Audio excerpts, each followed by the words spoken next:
At approximately 4:20 p.m. on November 7, 2015, an ambulance was on its way to a hospital in Hereford, England, when it was flagged down by a trio of people struggling down the road. One of these people was an older man, clearly struggling to stand. He was being supported by a younger man and a woman who had happened the two men near the Hereford bus station as they struggled to walk towards the hospital and offered to help. The older man was loaded into the ambulance to be taken the rest of the way to the hospital. The paramedics that, in addition to his obvious physical frailty, the man was suffering from some sort of dementia. He seemed to be smiling and crying simultaneously and was seemingly unaware of his surroundings.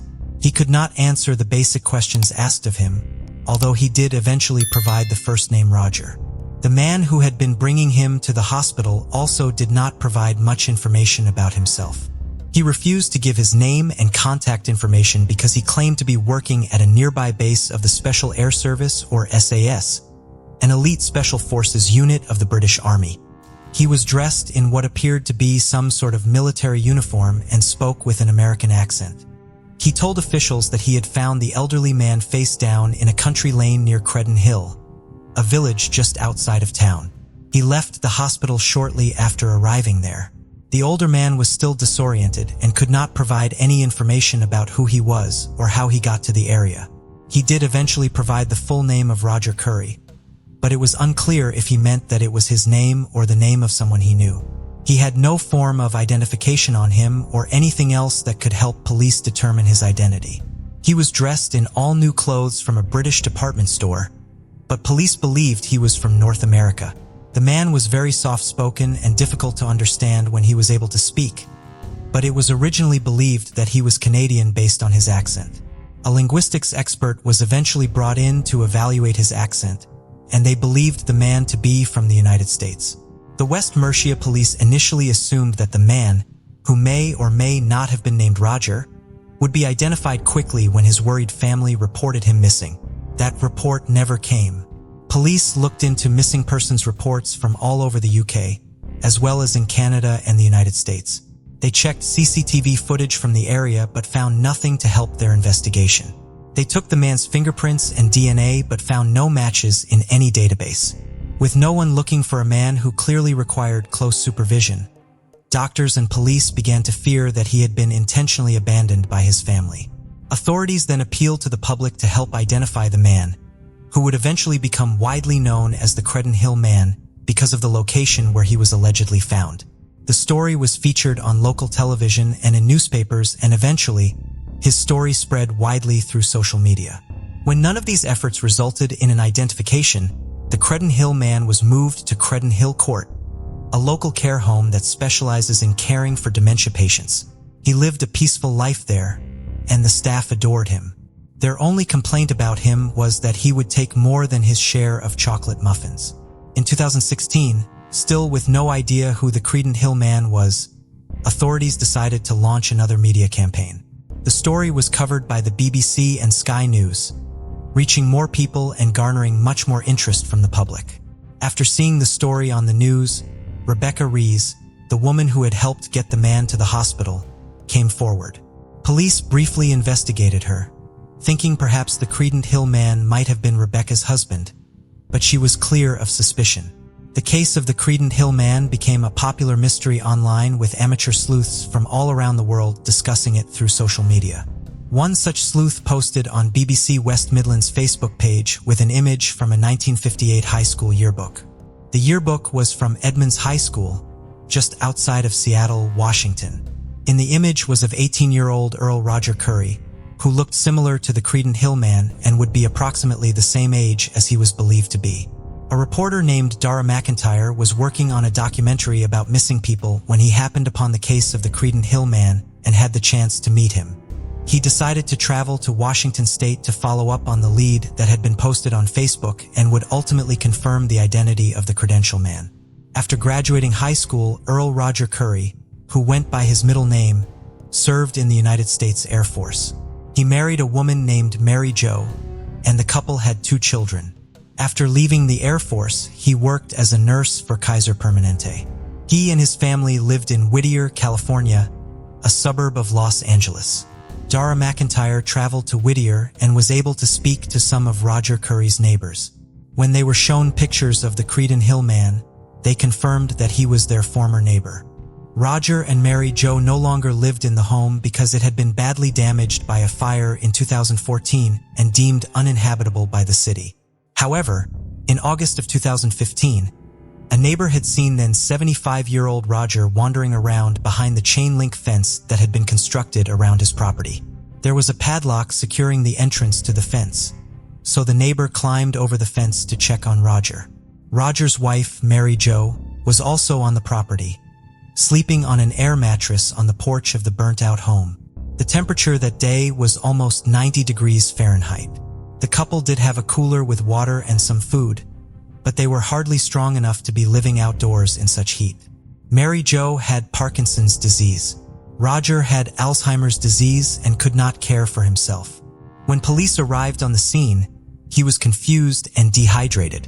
Police would eventually discover that the food in the cooler was being brought to the Kais by their son, Kevin.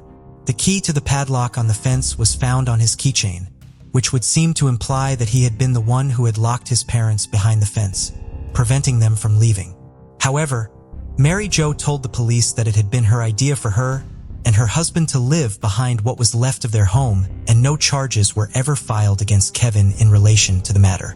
Kevin Curry had been charged with a number of criminal ranging from assault to fraud to burglary in his past and had spent time in prison. He had been caring for his parents in 2015, but they had previously been estranged. In 2000, Roger Curry was granted a restraining order against his son after Kevin tried to strangle him, pushed him against a wall, and made several threats against him. According to neighbors, he still did not treat his parents well after he came back into their lives, as they could routinely hear him yelling and making loud noises in his parents' home. The circumstances of how Roger Curry arrived in the United Kingdom did not begin becoming clear to the police until March of 2016, when they finally heard from the mystery man who had been trying to walk Roger to the hospital in Hereford. 50-year-old Simon Hayes called in to identify himself and provided an account very similar to the one he had given to the paramedics, who brought Roger to the hospital in 2015. Simon claimed that he had been a member of the Special Boat Service of the Royal Navy, attending a course at the SAS base at Hereford when he and a Canadian Army serviceman found Roger face down in a country road. He told authorities that he was now living in Los Angeles, but was currently in the UK visiting family. After Simon provided a formal statement, authorities followed up on his account and went speak with his father, Ken, in April of 2016. Ken informed them that his son was not visiting. He was living with him. He had previously lived in Los Angeles but had been deported back to the UK in 2013. He also told them that Simon knew both Kevin and Roger Curry. Simon Hayes had moved to Los Angeles in 2003 to begin an American branch of his motorsport coaching business. He met Kevin Curry through a mutual friend, and the two men bonded over a shared interest in Area 51. They became close friends, and Simon spent the holidays with the Currys in 2010, seeing firsthand the effects Alzheimer's was already having on Kevin's father, Roger. Simon was deported in January of 2013 following an arrest for drunk driving. According to Simon, he was deported because his cellmate started a fight with him and he was blamed for it. According to U.S. Immigration and Customs Enforcement, he was deported because he had been in the country for 6 years on a 90-day visa waiver program. Upon his return to the United Kingdom, Simon immediately began applying for a visa to return to the United States. He supported his applications with a fraudulent reference. He claimed to be from a British major general that detailed a glorious military career that he did not ever have. All of his applications were denied. Simon and Kevin did remain in contact after Simon left the United States. Confronted by authorities with the fact that he knew the Curry family, Simon changed his story. He now admitted that his friend Kevin had called him to tell him that his family was about to take a European vacation and that he wanted to stop in the UK to see him. Prior to his trip, Kevin said that he would be putting his parents in a nursing home for the time he would be out the country. Simon claims that he was therefore surprised to see Mary Drew and Roger, who was so weak that he had to be brought out in a wheelchair, when he met the family at Gatwick Airport. Simon denied that there was ever any plan to abandon Roger. Instead, Kevin asked Simon to help him get his father admitted to a hospital because he was sick. Simon agreed, and Kevin rented a car for him to use for the task. Prior to their departure, Kevin had borrowed Simon's credit card to do some shopping, which may have been when he purchased the new British clothes Roger was found wearing. Simon and Roger then drove 150 miles to Hereford, where Simon put on a fake uniform. There are several details about Simon's story and the actual events that call his claims of innocence into question. There were 2 hospitals within 6 miles of the hotel where the Kais were staying. Instead of simply bringing Roger to one of these hospitals, Simon drove 150 miles, presumably passing more hospitals along the way, to bring him to the hospital in Hereford. This decision does not appear as though his main motivation was Roger's health, nor does the fact that he made the frail older man, who could barely stand, try to walk to the hospital from the bus station. Simon was provided with a vehicle and did drive to the area, but for some reason would not drive all the way to the hospital to drop off Roger, instead trying to get him to attempt to make the last part of the unnecessarily long trip on foot. Simon also lied both about who he was and how he came to be with Roger in Hereford. While the fake persona of an American soldier and the made-up story about training at the SAS base were most likely some sort of fantasy of Simon's, dishonesty with the hospital staff and later the police kept them from identifying Roger for months when he could have provided them with that information from the start. In a 2019 interview, Roger would explain his deception by essentially admitting that the plan was to abandon Roger, but just temporarily. He says that he did not want anyone to be able to identify Roger because he wanted the rest of the Curry family to a break from caring for him for at least a week. If the hospital could not identify Roger, they could not locate his family, and they could enjoy their vacation while Roger was being cared for at the hospital. After leaving Roger in Hereford, Simon met back up with the rest of the Curry family and accompanied them on the next leg of their trip in Denmark. Kevin Curry has not spoken publicly very much about the case, but he has said that he did not abandon his father in a foreign country to place the burden and cost of his care on the British government as it appears. He claims that he did not abandon his father, he just asked a friend to take him to the hospital when he became ill after arriving in the UK. There are several glaring problems with this account, however. When Kevin purchased the airline tickets for the family trip, he bought round-trip tickets for everyone in the family, except for Roger, indicating that he knew in advance that Roger would not be returning to the US with them. The most obvious reason Kevin looked suspicious is that he never returned to the UK to get his father out of the hospital before returning home, never reported him missing, and never showed any interest in finding him after he sent him off with Simon. Even if he did not plan to abandon his father, it could be argued that this lack of action amounts to abandonment. Kevin also lied to his extended family about where Roger was during the time he spent in the UK. According to Kevin's uncle, Tim Otters, Kevin claimed that Roger was in a nursing home in Arizona and doing very well there. Police in England had researched people with the name of Roger Curry and families with that surname as a part of their investigation and had been given Kevin Curry's contact information by authorities in the United States in March of 2016. When they called his phone number, the person who answered denied knowing a Roger Curry. There is, of course, the possibility that the police had the wrong number or someone else answered Kevin's phone. However, shortly after police made this call, Kevin Curry made a call to Simon Hayes. Simon would later say that during this conversation, Kevin asked him not to come forward with his story about what had happened with his father because it would upset his mother. He also told him that Roger would become homeless if he was returned to the United States. There are, of course, enormous financial and emotional burdens placed on family members who are taking care of elderly dementia patients. However, thousands of families cope with these stresses without dumping their relative in a foreign country so that they can receive free care. Furthermore, all of the financial resources available to Roger do not appear to have been used for his benefit. Roger had Social Security benefits, a pension, and veterans benefits that provided him with a modest monthly income of $1,500. It is unclear what happened to these payments during the 8 months Roger was in the UK. Since he was never reported missing, the issuing agencies would not have had a reason to stop making payments. While Roger and Mary Jo's house was essentially destroyed in the 2014 fire, they still own the property in an upper-middle-class neighborhood in a county famous for its expensive real estate. However, the property was not sold to help finance the care Roger and Mary Jo both needed. The Kais may have had limited resources, but they still had some that could have been utilized. 2019, Simon Hayes was sentenced to 2.5 years in prison for his role in Roger's case. His lies, according to Simon Davis, the barrister who prosecuted him, resulted in an enormous waste of effort by the police and the fraudulent use of public funds.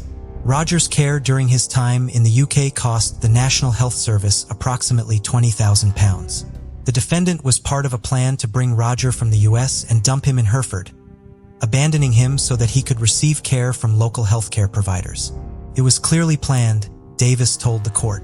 Court documents in both California and the UK alleged that Kevin Curry was under investigation for fraud and elder abuse, but neither the Los Angeles Police Department nor the Los Angeles County Sheriff's Office opened a formal investigation into the case, and no charges have ever been filed against Kevin Curry. While he had the most to gain from the alleged plot, only his accomplice is facing legal consequences from it. Following his identification, Roger Curry was repatriated to the United States in July of 2016. Upon his arrival, Los Angeles County officials filed an application to have a conservator appointed to handle Roger's care and affairs. No one in his family is prepared to accept responsibility for him, the application claimed. His own wife and son abused him when they took him overseas only to abandon him there. Kevin and Mary Jo Curry did appear at some of the hearings relating to the conservatorship, but never formally contested it. Roger was ultimately placed under the care of a conservator, who arranged for his benefits to be used to get him treatment in a residential facility.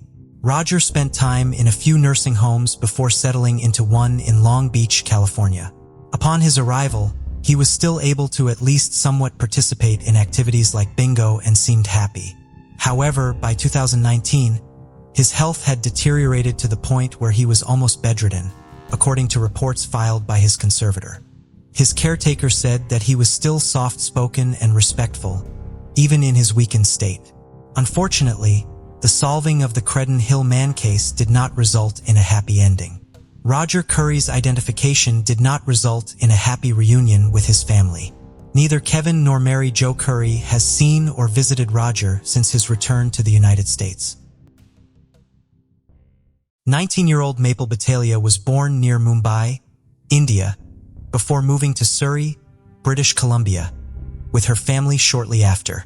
Friends described her as warm, intelligent, ambitious, and determined, a straight-A student with dreams of becoming a doctor. She was also highly creative and starting to make a name for herself in the entertainment industry.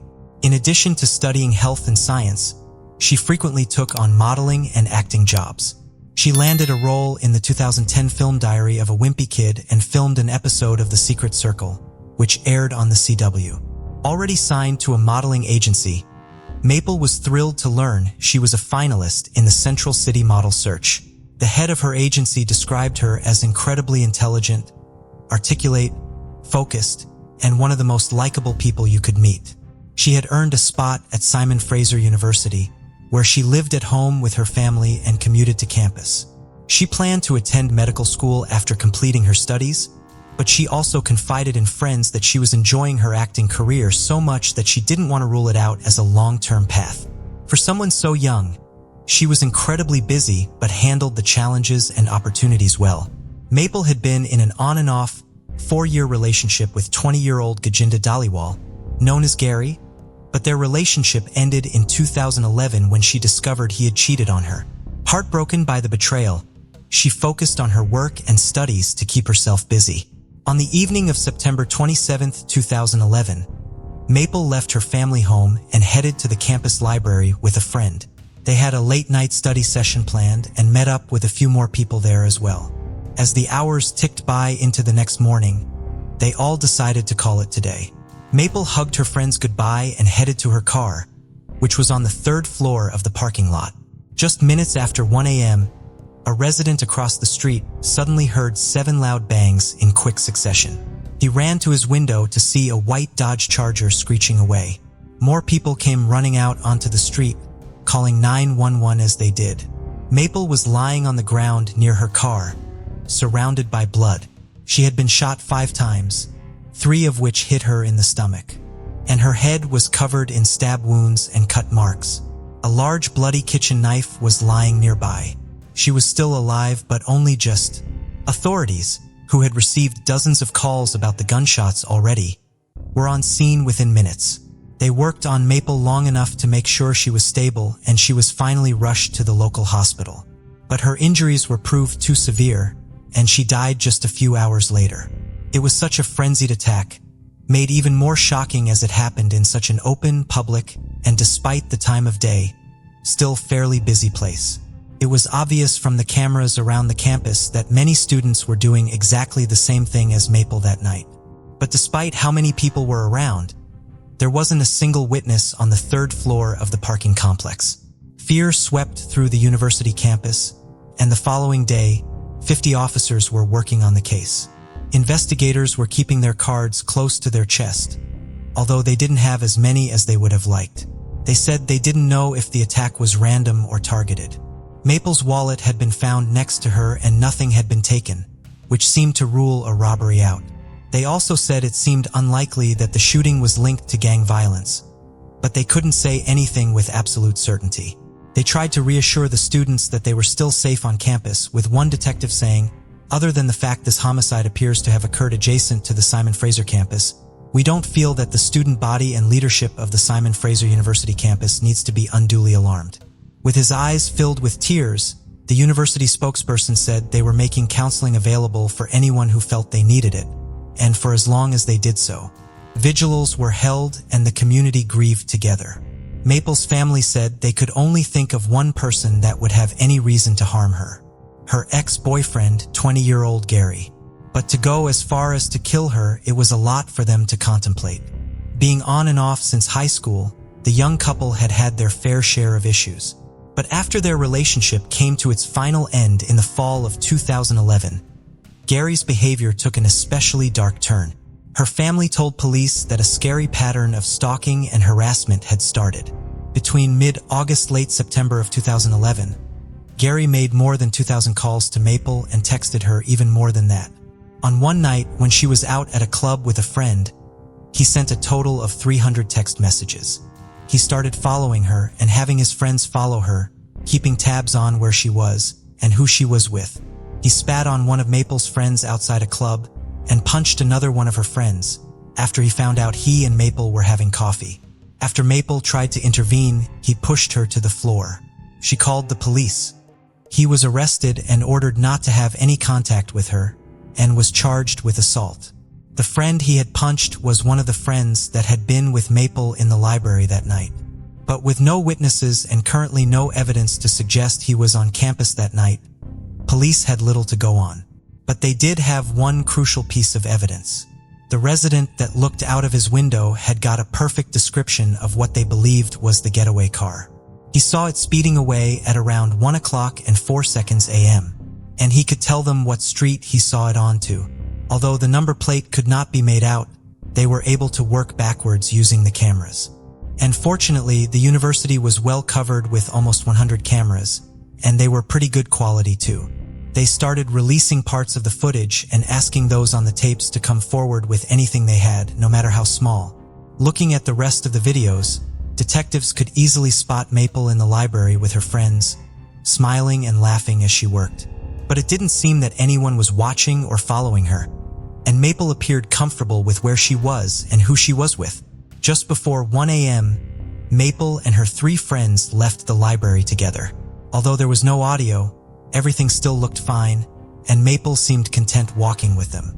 Staff at the university were able to identify everyone she was with that night, and they all voluntarily gave statements.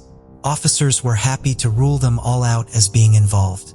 It seemed they had all parted ways, just minutes before she was shot. The camera on the third floor parking lot was on a timer and set to pan around the whole area every couple of minutes. And, frustratingly, just as Maple entered the floor, the camera cut away from the entrance and they could see nothing. But they could see the same white car had entered the parking lot just after 8 p.m. It circled around for ages before parking up. And as it finally did, Maple and her friend entered the frame. It was obvious that whoever was in the car was aware that Maple would be there that evening and was tracking her every move. This was not someone who happened to be there at the same time and took the opportunity. This was a carefully and meticulously planned murder. It was now 2012, and officers were still diligently working on Maple's case. They just didn't have enough to make any arrests. For months, the team took on the painstaking task of cross-referencing everyone that owned or had rented the same make and model of car in the area, interviewing and slowly ruling people out. Finally, in late 2012, they made a connection. The name Gershamar Beatty was linked to one of the cars. He was a close friend of Gary's and a fellow student at the university. He had rented a white Dodge Charger on September 25, 2011, and returned it shortly after 28th. When he picked the car up, he was with none other than Gary. 21-year-old Gershamar had also put the vehicle through a car wash within the hours after Maple was shot.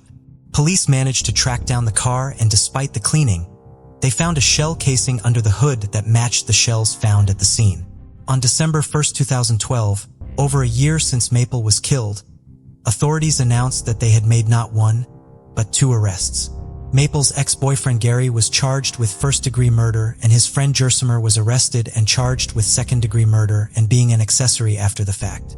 Gershamar had followed Maple's car for days before the murder, helped Gary flee the scene, put the vehicle through the car wash, and gave him an alibi for months. The gun used in the murder was never found. Gary was furious that Maple was moving on without him, socializing and having many a success come her way. Her life did not include him anymore, and for someone who was already jealous, insecure, and possessive, he felt if he couldn't have her, then no one could. Her family said he felt he could impose the relationship on her and take away the choice for her to want to leave, ultimately taking her life in the process. Both men appeared in court, still remaining quiet, and both pleading not guilty. They were to be tried together, and 4 long years would pass, as the trial got pushed back and delayed time and time again. And before the trial was set to start in 2016, the now 26-year-old Gary would change his plea. He pleaded guilty to second-degree murder and was sentenced to life in prison with no possibility of parole for 21 years. The judge could choose a period between 10-25 years, and the prosecutor said it's probably the highest sentence given to someone convicted of killing one person as opposed to many people. 27-year-old Gershamar Beatty was later found not guilty of second-degree murder, but he was found guilty of being an accessory after the fact. He was sentenced to 22 months in prison, but 6 months before his sentence's scheduled end, he was released early.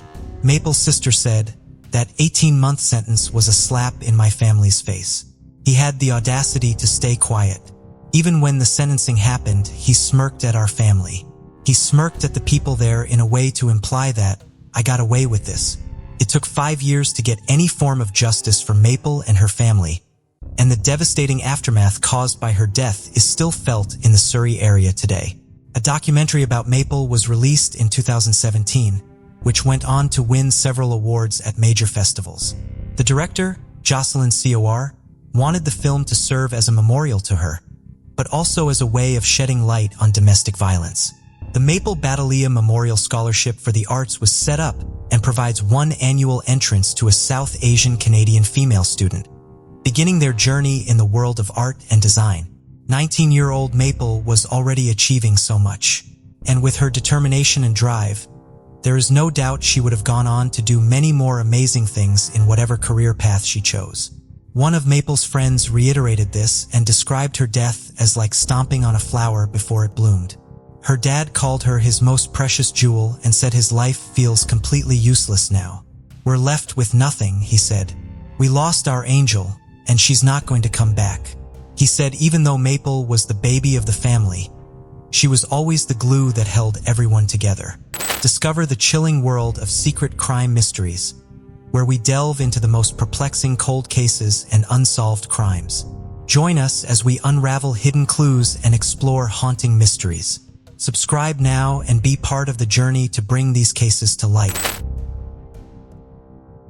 On the afternoon of March 14, 1968, 3 boys were playing in a muddy farm field near the intersection of Newland Street and Yorktown Avenue in Huntington Beach, California, when they made a chilling discovery.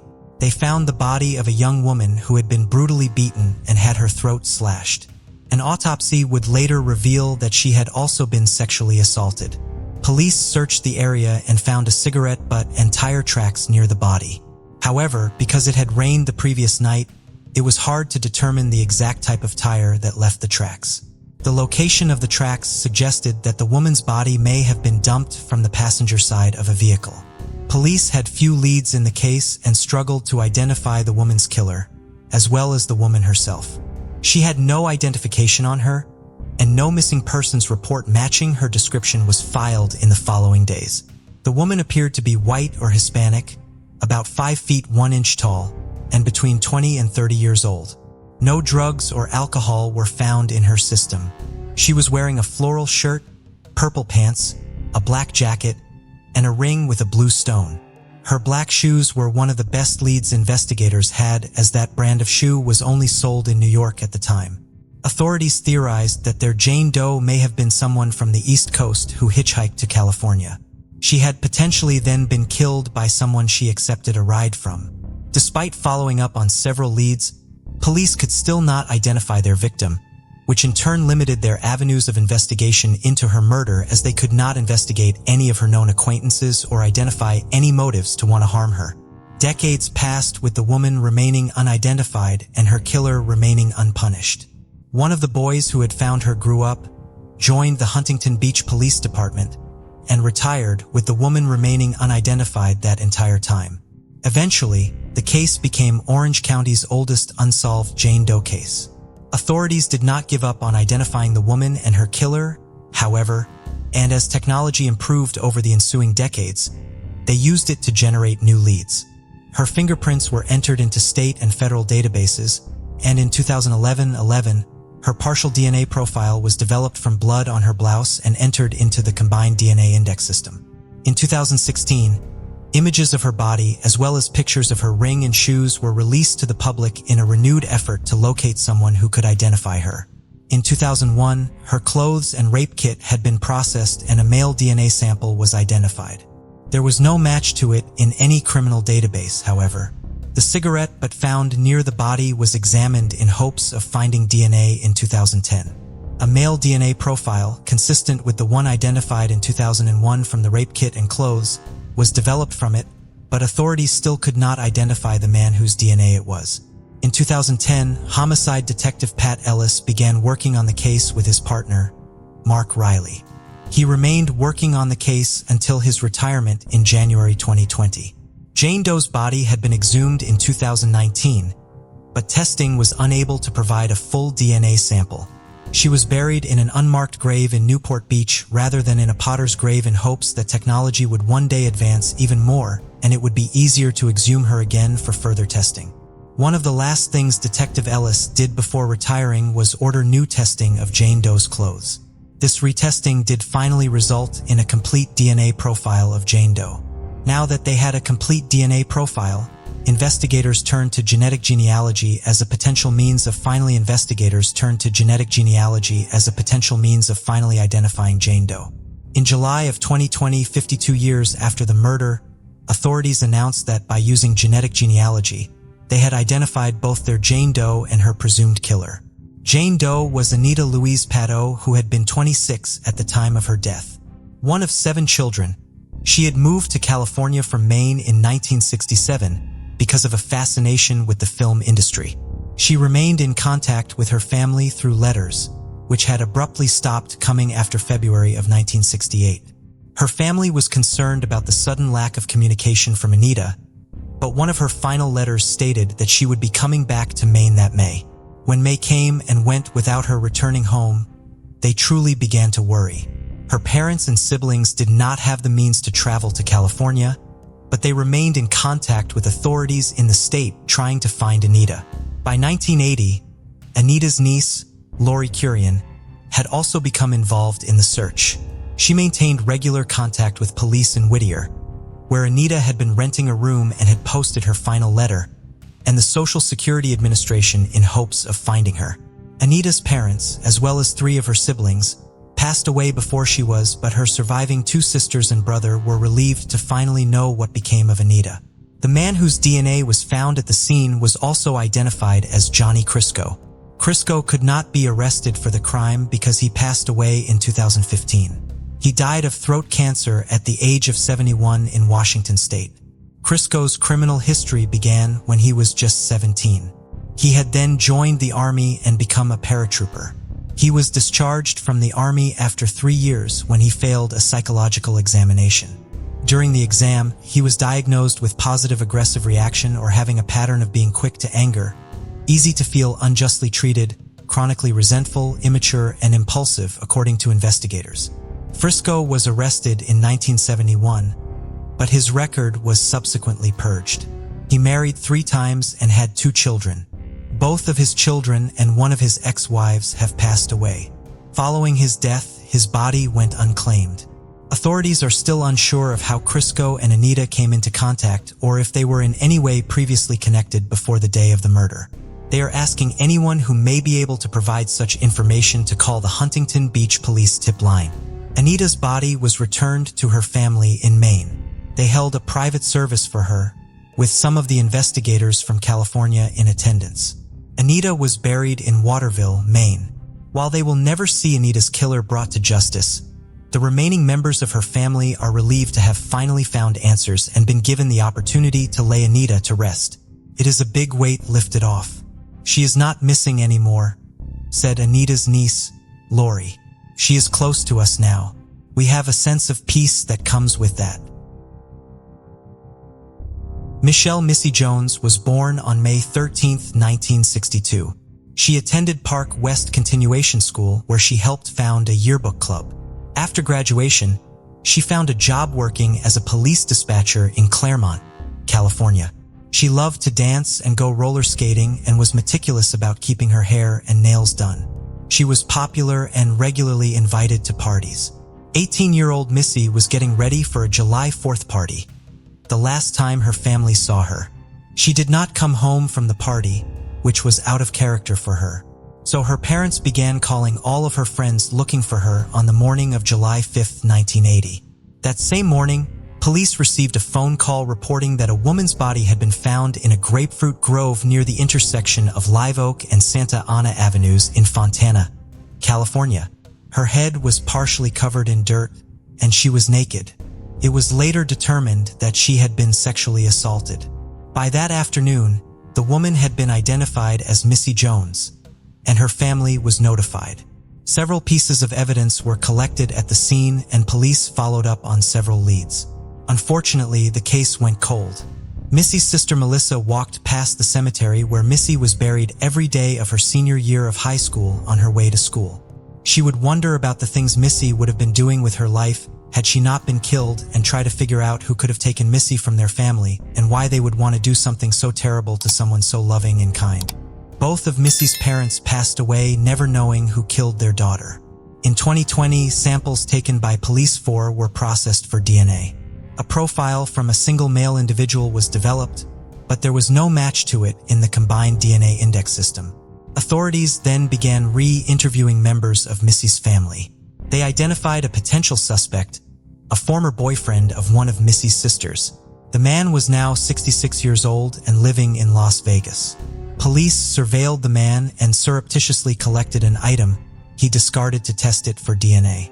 It was a match to the DNA found at the crime scene.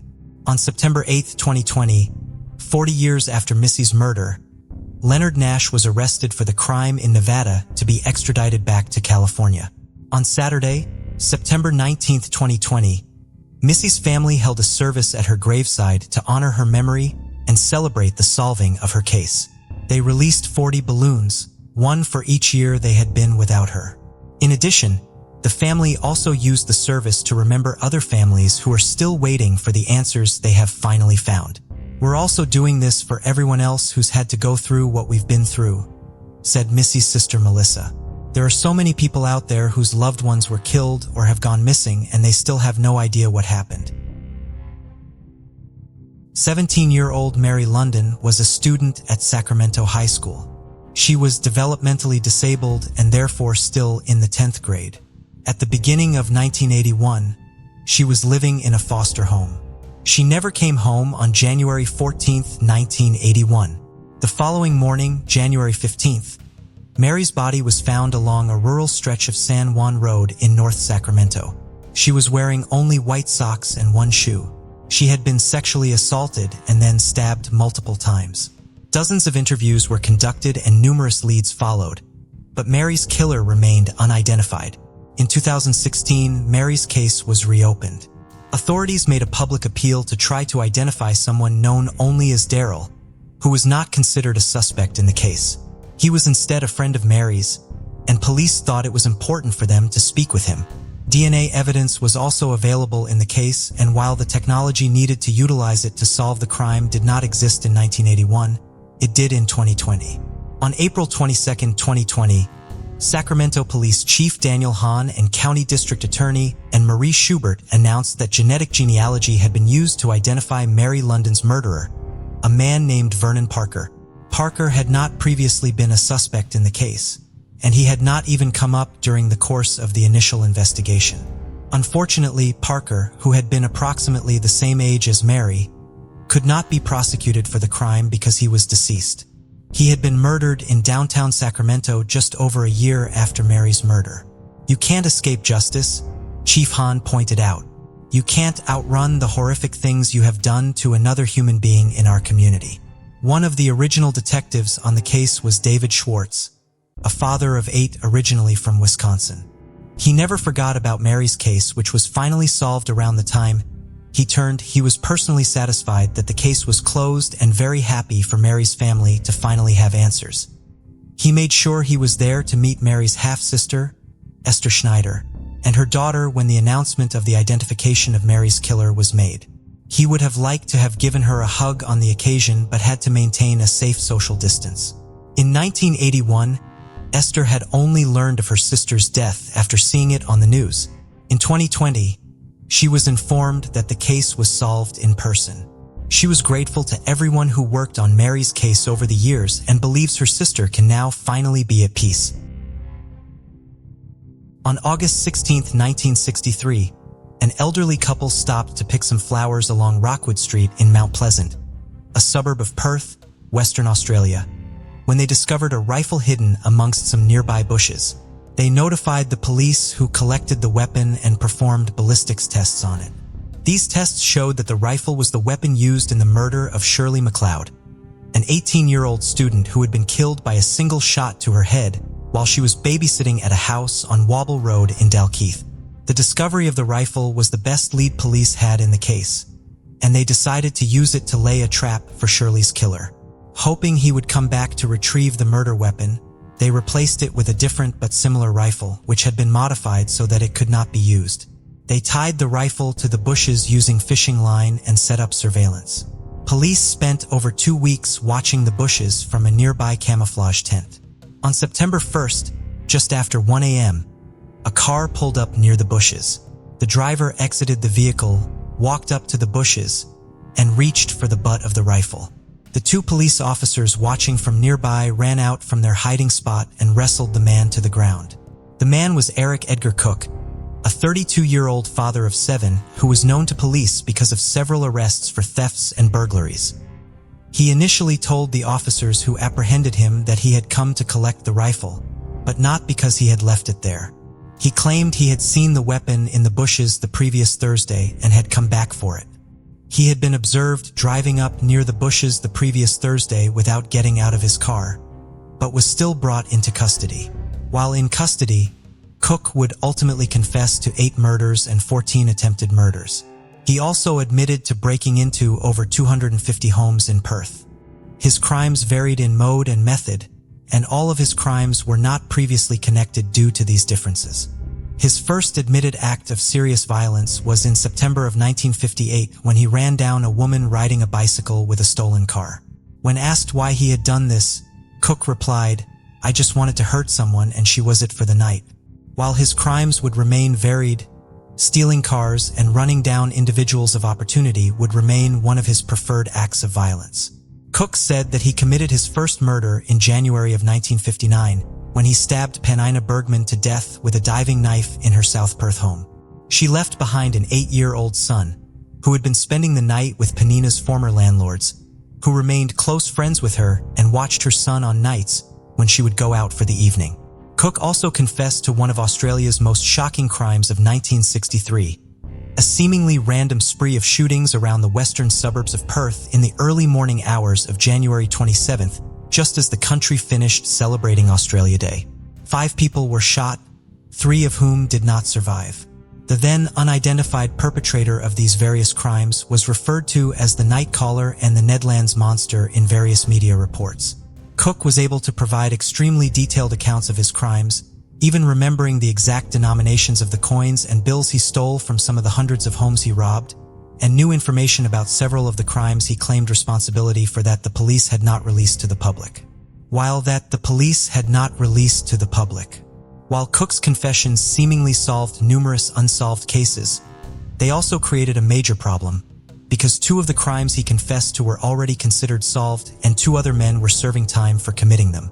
In December of 1959, 22-year-old Gillian Brewer, an heiress to the Robertson family fortune, was killed in a brutal attack with both a tomahawk and a pair of dressmaking scissors in her apartment in Cotslow. 2 years later, a profoundly deaf and mute man named Daryl Beamish, who had been just 18 years old at the time of the murder, was found guilty of the crime and sentenced to death. Police claimed to have obtained 4 confessions to the murder from Daryl. 2 he gave using sign language through an interpreter, 1 was in a written statement, and another was found written in the exercise yard at the facility where he was being held. Daryl claimed that the confessions had been coerced and were the result of intimidation and assault by police. John Button had spent the day of his 19th birthday with his girlfriend, 17-year-old Rosemary Anderson, in February of 1963. They returned to his parents' home that evening and ate fish and chips while watching television with John's brother Jim. Out of the corner of his eye, John saw a hand reach over to take some of his fish and, assuming that it was his brother, said to leave it alone. It had not been Jim but Rosemary, who was annoyed that John was so quick to anger and chastise her over a piece of fish. She walked out of the house to return home, with John following behind her. He drove alongside her as she walked down the street, apologizing and asking her to get in the car and come back to the house with him. She refused and continued walking home. John eventually pulled over and smoked a cigarette, hoping that if he gave Rosemary a few minutes, she would calm down. He began driving down the route Rosemary would take home again, but when Rosemary came back into his view, she was no longer walking. John found her lying unconscious on the side of the road surrounded by blood. John put Rosemary in the car and drove her to the nearby home of her family doctor, who ran a medical practice adjacent to his home. The doctor called for an ambulance and accompanied Rosemary to the hospital while John waited for the police. When police arrived, John explained to them what had happened.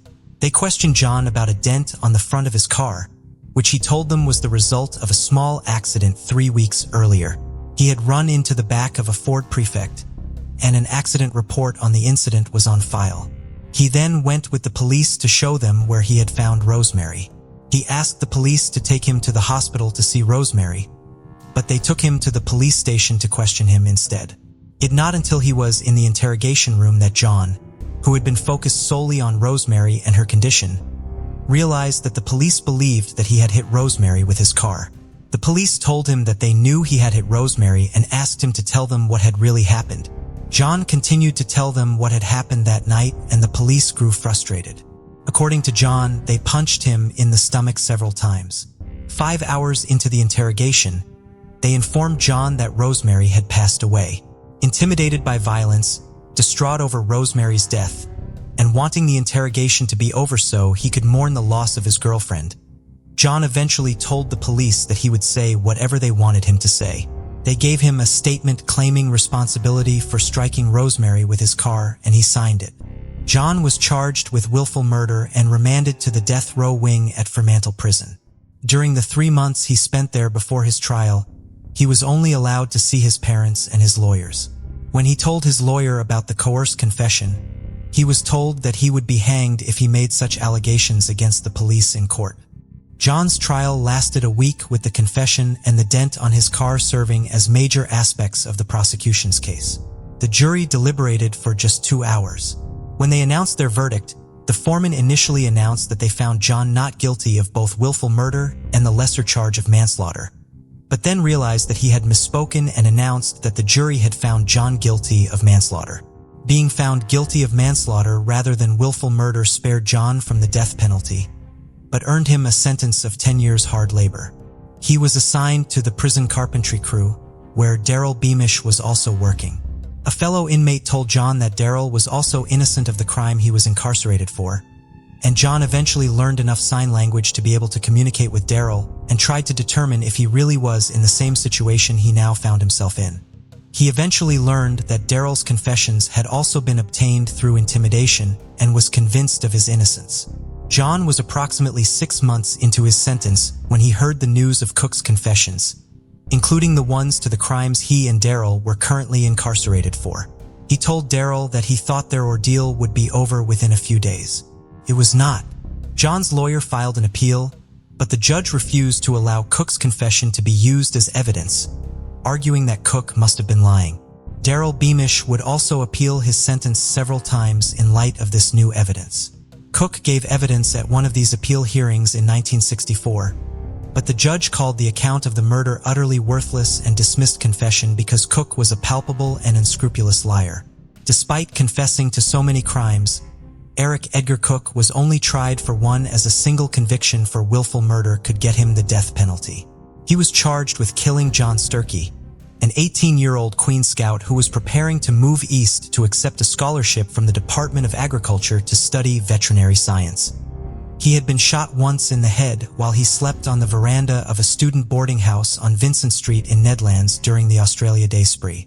Cook was convicted and sentenced to death on November 27, 1963. Cook continued maintaining that he had killed both Rosemary Anderson and Gillian Brewer right up until his death. 15 minutes prior to his execution, he took the Bible out of the hands of the minister waiting with him and swore on it that he had killed both women. Cook was hanged at Fremantle Prison on October 26, 1964, becoming the last man to be hanged in Western Australia.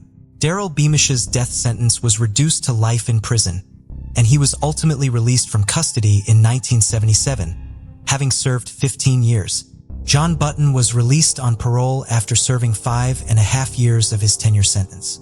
He moved into a small apartment with his parents, who had to sell their house and spend all of their savings to pay for their son's legal fees. While John was no longer incarcerated, his conviction still hung over him, affecting him in terms of his mental health and in very concrete, practical ways. John's time in prison limited his ability to work. In addition, John's mother was eventually diagnosed with cancer, and she and John's father moved to England for treatment. Because of his criminal record, John was unable to visit them there. He applied for an exemption when his mother's health declined so that he could see her one final time, but she passed away before the exemption was approved. In 1992, journalist Estelle Blackburn learned of John Button and Daryl Beamish's cases. She spent the next several years investigating and published a book on the case in 1998 called Broken Lives. The success of the book led to increased media attention on and public interest in the cases. Lawyers, other journalists, and forensic experts took interest in and became involved with the cases, and new evidence was uncovered. All of these combined efforts eventually resulted in John and Daryl being able to file new appeals. John Button's appeal went to court in 2002. The court would not allow Eric Edgar Cook's confession to the murder as evidence, but it did allow his widow, Sally, to testify to the numerous confessions to Rosemary's murder Cook had made to her, and permit John's lawyers to use a 1964 affidavit given by Cook describing how he had hit Rosemary to compare the details Cook provided with the findings of new accident reconstructions, which were videotaped and shown in court. The new reconstructions were performed by expert Rusty Haight, who found that the impact damage caused by hitting a pedestrian was not present on the Simca John had been driving at the time. 3 vintage Simcas were used in the reconstructions, striking a biomedical human form dummy at varying speeds.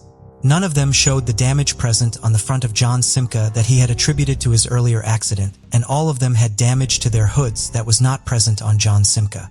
Haight also found that even if Rosemary had been struck with a Simca, she would not have been killed or even sustained serious injury. She also would not have ended up so far off the road where new witness testimony confirmed she had landed after being hit. Haight also performed a reconstruction of the events as described in Cook's affidavit. Cook claimed that he stole a 1962 Holden that night. He saw Rosemary down the road, waited for traffic to clear, and turned the car to line up with her. He struck her at a speed somewhere between 35–40 miles per hour, sending her body over the car's hood and roof. One major reason the appeal judges believed Cook's account to be a fabrication in 1964 was the lack of damage to a metal sun visor that had been present on the Holden. They held that a body could not have been thrown over the vehicle, as Cook described, without hitting the visor, and that Cook's account therefore must have been a lie. He told in an attempt to delay his execution. When Haight reconstructed the events as described in Cook's affidavit, the sun visor did play a role in his findings, but not in the way the judges had assumed it would have almost 40 years earlier. The dummy flew over the car as Cook had described. It did hit the visor, which caused it to fly further out to the side than it had during the reconstructions with the Simcas, causing it to land at a distance more consistent with where Rosemary's body had been found.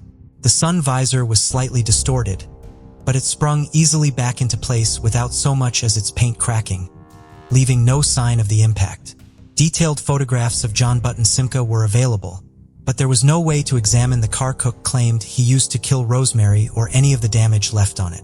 According to Cook's affidavit, after running Rosemary down, he drove the stolen to Kings Park and crashed it into a tree in an effort to disguise the damage Rosemary's body had left on the vehicle. The car's owner was able to verify this fact, testifying that his Holden had been found crashed into a tree in Kings Park that morning.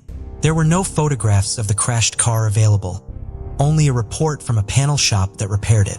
However, based on the results of his reconstructions, he was able to testify that John Button's Simca could not have been used in Rosemary's murder, and that the could have occurred just as Eric Edgar Cook had described. Further important testimony at the appeal came from Trevor Condren, the police crash examiner who had inspected John's car after Rosemary's murder. He testified that he had been able to tell that the was not the one used in the crime, but had been prevented from testifying to that in court. He further testified that there had been no blood, tissue, or fabric fibers found on the Simca. In 2002, the appeals court accepted Cook as Rosemary Anderson's killer, and John Button's manslaughter conviction was overturned.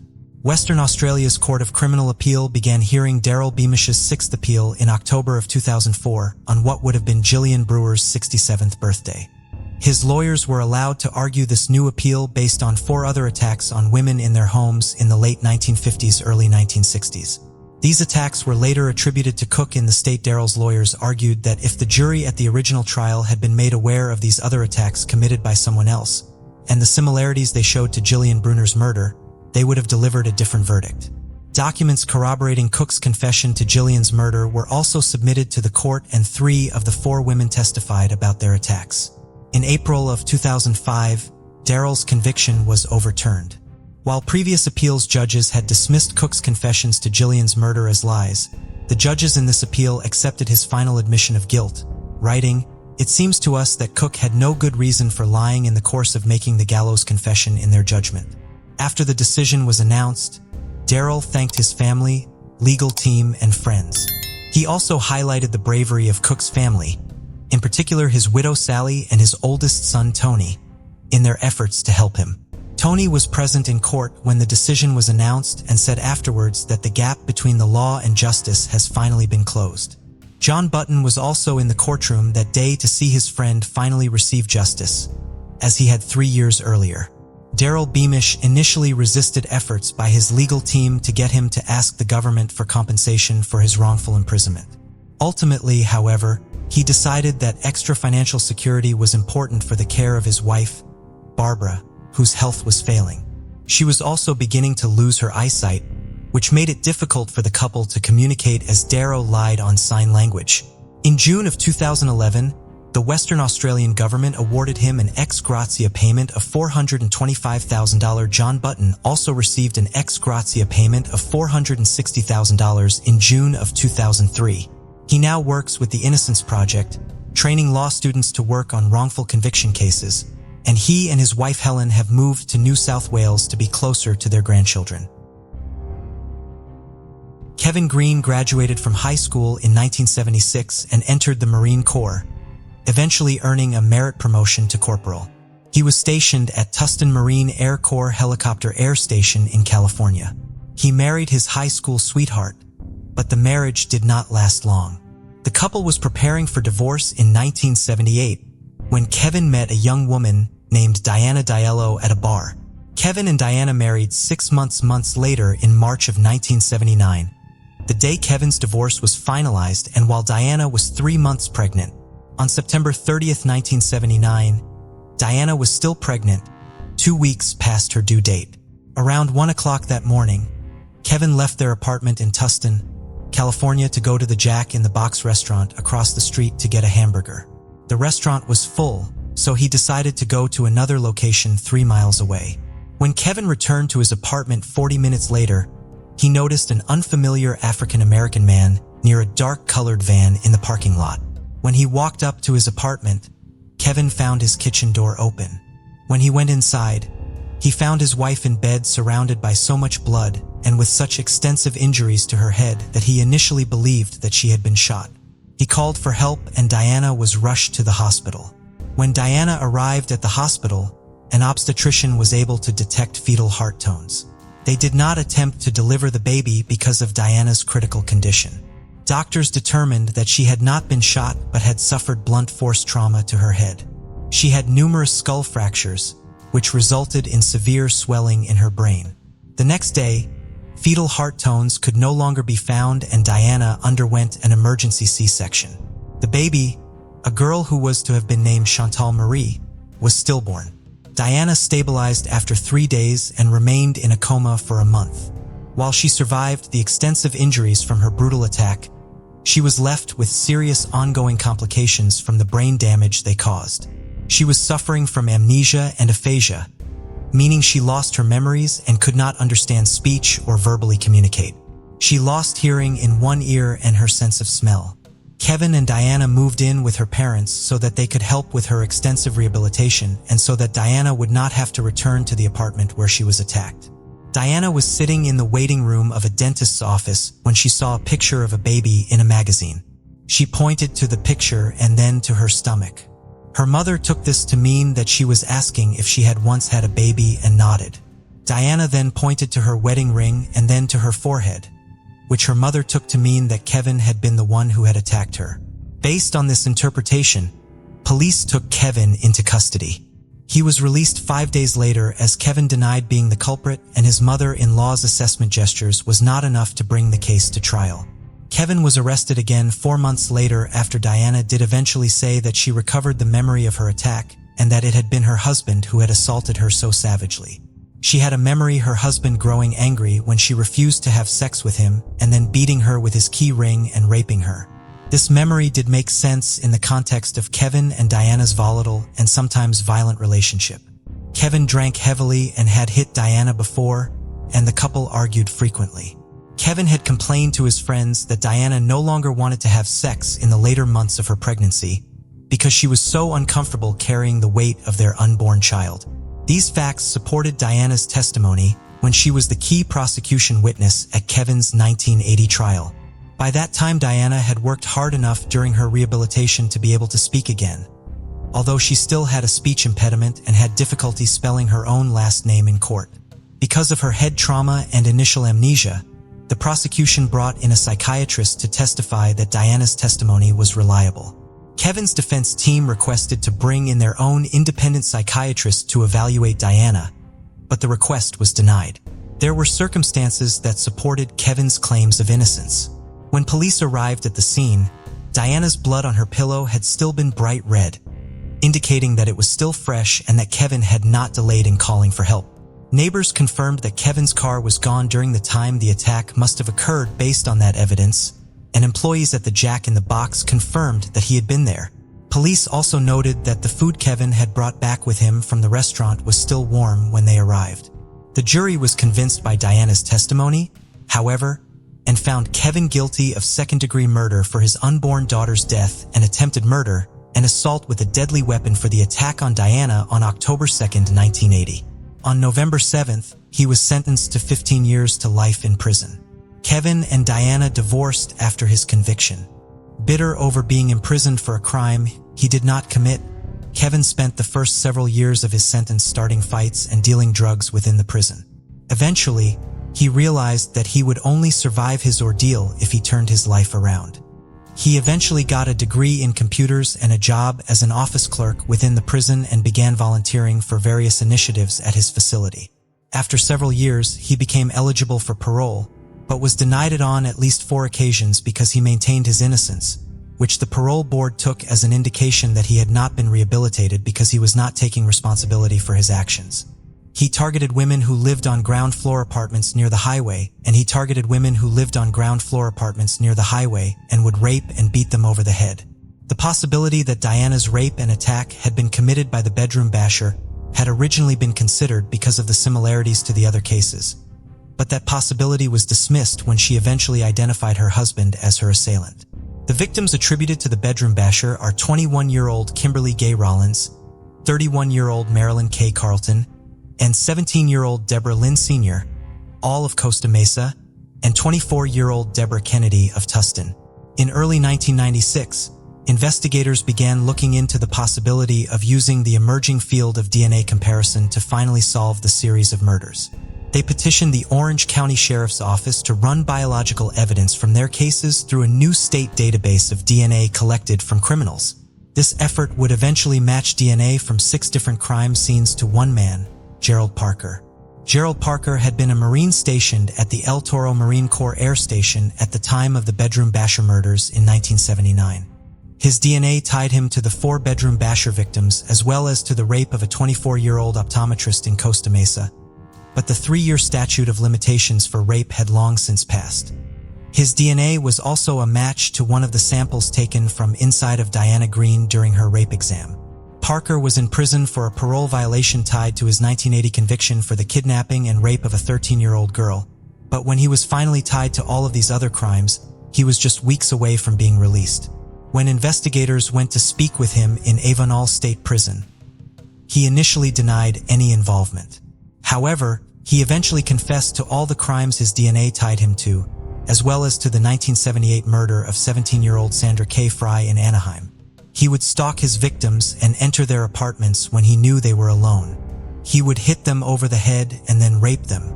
In Diana's case, he had used a 2x4 to inflict her extensive injuries. Parker is African American, and at the time of Diana's attack, he was driving a dark-colored van, meaning he could have been the man Kevin Green saw in the parking lot of his apartment complex the night Diana was attacked. Based on Parker's confession and the DNA evidence, investigators and prosecutors worked quickly to get Kevin Green released from prison. A hearing was held on June 20, 1996, at which Kevin was declared factually innocent. His conviction was overturned, and he left the courtroom a free man. The following day, murder charges were filed against Gerald Parker. He went to trial in October of 1998, accused of 6 counts of murder. Charge number 4 of his indictment was for the death of Chantal Marie Green. He was found guilty, and on January 22, 1999, he was sentenced to death. In October of 1999, Kevin Green was awarded $620,000 by the state of California for his 16 years of wrongful imprisonment. Kevin Green did not fault his ex-wife for testifying that he had been the one who raped and bludgeoned her. There were a lot of people after that who helped her regain her memory in a way that fit their needs, he told reporters after leaving the first day of Parker's trial. He believes her testimony was made in good faith and that she believes she told the truth, even though her memory may have been the result of outside influence, while her brain injury left her highly suggestible and without her memory. Without her memory. Diana, who went back to using her maiden name of Diello after her divorce from Kevin, accepts that Gerald Parker raped and struck her, but does still stand by her testimony and believes that she was raped and bludgeoned by her husband first and then attacked in a similar way by Parker. By her husband first and then attacked in a similar way by Parker. She has argued in court papers that Gerald Parker's guilt does not prove Kevin Green's innocence. Diana had filed a multimillion-dollar wrongful death lawsuit against Kevin Wright after he was convicted over the death of their daughter. She won the judgment by default because Kevin was incarcerated.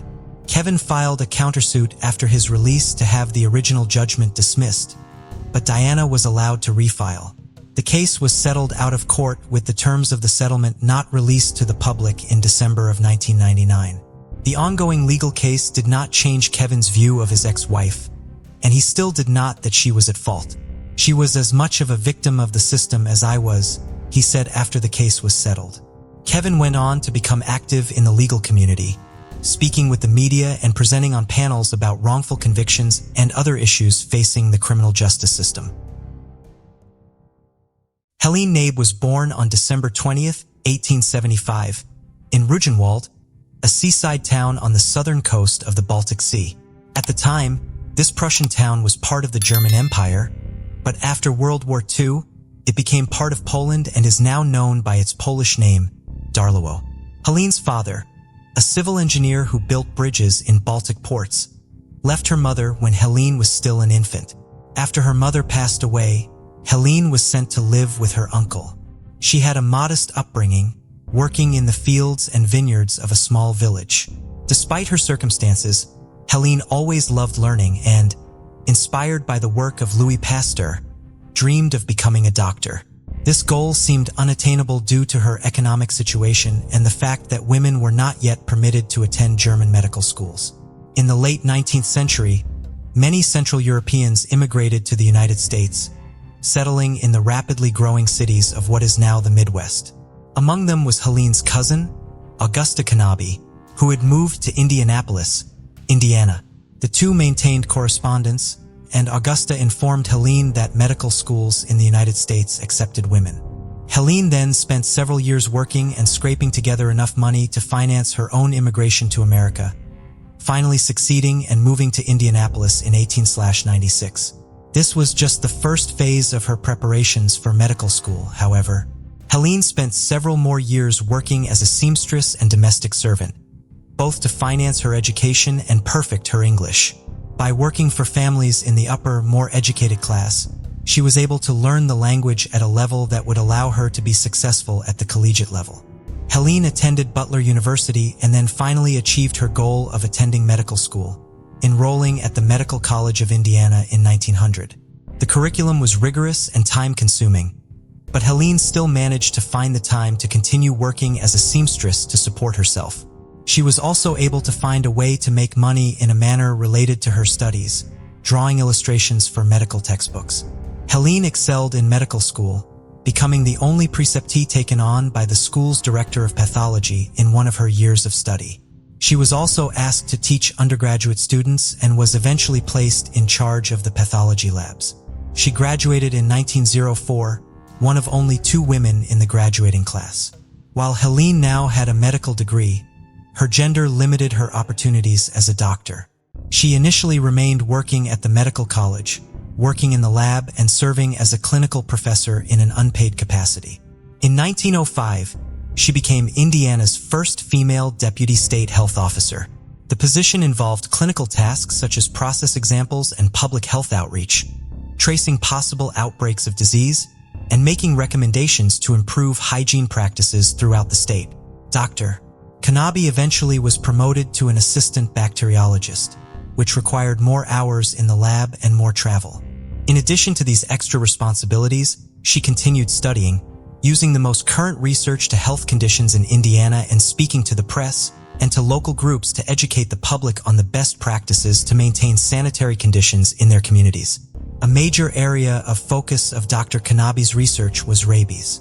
Her work helped her develop cutting-edge protocols to educate the public about the disease and to try to prevent its spread. Within just a few years, she was widely considered to be the expert on the disease in the state of Indiana. Despite this, when the State Board of Health needed a new superintendent of the bacteriological laboratory, Dr. Knabe was asked to take on the work of the position, but only as the acting superintendent. Dr. J.N. Hrdy, the secretary of the Indiana State Board of Health, assured her that she would ultimately be awarded the permanent superintendent position and her annual salary would increase from $1,400 to $1,800 or $2,000 when she was. After more than a year of serving as the acting superintendent, Dr. Knabe was told by Dr. Hrdy that there was no money for her promotion and raise, and that because she was a woman, she did not merit the pay raise anyway. In November of 1908, Dr. Knabe resigned in protest and told the story of discrimination and false promises to the press. Dr. Hrdy then named a new male superintendent, Dr. Simmons, somehow finding the funds to pay him $2,000 in his first year and $3,000 in his second. In 1909, Dr. Simmons published Dr. Knabe's research on rabies in the Indiana State Board of Health Bulletin without citing her as the source of the information. Dr. Knabe then went into private practice, seeing patients while continuing her research on rabies. Her academic career also began to flourish during this time. She became the chair of the parasitology and hematology department at Indiana Veterinary College, where she was the first woman to be elected to the faculty. In addition, she served as a medical director and an associate professor of physiology and hygiene at the Normal College of the North American Gymnastics Union. Dr. Knabe both lived and worked out of a set of rooms in a building on the northeast corner of Delaware and Michigan Avenues in Indianapolis. The unit was set up for her to see patients and also had a bedroom. A young woman named Catherine McPherson worked out of the apartment with Dr. Knabe as her office assistant. On the morning of October 25, 1911, Catherine arrived at the apartment at 8:15 as usual. Looking into the bedroom, she saw her employer lying on the bed. The doctor normally slept with her head at the foot of the bed. Today, she was lying the other way and her head had been shoved under the steel beam at the head of the bed. Her nightgown had been pushed up past her breasts and her throat had been cut, the wound cutting so deep that it reached her spine. Later examination would reveal that she had died at least 6 hours before her body was discovered. Police initially believed that the doctor's death was a suicide. The police chief, Martin Hyland, believed that at 5 feet 6 inches tall and 158 pounds, the doctor was too strong to be unable to fight off any attacker and strong enough to inflict such a gruesome injury to herself. Catherine McPherson's behavior on the morning Dr. Knabe's body was discovered seemingly supported this theory. Catherine had not called the police for almost an hour after she discovered her employer's body. She would later say that she was in shock from the scene she had found and did not comprehend at the time that the doctor was dead, instead believing that Dr. Knabe still required help. Therefore, she began calling various physicians and Dr. Knabe's cousin, Augusta, as she had been instructed to do in case of an emergency. The police were not called until after numerous people had been to the scene and confirmed that Dr. Knabe was dead and the trash had been taken out by the building's janitor. This delay and its consequences, of course, created major problems for the investigation.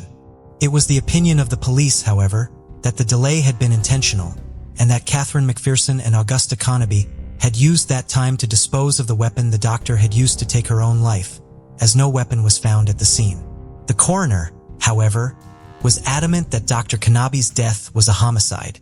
He based his ruling on circumstantial factors, but also on physical evidence, like the defensive wounds on the body and the position of Dr. Knabe's hands.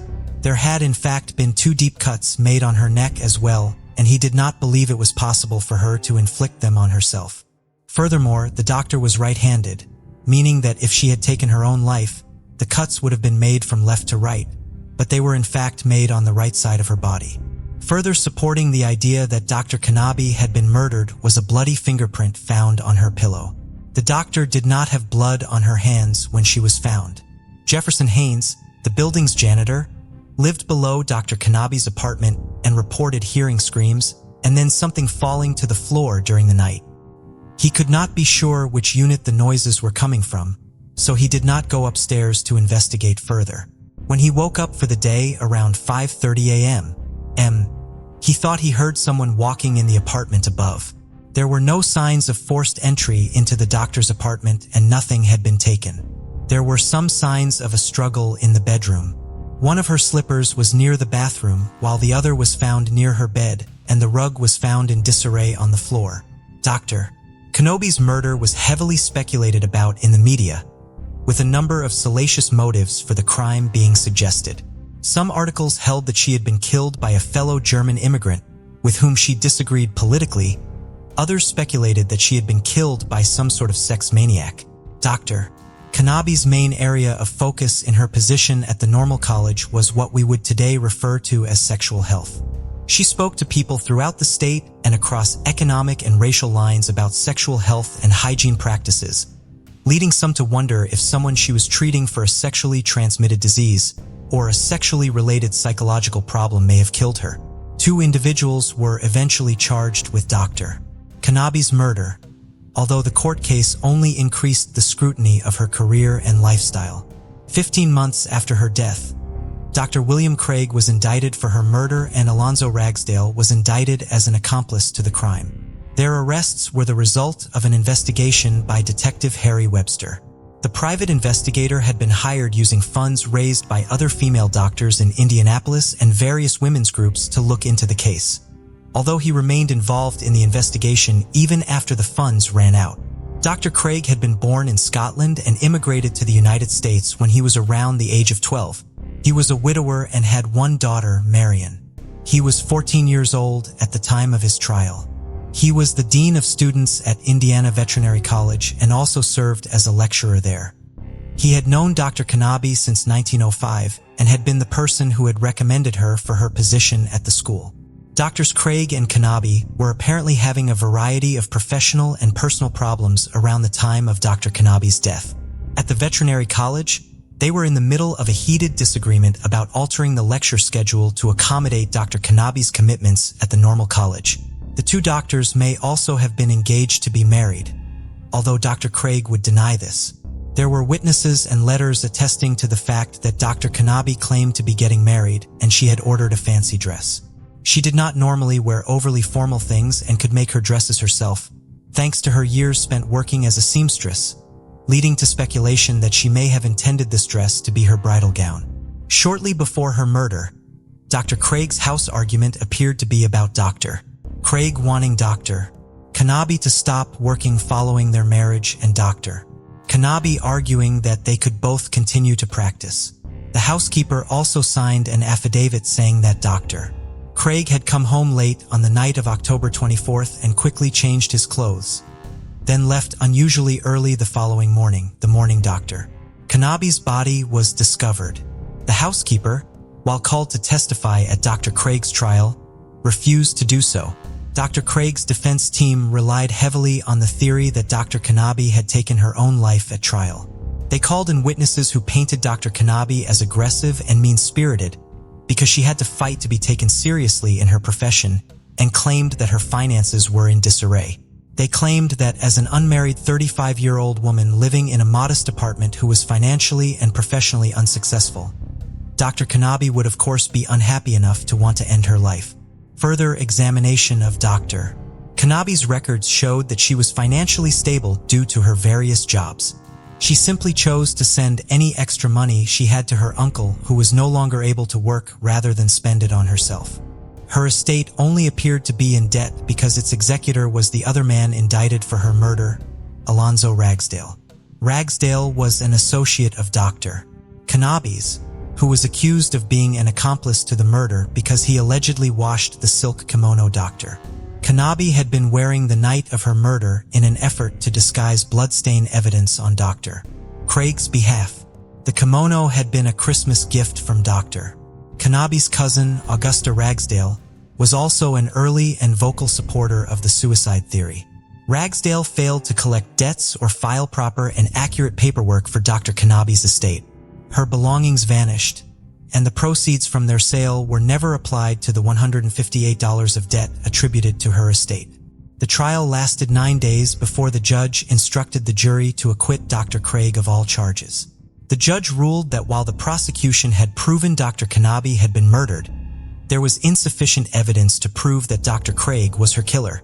Since Dr. Craig was not convicted of the murder, Alonzo Ragsdale could not be found guilty as an accomplice, and the charges against him were dropped. No one else has ever been charged or convicted for the crime. Ragsdale declared Dr. Knabe's estate insolvent, despite never collecting the debts owed to her. Consequently, no funds were available to purchase a headstone for her grave. Her burial site at Crown Hill Cemetery remained unmarked for decades. A century after her untimely death, author Nicole Kabrowski and her husband Michael eventually purchased a headstone for her. The Northern Cape is South Africa's largest province, spanning nearly a third of the country's land area. Despite its vast size, it has the smallest population of all the provinces. Known for its diamond mines, extensive farming community, Stunning landmarks like the Agariep Falls National Park and its scenic coastline. The province is characterized by an arid climate with minimal rainfall. Locals often describe it as unbearably hot. Before we continue, Christmas is almost here, and we've got something special for you. Imagine cozying up in the comfiest Christmas hoodies, designed to bring the magic of the holidays to life. Whether it's for you or the perfect gift for someone you love, our exclusive Christmas hoodies are here to make this season unforgettable. Don't wait. These one-of-a-kind designs are selling out fast. Visit uncoverizeshop.fourthwall.com now and grab yours before it's too late. And here's a little holiday treat. Use promo code CHRISTMAS to get 15% off your order. Let's make this Christmas the coziest one yet. Link is in the description. Within the Northern Cape lies Kimberley, and a short distance away is the small, quiet hamlet of Krikwistad, where this story begins on April 6, 2012. That evening, a small pickup truck sped towards the police station in Krikwistad, screeching to a stop outside. A young boy jumped out, shouting, "They're all dead! They're all dead!" He was drenched in blood. The boy was 15-year-old Don Steen Camp. The Steen Camps were a prosperous and influential family, owning 5 generational farms. They were well known in the community, and their name carried weight in the area. Don told detectives that his entire family had been shot dead and he had narrowly escaped. He explained that he had been in the barn when he heard deafening gunshots from inside the house. The shots echoed through the open spaces, followed by an eerie silence. He started running for the house, and inside he found his mother, 43-year-old Crystal, father, 44-year-old Dion, and his younger sister, 14-year-old Martella. There was blood everywhere. He said Martella was still just alive and he tried to pick her up, but she had died there and then in his arms. He ran for his father's truck, and as he pulled away he heard more shots ringing out. As he got to the main gates, he saw 2 guns on the ground. He picked them up and put them into the truck. He then pulled over briefly to warn other farm workers, some of which were employees of the Steen Camps, before speeding away to the station.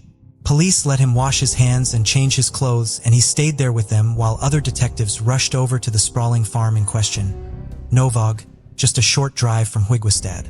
When they got there, they could see that the lights were still on, but it was eerily silent.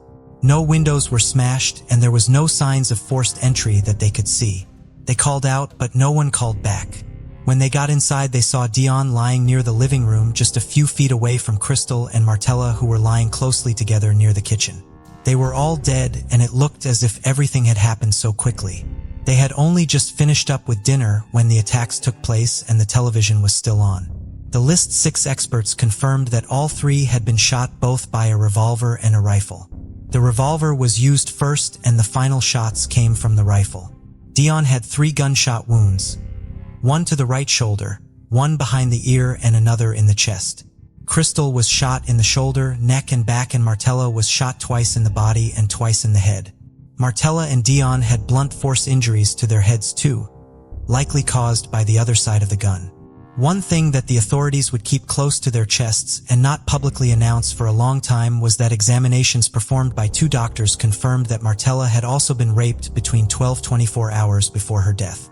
The most recent injury she had sustained had actually reopened an old injury that had previously healed. Experts said that this showed she had been raped at least twice in her life. The injuries to Martella from that night showed that she was attacked in a far more violent way than her parents, and in the words of the authorities, she fought for her life like a tiger. Her wounds in particular were described as gruesome and torturous.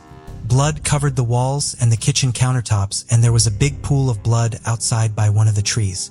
The blood by the tree was Martella's. Looking at the blood, the wounds, and the placement of their bodies, they believed that Crystal had been shot first from behind. Martella was shot second, and badly injured. She ran out the back door, leaving her blood outside. Dion was next. The position of his injuries made the experts think that he had made an attempt to run at his attacker to try and stop them, before being shot again and hit over the head.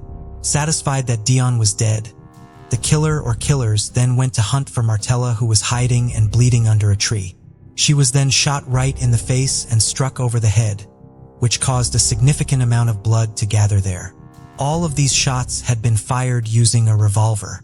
The killer then made their way back into the house to get a rifle, and remarkably Martella, who was still alive, managed to stumble back into the house where she saw her parents. Her bloody handprint was found on the house phone as she had tried to call for help. She then grabbed her father's arm and tried to pull him towards her, but she fell to the floor by her mom, Crystal. The killer then returned with the rifle and shot all of them one final time. Everything about this attack felt so personal, especially when it came to Martella. It was a harrowing set of visuals, and even the most hardened of officers said that tears filled their eyes as they looked at the scene and realized just how defenseless the family would have been and how frightening their last moments were, especially Martella's. But they quickly pulled it together, as this was now a huge murder investigation. The first thing that came to many people's minds was that it was a farm attack. Farm attacks have been prevalent in South Africa for years. And even though the Northern Cape is firmly in the position as the safest province, when it comes to these attacks, they do still happen there. However, journalists said that although they can go this badly, crimes this brutal seldom happened in this location, and the stories that make the papers were more petty crime or drug or alcohol related. The Steen Camp's house was big, and there were a lot of belongings to account for, but it didn't seem that anything was actually missing except a kitchen knife and some keys. A few of the couple's safes were open with the keys still dangling in the keyhole, but they still had things in them. There was cash on the side amounting to about $32,000, just over £1,000, along with the couple's credit cards. TVs, laptops and phones were all there too, and Dion and Crystal's cars were still in the barn area with the keys in the ignition. None of these items were hidden. They were just out in the open, and all added up, these were things that could make someone a lot of money. So why hadn't they been taken? The couple's gun safe was also wide open too, but it was still full of guns and ammunition. Experts said it didn't seem that a robbery was the motive, so this was ruled out. Despite a rumor circulating that Dion had killed his wife and daughter before turning the gun on himself, this theory was also eliminated. The news of what had happened was now spreading like wildfire. People could not believe that they had been with them just hours before at church. And now this had happened. Dion and Crystal had no enemies, no disgruntled employees the police could find, no one they owed money to, and no one in the community that even had anything bad to say about them. Leading the team was the provincial head of organized crime at the time, Colonel Dick Duval. And with 3 decades of experience, he was the best person to tackle such a complex case. He went back to the farm with Don so he could walk him through what had happened. Duval set a timer up as well so he could get a clearer picture of when this had actually taken place. Don told him he thought he was in the barn for about 45 minutes. He had left Dion and Martella watching a show together, and Crystal was working on the computer. He then heard the shots. He stayed still for about 10 minutes waiting for silence before running inside. When he found his sister, he picked her up and held her. In her final moments, she said she loved him before falling to the floor and grabbing at his t-shirt, which had been ripped. But this was not the t-shirt he had come into the station with. Don then walked them to his bedroom and picked up the ripped t-shirt to show them. They noticed some scratches on his neck, and he admitted that he and Martella had had a fight only a couple of hours before everything had happened. They asked what the fight was about, but he said he couldn't remember. They asked why he had taken the shirt off and changed, and he said that the sight of his sister's blood had repulsed him, so he had to get it off. He said after this, he ran back into the barn and hid, waiting for a few minutes before getting into his father's truck. He pointed out where he found the guns outside and where he had stopped to talk to the workers. He had then made the 4-mile drive to the police station. Everything was being tested, but there was a lot to get through, and it was a slow process. There were a few fingerprints on one of the drinking glasses found outside near the back door, but testing would confirm they were simply Martella's. Sadly, not all of the evidence was preserved and able to be tested. There was a green Jeep jacket belonging to Dion and a rug both covered in blood. But the day after the murders, Crystal and Dion's cleaners had burned them. Members of the Steen Camp family had even hired a private investigator to try and help them, but they were drawing a blank too. A few workers in the area said they had seen a white Audi with a broken mirror speeding around. A few of them even said they believed there had been a crash involving this car. The team went back, but they found no broken mirror fragments near the alleged accident site, and this lead went nowhere. The farm attack was still on people's minds, but the police weren't so sure. Nothing of value had been taken, and there was no forced entry. Two big things that didn't make sense. The family also had 4 dogs which were found alive and well. Don had not mentioned hearing them barking at anything. And in a lot of farm attacks, experts said that dogs were often poisoned or subdued before these attacks took place. And it seemed clear that whoever the killer was, they knew the layout of the home, something a random intruder would not. Detectives also felt confident that they were looking for just one perpetrator. As the investigation continued, the family's funeral was held. Don sat in the front row with his grandparents giving hugs to everyone that walked past. Everybody was heartbroken for the 15-year-old. In a matter of minutes, he had lost his parents and sister in the most traumatic of ways, and his life was irreparably changed. Everyone said that Dion and Crystal adored their children, and they all had a comfortable and nice life, wanting for nothing. But despite their wealth, they were very humble and modest and never shied away from hard work, an important trait they wanted their children to have too. Dion's sister joked that Don was Crystal's favorite, but Martella was definitely a daddy's girl. People said that when they first met, Dion was such a big man with a big presence, he looked intimidating, but the moment you spoke to him, he was a teddy bear and a real softie. He coached under 18s teams in tent pegging, an equestrian sport that is popular in the area, was a church deacon, and was part of the farming union too. A proud man and someone very dedicated to his community. Crystal loved gardening and had recently started her own baking business. Don and Martella had both attended boarding school just over 200 miles away.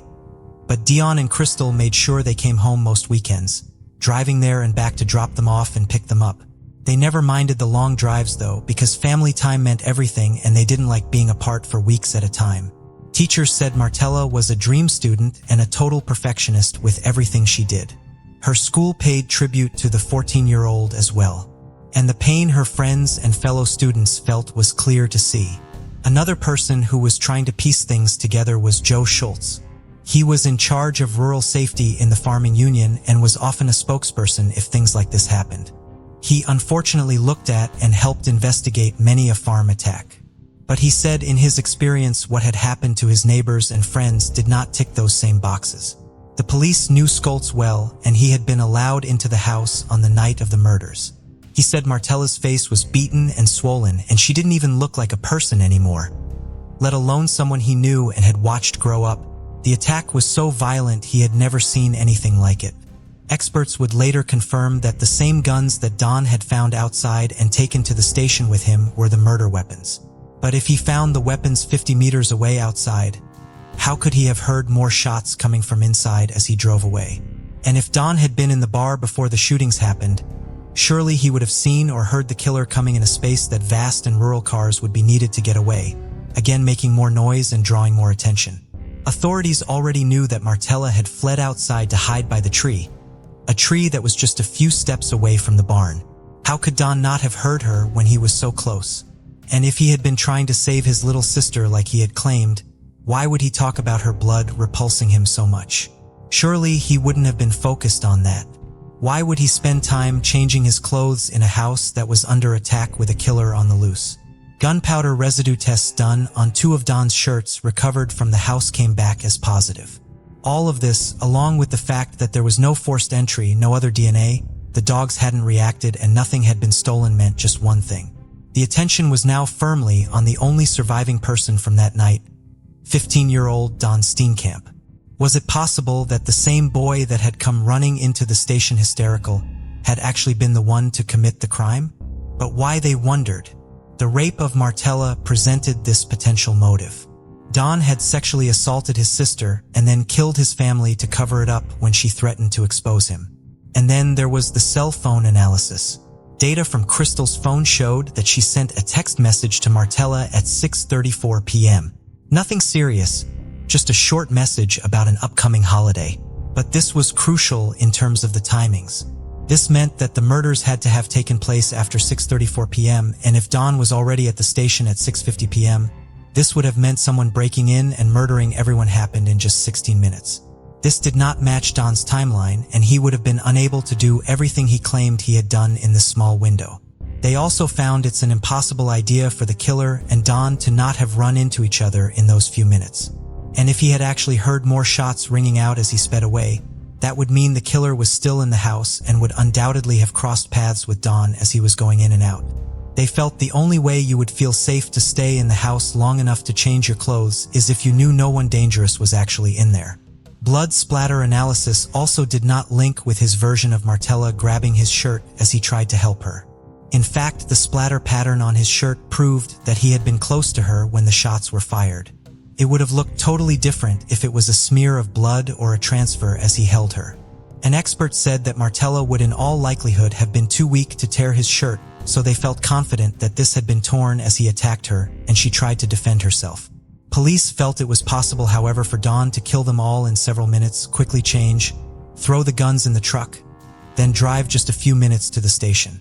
More texts from after the murders had also been analyzed. These were texts between Don and one of his friends. Who do they suspect? Only me. Are there no other fingerprints? No, only mine. Is there no other evidence to find someone else? No, they're not going to find anyone else. At this point, even Dion's sister said she suspected her nephew but couldn't quite fathom it. She said consoling him whilst also questioning his actions was surreal. She was still hoping she was wrong. On August 21, 2012, Dick Duvall arrived at Don's school with handcuffs. Detectives working the case said they had exhausted every other possible line of inquiry. They felt they had been as thorough as they could be before they presented their case. Even they didn't want to think that the 15-year-old son and brother could have done this to his own family. But after 4 months' copious and time-consuming investigations, tests, and expert opinions, they just could not draw any other conclusion. The now 16-year-old Don Steen Camp was placed under arrest in his head teacher's office. Don was walked through the school to the car with other students watching on. Don just stared ahead. He didn't seem angry or upset. He was blank. Duvall was driving to the station when a breaking news announcement came over the radio. A 16-year-old has been arrested for the murder of the Steen Camp family. Duvall said he discreetly glanced at him through the mirror to see his reaction. He said a slight smirk flickered across his face before he went back to staring into space.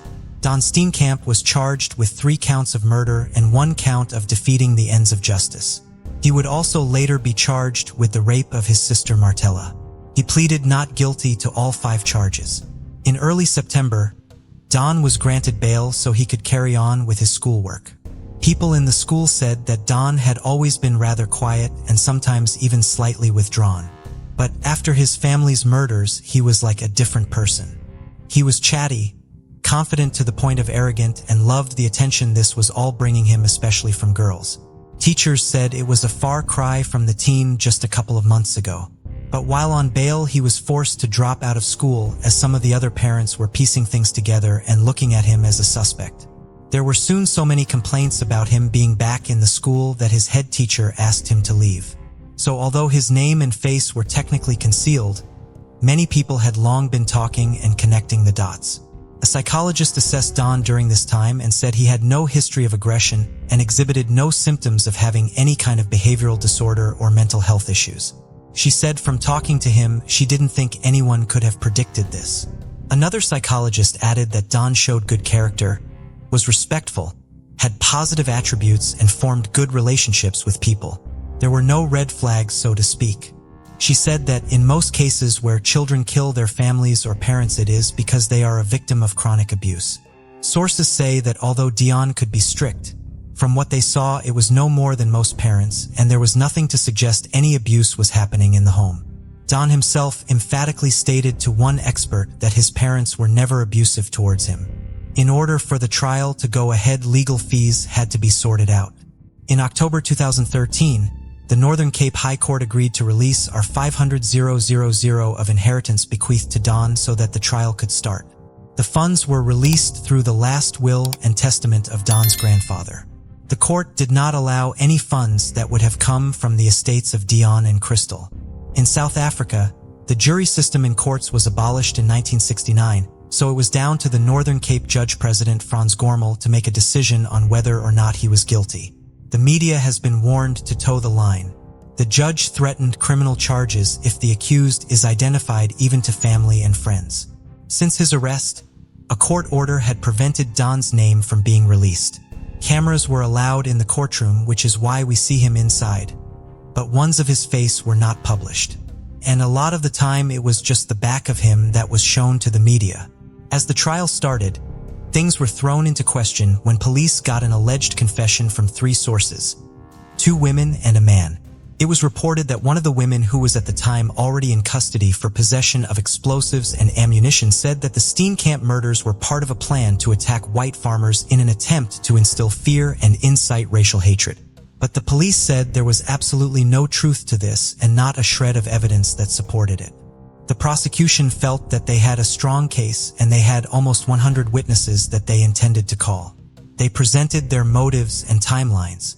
Don had raped his sister Martella and she had threatened to tell her parents. Don had shot them all to cover this up. And the fact that Martella was involved in a struggle prior to her death also supported the theory that the murders had something to do with her assault. The judge, experts, and police all felt sure that the person that had raped her was also her killer.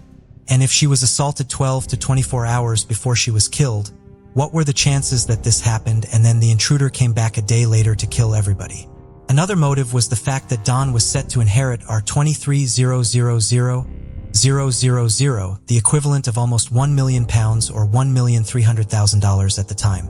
He also stood to get Martella's portion as well. A day after the killings, one of the first things he asked a psychologist was how his inheritance would be worked out, and said he knew all about his family's finances and what he was entitled to. Don did testify himself, and the judge said he showed himself to be a poor witness, and under cross-examination, his story was easily discredited. But even when he was caught out in a blatant lie, he seemed totally unfazed. One journalist said they kept looking for some form of emotion, but Don gave them nothing except being arrogant to the judge. On one of the days, everybody went down to the farm to get a clearer picture of where everything was. When the judge saw where Don had allegedly found the weapons, he commented that this made the killer the dumbest farm attacker in South Africa. To kill the family, run for the exit, drop the murder weapons, and then run back in.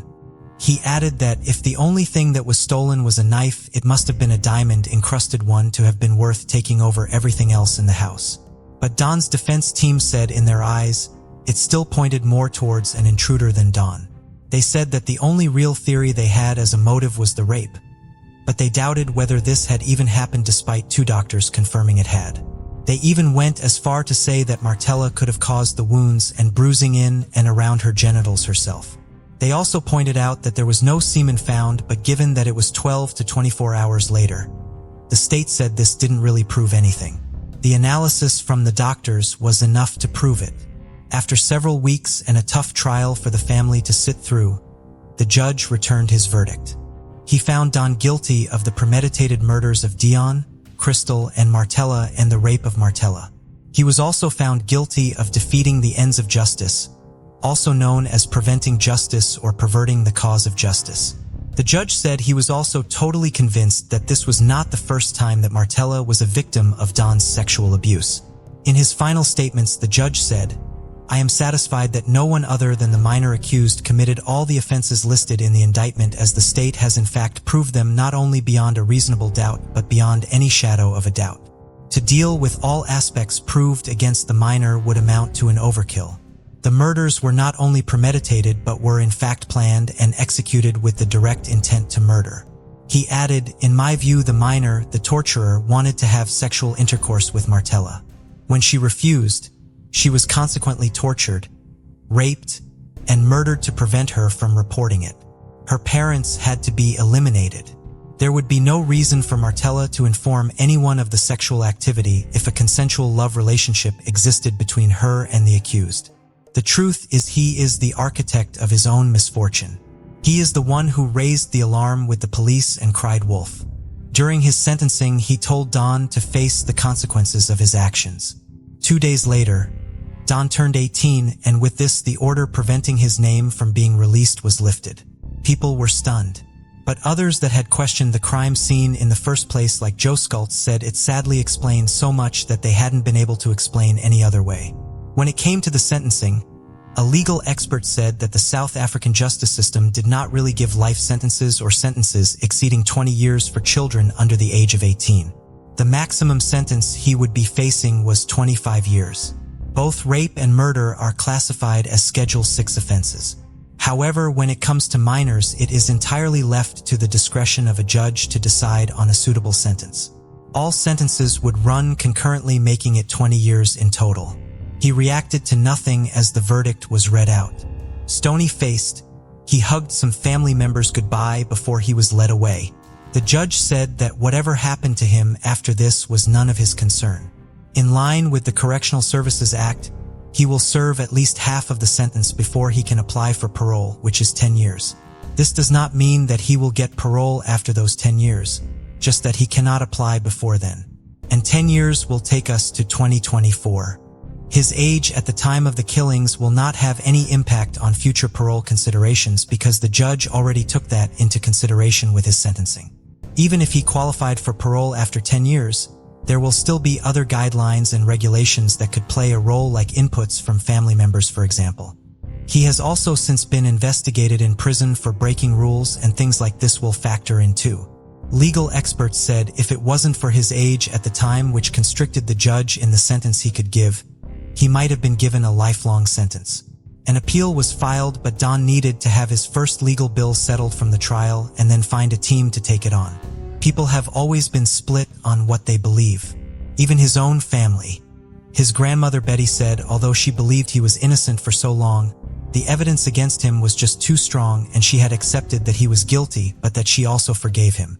She hoped that he could get the necessary psychiatric and psychological help so that one day he could make a positive contribution to society. Dion's sister Mariana said that she has to simply make peace with the outcome and accept it. Neighbors like Joe Schultz, who believe he is guilty, said if Don could admit that he did it and tell people why, it would give them the closure they all need, and they might be able to move forward, maybe even forgiving him one day. This brought an end to a truly unprecedented case that had been on everyone's mind for almost 2 years. Known to many as the Greek Wustad farm murders, it dominated the media for ages and left a lasting imprint on Northern Cape and further afield. Jacques Steen Camp, who was of no relation to the family, followed the trial and the family's journeys and wrote a best-selling book about the case, which was then made into a film in 2019. People likened that day in April to feeling like a horror movie in itself. Judge Franz Hormel later retired but was appointed inspecting judge of the Directorate for Priority Crime Investigations, also known as the Hawks. And sadly, in 2021, Dick Duvall, who had played such a vital part in bringing this case to a close, passed away after a short illness. It is safe to say that there will forever be so many unanswered questions about that day, and closure for the family left behind may always be so far away. Don has not spoken about that day but still denies having any part in it. So what actually happened on the farm on April 6, 2012 will likely never be known, and everyone will remain in the dark. One psychiatrist said that over time and with more assessments, a personality disorder or mental health issue might arise and show itself, which could give a clearer insight into his mind at the time. But there is also a good possibility that this will never happen. She said, whatever happened on that day is locked in his head, and if he hasn't said it yet, I don't think he'll ever say. I think the story was truly buried on that day. Mary Jamie Egan, lovingly nicknamed Bobo by all who knew her, was born on January 11, 1953. One of 5 siblings, she grew up in Magnolia, a small town in southwestern Arkansas with strong family roots. Her father, Gresham, was raised on a farm north of Magnolia, while her mother, Sue, hailed from Sparkman, about 60 miles away. Both attended college in Magnolia at the institution then known as Magnolia A&M, which later became Southern Arkansas University, where Bobo graduated in 1976. After college, Gresham pursued a career in real estate development, and in 1949, he and Sue co-founded Magnolia Lodging, their family business. Over the years, the couple developed more than 50 properties, primarily hotels and motels across Arkansas and Texas. Sue was deeply involved in community service and had a passion for the arts, particularly theater, serving on the Magnolia Arts Council. Bobo inherited traits from both her parents. From a young age, she was active in her community, starting as a Girl Scout, blending her parents' entrepreneurial spirit and dedication to civic engagement. In 2014, one of her classmates would write to the local paper to share the story of how Bobo responded to the integration of Magnolia schools. The classmate, who was American, recalled the uneasiness she felt coming into the previously all-white school and how Bobo's acceptance of and friendliness towards her new classmates inspired other students to behave in the same manner, making what could have been difficult transition much easier. Bobo loved the arts like her mother, but whereas Sue preferred the theater, Bobo had a passion for studio art.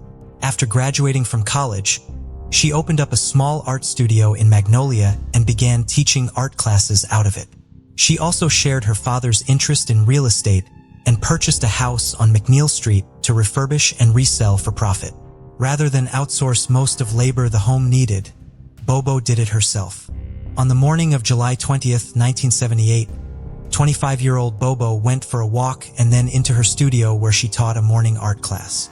While the day started off normally, Bobo would not return home at her usual time. She still lived at her family home, and Mrs. Shin became worried when it was almost time for dinner, but Bobo had not made it back. She began calling around to Bobo's friends to see if they knew where she was. Bobo had taken an ad out in the local paper for the home she had renovated and was now trying to sell. Her friend Anita, whom she had met because she was dating a friend of Bobo's boyfriend, had called Bobo at her studio that morning. Anita was still a student at Southern Arkansas University and often spent time with Bobo in the afternoon after she was done with her classes and Bobo had finished teaching her lessons. Their favorite place to spend time that summer was the pool at the motel on Main Street Freshamshin had recently built. When Anita called Bobo at 11 a.m. that day to ask her to get together that afternoon, Bobo could not immediately commit to any plans. She was waiting to hear back from a man who was interested in potentially buying a home she had just renovated. She promised to call Anita back after she found out if she would be showing him the house that afternoon or not. Bobo called Anita back just a few minutes after hanging up from that first phone call. The prospective buyer had just called her back, and he had a house just outside of Magnolia he was interested in trading her house for. She was going to meet with him but hoped to be able to see Anita afterwards. "Come looking for me if I'm not back this afternoon," she joked before hanging up the phone. Mrs. Shin was also able to learn that the man her daughter was meeting was having his car serviced at the Pontiac dealership in town and had arranged for Bobo to pick him up at the Easy Mart across the street from it. No one seemed to know his name, however. Mrs. Shin decided to drive over to the dealership to see if they could provide her with any information about the man. She arrived at the dealership just as the employees were closing up for the day. They did not have any cars in for service that could have belonged to the still unidentified potential home buyer. One of the dealership employees was able to tell Mrs. Shin that he had seen a car that looked like Bobo's blue 1976 Buick pick up a man in the Easy Mart parking lot around noon that day. After sharing that information with Bobo's mother, the dealership employee then left to go home. His involvement in the search for Bobo was not over yet, however. As he drove down Main Street, he happened to see a blue Buick parked behind Smitty's grocery store. He pulled into the parking lot to see if anyone was around the vehicle. No one was. However, the scene inside the car was concerning. Bobo's white tennis shoes were on the floor by the pedals, and her sunglasses and a novel were thrown on the passenger seat. Her purse, wallet, and the keys to the car were still inside of it. The only thing that would be found to be missing Bobo's address book, which authorities would later speculate had been taken to prevent them from gathering any information about the man Bobo had her meeting with that day. The dealership employee immediately drove back to work to tell Mrs. Shin about what he found, and she in turn notified the police. A massive search for Bobo was carried out, and her family quickly offered a reward in the case. Originally, it was $10,000, but eventually, it grew to $25,000. Witnesses were able to help the police put together a timeline. Employees at Smitty's had noticed Bobo's car in the parking lot at 1:30 that afternoon. A witness at the Easy Mart had seen a dark-haired man come into the store to get change for the payphone around 11 a.m., just before Bobo received the call from the man who was interested in her investment property. After the story of Bobo's disappearance and photographs of her appeared in the local paper, the county tax assessor, Henry Irwin, came forward with a potential sighting of the vehicle. Mr. Irwin had been baling hay on his property on July 20th. Around noon, he saw a blue Buick traveling down the highway, weaving back and forth. It appeared to him that the man and woman inside the car were struggling as they drove. A carpenter had been working across the street from the house Bobo had been trying to sell. He came forward with a sighting of her on the day she disappeared, but this account has since been called into question. The carpenter said that he saw a woman he believed to be Bobo around 11:30 a.m. on the day Bobo went missing. Shortly after she arrived at the home, a man with brown hair and a mustache drove up in a dark green Pontiac. He and Bobo went inside the home and came back out after approximately 10 minutes. They then each got into their own cars and drove off in the same direction with the man following Bobo. The problem with the sighting is that it does not line up with where Bobo was planning to meet the man who was interested in trading houses with her. It is that she ended up meeting with the two men that day. The man the carpenter saw and the man seen getting changed for the payphone, who may or may not have been the man who spoke to Bobo on the phone in between her calls to Anita, were similar in appearance but appeared to be two different individuals. The man the carpenter saw had facial hair, whereas the one seen at the Easy Mart did not. It is possible that Bobo received another phone call from a second man interested in her property after she hung up her second phone call with Anita. However, the timeline will be very tight, especially given the fact that some reports say that Bobo went home to change clothes before going to meet with anyone about the property. It would only have taken about 5 minutes for her to drive from the Shen family home to the house on McNeil Street, but since she couldn't have left her studio before 11:15, it would have been difficult for her to meet someone at the investment property by 11:30. It is not impossible, however, and even with this potential second meeting, she would have had enough time to get to the Easy Mart to pick up the man as the dealership employee had witnessed. If Henry Irwin's timing is correct, and it was Bobo's car he saw swerving down the highway, then it appears this man attacked Bobo straight away, never going to the home on McNeil Street with her. Seeds and grasses had been found all along the bottom of Bobo's car, as though it had been through a field. Given the fact that Bobo's car had been seen driving at noon and was abandoned at the grocery store by 1:30, the car could not have been driven very far away in that limited amount of time, which in theory narrowed down the search area. Even if the car Henry Irwin had witnessed at noon was not actually Bobo's, the time frame is still not widened by very much, as Bobo was still at her art studio until after 11 that morning. Despite the extensive searches and manpower dedicated to the investigation, Bobo has never been found. The investigator most closely tied to the case is Mike Lowe. Lowe had been with state police for just 10 months when Bobo went missing. While he was not immediately assigned to the case, he was immediately connected to it. His hometown was not far from Magnolia, and he was a graduate of Southern Arkansas University. While he was a student there, Bobo Shin had sat in front of him in one of his history classes. While he and Bobo were no more than casual acquaintances, he was still shocked to see her familiar face in the newspaper alongside an article about her disappearance. The following May, Lowe was sent to Magnolia to serve as the lead investigator for the state police there, allowing him to work on his former classmate's case, which the other investigators in town are still working as thoroughly as they were when Bobo first went missing.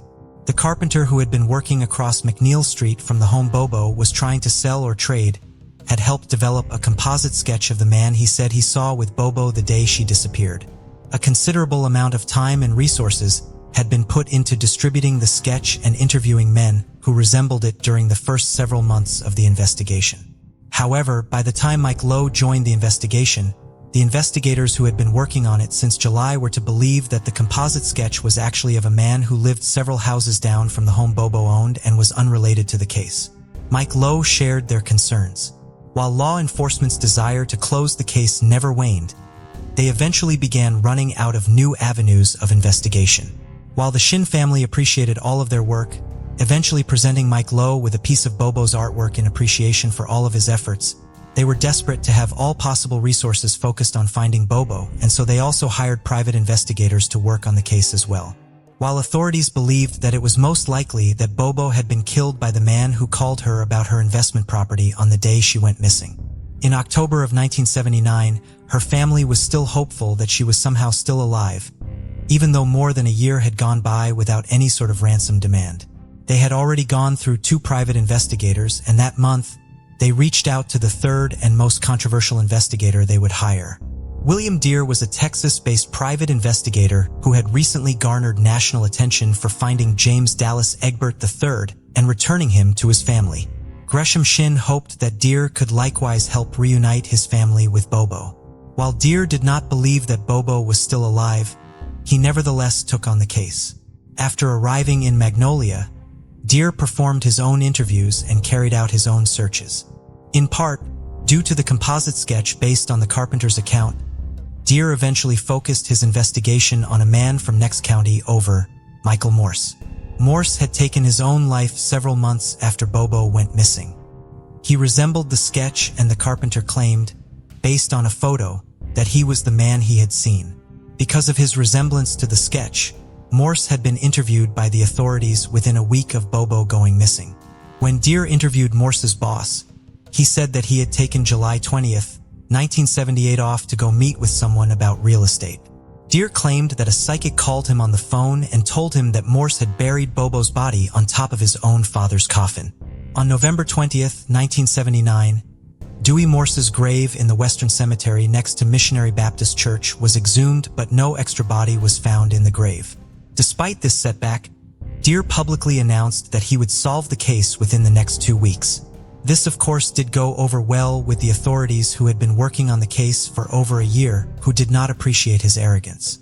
While the Morse family did consent to the exhumation of Dewey Morse's grave, they filed a $2 million lawsuit against William Deer less than a month after it occurred. Sam Tatum, who had been the head of the State Crime Commission at the time, was also initially named in the lawsuit but was later dropped from it. Michael Morse's widow, Norma, and his mother, Corinne, sued for emotional distress and invasion of privacy. They claimed that Deer had engaged in extreme and outrageous conduct in publicly accusing Michael Morse of abducting and killing Bobo, using information received from a so-called psychic and through other similar bizarre sources. Deer would later say that the tip that led to him exhuming the grave had not actually come from a psychic. He had made up the story about a psychic calling him with the information in order to protect an informant. In June of 1981, a civil jury ruled in Deer's favor in the lawsuit. While Deer has long since been off of Bobo's case officially, when reporter Paul McDonald interviewed him in 2016, he said he was still investigating it on his own. He claimed that he had recently heard from a new informant who had passed a polygraph. He could not name the informant out of concerns for his safety because he was implicating someone who was still alive. The informant believed that Bobo was buried on a specific piece of property just outside of Magnolia. Deer says he emailed Mike Lowe with this information but was asked to relay it to the county prosecutor. Not trusting the prosecutor to follow up on the information, Deer decided to finance a search of the property himself. As of the publication of McDonald's article on Bobo's case in March of 2016, he was still working to secure the necessary permissions to do so, and it does not appear as though the search has since been carried out. In the decades following Bobo's disappearance, Mike Lowe has performed more searches and followed up on leads all over the state of Arkansas and the southern United States. The intensity of his focus on the case has not diminished despite the passage of time. In 2010, he retired from the Arkansas State Police. He then ran for and was elected sheriff of Columbia County, and continued his investigation into Bobo's disappearance in his new role.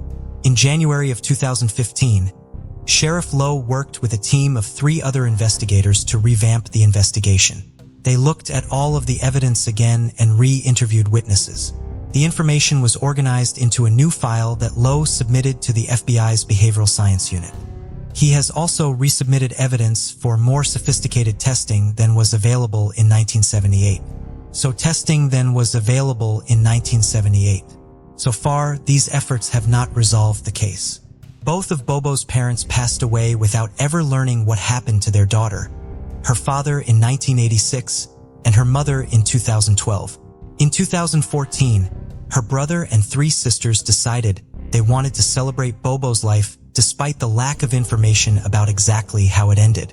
On 19th, the family gathered in the Memorial Park Cemetery to dedicate a headstone for Bobo next to the plot shared by her parents where they hoped to one day lay her to rest.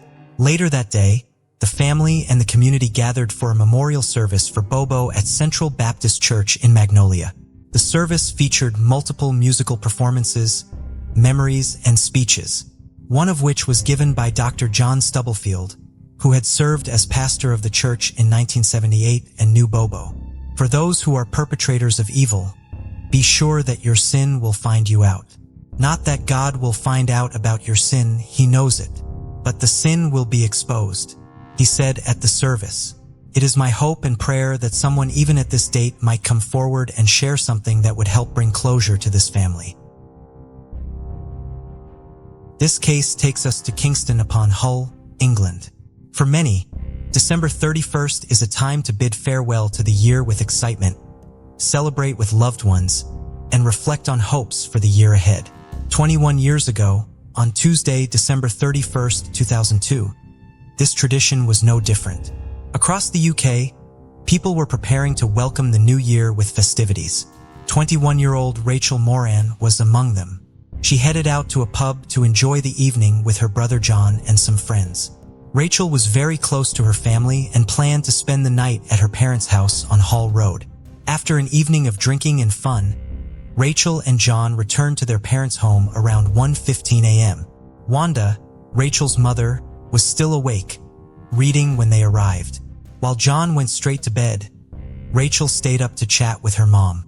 Wanda suggested that Rachel call her boyfriend Mark to wish him a happy new year. Mark was supposed to be at their shared home, taking care of their kittens. Rachel tried calling him on the house phone, but the call went unanswered. She then tried his mobile, but when someone finally picked up, it wasn't Mark. It was a mutual friend. Rachel could hear a party going on in the background, and it turned out he had been invited to a house party and agreed to go. Rachel wasn't happy and was frustrated because it meant that the kittens had been left alone. Then Mark's phone ran out of credit, and she could no longer get through. As Rachel disappeared off, Wanda assumed she was going to bed, but Rachel soon reappeared, changed her shoes and headed for the front door, telling her mom goodbye. Wanda went after her, and as she went outside, she asked her where she was going. Rachel replied that she was going home to be with the kittens and make sure they were okay. The weather was horrible and cold, and Wanda was concerned for her daughter. There were very few taxis due to it being New Year's Eve, and Wanda didn't really want her daughter walking home in the dark by herself. As they stood outside talking, a man walked past them, and Wanda was so concerned she nearly called out to him and asked him to walk with Rachel and make sure she was safe, but she chose not to. Despite her mother's protests, Rachel set off and began the walk back to her flat. Wanda called out to her and told her to ring as soon as she got home. Rachel replied that she would. 30 minutes had soon passed. There had been no call from Rachel. Wanda continued to call Rachel's mobile repeatedly, but she wasn't answering. Her home phone also went unanswered. Wanda tried to think about where she could be. Maybe she had gone out looking for Mark, but the time continued to tick by, and it had now been 2 hours since Rachel had left, and there was still no word from or sign of her. Wanda was exhausted and decided to go to bed, hoping that in the morning she would hear from Rachel and that everything was okay. As daylight broke, Wanda's phone rang. She got out of bed and ran downstairs as relief washed over her, hoping it was her daughter. But it wasn't. It was Vanda, her other daughter and Rachel's sister, calling her mom to wish her a happy new year. Wanda spoke to her son John and her husband Ray and told them that Rachel had gone home in the early hours of the morning and failed to get in touch. John tried ringing Rachel's mobile phone, but he too was met with silence, and the calls wouldn't connect. As he tried calling her house phone, there was a glimmer of hope. The phone was engaged, meaning there was someone there using the phone. Wanda called back 5 minutes later, and the call connected and was answered. It was Mark. Wanda asked him if Rachel was there. "No, she's not here. She was staying with you last night, wasn't she?" Mark told Wanda he had been out all night and got back to the flat at around 7 that morning and gone straight to bed. The flat was as he had left it. The kittens hadn't been fed, and there was nothing to suggest that Rachel had been back at all. Wanda and John immediately went over to the flat, and Mark was right. She definitely had not made it back. This was so out of character for Rachel, and Wanda knew that something was very wrong with the whole situation. Mark tried to calm her fears and said that Rachel knew many people and could have gone to someone's house. It hadn't even been 12 hours yet. But Wanda was not convinced. She knew that Rachel would have called her as soon as she got home, and if she wasn't at home, Where was she? Rachel Moran was the youngest of 4, born in Ireland to parents Wanda and Ray. She had 3 siblings, her brother John and 2 sisters, Vanda and Carrie. Her father called her the baby of the family. As a child, she had wanted to become a vet, but when she got older, she changed her mind and became a worker in a creche, looking after babies. It was a job she adored. Rachel was a very striking woman and stood at 6 feet tall. She was someone who enjoyed life and saw the good in everyone she met. She had been an entertainment and cabaret student at Hall College, and although she was well known and sociable, she was more shy with those she didn't know. It was also at Hall College that she met Mark Shepard in 2001, and a romance soon blossomed. They lived in a 1-bedroom, first-floor flat on the Orchard Park estate.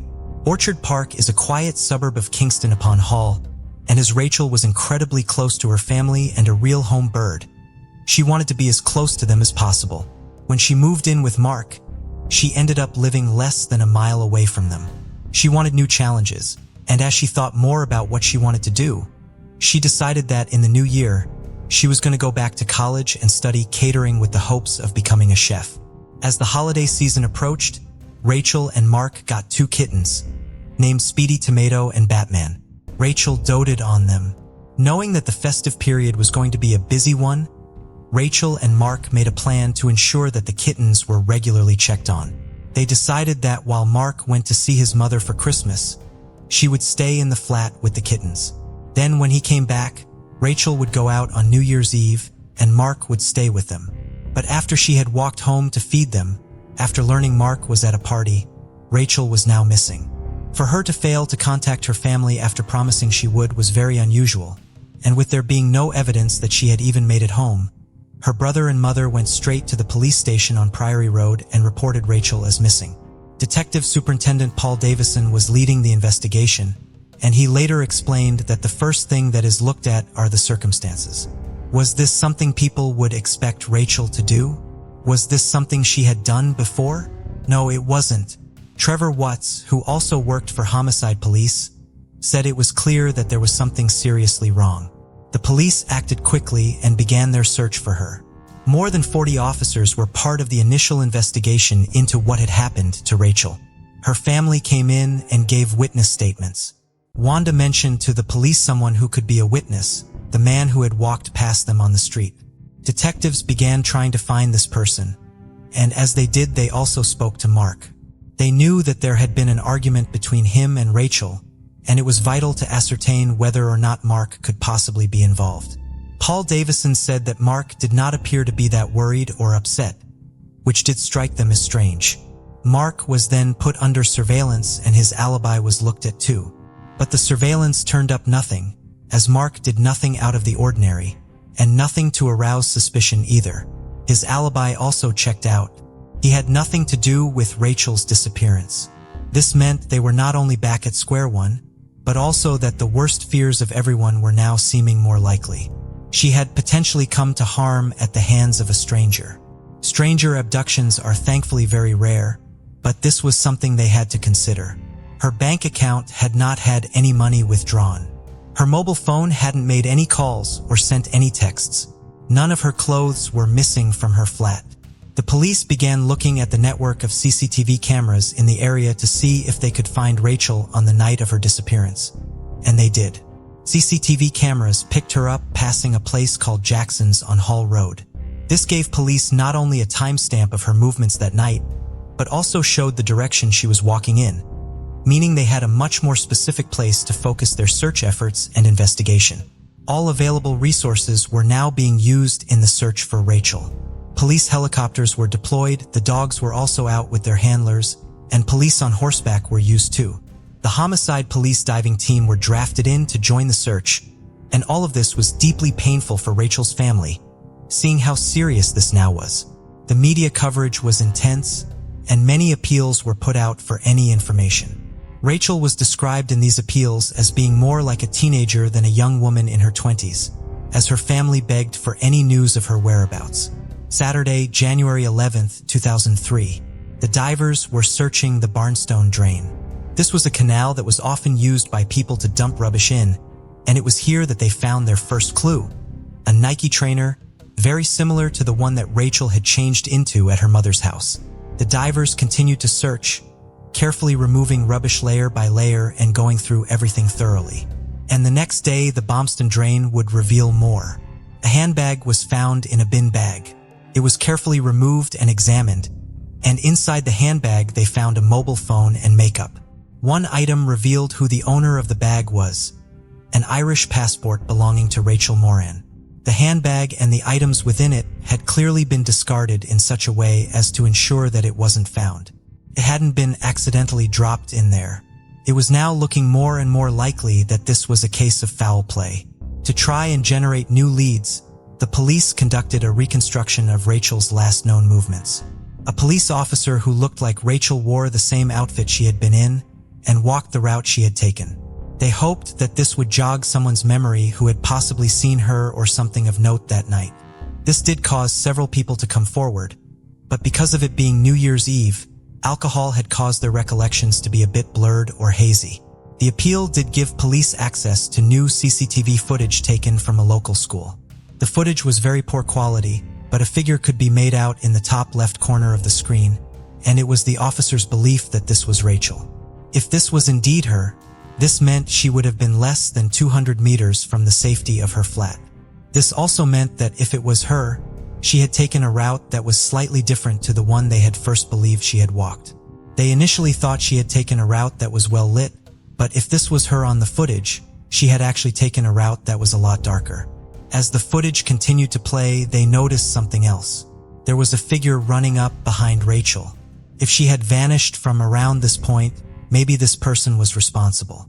This footage now meant that the police had an area to focus on, and as Officer Trevor Watts explained, 99% of bodies are found within 1 mile of the last sighting of the person.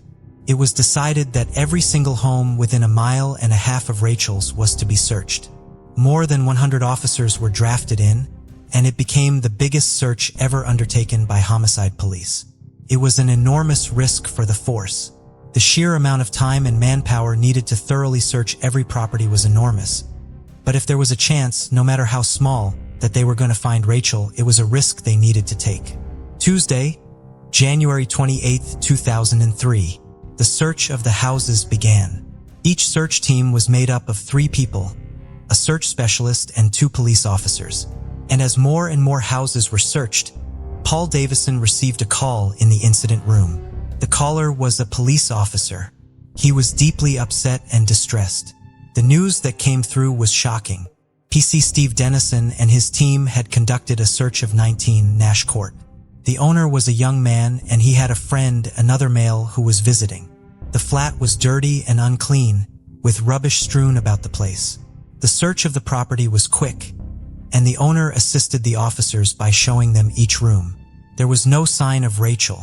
There was one last thing for them to look at, the bin cupboard that was part of the apartment block and belonged to number 19.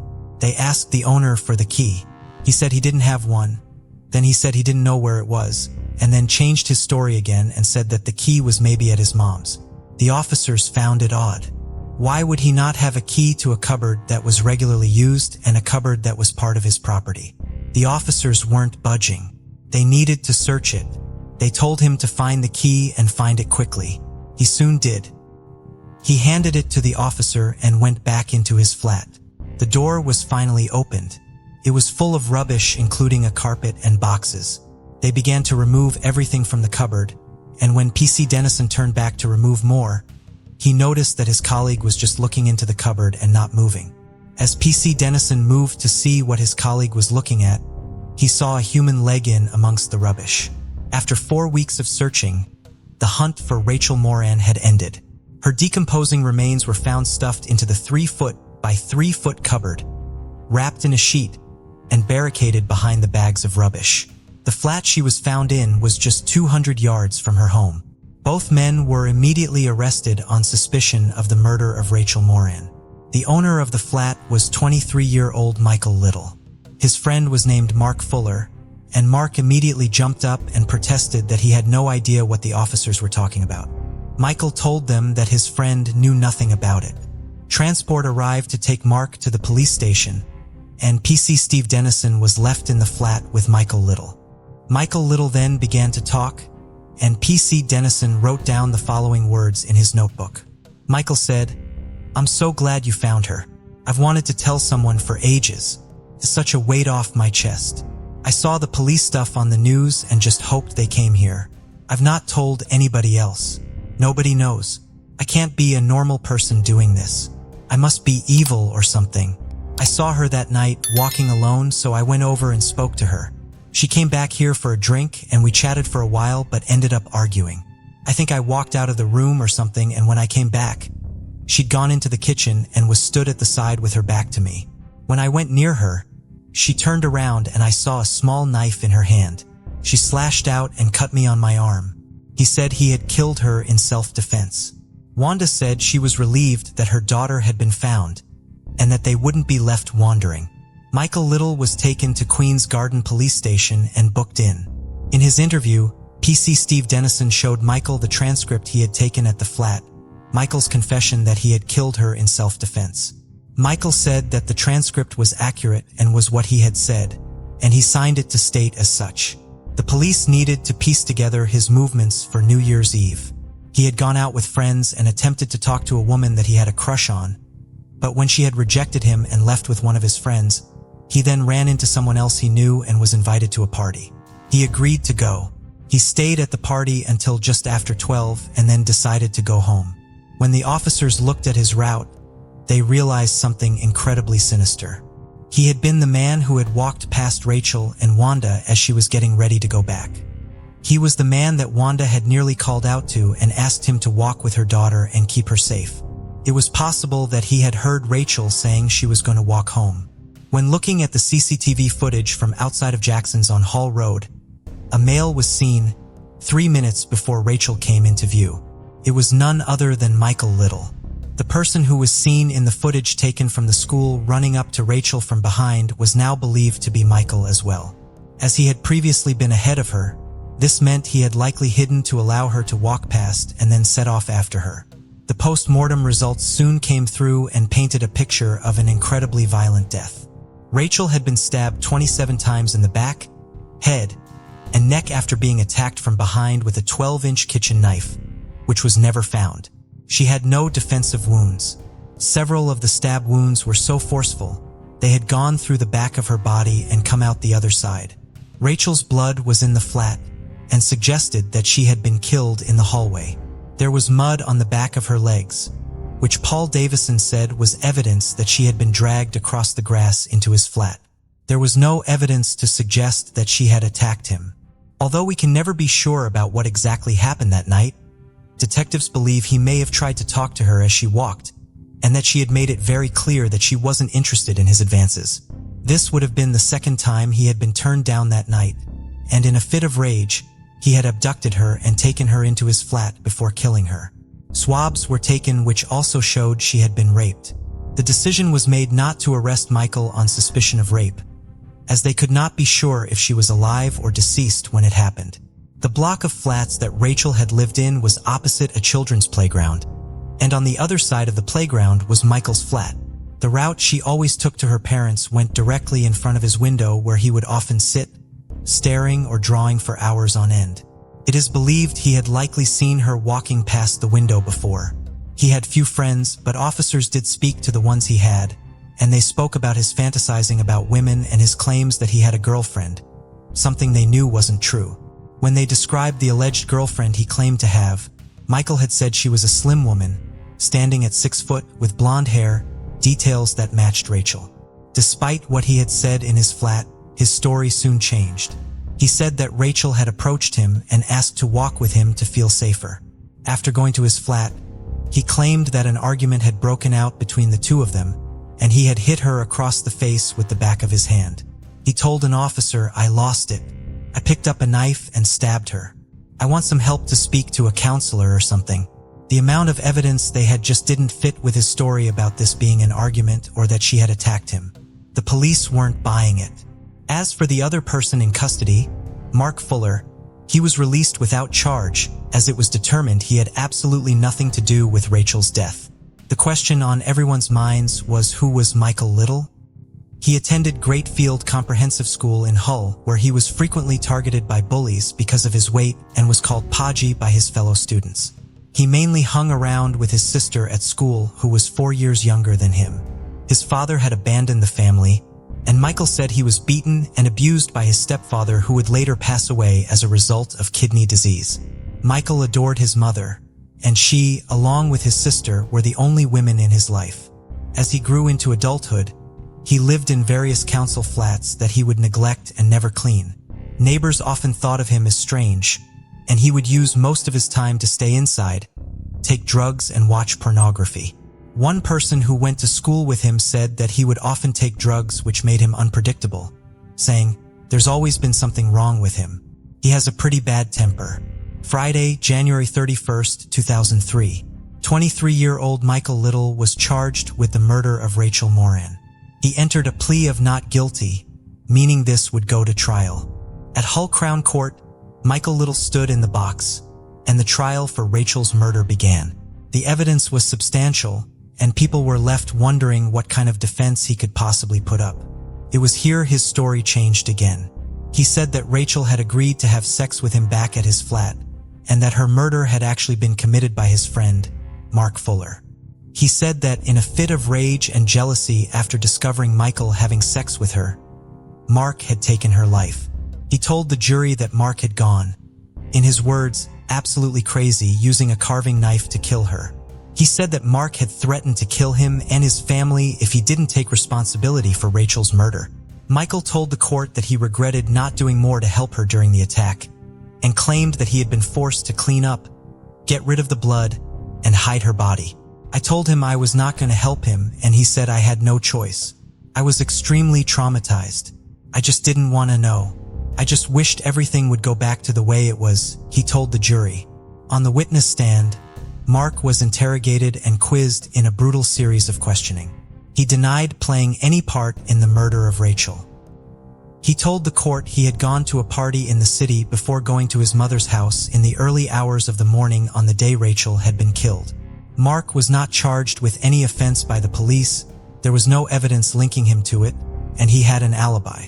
This story was nothing more than a desperate attempt by Michael to pin the blame on someone else.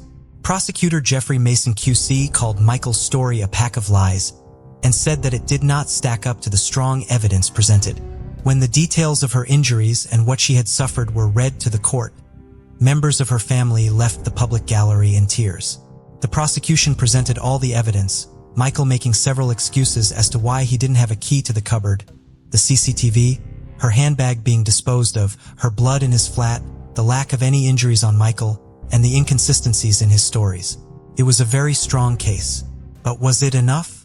The jury would deliberate for 9 hours following the 3-week trial.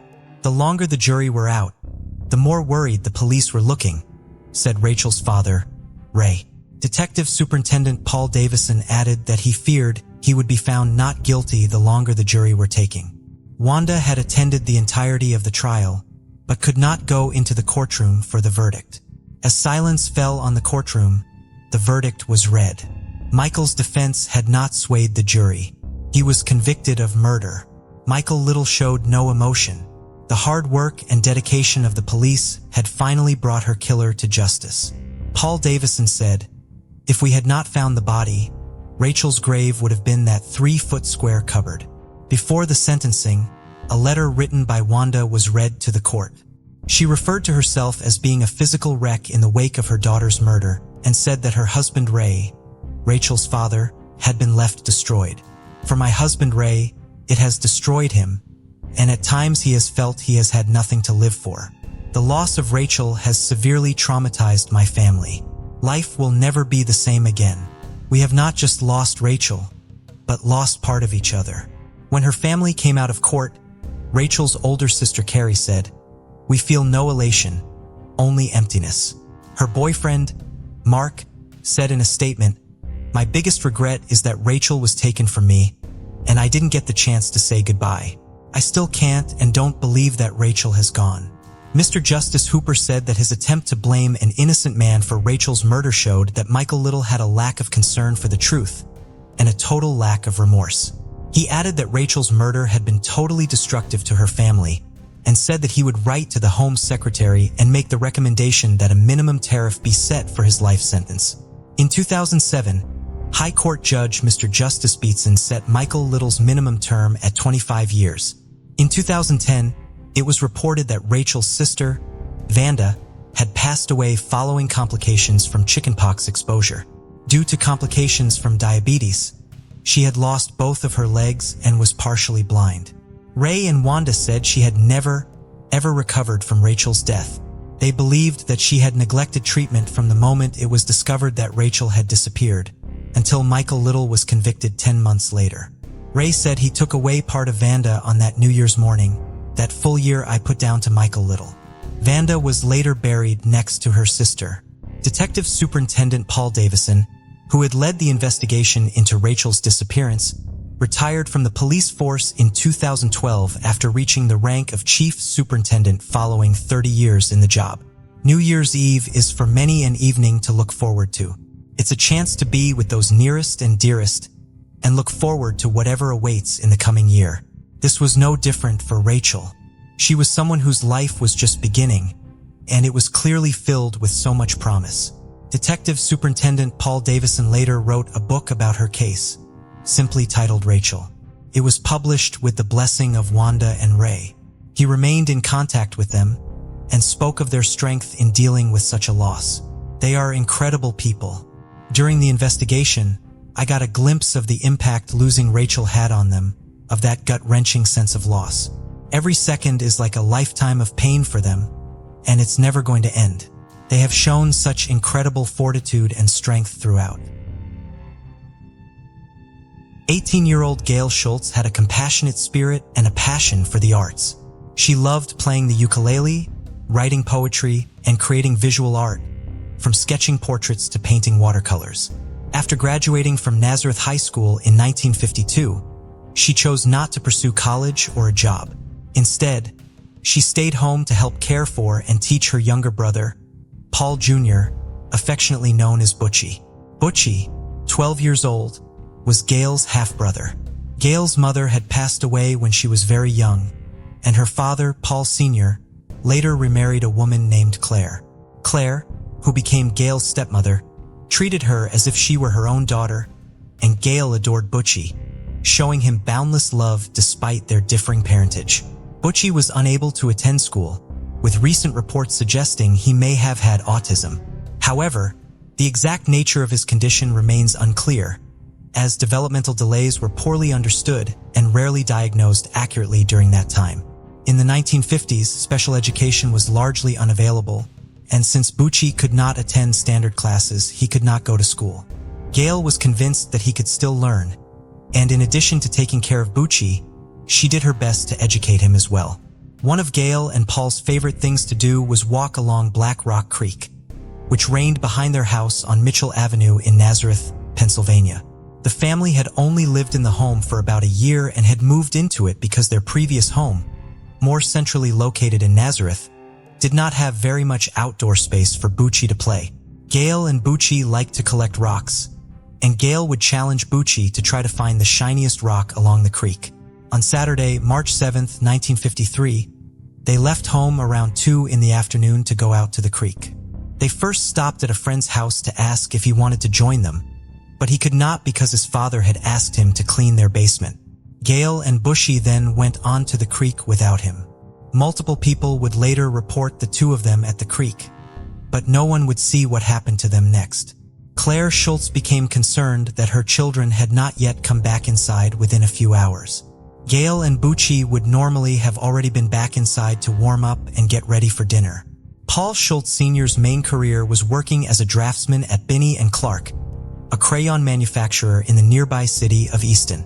However, he also repaired televisions and radios as a side business out of a workshop he maintained in the basement of his family's home. That day, he and an assistant, Robert Howells, were working on a television in the workshop. Around 5:20 p.m., Claire called down to him and asked him to go outside to call Gail and Butchie home. Paul then went outside, but received no answer when he called out to his children. He then walked closer to the creek, which was only a few 100 feet away from the house, to look for them. Robert Howells began packing up his tools when Paul went out to look for Gail and Bucci and was taking them out to his car when he heard Paul scream. When he looked to the creek, he saw Paul pulling Bucci from the water. Claire was in the kitchen at the time, looking out the window and watched as her husband pulled her son out of the creek. Paul had discovered both of his children, face down in the 10 inches of water in the creek. Gail and Bucci's autopsy would later estimate their time of death as 2:30 p.m., not long after they left home. But Paul would later say that his mind could not comprehend the possibility that his children were dead when he first found them. He immediately began trying to resuscitate them. Robert Howells had run into the house and called both the family doctor and the local ambulance for help. The crew of the ambulance also tried to revive the siblings and transported them to the Nazareth Fire Company for further medical assistance. Even after Gail and Bucci were finally declared dead, no one yet realized the manner of their deaths. It was assumed that Gail and Bucci had both died as the result of an accident, slipping, hitting their heads, and falling into the creek where they drowned. This was not an outrageous assumption. The rocks near the creek would be slippery under normal conditions, and the temperature had been just below freezing for much of the day, making ice a potential risk as well. Gail and Bucci were therefore taken from the fire company to a funeral home in Easton rather than to the coroner. However, when the funeral director began preparing their bodies, he realized that the head wounds Gail and Bucci had sustained were too extensive to have been caused by a simple fall. He recognized that the bodies would require full autopsies, and the police were finally notified of the siblings' deaths. At the autopsies the following day, it was determined that Bucci had been struck in the head 3 times and Gail had been struck 7 times. She also had a compound fracture on her thumb, which was believed to have been a defensive injury. The blows appeared to have come from a hammer. Both siblings had water in their lungs, indicating that they had still been alive and breathing after they were put into the creek. The police investigation into the murders faced numerous challenges. Authorities were not notified about the crime until 9:40 p.m., more than 7 hours after the murders occurred and 4 hours after the bodies were discovered. They could not properly search the crime scene because it was dark by the time they were called in, and several inches of snow fell in the early hours of the following morning. Gail's glasses were eventually found 40 feet away from where her body had been discovered in the creek, but not until 9 days after she died, after the snow began to melt. A chisel with a plastic handle was also eventually found at the scene, but forensic tests showed it would not have caused injuries consistent with those found on the siblings' heads. The crime scene was also highly contaminated. The ambulance and the doctor's vehicle had been driven back to the creek, and dozens of neighbors had come out to the scene after Gail and Bucci were found. Gail and Bucci's distraught parents had to be investigated as a matter of protocol. They were interviewed at least 3 times in the days following the murders and were given lie detector tests. Claire and Paul were cleared of involvement. There do not appear to have been any insurance policies on the siblings, but Gail was the beneficiary of a $17,000 trust established by her maternal grandmother, Minnie Romilly, which was to eventually be paid out to her in 3 separate payments. However, the trust specified that should Gail die, the payments would instead go to Zion Lutheran Church in Easton, meaning that there would be no financial motive to kill her at the time of her murder. Police theorized early on in the investigation that Gail and Bucci had been killed by what they described as a sex maniac, although there was no evidence suggesting a sexual motive. Gail and Bucci's cousin, Barry Ale, has theorized that his cousins may have instead been killed by someone who was upset by Bucci's behavior. Bucci did not speak in the way most people do, communicating in moans, screams, and grunts rather than typical speech. Someone who did not understand that Bucci had special needs could have been angered by the exaggerated noise he tended to make. Barry Isle had been just 9 years old at the time of his cousin's murders and had frequently gone down to the creek with the 2 of them. They had seen a homeless man near the creek the week before Bucci and Gail were killed, and Barry has speculated that this man may have been involved in the murders, but this remains just a theory. There was a lot of public interest in the case, which helped keep the investigation active. Tips were called in about suspicious individuals and unfamiliar cars in the area at the time of the murders, but none of the tips panned out. Various groups and businesses donated money to create a large reward for information, and the local newspaper hired a private and a criminologist to help with the investigation. Despite all the efforts from the police, the family, and the community, Gail and Butchie's case went cold. Paul Schultz Sr. died of a heart attack a year and a half after his children were killed in September of 1954. Claire Schultz then moved to Buffalo, New York to live near her son from a previous marriage, but was buried near Paul, Butchie, and Gail in Pennsylvania after her death in 1970. While little progress was made in the case in the ensuing decades, Gail and Butchie's memory has lived on in Nazareth. In 2011, classmates of Gail's and other alumni of Nazareth High School raised more than $2,000 to purchase a monument for Gail and Butchie. It was placed near the stadium on the campus of the larger Nazareth area high school, which was built the year after their deaths. In 2013, several of Gail's classmates worked with her cousin, Barry Ale, to compile a scrapbook of memorabilia about Gail. The 50-page scrapbook contains newspaper clippings about her death, but also many of her art pieces and articles she had written for her high school literary magazine. It is being housed in the library of Nazareth Area High School, and plans are made to digitize the materials so that a DVD could be produced and sent to every school in the district, as well as the local public library. The Pennsylvania State Police maintains a file with over 400 pages of information about Gail and Butchie's case and periodically hears from the public about it. But they have not made much progress in solving it in several decades. Timothy Alioth was a decorated Vietnam War veteran who served in the United States Marines from 1967 to 1973. His time spent serving along the DMZ left him with post-traumatic stress disorder, which eventually led to him becoming a completely disabled veteran. In February of 2009, 59-year-old Timothy was living with his sister, 62-year-old Donna Plew, in her home on East Indiana Street in Vancouver, Washington. He had moved there from Oregon after Donna's husband died in September of 2008. On Friday, February 6, 2009, Michelle Kraft and her husband, Keith James, arrived at their adult daughter's home on Indiana Street to pick her up for dinner at 7:15 p.m. As she was walking out to the car, their daughter heard 3 loud noises she feared were gunshots. As the family drove away, they happened to glance over towards Donna's house as they passed it. They saw a pickup truck that had been backed into the driveway. Its driver's side door was open and a man was lying on the ground with his leg up against it. A woman lay on the ground in front of the truck. The 2 people on the ground were Timothy and Donna. They had each been shot in the head and did not survive their injuries. Each of his siblings left behind children and grandchildren. Donna's quiet neighborhood was not usually the scene of any kind of violence, and her neighbors were shocked by the crime. Police quickly came to the conclusion that the murders had not been random and that Donna and Timothy must have known their killer. Unfortunately, no one witnessed the killer leave the scene, leaving police without a major lead to follow. Wally Stephan worked in law enforcement for 36 years, eventually becoming a detective with the Vancouver Police Department. After his retirement, he continued working on Donna and Timothy's case as a volunteer investigator with the Clark County Sheriff's Office.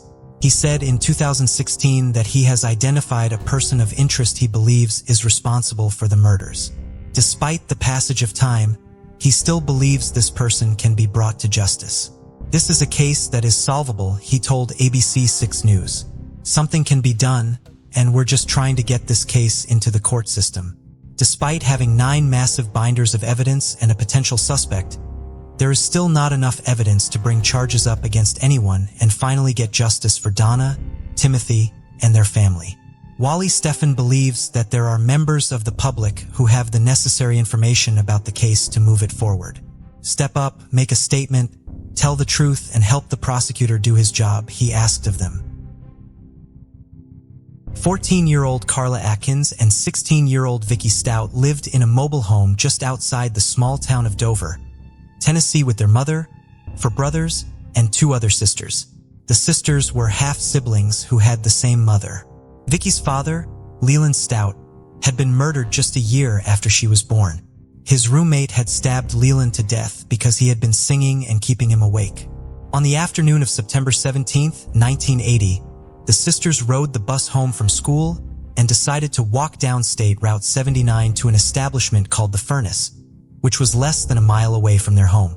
The furnace was a restaurant, a bait shop, and a convenience store, and Carla and Vicky went there to buy snacks. After they left the store, witnesses saw them as they were talking to a man in a blue truck. They were never seen alive again after that sighting, and their mother, Margie, reported them missing to the police after they failed to return home. It was out of character for Carla and Vicky to go off on their own, but they were still initially categorized as runaways by the authorities after they were reported missing. Their family continued searching for them for the next 2.5 weeks. On October 5th, 2 hikers were walking along an old logging trail in what is now known as the Between the Lakes National Recreation Area. They Vicky and Carla's bodies buried in shallow graves, 75 feet apart from each other. Autopsies would reveal that each of them had been shot in the head with a shotgun. It appeared the girls had been killed where they were found. K-9 units were brought in to search the area where the remains were found. Investigators tried to connect the case to others in nearby areas, and more than 30 potential suspects were identified. However, the case remained unsolved. In 2015, 35 years after Vicky and Carla were killed, District Attorney Ray Crouch reopened the case, conducting new interviews and asking the FBI for assistance because Carla and Vicky's bodies had been found on federal land. The sketches of the man witnesses saw in the bloop truck talking to Carla and Vicky were also released to the public, along with a new sketch developed by the Tennessee Bureau of Investigation, which shows what the man the witnesses saw may look like having aged 35 years. In 2016, Tennessee Governor Bill Haslam announced a reward of $1,000 for information that led to the arrest and conviction of the sisters' killer. Carla and Vicky are buried next to each other in the Standing Stone Cemetery. Despite the ongoing efforts of numerous agencies, decades after Carla and Vicky's deaths, the case remains unsolved. Their sister, Patricia Gordon, however, has not lost faith that whoever took her sisters from her will one day be held accountable. They will get their justice someday. They'll get what's coming to them, whether it be in my lifetime or not, she said in 2018. For this case, we're in North Oak Cliff, Dallas, Texas. In 2020, James, known as Jamie, and Jennifer Faith lived together after 15 years of marriage. Their story began on a blind date, where they talked for hours, amazed by how much they had in common. From that night onward, they were inseparable. Jennifer, who had been married twice before, had a daughter named Amber from her first marriage. Her first husband did not want children, and their relationship ended when she discovered she was pregnant. Jennifer juggled finishing her thesis, graduating, and giving birth to Amber, all in the span of a month. She later married a man named Rick, but that marriage ended quickly as well. When she met Jamie years later, everyone remarked that they seemed like the perfect match. Jamie quickly became completely devoted to both Jennifer and Amber, embracing them as his family. They married in Las Vegas in 2012. Amber loved Jamie like a father and asked him to adopt her and make it official. He was so emotional and he couldn't sign the papers quick enough. Jennifer said that Jamie was the only father Amber ever really knew, having been in her life since she was 8. It seemed everything had fallen into place for the three of them. Friends were so happy for the couple to have finally found each other after so many years of heartbreak for Jennifer and for Jamie, who told his friends he thought he would be single forever. They were a fun couple to be around, always up for doing something social, and loving to host parties. Jennifer was in healthcare administration and Jamie had worked as an executive in the IT department at American Airlines for 7 years. His friends said computers and tech were his thing, going back as far as school, and working his way up to a top career was always on the cards for him. He was a big gamer and sports fan too. Jamie and Jennifer lived a comfortable life and did lots of traveling together. So when US Airways and American Airlines merged and Jamie's job called for him to move, they were happy to do so. The Faith family relocated to Dallas, moving into a nice house on a quiet street, the 1000th block of South Waverly Drive. They always got each other cute gifts and presents, whether there was an occasion or not, and loved any chance for a celebration. For Valentine's that year, Jennifer had bought Jamie a personalized book thanking him for making her life so wonderful. On October 8, 2020, the couple celebrated the 15th year anniversary of their first date, a huge milestone. The next morning at 7:30 a.m., the pair set out on a walk together with their dog Maggie. It was light outside, quiet and peaceful. The couple's Ring doorbell picked them up as they left and headed down the street. Without warning, a masked man started approaching them from behind. He pulled out a gun and fired 9 shots in very quick succession, 7 of them hitting Jamie. 3 bullets to his head, 3 to his chest, and 1 to his groin area. Between the shots and Jennifer screaming, people quickly started coming out of their houses. The shooter then turned his attention to Jennifer, knocking her to the floor and duct taping her wrists. He then tried to pull her rings off and even made an attempt to attack Maggie. As Jamie lay on the ground, the man snatched off his wedding ring, got into a small black truck and sped away. The smell of gunpowder filled the air as people stood looking in horror, many of them on the phone to 911. Authorities got there fast, but there was nothing anyone could do. 49-year-old Jamie Faith was dead. Neighbors consoled a distraught Jennifer outside. It was such a shocking and heartbreaking scene. One minute she had been celebrating her 15-year anniversary and walking her dog. The next her husband was shot dead right in front of her and her life in Amber's had been turned upside down. But as upset as Jennifer was, the police had no time to waste and she was swiftly asked to come in and give a statement. For something like this to happen in broad daylight was staggering and no one could draw any conclusions as to who would want Jamie dead. But sadly, police said Jamie's murder was one of many violent crimes in Dallas that year. The city reported more than 200 homicides in 2020 alone. Even though this was the case, it seemed whoever had done this, they were brazen and took a big risk. It all seemed so personal and so intentional. Was it possible that Jamie knew his killer, or was it a robbery that had gone horribly wrong? But he had been shot before anything was taken from him. It seemed that the theft was an afterthought. Why such a brutal killing? Was duct taping Jennifer a potential attempt at an abduction? There were so many layers and so much to unpack.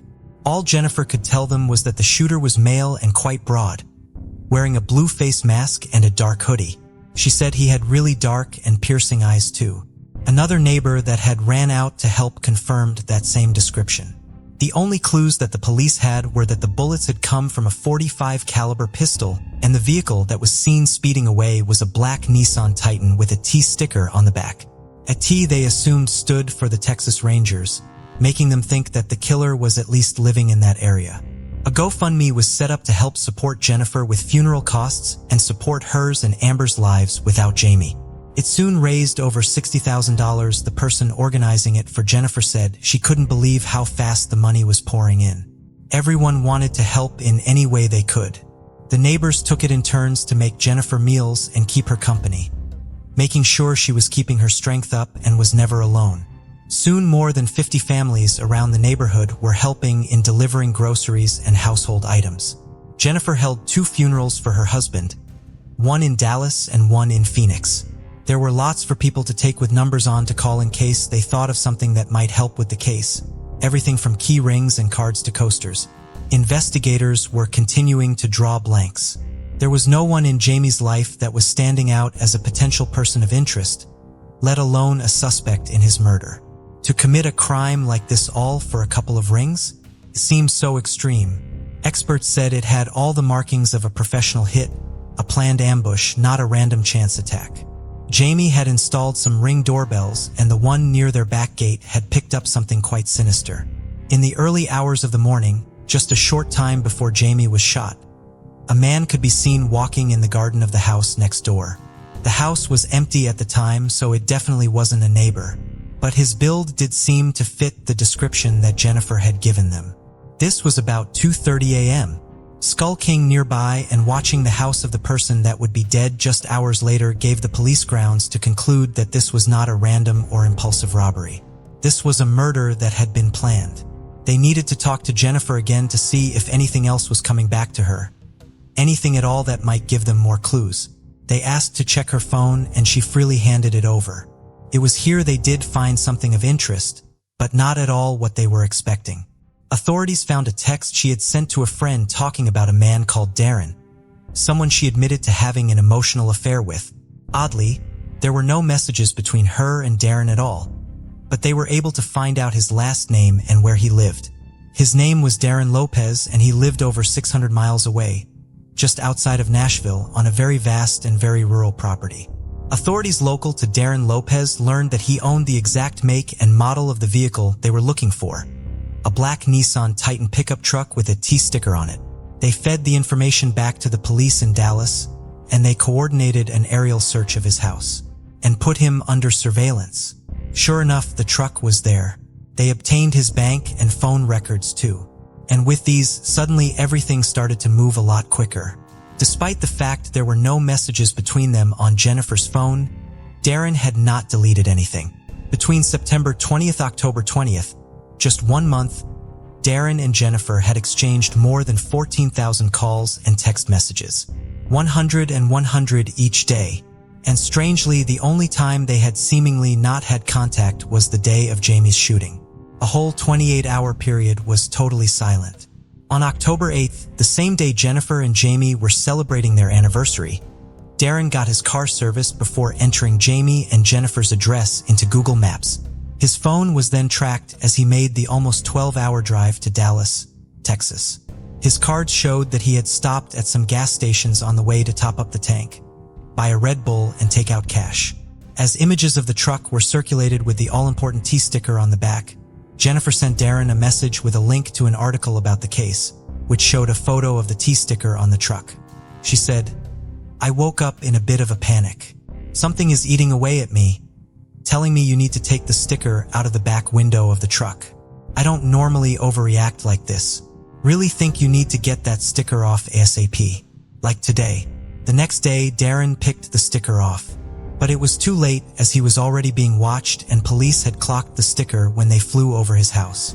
Darren and Jennifer were suddenly their prime and only suspect.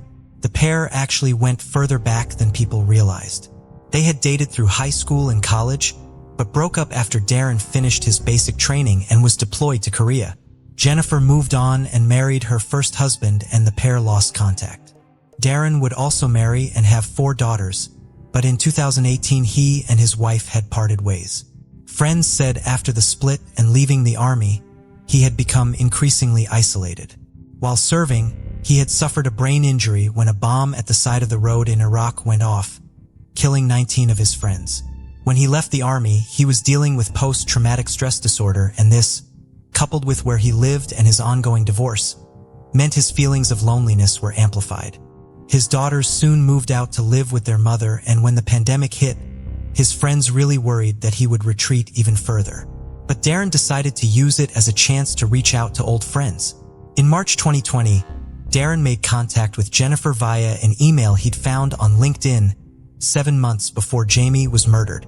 In his first email, he said he had been following her on social media for a couple of months. He talked about his life, his children, reminisced about their past together, and told them that she unknowingly helped him to get through 20 years in the army. He admitted he had wanted to write to her for a while and said he had been thinking of her a lot over the years. Jennifer replied a few hours later and seemed practically giddy about the email. She said she too had been searching for him. She even knew he had lost his father in 2015. Her email was far longer and more in-depth than Darren's had been, and she was going into immense detail about every part of her life, family, marriages, attaching pictures too. She signed her email off by saying, "I'm certain you weren't expecting a book of response back to you, but once I started typing, I couldn't stop. I really hope you're doing well and you are happy. I have definitely missed you over the years, and there have been so many times I've wanted to talk to you. Thank you for being persistent in looking for me. Love, Jen." Before long, they were having an emotional affair, talking about 5-year plans and how they wanted to be together one day. Jennifer called him her soulmate, but Darren said he was hesitant, and although there were feelings there, he didn't want to break up her marriage. Jennifer told him there was no intimacy between her and Jamie anymore, and Darren said she needed to be honest with him and tell him how she felt. But it still felt like a piece of the puzzle was missing. They continued to look into the emails and recover ones that had been deleted. As they did this, Jennifer, none the wiser, was trying to get hold of the life insurance. In November 2020, she initiated a claim with Metropolitan Life Insurance Company, seeking $629,000, but she found out that until they could rule her out as a suspect, she was unable to withdraw anything. She sent Darren a text message, and the pair seemed confident they would get the money eventually, and discussed buying a house together in Tennessee. Jennifer had given Darren a lot of money in gifts since they first started talking, including a new TV and 2 credit cards. Credit cards that she paid off with the $60,000 she received from the GoFundMe. Darren was in big trouble financially. His house was about to be foreclosed on after he had failed to make mortgage payments for several months, and his water had been shut off too. In one email, Jennifer wrote to him, "Here's both of my major CCs. Amex has no limit, and I think the Visa has like $35,000. Please don't hesitate to use them for whatever you need, especially when it's stuff for the girls." As 2021 came around, the police finally felt they had enough to move in and arrest Darren. But before they did, they wanted to see if the pair slipped up anymore. On January 10th, the detectives set up a meeting with Jennifer. Before the meeting, she sent Darren a message and said, "Don't text me Monday. I'm going to factory reset my phone on Sunday night after deleting texts. If asked about you, you are an old friend going through a divorce. We talk every night because I am helping/giving support with the girls, just in case they pulled phone records and ask." The next day, January 11th, 2021, they showed up at Darren's house with handcuffs. He was arrested on a state murder charge and was charged with a federal gun crime. He pleaded not guilty to both and was held on a $1 million bond. In his house, they found the same gun they were looking for in connection with Jamie's murder, confirmed via ballistic testings, and he had credit cards in Jennifer's name. Traces of Jamie's blood were later found on the gun too. In his car, a blue face mask thought to be worn on the day of Jamie's murder was also found. Jennifer was spoken to again following his arrest, but she denied there was anything inappropriate going on between the pair, saying they were just close. But the woman who just couldn't stop talking was now very quiet. She'd been asking for help in finding her husband's killer for months, and now they had arrested someone, but suddenly she didn't have anything to say. A week later, Jennifer transferred $118,000 from her checking account to an account belonging to an undisclosed third party. A few days after that, she asked someone else to send a message to Darren. "I've just needed to be cautious because every communication is being monitored. Please tell him ASAP that I will always be his." Darren responded via the same person and said, "Please stay strong for us." The walls were caving in on Jennifer. And less than a month later, in February 2021, 48-year-old Jennifer Faith is now facing obstruction of justice charges related to the murder investigation of her husband, a charge she pleaded not guilty to. But the investigation was far from over and more was coming out by the day.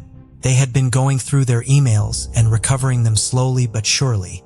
It turned out that just a few months after they had started talking, things had taken a dark turn. As well as Jennifer emailing Darren from herself, she set up a fake email account under Jamie's name, and using this, she started up correspondence with Darren. The first email was immediately graphic and aggressive and detailed a long list of physical and sexual abuse Jamie had inflicted on Jennifer. It also included photos of alleged injuries, but it was all Jennifer, and the pictures would turn out to have come from stock image sites. Not a shred of evidence ever corroborated anything that she had said about Jamie being abusive. An expert said it was all one awful lie after another. Darren replied to who he thought was Jamie and said, "I've been talking with her at night because she is terrified of you. You give her nightmares. I will get involved to make sure she is safe and unhurt and do that in any way I can." He finished his email by saying, "Be the husband you say you want to be." Another email showed a picture of a wound to a person's neck captioned with, "Good stuff. Enjoy knowing you can't do a thing about it." This picture was in fact real, but it was from a car accident that Jennifer was involved in 8 years prior. She was telling Darren that Jamie was beating her, sexually assaulting her, and letting other men sexually assault her, burning her and attacking her with weapons.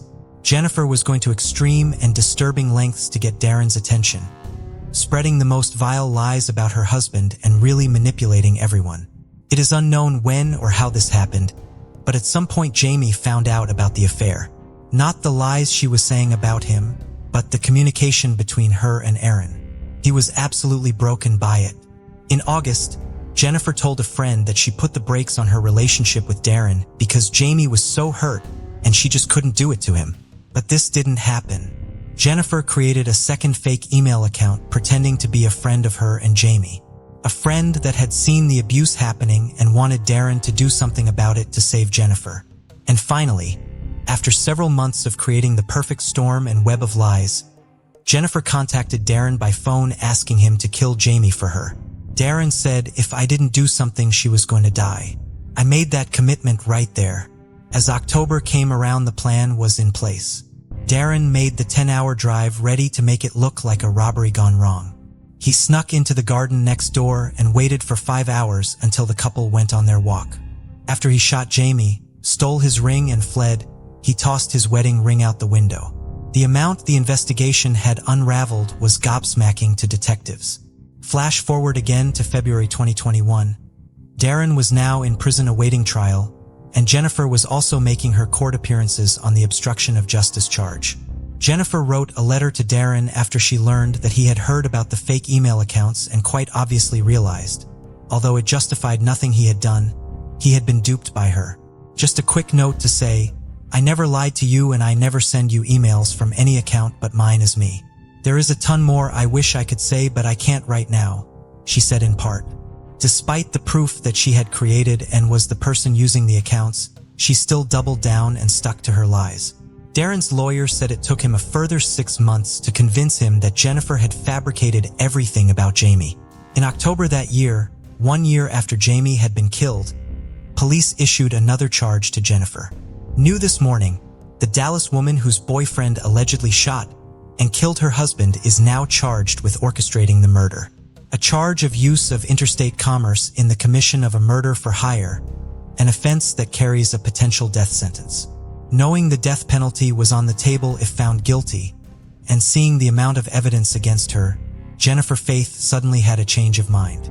She pleaded guilty, and in return prosecutors agreed to drop the obstruction charge and recommended a sentence of life imprisonment.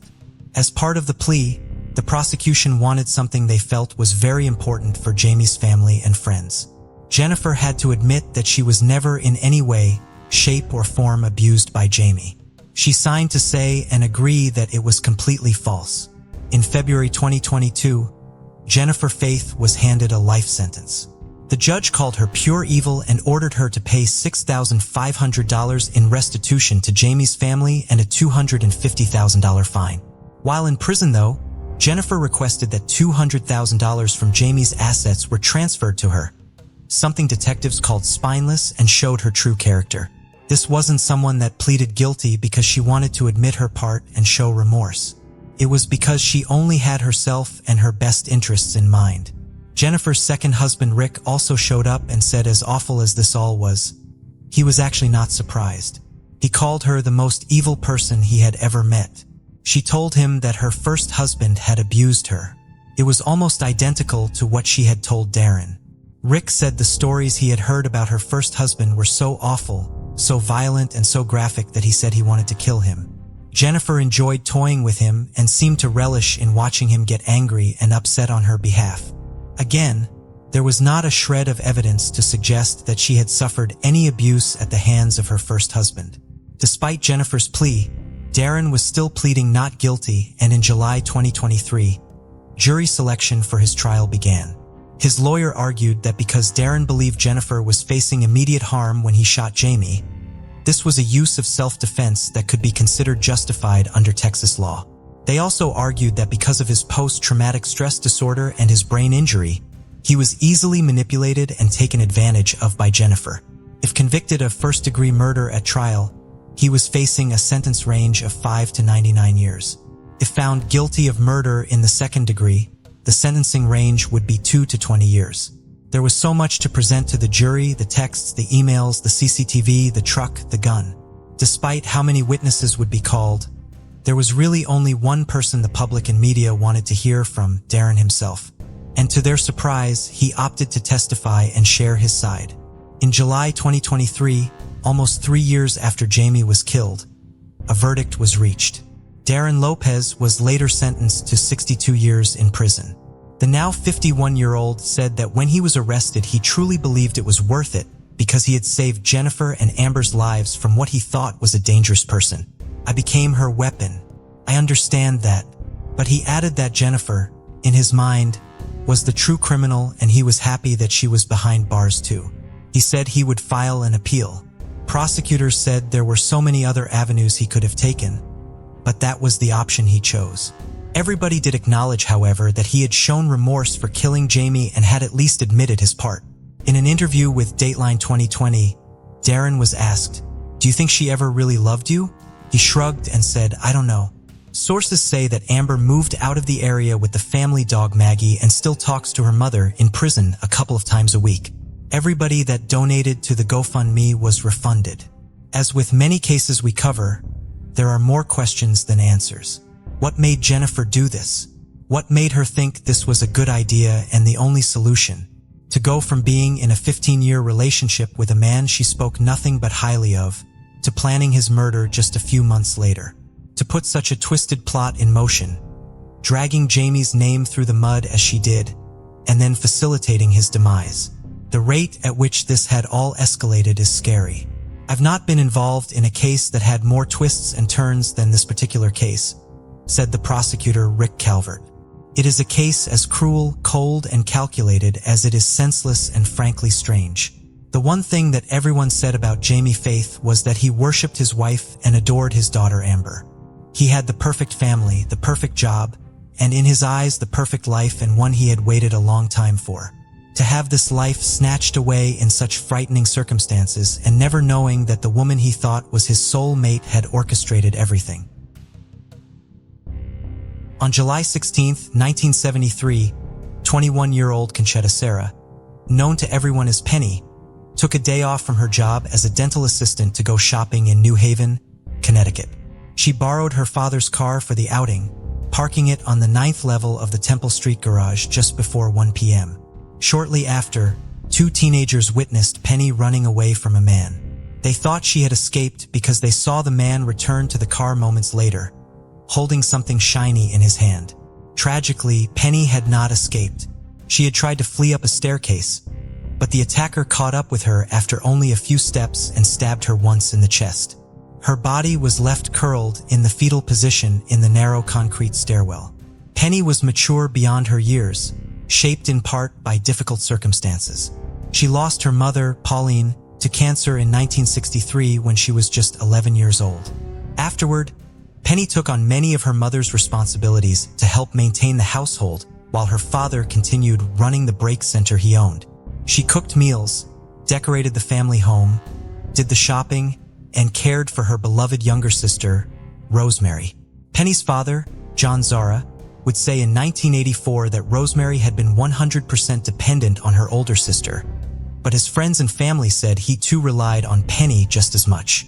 After John was notified of his daughter's death, he was unable to eat or leave his house for several days.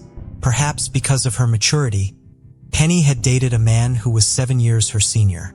The couple was engaged to be married, but Penny had broken off the relationship because of their frequent arguments. Police looked at Penny's ex as a potential suspect early on in their investigation, but he had an alibi corroborated by numerous witnesses, and his fingerprints did not match one's in evidence.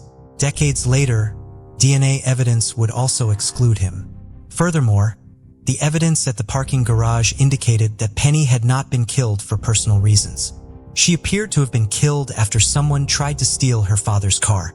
The car was a blue 1971 Buick Electra that by all accounts was a very nice vehicle that could have been attractive to a car thief.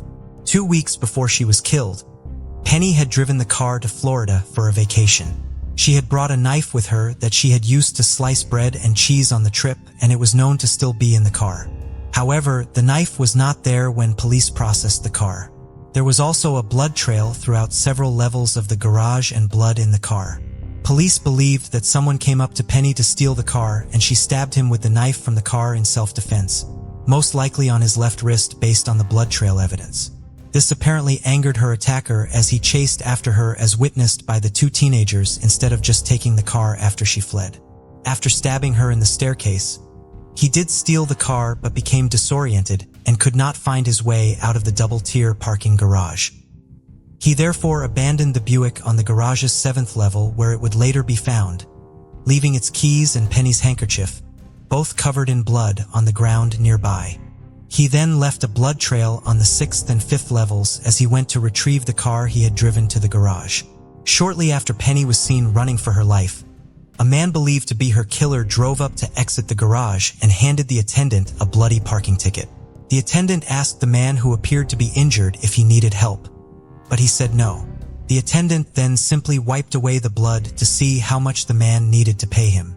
He did not take note of the car's license plate as it rapidly drove away after the man paid the parking fee.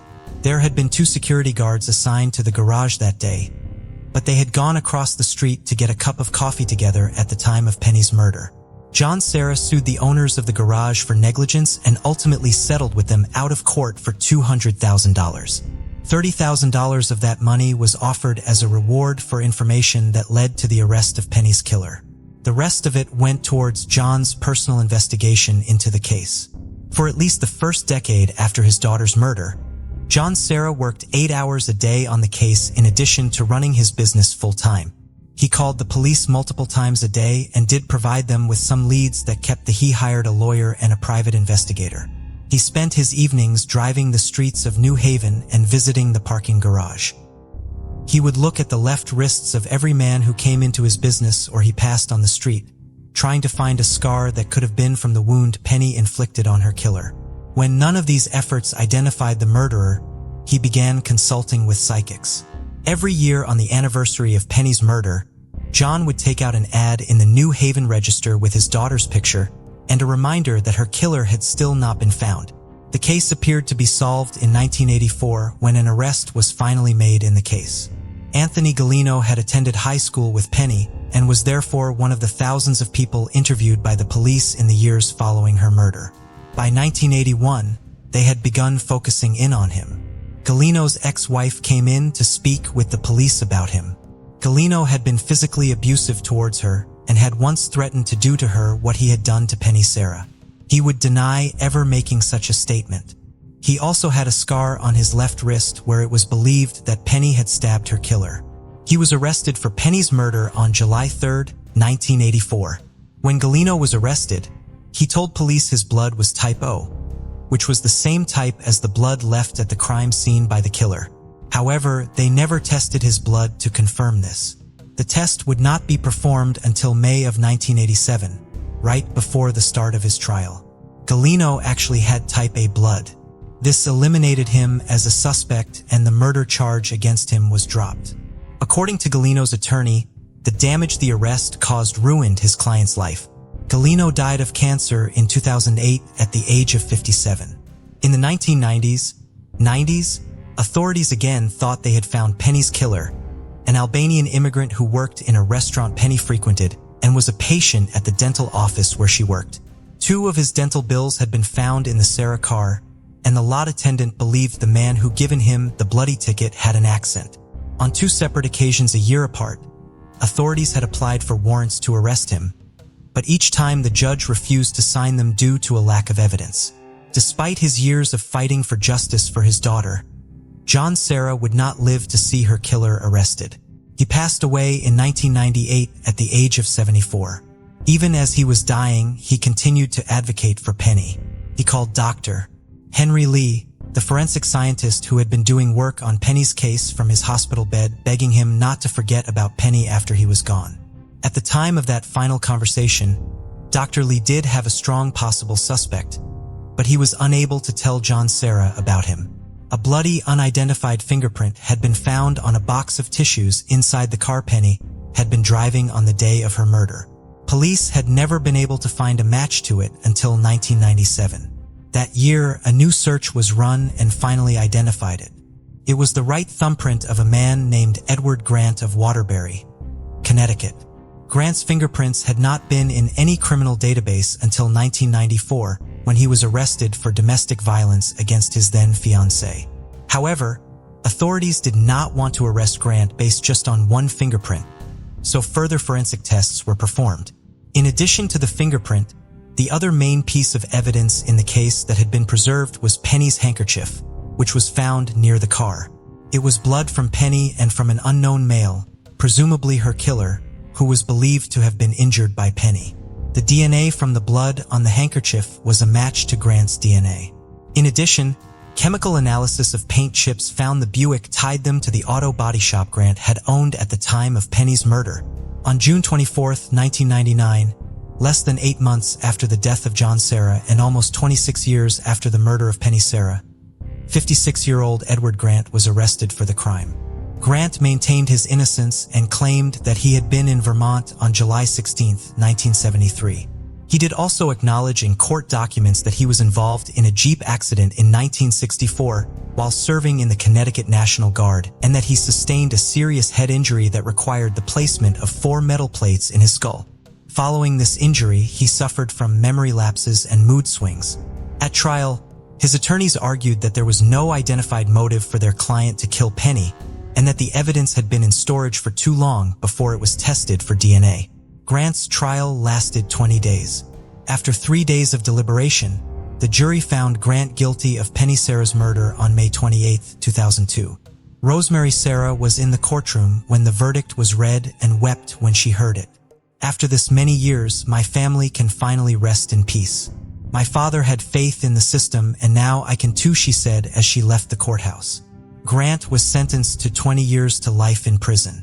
He still maintains his innocence and remains incarcerated at the McDougall Walker Correctional Institute. 34-year-old Freddy Farah was a loving husband to his wife Nadia and doting father to his son and 3 daughters. He owned the Grand Park Food Store on Kings Road in Jacksonville, Florida, and was working there on May 22, 1974.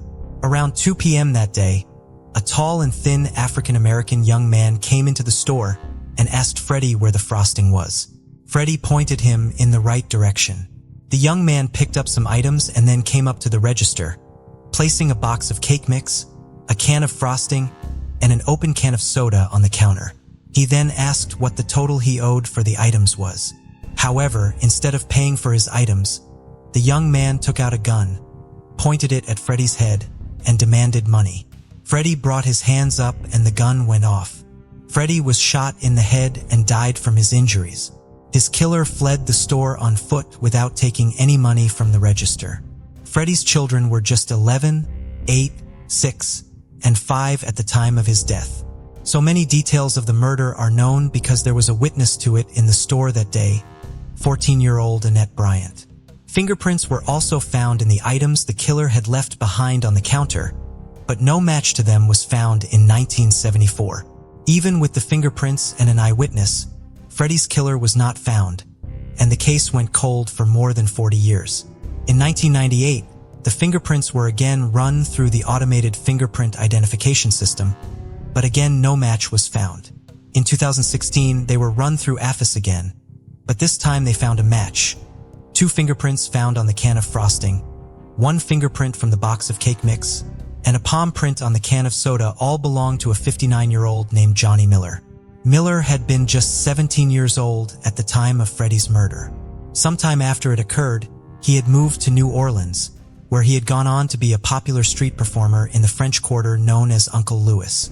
His prints were on file as a result of a number of arrests for minor offenses. Before speaking with Miller, investigators re-interviewed Annette Bryant, who was then Annette Bryant Williams, to make sure she remembered what she had seen that day in 1974 well enough to still testify. She still remembered the crime in great detail. Detectives traveled to New Orleans to interview Miller, who denied any involvement in Freddy's murder and could not recall ever going into his store. Still, he was arrested on May 16, 2017 and sent back to Florida on July 26. He received support from New Orleans locals and tourists from around the world who had met him in the French Quarter. They raised $6,000 to help with his legal fees.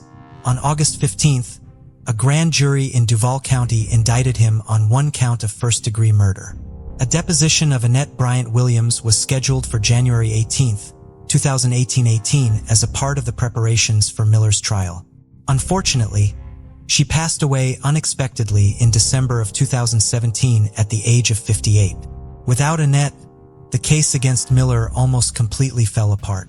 Prosecutors could still present the fingerprint evidence, but only Annette's testimony could have tied the items left on the counter to the person who killed Freddy. They therefore offered Miller a deal that was approved by Freddy's. If he pled guilty to second-degree murder, he would be released, serving only the time he had been held awaiting trial. However, there was another major condition to the agreement.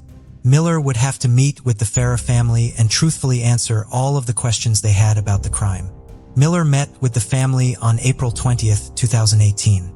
He told them that he actually knew Freddy fairly well because he visited his store regularly, sometimes multiple times a day. He told them stories about how friendly Freddy had been and how he would let kids who came in to buy snacks have the items they wanted even if they did not have quite enough money to pay for them. He claimed that on the day of the murder, he had simply found the gun somewhere and wanted to show it to Freddy. When he got to the counter, he had a sudden urge to rob the store. The gun went off accidentally when Freddy tried to swat it away. After running away in a panic, he had thrown the gun onto a train car. Miller answered all of the questions the family asked him. The Farah family was convinced by some of the details Miller provided that he was telling them the truth. He also apologized to them dozens of times during the meeting, and the family ultimately decided to accept his apology. With this condition of the plea deal met, the arrangement was finalized at a court hearing on April 25th, and 61-year-old Miller was released from custody, having served only 344 days for Freddy's murder. He returned to New Orleans and to performing as Uncle Louie and remains a beloved member of the community there. While the short jail sentence is not what the Farah family had been hoping for, they are grateful to finally have answers to the questions that have bothered them for more than 4 decades. Am I upset that he is not spending time? I'd rather him answer my questions and give me the answers that I have been looking for all my life than to have him sitting in jail without anything, Freddy's son Bobby told the Florida Times-Union. That being said, Bobby will not tolerate Miller going back on the plea deal. Should Miller ever recant his confession, Bobby Farah has vowed to travel to New Orleans and follow Miller around the French Quarter as he tries to work with a sign reading "This man killed my father." On May 20th, 1987, 2 truckers were driving out of Columbia, South Carolina on Highway 378. As they passed through the town of Hopkins, they spotted what appeared to be a body in a ditch along the side of the highway, approximately a quarter of a mile down the road from the entrance to the McIntyre Joint National Guard base. They immediately notified the authorities. When police arrived, they found what would later be described as very gruesome scene. The body was of a woman who had been shot in the face with a shotgun at close range. She appeared to have been killed at the location where she was found. Her untied shoes were found nearby. She did not have any identification with her, but she was eventually identified as 34-year-old Patricia Green. Patricia was a mother of 3 who lived in downtown Columbia with her children as well as her sister. Police had no leads in the case, and it almost immediately went cold. Evidence from the scene was collected and preserved. The investigator initially assigned to Patricia's case was Bill Simpson of the Richland County Sheriff's Department. At the time he was assigned the case, he had just notified the department that he would be leaving it for another position elsewhere. While he only worked on Patricia's case for a brief time, he would remain haunted by it for the next 3 decades. In 1997, the Richland County Sheriff's Department formed a cold case unit to look into old cases that had never been solved. By the beginning of 2017, they had solved 10 such cases. Jeff Fuller was a member of the unit. He had worked violent crimes with the Sheriff's Department early in his career, leaving the department in 1988 to join the State Law Enforcement Division. After his retirement from his position there, he returned to the Sheriff's Department to join the cold case unit. In February of 2017, Bill Simpson called Jeff Fuller to ask for the unit to look into Patricia's case. Despite the fact that the case was almost 30 years old, Bill was still bothered by the fact that it had never been solved and haunted by its gruesome details. Jeff Fuller agreed to take the case on, and within just a few weeks, it would become the 11th case closed by the cold case unit. DNA evidence was not widely used by the police at the time of Patricia's murder. In 2017, the preserved evidence from the case was re-examined in hopes that DNA could be found on it and identify a suspect. DNA was found on some of Patricia's clothing, and when it was run through a criminal database, there was a match: 53-year-old Philip Johnson. Johnson was already serving 4 life sentences at the Kirkland Correctional Institution. In 1988, he had been arrested for, and later convicted of, the murder of 4 women in Sumter County. Patricia Green's murder had occurred right in the middle of his spree. 2 of the women had been killed before her and the other 2 were killed after her murder. The 4 murders Johnson was in prison for had all occurred within the same area. Patricia's murder hadn't been connected with these cases because it occurred far outside that area in the next county over. Investigators from Richland County went to Kirkland to speak with Johnson, who confessed to the crime even before he was told that DNA evidence had been found and implicated him in the crime. He was able to provide details about the murder that only Patricia's killer would have known. When he was asked what the motive for the murder had been, he said that there hadn't been one. He had been on a killing spree, and to him, Patricia Green had just been another person whose life he could take. The solving of the case was announced by Richland County Sheriff Leon Lott at a press conference on March 8, 2017. Patricia's family was notified before the announcement was made, and while they are relieved to finally have closure, they opted not to speak publicly about the case. 19-year-old Mia Marcano was born in Pembroke Pines, Florida, to parents Marlon and Emma. She had a younger brother, Marlon Jr., whom she affectionately called Munchie. Although her parents separated when she was young, the family stayed close, and Mia and Marlon Jr. shared a great relationship with their stepmom, Giselle. Mia was known for being ambitious, adventurous, and fiercely loyal, particularly when it came to her brother. Her family described her as someone with an infectious energy that drew people to her. When planning her future after high school, staying in Florida was non-negotiable. She loved her life there and initially chose the University of Central Florida before moving to Valencia College to pursue an associate degree in arts. Her long-term goal was to train in sports medicine or physiotherapy. Creative arts, particularly fashion and design, were also passions of hers, and she was a regular participant in local carnivals. Florida's vibrant culture, full of festivals, fairs, and fun, made it the perfect home for Mia. Before we continue, Christmas is almost here, and we've got something special for you. Imagine cozying up in the comfiest Christmas hoodies, designed to bring the magic of the holidays to life. Whether it's for you or the perfect gift for someone you love, our exclusive Christmas hoodies are here to make this season unforgettable. Don't wait. These one-of-a-kind designs are selling out fast. Visit uncoverizeshop.fourthwall.com now and grab yours before it's too late. And here's a little holiday treat. Use promo code CHRISTMAS to get 15% off your order. Let's make this Christmas the coziest one yet. Link is in the description. While studying, she lived at the Arden Villas apartment complex, which was primarily occupied by fellow students. Landing a job at the complex as a leasing assistant was ideal, allowing her to work close to home and balance her studies with ease. She was only an hour's flight away from her family and would often jet back to catch up, never going long without seeing them. On the September 24, 2021, Mia was set to grab a flight home for the weekend.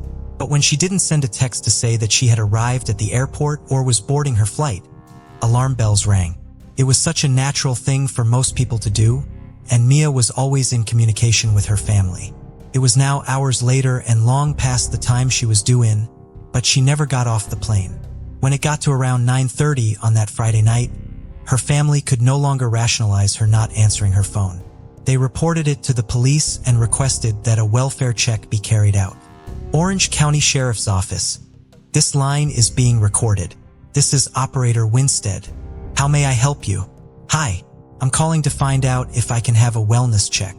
Deputy Samir Paulino went over to Arden Villas, arriving at 10:02 p.m., but no one was there. He noted that nothing on the outside looked out of the ordinary and nothing stood out to him as being wrong. He waited for her roommate and eventually got in. They knocked on Mia's bedroom, but there was still no answer.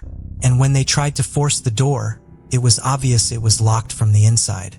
The deputy then checked through her window and saw a small bookcase against her door. He finally managed to open the window and get in. Her room painted a troubling picture. Everything was a mess, and red stains covered the pillows. Her bedding was everywhere and her luggage, ready to go with her to the airport, was sat by her desk. Her father, Marlon, had put his own locks on her windows for extra safety, but these had been broken off. Some of her jewelry was also broken. With no indication at all as to where she was, there was a lot to go over. Despite how concerning the inside of the apartment looked, Deputy Paulino discussed the case with his supervisor, Corporal Dale, but neither of them notified the Criminal Investigations Division. Paulino also left the scene to respond to other calls without informing anyone about the evidence of a potential crime he found inside the apartment. Her roommate was upset and concerned and was quick to give the police a name. Mia had recently been getting some unwanted attention from a maintenance worker in the complex. He had become more and more persistent, and as a result things were very uncomfortable for Mia. This man was 27-year-old Armando Caballero, and he had been working at the apartment complex since June of that year. More people backed what her roommate was saying and said they had seen this happening too. By the sounds of it, Armando was obsessed with the 19-year-old and was constantly finding ways to talk to her and ask her out. She had rejected him so many times and was now bordering on being a bit scared about it all. He even sent her $700 via Cash App for, quote, being pretty. She sent the money straight back, but didn't really know what to do anymore other than try and ignore him. Other women at the complex had had their own issues with Armando, and the police were suddenly receiving a lot of the same information about him. Another woman living at the Sabar Club apartments later told investigators that he had written her a note asking her for a date back in March 2021. She wasn't sure but had agreed to go anyway, but when he asked to hang out sooner, she said she couldn't and he was not happy. After this, a weight was thrown at her window in the middle of the night. She said given the way he had been behaving, she felt sure it was him and called the police. They logged it and made some searches, but eventually the case was dropped and he was not charged. Just a couple of months later, Armando was working at Arden Villas. As Mia's family arrived at around 3 a.m. to help with the search, they pointed out several things to Deputy Paulino that they were worried weren't standing out to him. One of them was a yellow box cutter under the bed and her childhood teddy bear, which her family said she would take with her on every trip no matter how short it might be, was there too. An hour later at 4 a.m., a familiar face arrived in front of Mia's apartment with his roommate, Armando himself. It was now close to 5 a.m. Armando was off work and had no reason to be turning up there. Mia's family had heard enough about him to know exactly who he was. The fact he was there with no need to be was very unsettling for them. Why was he inserting himself into this? Detectives asked him if he knew what was going on, and he replied that he was on the phone with a coworker, Tatiana, who had allegedly informed him that Mia was missing, which was why he was there. Mia's family knew there was more to this, especially given everything that they had heard from Mia, and they wanted answers. He denied all their allegations, however. He told the officers that he hadn't seen her around the complex before she went missing. It was hours beforehand, and he didn't have anything else to offer. Detectives didn't feel they really had any reason to talk to him further, let alone arrest him. And with this, Armando left the complex. A background check showed he was a convicted felon, having been convicted in 2017 of aggravated assault with a deadly weapon. Back in 2013, he was arrested for using a destructive device resulting in property damage and discharging a weapon on school property. Polk County Sheriff's deputies were called to the campus of Warner University after a report of a bomb going off inside a dorm. The report said that Armando had admitted to using the improvised explosive as a prank on other residents in the dorm. Fortunately, no one was injured. The security guard that worked on the complex managed to lift fingerprints from Mia's window using tape, but Deputy Paulino did not take them, saying that it wasn't a high-priority case and that he could keep the tape. The same guard had also noticed a screwdriver and cell phone case in the back seat of Armando's car, but with no warrant they couldn't open it and search. Orange County Sheriff John Mina said, "There is not enough there in that video or happened that night to establish an arrest or that this person has to be detained." A different deputy was soon notified about Mia's case and went to the apartment. Formal investigation was quickly launched. It was now September 25th, 8:47 a.m. Investigators got a call from Mia's family saying they needed to head to Armando's apartment. Still bothered by him and convinced he knew more, they had started their own covert surveillance and had been watching him from their car. They saw him come outside with a glove, a backpack, and a pink blanket. A blanket they knew they recognized. When police got there, Armando gave Mia's family permission to come into the apartment with the police watching on so they could take a look around. But nothing could be touched or moved, and authorities could only watch as they didn't have a proper search warrant. At 3 p.m. hours later, Armando left his apartment. And just an hour and a half after that, police confirmed he was now indeed a suspect in the disappearance of Mia Marcano. Authorities were trying to get hold of a proper search warrant that would finally be approved just over 24 hours after Mia went missing. At 9:35 p.m. that same night, Armando sent a text message. After this, to everyone's surprise, he too would vanish. Was it possible that Mia was being held somewhere against her will and he had gone to meet her or move her? Maybe even go on the run? Police just didn't know. 100 of volunteers were now joining in the search, and miles of area were being combed through. But there was still no trace of Mia anywhere. Analysis of Mia's unit showed that at 2:14 p.m., just 3 hours before she was last seen, a master key had buzzed into her unit. But this was not her key. This fob was linked to none other than Armando. Morsex showed that he had accessed her apartment again at 4:34 p.m. Mia then buzzed into her unit to grab her bag and dash to the airport, a trip they knew she never made. This appeared to conclude that Armando was in Mia's apartment and waiting for her when she arrived home. And at 5:52 p.m., Armando's vehicle was picked up leaving Arden Villas. The final and eerie image of her walking into her apartment that afternoon was now deeply unsettling, given what police now knew she walked into. Her mom said she would scream at the picture, willing her to not go in, and wishing that something could have distracted her or made her turn around. On September 27th, police had enough to arrest Armando on suspected burglary charges. They now knew there was more to this, they just didn't have enough yet to make that charge. But before the arrest could take place, an unexpected call would be made, one that would shock everyone and change the course of everything. 27-year-old Armando Caballero had taken his own life. This was all unraveling very quickly, and with Armando now gone, there was a worry that they would never be able to find Mia or reach any kind of conclusion. The search had to continue, mainly using Armando's phone data, and it was through this that they were able to start getting some answers. At 7:01 p.m., about 2 hours after Mia was last seen, Armando had logged a maintenance call, a call for Mia's unit, a call which was quickly determined to be totally fake and had not been requested by Mia or her roommates. At 7:11 p.m., just 10 minutes later, Armando contacted the apartment office staff and asked to be let in at the complex gates. And then, 5 minutes later, Mia's own key fob was swiped at her unit, but no one entered. They could not say for sure that this was Armando, but they knew it definitely was not Mia. A short time then passed, and then at 7:40 p.m., Armando left the complex again in his car. More analysis of his phone showed that on the evening Mia went missing, he was near Timbascan, a place he used to live. On that day, he had stayed there for 20 minutes before leaving. There were a lot of abandoned homes and boarded-up buildings in the area, and residents said it always felt really unsafe and scary. If Armando used to live there, why did he need to go back? And for only 20 minutes. Part of his old apartment complex was now totally derelict, and there was a big wooded area surrounding it. The searches have been huge and covered miles and miles, but they now felt they had a place to focus on. They moved their search efforts over there, and the FBI were now involved too. Family and friends were still praying that she was alive somewhere. Although it wasn't looking good, they still had hope and were clinging on to everything they could. Saturday, October 2nd, 2021. After a week of searching, an awful discovery was made about 18 miles from Arden Villas in an abandoned part of Timbascan Apartments. They had found a body. Mia was found bound with black duct tape on her hands and feet, and her mouth was covered with tape too. She was wearing jeans, her bra, and a robe.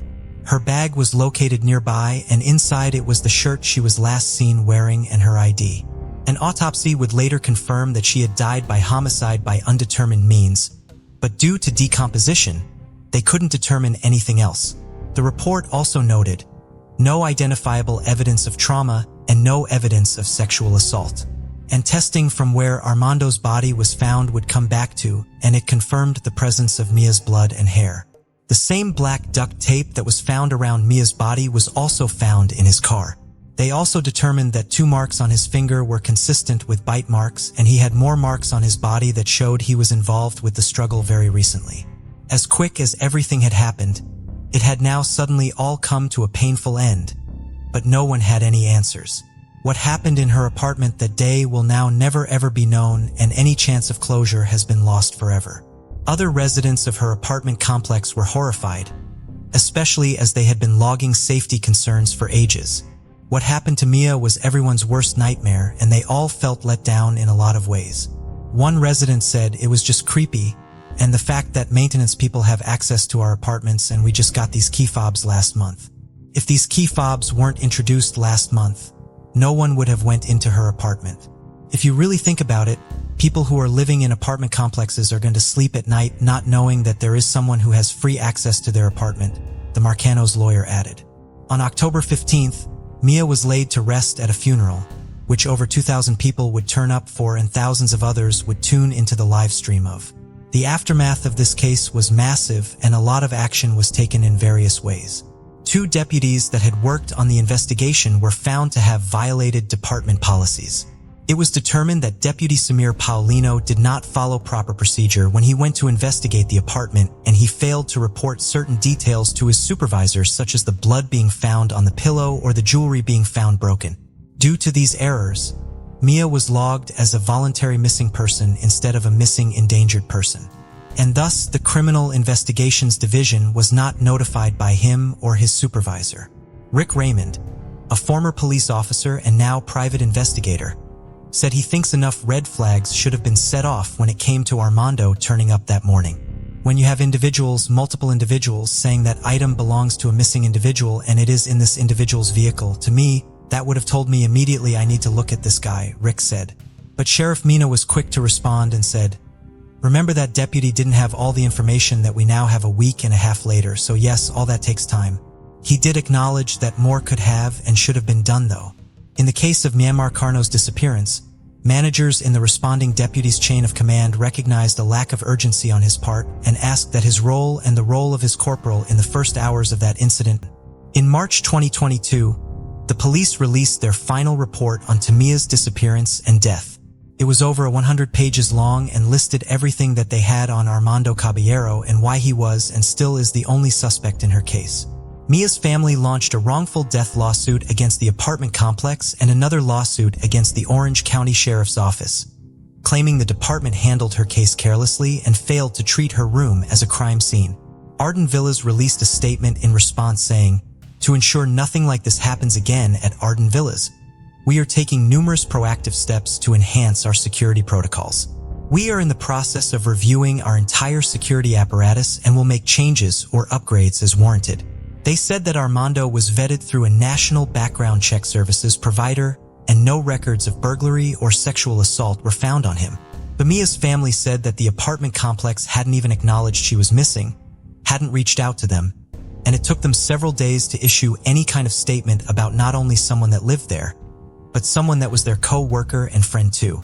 The family is hoping that by pursuing this lawsuit, they can get answers to the numerous questions that remain unanswered and real change, said the Marcano's attorney, Daryl Washington. He added that Mia's family believes that other people could have aided Armando in killing Mia, and he also criticized the department's handling of Mia's case.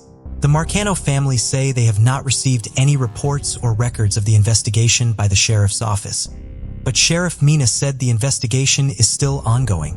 Many residents started protests about Arden Villas and open letters were written to them, detailing just how unsafe the complex actually felt and how many issues there had been going back to long before Mia went missing. It highlighted a lack of cameras, a lack of security, bad lighting, and awful maintenance. And places like the parking lot had not a single camera and was very poorly lit. The lawsuit launched by Mia's family against Arden Villas was eventually settled. In honor of what would have been her 20th birthday, the late teen was honored in a special way with her family getting a key to the city of Pembroke Pines.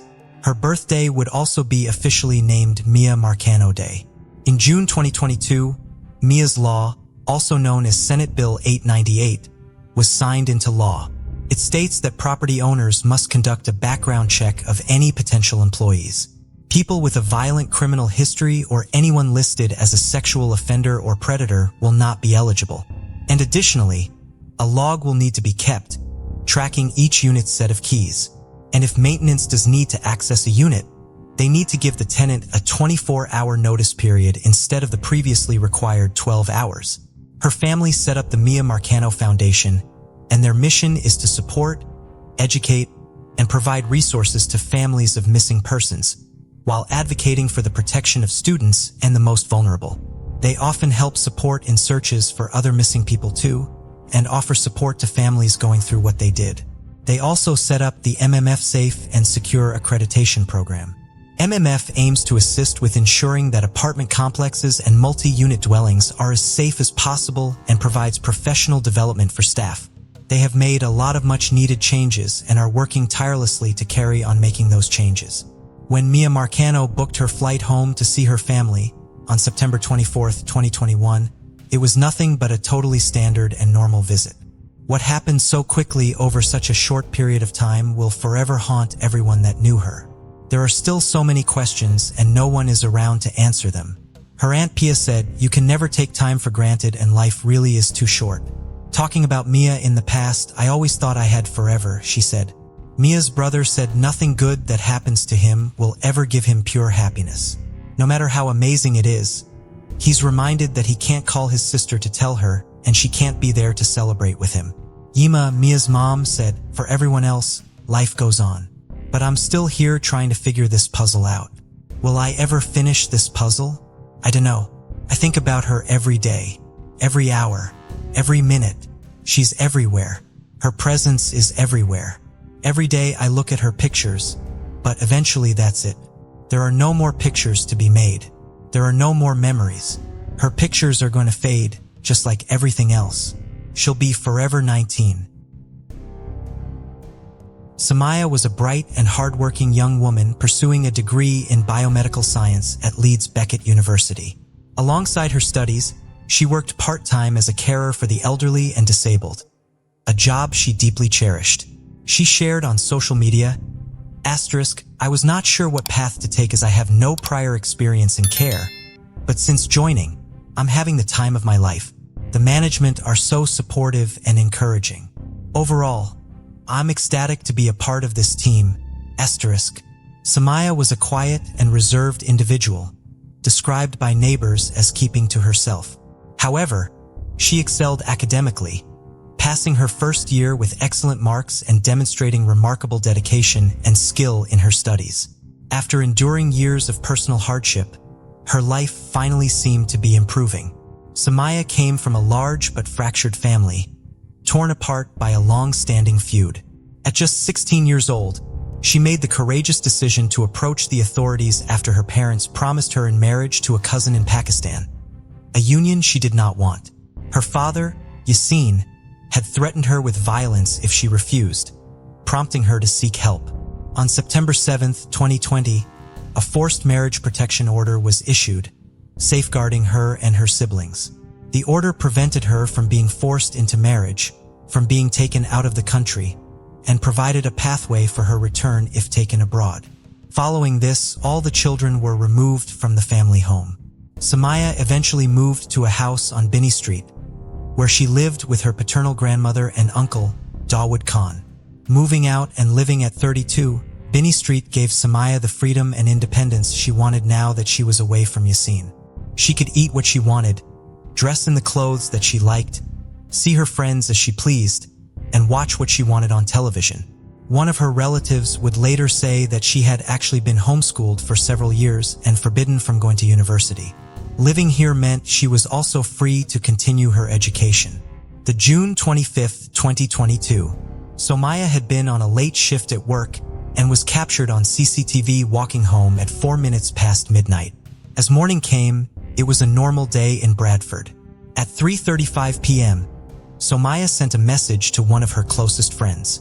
The friend later replied at 4:40 p.m., sending Somaya of a video of rain out of the window.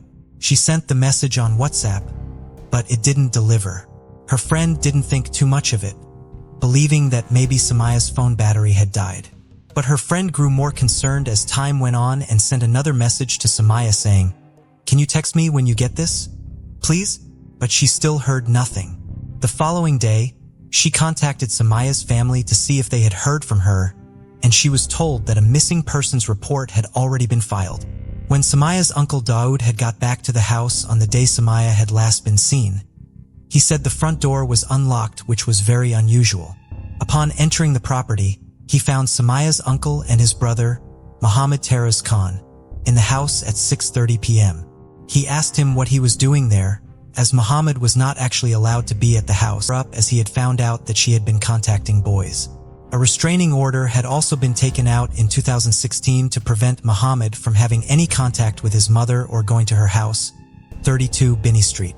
The hours ticked by, but there was nothing from Somaya. This was very unusual for her. Whenever she went out, she would always be sure to tell Dawood and her grandmother where she was going and for how long she would be gone. Dawood began calling her and left her a message, as did her aunt, but there was still no response from her. As the panic really started to set in, Dawood again tried contacting his niece. At 11 minutes past midnight, her aunt also called her again, but still could not get a response. The calls to Somaya's phone carried on throughout the morning afternoon. At 1:15 p.m., Dawood reported her as missing to the police. West Yorkshire police attempted to make contact with her and called her phone several times, but just like everyone else, they too got no response and their calls went straight to voicemail. They also attempted to contact her uncle Mohammed, who had been at the house that day, but he too was not responding. Also, that day officers were out on patrol, and at 5:44 p.m., the message came through that there was a high-risk missing person that they needed to begin looking for. They were asked to go to a shipping container at 1A Cartergate Works, where 53-year-old Mohammed had lived since November 2021. As they arrived at his address, he was hanging his washing out and waved at them as they drove past. The unit he lived in was small and compact, 30 feet long and 9 feet wide, with another unit stacked on top of it. Parked outside was his Mitsubishi space wagon. The officers asked him why he had failed to respond to numerous calls the police had made to him. He said he had just been busy. He also said that he had been to Binney Street the day before to give his mother some fruit, arriving at the house at around 2 p.m. The door was locked, so he had called Somaya to get her to unlock and open the door for him. He said that Somaya was not in the living room when he left, and that he didn't see her. As the search for Somaya continued, the police began tracing the movements of her uncle Mohammed. And after trawling through the surveillance footage, Mohammed was seen on CCTV at 1:52 p.m., arriving on Binney Street on June 25th. One of the officers from West Yorkshire Police was tasked with listening to the audio from the CCTV cameras on Binney Street. The officer was able to hear a male voice saying, "Get thee out of my face," and then, "I'm coming back." Footsteps and running could be heard before the man said, "Come back, come here." The female voice could then be heard saying, "Lock the door." This wasn't the only concerning evidence they had found. They had observed Mohammed's car later driving around. He had parked on Mill Lane and removed what appeared to be a large and heavy item from his car before dragging it away. At 5 p.m. on June 27th, Mohammed Khan was arrested on suspicion of kidnap. When the officers questioned him, he was quick to say that he had a bad memory. But in spite of the severity of the allegation against him, he appeared to be very relaxed. He said that his relationship with his niece was generally good. As the officers continued to talk to him, at 7:30 p.m. that day, other officers went to 32 Binney Street to conduct a search and take photographs of the property. Later that evening, they went to 1A Cartergate Works, where Mohammed lived, to take pictures too. The officers continued taking more photographs the following day, and they found a smoldering bin by the side of his unit. It contained a partially burnt mobile phone, which was taken away to be examined and analyzed. It was later found to be Somaya's. Mohammed was interviewed again on the June 28th at 14 minutes past midnight at Trafalgar House Police Station. He was asked again about Somaya's disappearance, but he provided no answers. The officers asked him if he really wanted to help find his niece. His response, "I've given my statement, and there's no further comment." He was interviewed later again that day at 5:07 p.m. He reiterated he did not know where she was, and his lawyer told him he should make no further comments. The officers asked him about going to Binney Street despite the restraining order barring him from doing so. He said he had a good reason for going there, but refused to elaborate any further and answered no comment to all remaining questions. The magistrate granted the police a further 36 hours to question him, but they would later release him under investigation. On the July 1st, investigators were back at Binney Street, and it was then that they found something that caught their eye. On a red metal table and the underside of the carpet in the living room, they found blood stains. They were swabbed and sent away to be analyzed. They later came back as a match to Somaya. The officers continued to look at Muhammad and his movements on the day she had last been seen. On the June 25th, he was captured on CCTV footage having a key cut for the house on Binney Street, giving him the ability to let himself in. Again, this was a property that a restraining order stopped him from visiting. At 3:49 that day, he was back at Binney Street. CCTV recorded the raised voices of a man and a woman. It was also around this time that there was no more activity on Somaya's phone. Phone data showed that he had made internet searches to look for big rubble sacks. CCTV footage from the shipping container where he lived showed him reversing his Mitsubishi space wagon towards a container and locking it. The angle of the door blocked whatever it was he was doing from the view of the camera, but he was also wearing gloves. 11 days after she was reported missing, the discovery that people had been dreading was made. Somaya's body was found, tied up in a carpet and dumped on waste ground, left to decompose in the summer heat. Post-mortem was carried out. It was discovered that a 4-inch metal spike was lodged in her back. Her lung had been punctured as a result. The pathologist said that this was not in and of itself an immediate life-threatening injury if one were to seek medical assistance. But if someone failed to seek medical attention, it could be fatal, mainly due to the risk of infection. The pathologist said she was satisfied that there was to the level of decomposition, especially around her head and neck, but the police said she had been subjected to a vicious and sustained attack. The news was devastating, and many people were affected. The head of her course at Leeds Beckett University paid tribute to her, saying she was a dedicated student who was well-liked by her peers and tutors. On the July 6th at 9:10 p.m., officers arrived at Muhammad's address, and he was rearrested, this time on suspicion of murder. It was now his 6th time being interviewed by the police, beginning of 4:41 p.m. on July 7th. He was told that the previous day the police had found the badly decomposing body of a woman, and although they were yet to identify her, they strongly believed it was Somaya they had found. He said he had no clue what they were talking about, and when asked if he was the one responsible for her death, he replied, "Definitely not." He was asked about his movements on the day she had last been seen, and said he had just been driving around with nowhere to go in mind, as he simply enjoyed driving. The officers asked if he had been driving around to try and find a place to dispose of Somaya's body. This was something he denied. Why had he parked so close to where her body would ultimately be found? He said it was a free country and he could park there if he wanted to, saying it bore no relevance that she would later be discovered there. Why had her phone also been found burning in a bin next to his unit? That could just be a coincidence, he said. He said he was really upset at the thought of a family member being treated in this way, explaining that he wasn't violent and he believed most people would describe him as a fantastic person. They questioned him as to why he had had a key cut to the property, and he told them it was because his mother had just had a heart attack and it was not so he could go back to the house to remove Somaya's body. His 7th and final interview was conducted at 1:04 p.m. on July 8th. The officers played him the CCTV footage, and once again, he had no comment to make. He was asked about the CCTV footage that showed him removing something heavy from his car. He said, "It was just rubbish. All I know is this is a rubbish tip, so I thought it would be a good place to tip some rubbish," he said. He was quizzed about the metal spike that had been found lodged in Somaya's body, but he said he didn't know what it was. He told the police he thought they were obsessed with trying to put the blame on somebody to make it look like they had been doing their job, adding that he felt he was being forced to take the blame for something that he hadn't done. His protestations of innocence made no difference. He was charged with murder and remanded in custody.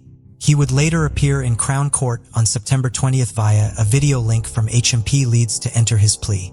When asked what his plea was, he replied, "Not guilty, ma'am." He denied the charge of murder, but he did admit to perverting the course of justice and disposing of her body, as well as trying to destroy her phone. At Bradford Crown Court, Mohammed Taruz Khan went on trial with Mr. Justice Garnham presiding. Prosecutor Jason Pitta said Somaya had met a traumatic death following a violent attack at her home. He said that her body was dumped and left to rot and decompose on wasteland like rubbish, such that she was not recognizable. His previous statements that he knew nothing about her death would later change in court. Mohammed's lawyer said that his client had been summoned to Binney Street to dispose of her body, adding, he knew nothing about the death until after Somaya had been killed. Mohammed did not give evidence during the trial, and the prosecution said, "We say the proper inference to that is because he simply cannot answer because he is guilty." In terms of what Mohammed's motive could have been, it was put forward that this was a so-called honor-based killing, rooted in the fact that Somaya had allegedly brought shame upon the family by refusing the marriage in Pakistan. Mohammed's lawyer said that his client would have no motive to kill Somaya and said that his brother, Somaya's father Yasin, would have a motive. Somaya's aunt said that Yasin had been humiliated and incandescent with rage after Somaya had reported him to the police over the forced marriage. But Yasin would not be there for the trial to hear any of this, as on the January 8th, he had gone to Pakistan on a one-way ticket after entering into an Islamic divorce with his wife. Mohammed's lawyer said, Yasin was completely controlling and cruel to his daughter Somaya. Her life must have been a living hell, a hell that was created by her father. But the prosecution were fighting back, arguing that Mohammed was not only responsible for disposing of her body, which he now admitted to, they were putting forward their evidence that he had killed her. The CCTV footage, the raised voices on said footage, him having the key cut, and the last communication on her phone, the prosecution said, whilst the prosecution cannot say precisely when Somaya was killed, you can conclude that something significant had happened around or shortly after that point because there was no apparent further communication between Somaya and anyone else after that time. This coincided with her uncle arriving at the house. A detective constable would also testify he had been in an interview room with Mohammed on the June 29th. He said that Mohammed asked me what the sentence for someone in his position was. I explained murder could carry a life sentence. He went on to ask what the sentence was for the lesser offense of slaughter. Again, I explained that that would be determined by a judge with the facts of the case taken into account. He asked if it was true you only serve half your sentence in prison. I said that would depend on the judge. The prosecutor said these are sophisticated questions for someone who is innocent. They are not questions of an innocent man. They are questions knowing what he had done. With all of the evidence put before them following the 10-day trial, the jury deliberated for 9.5 hours over the course of 3 days. They then reached their verdict. The argument that Mohammed had just disposed of her body and not been responsible for her murder was rejected by the jury. Mohammed Taruz Khan was found guilty and sentenced to life in prison with a minimum term of 25 years for the murder of his niece. He was also sentenced to 5 years in prison for perverting the course of justice, which he is to serve concurrently. Cries could be heard from the public gallery as the verdict was read out. Mr. Justice Garnham said, "It is not possible to identify a motive for dreadful attack by you. It is pure speculation to consider whether this murder was part of some appalling family agreement. All that matters for present purposes is that the jury have found you guilty of the heinous crime of murder."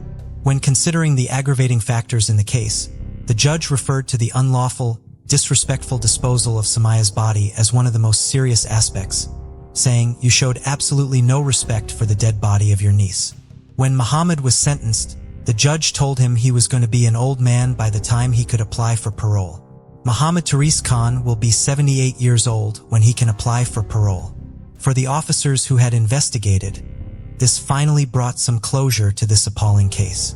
Fatima Patel, a family friend, spoke on behalf of Somaya's family outside court. She said, "Their emotions are still all over the place. They're still grieving, but there is some kind of closure for them. All they want to do now is live on in Somaya's memories and unfortunately continue in the grieving process." Following Mohammed's sentence, it was announced that a challenge to it had been made. It was argued that it was unduly lenient and should be increased. This appeal went to the Attorney General, who disagreed and said the sentence was not unduly lenient, and therefore, It would not go before the Court of Appeal and the original sentence would stand. The outpouring of anger and shock following the murder of Somaya Beum was huge. Neighbors and local residents had been leaving flowers outside of the property, and the local councillor said that the community had been deeply affected by what had happened. Neighbors on Binney Street said that Dawood had been left so traumatized by what had happened to his niece. He was unable to go back to the property following her death. Somaya Beum was 20 years old and had her whole life in front of her. She had shown tremendous courage and bravery in going to the authorities, and had only just found the independence and freedom that she had fought so hard for. Afrikasim, the CEO and founder of Savara UK, another charity working to end so-called honor-based abuse and violence, explained so eloquently why, in the wake of Somaya's death, this vital work must continue. The details of Somaya's death are harrowing. Somaya was a bright, brave woman who had the right to live freely without fear. Today we remember her as the smart, courageous student she was while renewing our pledge to end honor-based abuse and harmful practices. We must be clear that honor-based abuse and harmful practices are not a part of culture or any religion, but violations of human rights. Culture is something beautiful to be celebrated and is not an excuse for abuse. Our thoughts go out to those affected by Somaya's death, including her courageous family members who gave evidence during the trial. In her memory and in the memory of everyone lost to honor-based abuse, we will continue vital work to safeguard and advocate for those at risk and campaign to end honor-based abuse and harmful practices for good. This case takes us to Milwaukee, Wisconsin, where 26-year-old Amara Banks, known to everyone as Jerica, lived with her 3 children: Zania, aged 5, Kamaria, aged 4, and Arzel Jr., affectionately called Zell, who was 21 months old. Jerica shared 2 of her children, Zania and Zell, with her ex-partner Arzel Ivory. Although the 2 lived separately, Arzel often visited to see the children and take them to daycare. Jerica came from a large, close-knit family with 5 siblings. Her brother David described her as a devoted mother whose life revolved around her children. She worked tirelessly to ensure they had everything they could want or need, often putting her own needs aside. In addition to being a dedicated mother, Jerica was talented and passionate about music. A graduate of art school with honors, she played the violin beautifully. Over the past few years, she had focused on gaining independence, working hard to distance herself from Arzel, who had expressed a desire to marry her. Jerica, however, felt the relationship was no longer romantic and limited their interactions to co-parenting discussions. Determined to create a fresh start for herself and her children, Jerica took extra shifts in the laundry room at a local hospital, saving every penny to secure a new apartment. Her daughters, Zania and Kamaria, were described as curious and mischievous, sharing an inseparable bond. They loved dressing alike and sharing everything, highlighting the tight-knit relationship within their little family. David said they were 2 peas in a pod. Sometimes you almost thought they were twins. Zell was always giggling, and his sisters loved playing with him and carrying him around. But no sooner had she started on this new journey with her babies, tragedy hit Jerica and her family in a huge and unexpected way. Her son, Zell, passed away just short of his 2nd birthday due to complications of bronchitis. Jerica was inconsolable, but she threw everything she had into making sure he had the best send-off she could give him. She even set up a fund to help her pay for a Lion King-themed funeral for him. On February 7th, 2020, Zell's funeral was held. After the day was over, Jerica and her 2 daughters went back to Jerica's sister's house. Jerica had some wine and asked her sister Mika to drop her and the girls home. The family made plans to get brunch together the day, and Jerica said she would pick up her car at the same time. The 3 of them got back to the apartment at the 59100 block of North Sherman Boulevard in the early hours of the morning on what was now February 8, 2020. Just after 1:30 a.m., the silence of the apartment block was abruptly and chillingly broken. A resident heard and then saw a woman running through the parking lot.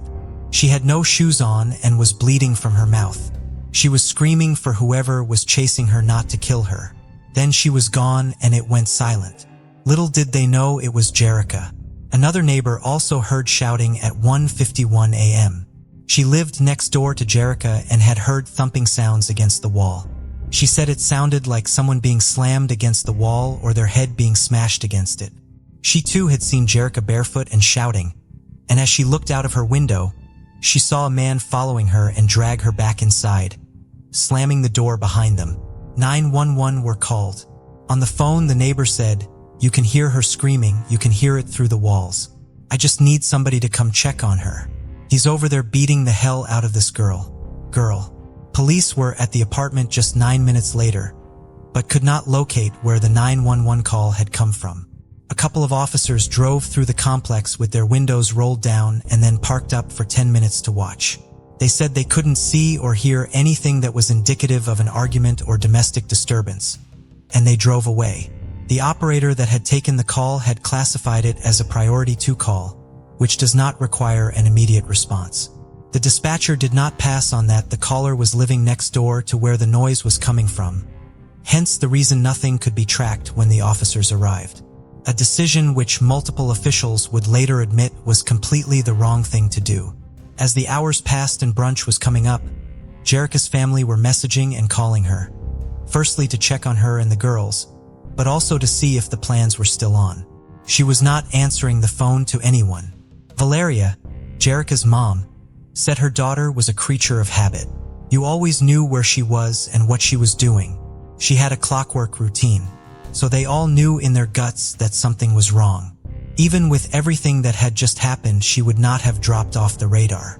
You just know when you know, and her family wasted no time filling out a missing persons report.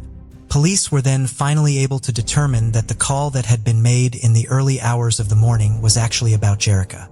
They entered her apartment to look around. There were no signs of a forced entry, but there was also no trace of her or her daughters anywhere, and all of their belongings were still there. They spotted a large hole in one of the bedroom walls. The comforter on one of the beds was missing, and they also found a napkin with what looked like drops of blood on it. But they said apart from this, nothing looked disturbed. Investigators soon determined that there had been no activity on her phone or social media account since she was dropped home that night, an immediate red flag for most people. Mika, Jerica's sister who had driven her and the girls home that morning, said, "My sister, this is not like her. She don't run off, she don't ignore people. No matter what she goes through, she's gonna reach out to me." While her family and friends started searching and calling anyone and everyone they could think of, police managed to make contact with 25-year-old Arzul, Jerica's ex. It was now about 24 hours after Jerica was dropped home. Arzul told detectives that when he last spoke to her, she was, understandably, very upset about the funeral, and he had stayed for a while in her apartment before a fight broke out between them. He told her he wanted to sleep in his truck rather than the apartment, and Jerica had gone outside shouting about it. He had to coax her back inside, he said. Arzul said the fight had then subsided, and he did head out to his truck to sleep before going to work the next day. He hadn't heard from her since.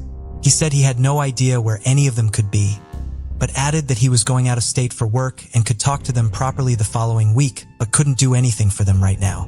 They found his reaction odd, and given the fact he worked as a local security guard, it seemed strange that he would suddenly be leaving to work 100 miles away to then drive all the way back.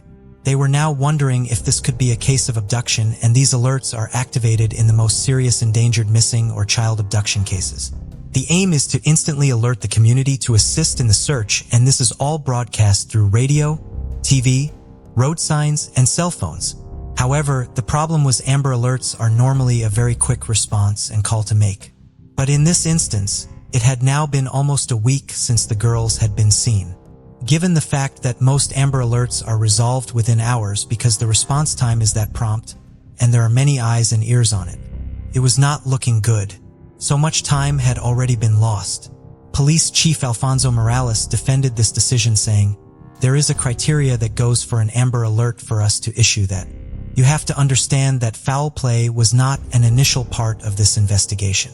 He also said that Milwaukee police are only required to publicize information or photos if the missing person meets a narrow set of criteria related to age, health conditions, and mental state. He added that they were working relentlessly to find the 3 of them and would not stop until they did. Given that everything had just ramped up, officers returned to Jerica's apartment, this time with a cadaver dog. And in the girl's bedroom, the dog reacted very quickly. Forensic investigators then found the presence of human blood inside the girl's closet. In another room, the cadaver dog led investigators to a particular piece of carpet. When they pulled it up, they saw the floor underneath was absolutely covered in blood. It then became more obvious that a cleanup had been attempted and vast amounts of bleach were found all over.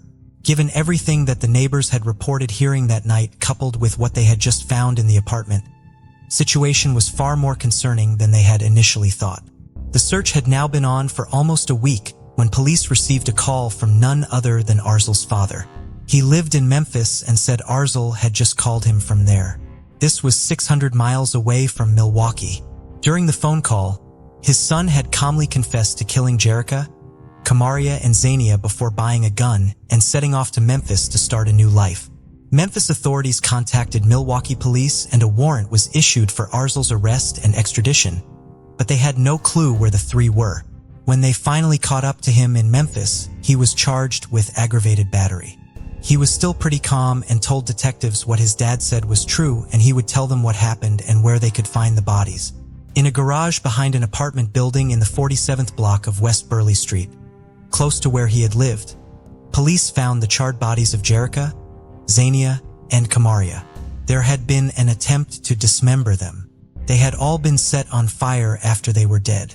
Autopsies would later confirm that all three had been strangled.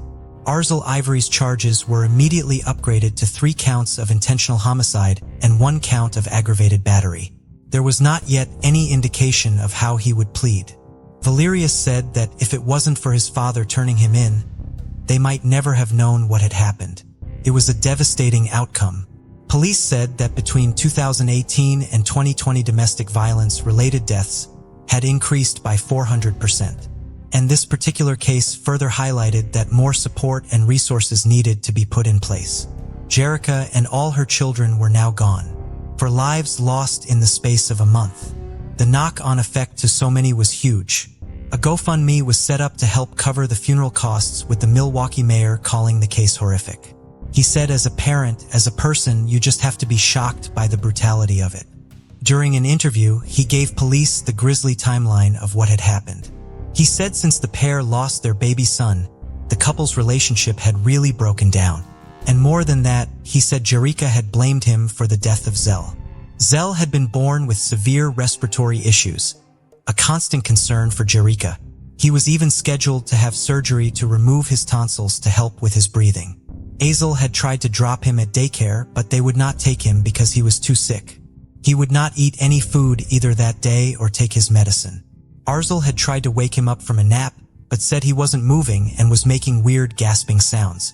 Instead of calling 911 or Jerica, he waited more than an hour before putting a now almost unconscious Zell in the car and going to pick up the girls from daycare. By the time he arrived, baby Zell had slumped to his side, lying against the door. Arzel said he drove around some more, unsure as to what to do. He stopped to buy some snacks, and it was only after this did he go to the hospital. But it was too late. Nurses said Zell was blue and unresponsive, and they could not find a pulse. It had now been 2.5 hours since Arzel had noticed he had stopped breathing properly. And at 5:17 p.m., just months short of his 2nd birthday, he was pronounced dead. Jerica was as angry as she was upset and said she could never forgive him for not doing something and just ignoring what was happening to their baby. Her family agreed and would later say he took 4 family members' lives, not 3. At Zell's funeral, Jerica had been very selective about who she wanted to speak and had asked her mother Valeria to give a speech. As she went to stand up, Arzel hurried to the front and just started talking. Jerica did not react as she knew it wasn't the right time, but her family said she was absolutely livid that he could even stand up there, let alone talk. After the funeral, Arzel said he went to work, and when he went to Jerica's apartment at 1:30 a.m., she was angry and upset. She had shouted at him that he did not care about Zell and had caused his death, and told him she couldn't even face looking at him. Arzel told officers she was just making a scene. He claimed she got a knife and cut his wrist, and then he had grabbed her and slammed her head into the wall twice. This was the hole that police had first spotted when they went in and what the neighbor had heard happening through the wall. She had started bleeding from her mouth and made an attempt to escape, but he dragged her back into the apartment and proceeded to strangle her with both hands. He coldly said it seemed that Jerica was not fighting him back, so he figured that she wanted to die and he was just helping her with this. He told detectives that he didn't want the children to live without their mother, so he had to kill them too. He kissed both girls and told them Daddy loves you and that Mommy wanted them in heaven with her before strangling them as well. He had planned to dismember all 3 of them but changed his mind after he saw a bone, likely where the pool of blood came from. He then wrapped their bodies up and took them to his car. While he was driving around Milwaukee wondering what to do, he remembered that his old apartment building had a 4-car garage and one of the locks was broken. He headed there to hide their bodies and tried to light them on fire, but the flames did not appear hot enough, so he went into a gas station for some gasoline, returned to the garage, poured it everywhere and set it alight. He then bought the gun and fled to Memphis. The sheer calmness in the way he described doing this was quite staggering to the officers. Arzel said that it was his family, and as he had brought his children into the world, he could take them out of it if he wanted. Despite his shocking admission, he still pleaded not guilty and was held on a $750,000 bond. He then changed his plea to not guilty by reason of mental illness. But after many assessments in September 2020, a doctor ruled there was not enough evidence to support this and it was thrown out as a defense. So in April 2021, Arzel Ivory changed his plea again to guilty of 3 counts of first-degree intentional homicide. Under state law, he faced a mandatory life sentence, and the only question for the judge was whether he should ever be allowed to petition for release on extended supervision. His attorney detailed Arzel's schizophrenia diagnosis and past attempts to take his own life and requested the judge allow him to petition for extended supervision after serving 40 years in prison. Before his sentence was handed down, Arzel said, "Many of Jerica's family members gave victim impact statements in court, including her brother David and mother Valeria." Arzel's attorney's request of the possibility of an early release after 40 years of confinement was denied by the judge. She also ordered him to undergo mental health and drug abuse therapy. There were also so many questions about how the 911 call was initially handled and what, if anything, could have and should have been done differently. People questioned why it had taken so long for the media to become aware of the case too. The story had taken a while to start circulating, and that was only because Jerica's family were calling the stations and not forgetting the Amber Alert, which was issued a week after as well. When the media reached out to the police to inquire about the case, they were told it was not a critical missing persons case. The internal investigation found that the 911 dispatcher had missed out vital information when logging the call made by the neighbor, which had resulted in a lack of urgency to chase anything up. The operator resigned before the investigation was complete, and she took a job as a prosecutor in the Milwaukee County District Attorney's Office before resigning from that as well. Michael Brunson, the acting police chief of the area at the time, fired the 2 officers that went to the apartment that morning for failing to conduct a thorough and complete investigation at the time. The officers appealed and got their jobs back. The panel of commissioners then issued suspensions instead, 30 days for the more experienced officer and 15 days for the lesser. During the hearing, an attorney said, "In this case, these officers will never know what they might have been able to accomplish if they'd been given accurate information." Considering looking back at the day in question, could things have been handled differently? "My answer is yes," one of the suspended officers said. The other one added, "I've played the what-if game inside my head many times since this incident, wondering if I could have done anything that could have changed the outcome of what happened. This is something I must live with." On Jerica's last day, she was enduring the pain of losing her baby boy, who she said had such a painful and poorly short life, no matter how much she tried to help him. And just a few hours later, she too was fighting for her life. And for Zania and Kamaria, who we will never know if they saw what happened to their mother, suffered an equally terrifying fate. The Banks family must live with a pain that is hard to comprehend. Mika, Jerica's sister, said she lives with so much guilt. "I gotta deal with it every day that I took her home, and now I will never see her again." In a touching tribute, the Banks family started working with the Sojourner Family Peace Center in Milwaukee. Sojourner is a non-profit organization that provides an array of support to nearly 8,000 people every year. They help families affected by domestic violence achieve safety, justice, and a brighter future.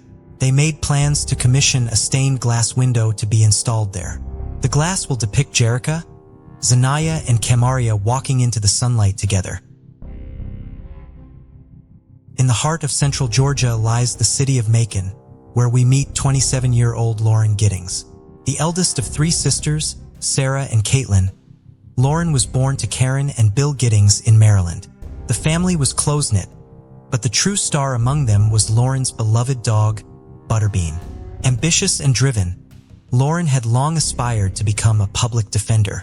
In the spring of 2008, she moved to Macon to pursue her dream. Known for its slow pace, welcoming atmosphere, and peaceful charm, Macon was a perfect fit for Lauren, and she quickly settled into her new life. At the time, Lauren was in a long-distance relationship with David Vandiver, a corporate lawyer she had met 4 years earlier at his Atlanta law firm. Despite their 20-year age difference, they shared a deep connection, similar work ethics, a quirky sense of humor, and a strong mutual support system. David described Lauren as outspoken, intelligent, and remarkably level-headed. Lauren even managed to win over David's protective older sister, something he said no one else had accomplished. David, meanwhile, had already chosen the perfect spot to propose to Lauren, though their relationship had faced challenges. The physical distance between them after her move strained their bond, and they briefly broke up. During that time, Lauren dated another law student, Joe, but quickly realized her heart was still with David. She ended things with Joe, who was upset but remained a good friend. By June 2011, Lauren had reached a major milestone, graduating from Mercer University's School of Law, one of the nation's oldest law schools. Her dog Butterbean, David, and her entire family were there to cheer her on. Ready to launch the next chapter of her life, Lauren was laser-focused on passing the Georgia bar exam, dedicating every spare moment to preparation. After graduation, she attended her sister Caitlin's wedding back in Maryland and told people after this she really needed time to knuckle down and focus on her work. The family all knew it was the last time they'd be together for a while, and this made Caitlin's big day even more special. Like many students after graduation, Lauren had opted to stay in Macon instead of going back to Baltimore. She lived on the second floor of the Barristers Hall Unit 2. Barristers Hall was a place built exclusively for law students, and it was situated directly across from the campus. Still being able to go in and talk to lecturers and use the library while she was studying for the bar just meant it made sense for her to stay there a while longer. Back at her apartment, though, her safe and quiet space soon felt very different. Lauren had spoken to her sister about something that she couldn't prove and knew sounded strange but was convinced was happening. She could feel things were being moved around, like someone was coming into her apartment. When she got home after being out, there was a weird energy she couldn't explain. She felt someone was watching her, but there had been no signs of a forced entry, so she had no idea how this could be happening. This uneasy feeling she had not subsided, and on June 25, 2011, late into the evening, she sent an email to David about her concerns. David told her not to worry and said it was probably just some hoodlums messing about, but not actually intent on doing anything. And she was working hard and not really leaving her apartment much, so it was possible she had been going a little stir-crazy without realizing. Lauren sent out a mass message which read in part, "Hey guys, I'm hunkering down to study for the bar. Please don't be offended if I don't respond to texts or emails." And in the following days, no one heard anything from her. Apart from going to church and making time for the occasional workout, she was doing little else apart from reading, so a few unanswered messages or phone calls was not something that was immediately alarming. But her best friend Katie and her sister Caitlin had repeatedly tried to check in with her, but were being met with silence. Caitlin was on her honeymoon and sharing photos, and it was strange that she wasn't replying to any of them. It didn't feel that she was just focusing on other things. Started to feel like something was wrong. A fellow student, Ashley, got a call from Caitlin asking her to stop by her apartment and check in. Before Ashley went, she tried calling her too. But Lauren's phone was now going straight to voicemail. Ashley and her boyfriend pulled up at her apartment and noted that Lauren's car was still parked outside. Using a spare key, they let themselves in. Lauren's belongings were sort of strewn everywhere, but this didn't seem that odd because she was due to move out and move in with David. But when they saw her calendar and realized the date, She was actually supposed to move out the very next day, June 30th. Then they found Lauren's purse, law books, cell phone, and laptop. Things everybody could agree she would never have just disappeared without taking. So where was she? Ashley called some friends and people she knew lived in the same complex. Even Lauren's ex Joe started searching the university, and everyone else was looking nearby. The consensus was the last time anyone had heard anything from her was at an end-of-year party 4 days ago. But she had left the morning after and everything was fine, and a few hours later she had emailed David talking about her worries being in the apartment. The following morning, with still no luck, it was time to call the police, and her family set off on the almost 12-hour drive to Georgia to help. At 9 a.m., officers got to number 2, the barrister's hall. Right away they noted that there were no signs of a forced entry, no signs of a struggle, and nothing seemed to have been stolen. But they could all agree that something was definitely wrong. They started combing through her rooms, and one of the first things they did was use a spray luminol to see if there were any traces of blood. Everything was coming up clean, but when they used it in Lauren's bathroom, the result was very different. Her bath had clearly been full of blood. Police believed they were now looking for Lauren's body. June 30th was a hot day with a strong breeze, and as they moved their search outside to form a new plan, a big gust of wind came along which forced a smell in their direction. They were stood near some bins, and a distinctive odor stopped them in their tracks. It was undoubtedly the smell of human decomposition. One officer said, "While we were standing there, the wind started to turn. We all smell things in life that smell bad. And that smell of a body or a decomposing body is one of the worst things you'll smell." Police opened the lids and made a grisly discovery that would stick with them forever. It was a female torso wrapped in a black bag. Testing needed to be done, but given the fact Lauren was missing and the luminol results from her bathroom, they strongly felt that it was a part of her body. I had never seen anything like that before. Who could have done this? Because truthfully, only a monster could do something like that. It was absolutely horrible, one detective said.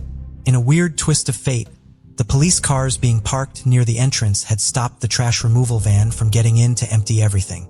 If the police hadn't been there at that moment blocking things off, everything would have been gone by the time they'd started searching. As suspected, testing confirmed it was Lauren Giddings' torso. The chief medical examiner would later confirm that there were no signs of sexual assault but could not confirm a cause of death. They did believe she had been killed and dismembered on June 26. Lauren's apartment, especially the bathroom, was now being dusted for fingerprints and the likes. But it looked like there had been a pretty thorough cleanup done, and only luminol was picking anything up. They had cornered off everything outside and were trying to keep what they had found under wraps. If it was someone in the complex, they didn't want to alert them to the fact that they had just found her in case this caused anyone to run or hide more evidence. One officer said, "You have to look at who is closest to the victim, either romantically or geographically." The people involved in the initial search, Ashley, Joe, and the others, were all asked to come in and give statements. They also spoke with her partner David. But he was not only devastated, he had been away on a golfing trip in California and his alibi checked out. It was quite obvious that he was not at all involved. Lauren's ex, Joe, was much the same and was quickly ruled out. The authorities were keen to search every home in the block so they could start eliminating people. Everybody was happy to do this. Everybody apart from one person, 25-year-old Stephen McDaniel. So why would this be an issue? They wondered. "It's the lawyer in me. I'm just always protective of my space," he said. He was a fellow law student also prepping for the bar exam and had been living next door to Lawrence since the first year of law school. They continued to search the rest of the block but kept their eye on him. His behavior was looking odd. He was both refusing to help with anything but at the same time loitering around and making sure he was involved with everything. Stephen stayed there all day, watching everything everyone was doing and walking around after the police as they were in and out of other people's homes. He was raising eyebrows, even more so when the media started interviewing people. He was one of the first people to talk to them and gave his theories about what could have happened to Lauren. At this point, only a few people knew about what they had found in the bin. And after the interview was over, Stephen sat for ages just staring into space. A few hours later, he finally let the police into his apartment. He was stockpiling food, energy drinks, and lots of various weapons too. They looked through the drawers and found a variety of things, including some condoms. When police pulled them out, Stephen mumbled something about being a virgin and saving himself for marriage. He started talking to them about being on the dating site eHarmony, but said he wasn't having much luck with getting dates. He was acting so oddly. And when police asked why he had the condoms, he muttered something about breaking into 2 neighboring apartments and randomly deciding to steal them. With his own admission that he had been breaking into other people's homes, just feet away from where Lauren had lived, police arrested him for burglary and brought him in for further questioning. Although he had been keen to talk to the media and know everything that was going on, he was now totally silent. There were inconsistencies with what he was saying, and he was reluctant to answer things. It was mainly yes, no, or I don't know. As well as this, his mannerisms were strange. Police said they hadn't seen anyone respond this way in an interview before. He sat almost perfectly still the whole way through, barely even moving his head, with officers having to ask him to look them in the eyes from time to time. The interview footage sped up highlights just how eerily still he sits and how unusual it looks in comparison to the officer's natural demeanor. Even when detectives left the room, he remained in the same position, staring straight ahead. His constant repeating of no and I don't know was now starting to grate on Detective Patterson. There was no doubt in his mind that this was the person behind the awful thing that had happened to Lauren. But it was now past midnight and they were no further forward in getting answers. Stephen also revealed he had 2 scratches just above his hip as well. As the interview progressed, Stephen's apartment was being turned upside down. Investigators found that he somehow had a master key to get into every room in the complex. They found the packaging for a hacksaw and several flash drives, which later turned out to have graphic and disturbing images and videos of children on them, and a pair of underwear that, once tested, came back to Lauren Giddings. A look into his search history showed he was often on her social media profiles, and he would be searching these at the same time he was looking up and watching violent pornography. They found he had written blogs about torturing and killing women too, sharing his depraved fantasies on forums. It was all disturbing, and given the amount of searches he had made for Lauren's name, he was clearly obsessed with her. And one of his last and latest searches was for Macon's trash collection times. It's all over anyways. In the maintenance room in the complex, they found the hacksaw that matched the packaging found in his apartment. There was blood on it. CCTV had confirmed it was him buying the hacksaw too. They also found a bloody sheet and killer. But who was Stephen McDaniel, and why on earth had he done this? Classmates of Stephen said he was uncomfortable to be around. Very awkward and difficult to talk to. He would ask people weird things about death, fixating on a zombie apocalypse and committing the perfect murder. He would quiz people on how they would, hypothetically, kill someone and cover it up. In school, Stephen was actually voted most likely to be famous. His fellow law students said he definitely thought he was the smartest person in the room, smarter than everyone and arrogantly so. Always ready for a debate even if he was totally wrong. He would bicker with everyone, Lauren included. And other students said he was quite happy to disagree and argue. He wasn't there to make friends. That was clear, one person said. They, along with their teachers, said he was an average student. He wasn't someone that really stood out in any way, but he sure spoke like he did. Now he was finally coming to the end of his time at university, and he was unsure as to where to go next. He was finishing school with no friends and no future plans. He was somewhat adrift. From the minute they started living next door in 2008, Lauren had really tried hard to be his friend and be supportive. She even stopped to introduce him to her mother Karen when they saw he was hurriedly walking alone around the complex. Karen met him again on the eve of their graduation. There was something about him, she said. After she spoke to him for the second time, she couldn't help but think of him living next to Lauren. I thought it was odd that he always kept the windows and curtains closed. You never saw him, she said. But as nice as Lauren was trying to be, he had the same effect on her that he did on most people. He just made her feel uncomfortable. In an email that Lauren wrote to David in 2008, the same year she moved in, she spoke about Stephen's behavior and wrote about butting heads with him in class. She said, "Got the stink eye. He's out to get me." But Stephen had definitely taken a shine to Lauren and had asked her to go out on a date a few times. But as well as being in a relationship, she just wasn't interested in him like that. From this point on, she was only being polite if she saw him, but was definitely keeping her distance.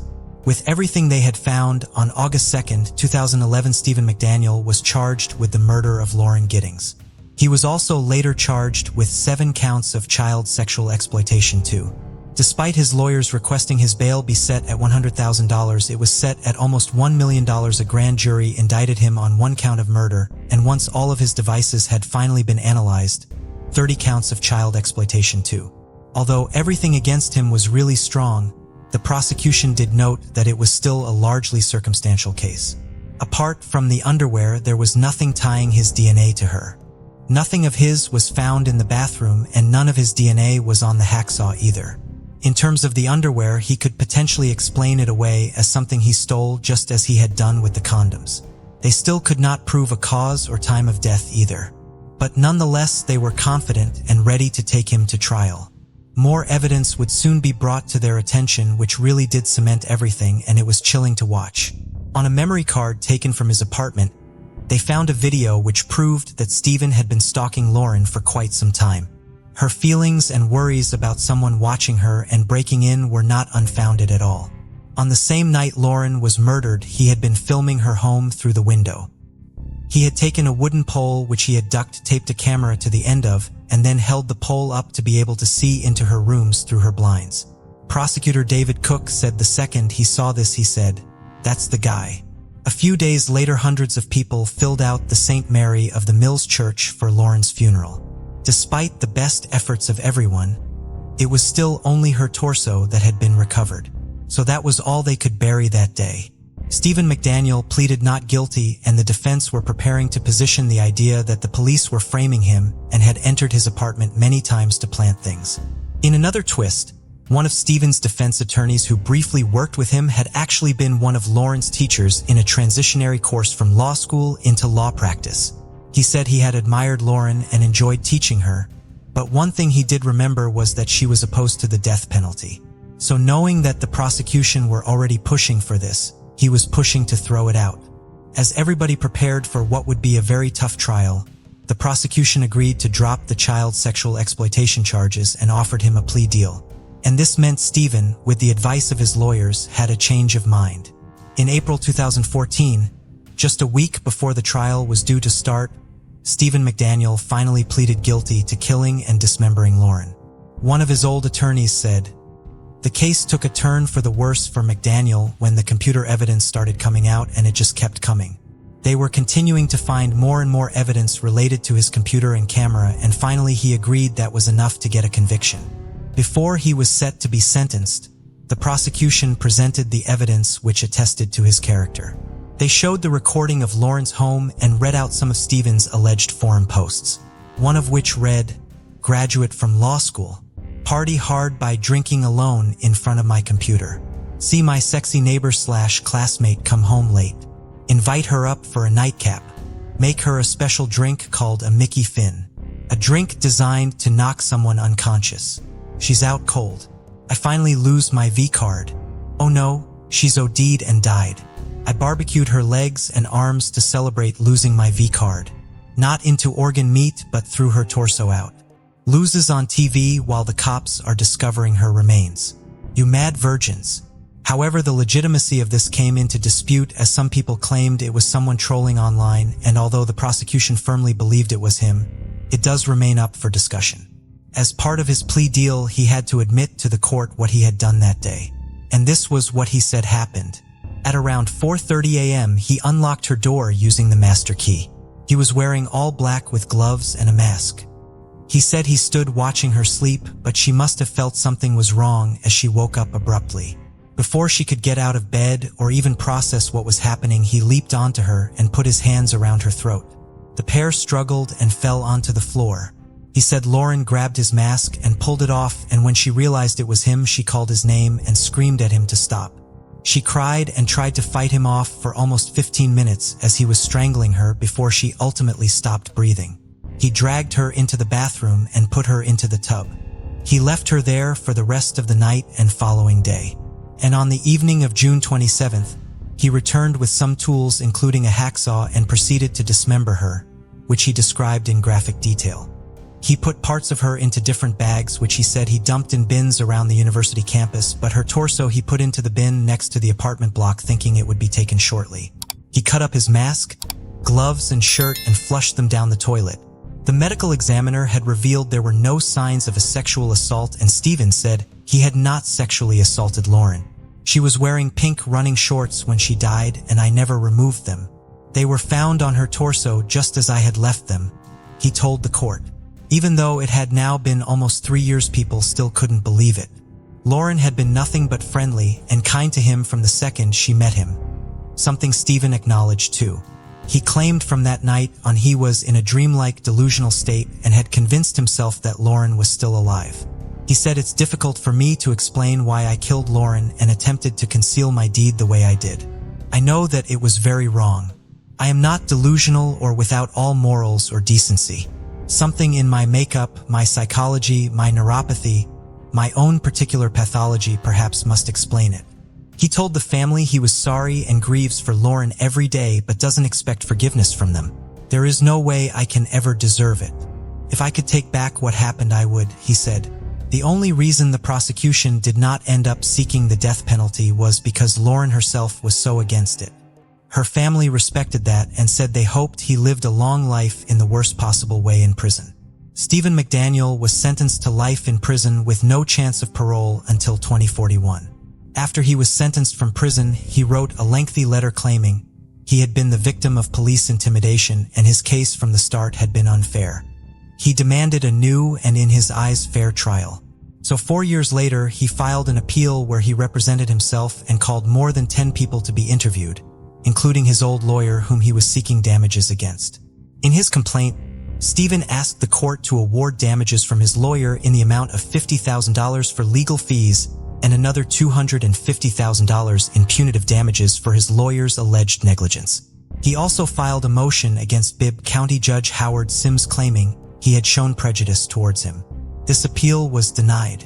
The now 37-year-old filed another appeal again in 2022, which claimed that the prosecution had stolen documents, his rights had been violated, and his lawyers were incompetent.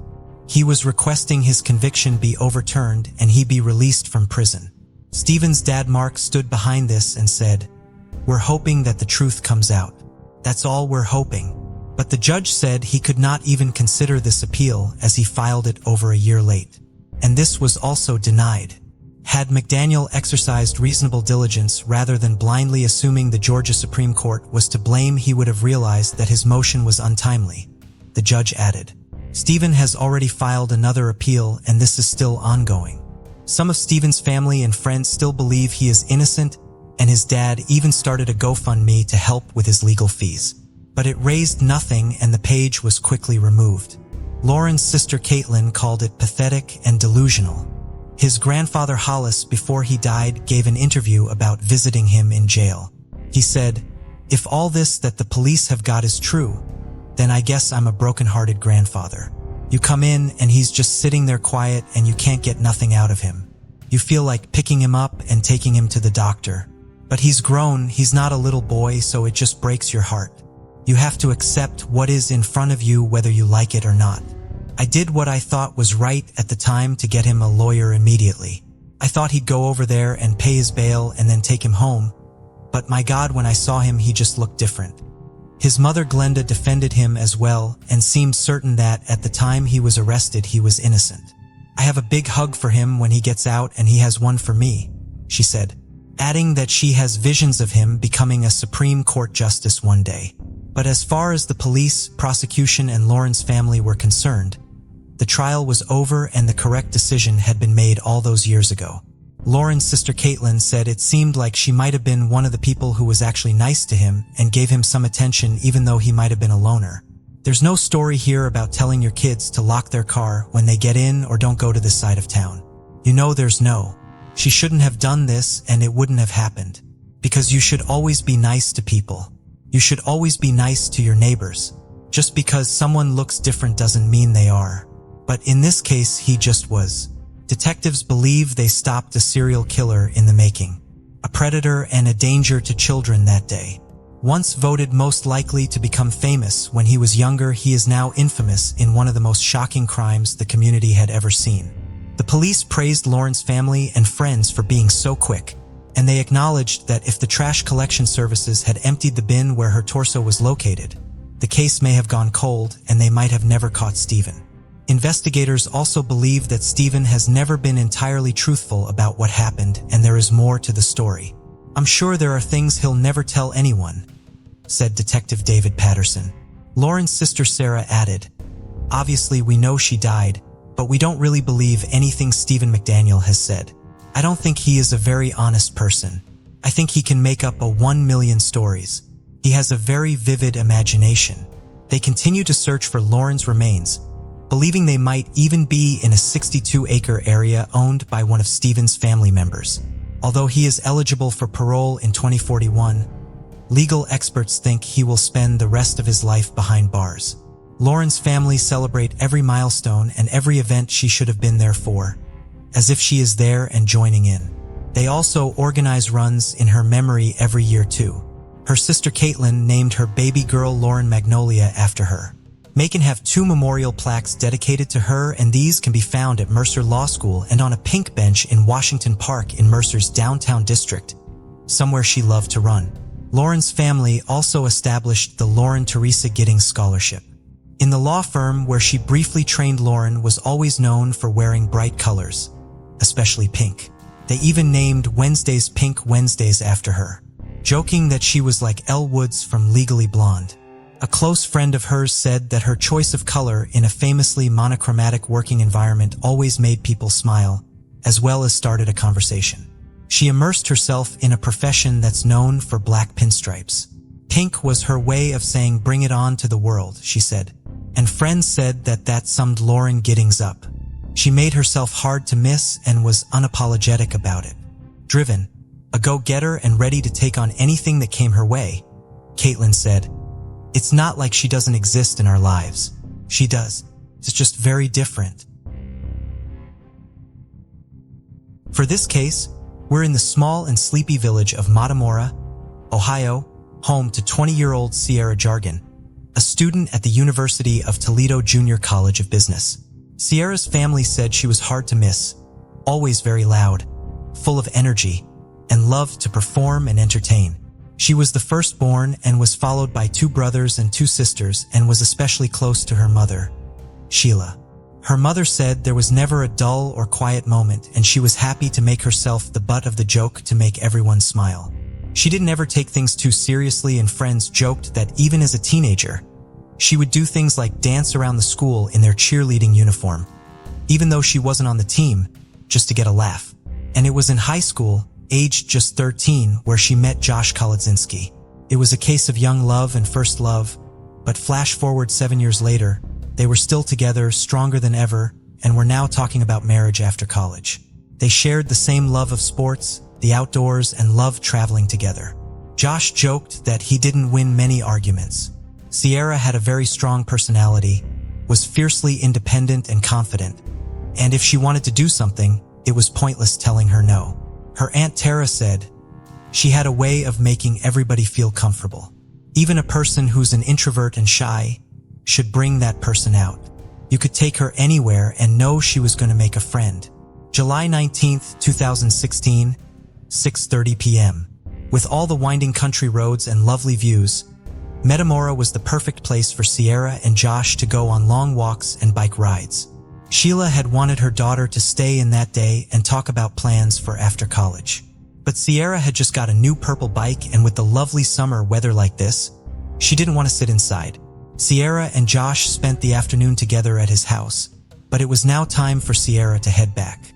Josh took his motorcycle and Sierra was on her new bike. Josh filmed 2 videos of them and uploaded both to Snapchat at 6:43 p.m. It was about a 7-mile ride back to her mother's, and with just a couple of miles to go, Sierra told Josh she could turn around and head back. She could do the last bit by herself just fine. It was a gorgeous warm evening and still really light outside. Josh carried on alongside her for a few more minutes, but the ever-independent Sierra kept saying he should turn back and not worry about her. He finally agreed. They kissed and hugged goodbye, and Josh told her to text him when she got back. He stood and watched as she pedaled off into the distance along the cornfields. But the peace and calm would soon be shattered. Josh, at home and waiting for the message, started to get nervous as his phone remained silent. A few hours passed and he eventually called Sheila, but she was out at the time and assumed her daughter was either still with him or already at home. As the temperature dropped and the sun started to set, a wave of panic washed over everybody as they realized that all this time they had completely crossed wires. Sierra's phone was now going straight to voicemail.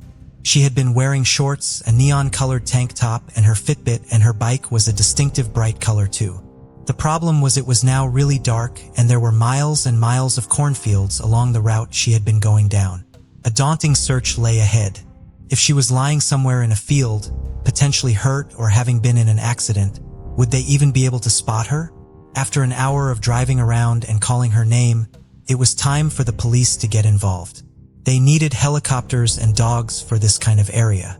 At 11 p.m., a missing persons report was filed, and by 3 a.m., everybody was out looking for her, shining their torches around vast, dark fields, where everything looked the same for as far as the eye could see, was seeming really hopeless. But then, suddenly, they saw the light bounce back at them. Something was reflecting. It was Sierra's bike. On the ground nearby, they found some odd items, none of which were Sierra's. 2 pairs of sunglasses, a screwdriver, and a small fuse box. They also saw some tracks that looked to have come from a motorcycle. There were broken corn stalks, and some of the stalks had blood on them.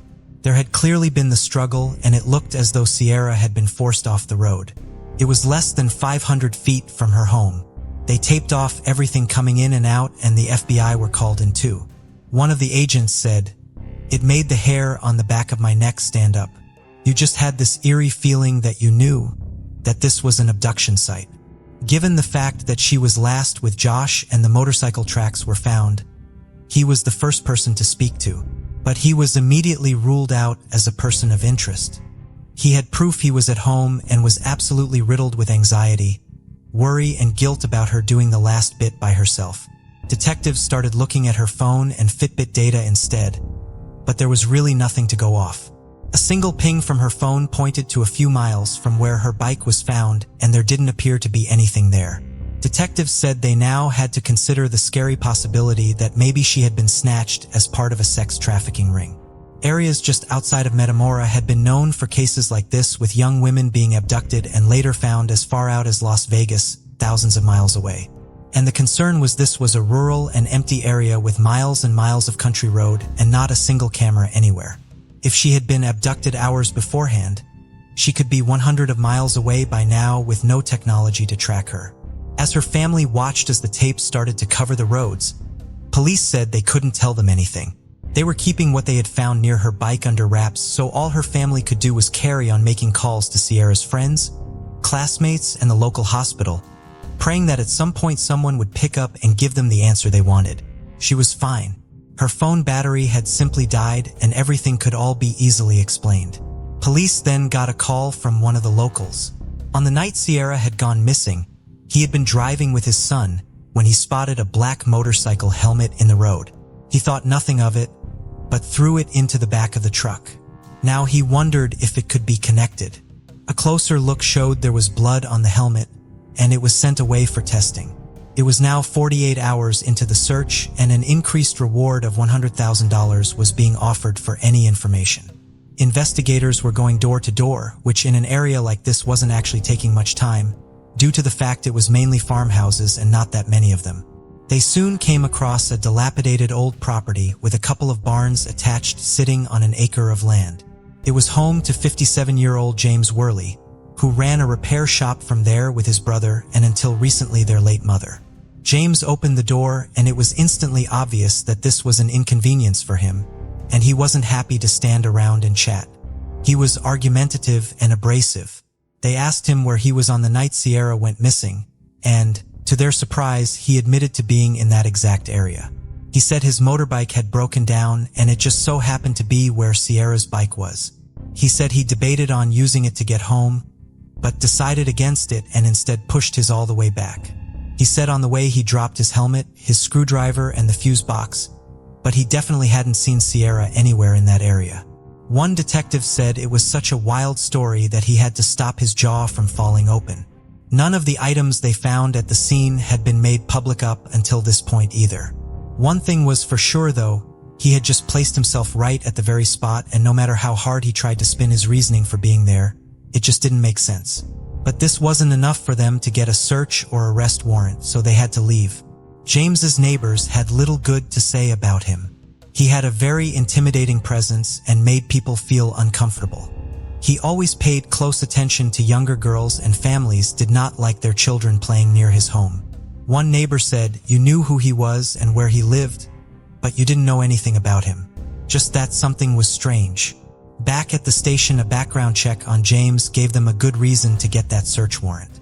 He had actually been released from prison in 1993 for abducting a cyclist called Robin Gardner.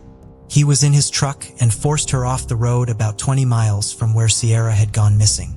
He got out and acted like he was going to help her, but held a screwdriver to her throat and started dragging her into the truck, telling her he would kill her if she fought back. He hit her over the head and pulled handcuffs from his glove box. Unbelievably, she managed to jump out of the moving truck and was rescued by another driver. James was given a 10-year sentence, but he served just 3 years for this. This was too similar to what they believed had happened to Sierra, and he needed a revisit. Back at his house, they wanted to look around the barns. In the one furthest away from the house, they saw a green crate on the ground which had been covered by stacks of hay bales. Inside the crate was bags and bags of women's underwear and clothing which he had labeled up. Some had blood on them. James started to visibly panic, telling them it was too hot inside and everyone needed to leave to get fresh air. But they weren't going anywhere. As they looked closer, the walls of the barn had bloodstains on them. They found handcuffs, zip ties, rolls of duct tape, rope, weapons, and masks, more of which was later found in his truck. There were cameras hidden around the barn too, and a blood-stained mattress. A piece of plywood was stacked against the wall, and when they pulled it back, it was covering a hole in the ground. It was actually a freezer that had been buried in the ground. It was lined with a blood-stained carpet, and there was an intense smell of chemicals coming from inside it. This barn was, put simply, a torture chamber, a house of horrors. James' answer to all of this? At first he said the underwear and other things were probably left by an ex-girlfriend. Then he told them he was trying to set up a production company to shoot X-rated films, and this was his set. As the officers stared at him in disbelief, James blurted out, "I've been around the block. Would I leave any evidence whatsoever to be found?"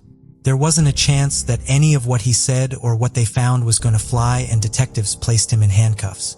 They definitely now had probable cause, and he was arrested on suspicion of the abduction of Sierra. In the main house, they found a letter he had written to his court-appointed therapist saying he had learned a lesson from each abduction, and the next person he did it to, he would bury. A few miles from James' house, and just days after the search for Sierra had started, drones had picked up a mound of dirt in one of the cornfields.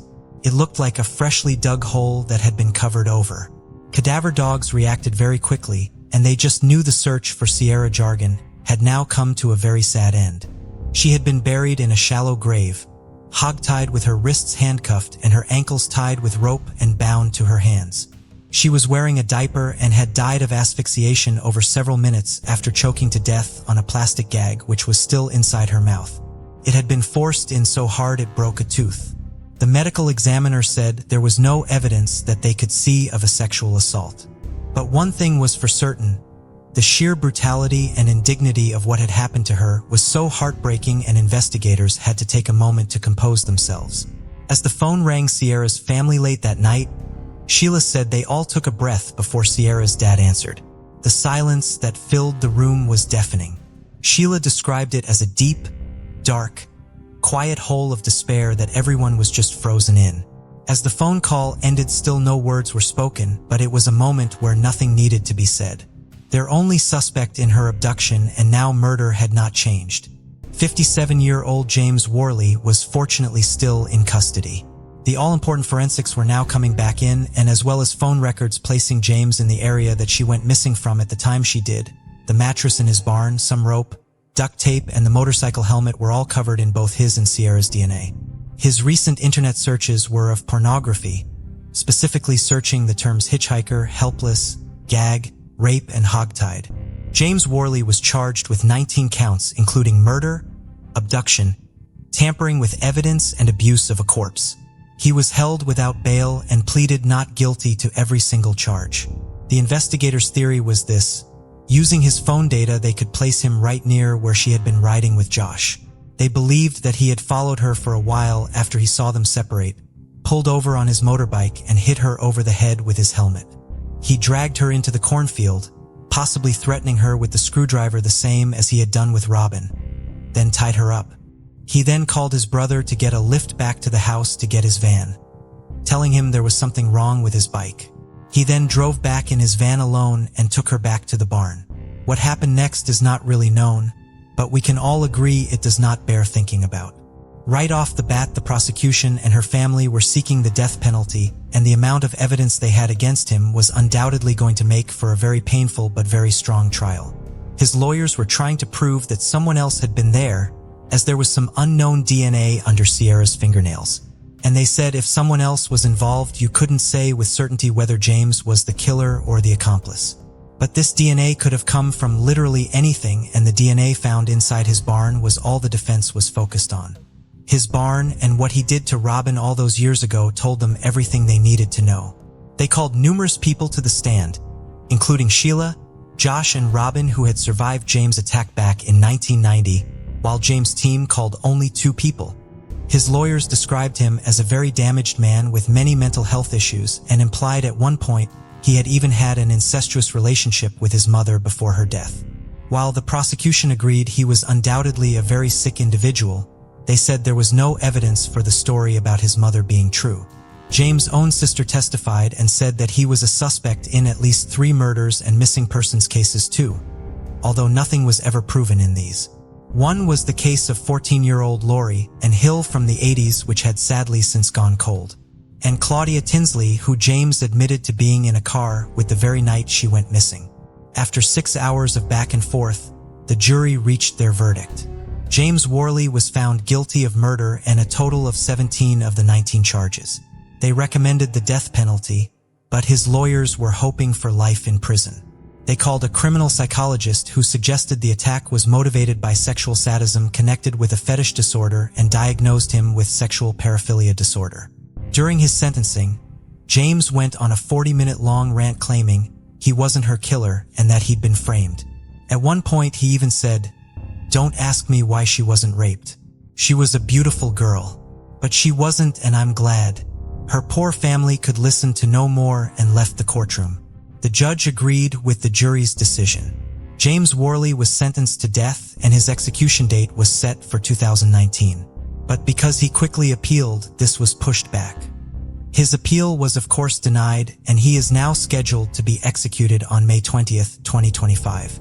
In a wrongful death lawsuit, Sheila was granted James' property as well as $3,600,000. She said she knew she would probably never see a single cent of that. However, his property was now hers, and this was far more important. She decided it needed to be torn down. I'm not going to lie, there is an emotional gratification in tearing down and burning something you loathe so much. We look forward to removing the darkness and opening it up and letting the light shine in, she said. She hopes the land can become something positive in Sierra's memory, rather than a reminder of what happened there. Police also continued to look at the surrounding area for anything else that could lead them to more information and possibly more victims of James. December 2018 witnessed the unanimous passing of Sierra's Law, Ohio Senate Bill 231. The law established a database which is accessible to both law enforcement and members of the public and enables them to identify the presence of violent offenders in their neighborhoods. It also allows police to interview potential suspects within the first 24 to 48 hours after a person is reported missing. By 2021, more than 2,000 offenders were registered in the database. And a question that still remains to this day was, did James have any other victims as well as Robin and Sierra? Police believe yes, he did. They continued to look into his background, cold cases, and any claims made against him. Robin said, "I don't think anybody like him can go 26 years without doing what he did, because you don't just do it and then suppress it and then do it again. For a logical, normal, sane person, that just doesn't make sense. I know his strength and anger. Authorities said you only had to look at his property to realize that place had been designed to kidnap, hold, and assault multiple women without anybody hearing to find them.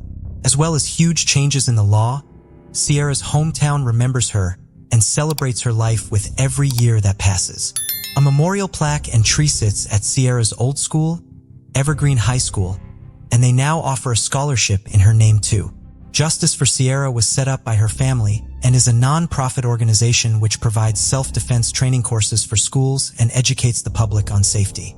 Her boyfriend Josh also threw himself into campaigning and founded Keeping Our Girls Safe, which also gives classes and works with first responders. The community holds an annual 5Ks race in Sierra's name every year called Jargon for Jargon. And 100 of riders will make the 40-mile drive for the Sierra Jargon Memorial Motorcycle Ride. The thought of what happened to Sierra and what she went through in her last moments is enough to make you feel as sick as it does sad. The pain is excruciating and the depth of emptiness we feel is unexplainable, Sarah's Aunt Tara said. However, I want him to know this. It may seem that he has broken us, but we as a family are stronger than he thinks. And because we were lucky enough to have had Sierra's love, we are unbreakable. Sheila said of her daughter, Sierra's life was worth far more than the 20 years she was able to live. She inspired people she did not know, and I can only wonder what great things she would have accomplished if she was still alive. But in her death, I know she's moving mountains. 21-year-old Alyssa McLemore lived in Kent, Washington, and was known for her funny, vivacious, and deeply caring personality. She was the devoted mother of a 3-year-old daughter and lived with her own mother to help care for her, as her mother was battling a severe autoimmune disease. Alyssa's nurturing nature shone through in her dedication to both her daughter and her ill mother.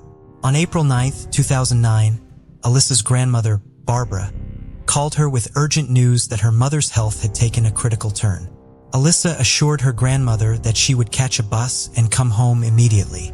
She was only about 6 miles away, so her mother grew increasingly worried when more than an hour passed with no sign of her. Later that evening, the Kent Police Department arrived at Alyssa's family home to inquire about her whereabouts. A chilling 911 call had been made. Someone screamed for help before the call abruptly ended. Alyssa never made it home that day, and her family was left desperate for answers. The call had come from Alyssa's cell phone.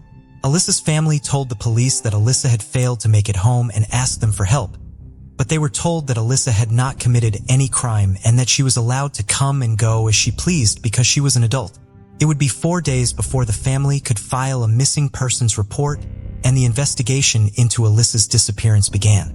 The day before that report was finally taken, Alyssa's mother, Gracie, passed away at the age of 35, unable to see her daughter in her final days and say goodbye. Alyssa's mother's family belonged to the Aleut tribe, and the women in her family were subject to many of the struggles that plagued Native communities. Her mother, Gracie, and Aunt Tina grew up surrounded by substance abuse and violence. Gracie became pregnant with Alyssa when she was just 14, and Tina, who was just 2 years older than her sister, became pregnant just a few months later. Tina raised Alyssa along with her own daughter while her mother, Barbara, worked to support the family. Gracie was eventually able to complete her GED and attend community college. She suffered from scleroderma, and her condition eventually worsened to the point that she was unable to work. Alyssa also faced difficulties of her own, struggling to support her beloved daughter. She was arrested 4 times for prostitution-related offenses between September of 2008 and February 8 of 2009, a fact which her family believes impacted the investigation into her disappearance.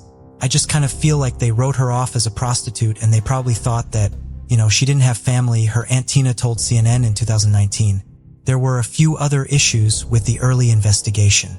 DNA samples from Alyssa's family were not uploaded to the National Missing and Unidentified Person System for potential future comparison for 2 years, despite the fact that Washington state law dictates that this be done after a person is missing for 30 days and in cases where criminal activity is suspected. Alyssa, who is of Alaska Native and African American descent, was also misidentified as Asian in her police report and therefore in the FBI's National Crime Information Center database. The error would not be fixed for 7 years. Because Alyssa's cell phone was not equipped with GPS, police were only able to narrow down the location where she made her 911 call to within a 2-mile radius of the cell tower it pinged off of. In 2019, the recording of the 10-second-long call was sent to the FBI and 2 independent analysts in hopes of identifying other voices or sounds in the background. A witness came forward after Alyssa went missing, claiming to have seen her getting to a 1990s model green truck, but it has not been confirmed if this sighting occurred on the day Alyssa disappeared. Alyssa's family worked tirelessly on her case, led by her aunt Tina Russell. They have distributed flyers, organized searches, and held events to keep the public from forgetting about Alyssa and to ask for witnesses to finally come forward. Anytime Tina Russell hears of remains being found in Washington State or in Oregon, she gets in contact with the local medical examiner to see if they could be Alyssa's. The family often felt alone in their efforts as the years went on without answers. But that changed in January of 2018 when Tina Russell received a message on social media from an activist working for missing and murdered Indigenous women. Indigenous women and girls are subjected to violence, go missing, and are murdered at rates much higher than the women in other demographics. These crimes also largely go unreported, meaning that the true extent of the problem is much worse. For years, activists have worked to bring attention to and hopefully one day eradicate crimes against these women as well as support the families of the missing and murdered. Tina Russell says that the movement and the help it has given her family has renewed her hope in finding out what happened to Alyssa. Over the years, Alyssa's family has looked into renting billboards to display Alyssa's picture and ask for tips in the case, but the cost involved was prohibitively high. Luckily, in 2019, Alyssa was selected to be part of the Washington State Police's Homeward Bound program. The program was started by Trooper Renee Paget in 2005 and partners with local trucking companies to display images of missing people and phone numbers to call with tips on the sides of semi-trailers, essentially making them mobile billboards as they travel through the region. The project has featured 28 missing people, 3 of whom have since been located. Camway Transportation, the Washington State Police's current partner in this effort, plans to put Alyssa on a total of 3 of their trailers. Even though a decade has passed since Alyssa vanished, her family is still hopeful that one day their advocacy for her will result in the answers that will offer them some measure of closure. Terrence Woods Jr. grew up in Capitol Heights, Maryland, and was one of 4 children. After graduating from Flowers High School, he enrolled at the Philip Merrill College of Journalism at the University of Maryland. He graduated from the university in 2013 and then moved to the United Kingdom to study at the American International University in London, where he earned a master's degree in international relations. Terrence's former professors described him as bright, driven, and about journalism and visual storytelling. He traveled around the world working on a variety of programs, from documentaries to television shows such as The Voice UK. In 2018, the 26-year-old was working for Raw TV, a London-based production company. That fall, he traveled to Idaho to work as a production assistant on a documentary.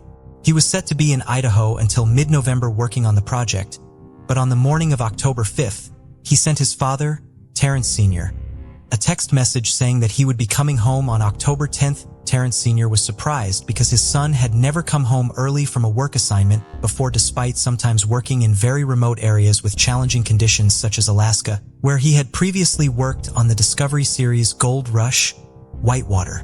Terrence Jr. spent the rest of that day working with the other 11 members of the crew in the remote area surrounding the abandoned Penman gold mine in the Nez Perce National Forest in northern Idaho. Other members of the crew would later report that Terrence had been behaving strangely that day and was unusually quiet. As they were preparing to end work for the day, Terrence abruptly dropped his 2-way radio and ran to the edge of a nearby cliff. He suddenly disappeared from view, and the other members of the crew thought he must have fallen. However, when they looked down, Terrence was running down the steep hill below, already 15 feet away from them. Other members of the crew tried to run after Terrence, but he refused to stop, and they eventually lost sight of him in the densely wooded area. Authorities were notified of Terrence's disappearance at 6:41 p.m. that evening but were unable to begin a search for him until morning. The Idaho County Sheriff's Office, the Idaho Department of Fish and Game, and the U.S. Forest Service were all involved in the early search, but their efforts were hampered by ice and snow. Eventually, conditions improved enough that the Air Force could fly helicopters equipped with infrared over the area. The Sheriff's Department in neighboring Clearwater County sent search dogs to help look for Terrence, and several local search and rescue groups also aided in the effort. A week after Terrence disappeared, the search for him was scaled back. According to the Idaho County Sheriff's Office, this was because no leads were obtained from the previous 7 days of searching, and no signs of Mr. Woods have been located in the search area or the expanded search area. Terrence's parents, Valerie and Terrence Sr., flew to Idaho to help look for their son. While they have praised the efforts of most of the law enforcement officers involved in their son's case and the local search and rescue groups who helped look for Terrence, they quickly took issue with Idaho County Sheriff Doug Giddings. When they met with him, Valerie asked him what other options they had for the search. His response was, "What are you supposed to do for someone who does not want to be found?" Terrence and Valerie were upset by this because the sheriff had no way to prove that Terrence was trying to avoid being located. It was also suggested to Valerie and Terrence that their son ran off because he had some sort of panic attack. They do not believe that this is the case because Terrence had no history of any sort of mental illness. Terrence Sr. is highly skeptical of the account the other members of the film crew provided. He believes that his son saw or heard something he should not have during the shooting of the documentary. He also believes that his son was not found during the large-scale search because his son was no longer in the woods. Someone had taken him elsewhere. Sheriff Giddings maintains that there are no signs of foul play in the case. Despite the lack of progress in the case, the Woods family has vowed to not give up until they find answers about what happened to Terrence. Bernadette Cooper loved to travel. She was a native of Castleblaney County, Monaghan, but moved to London while she was in her early 20s. She married and had 2 sons, Paul and Desmond, but the marriage ended in divorce. She and her ex-husband shared custody of their children. By the late 1980s, Bernadette had remarried and had another son, Stephen.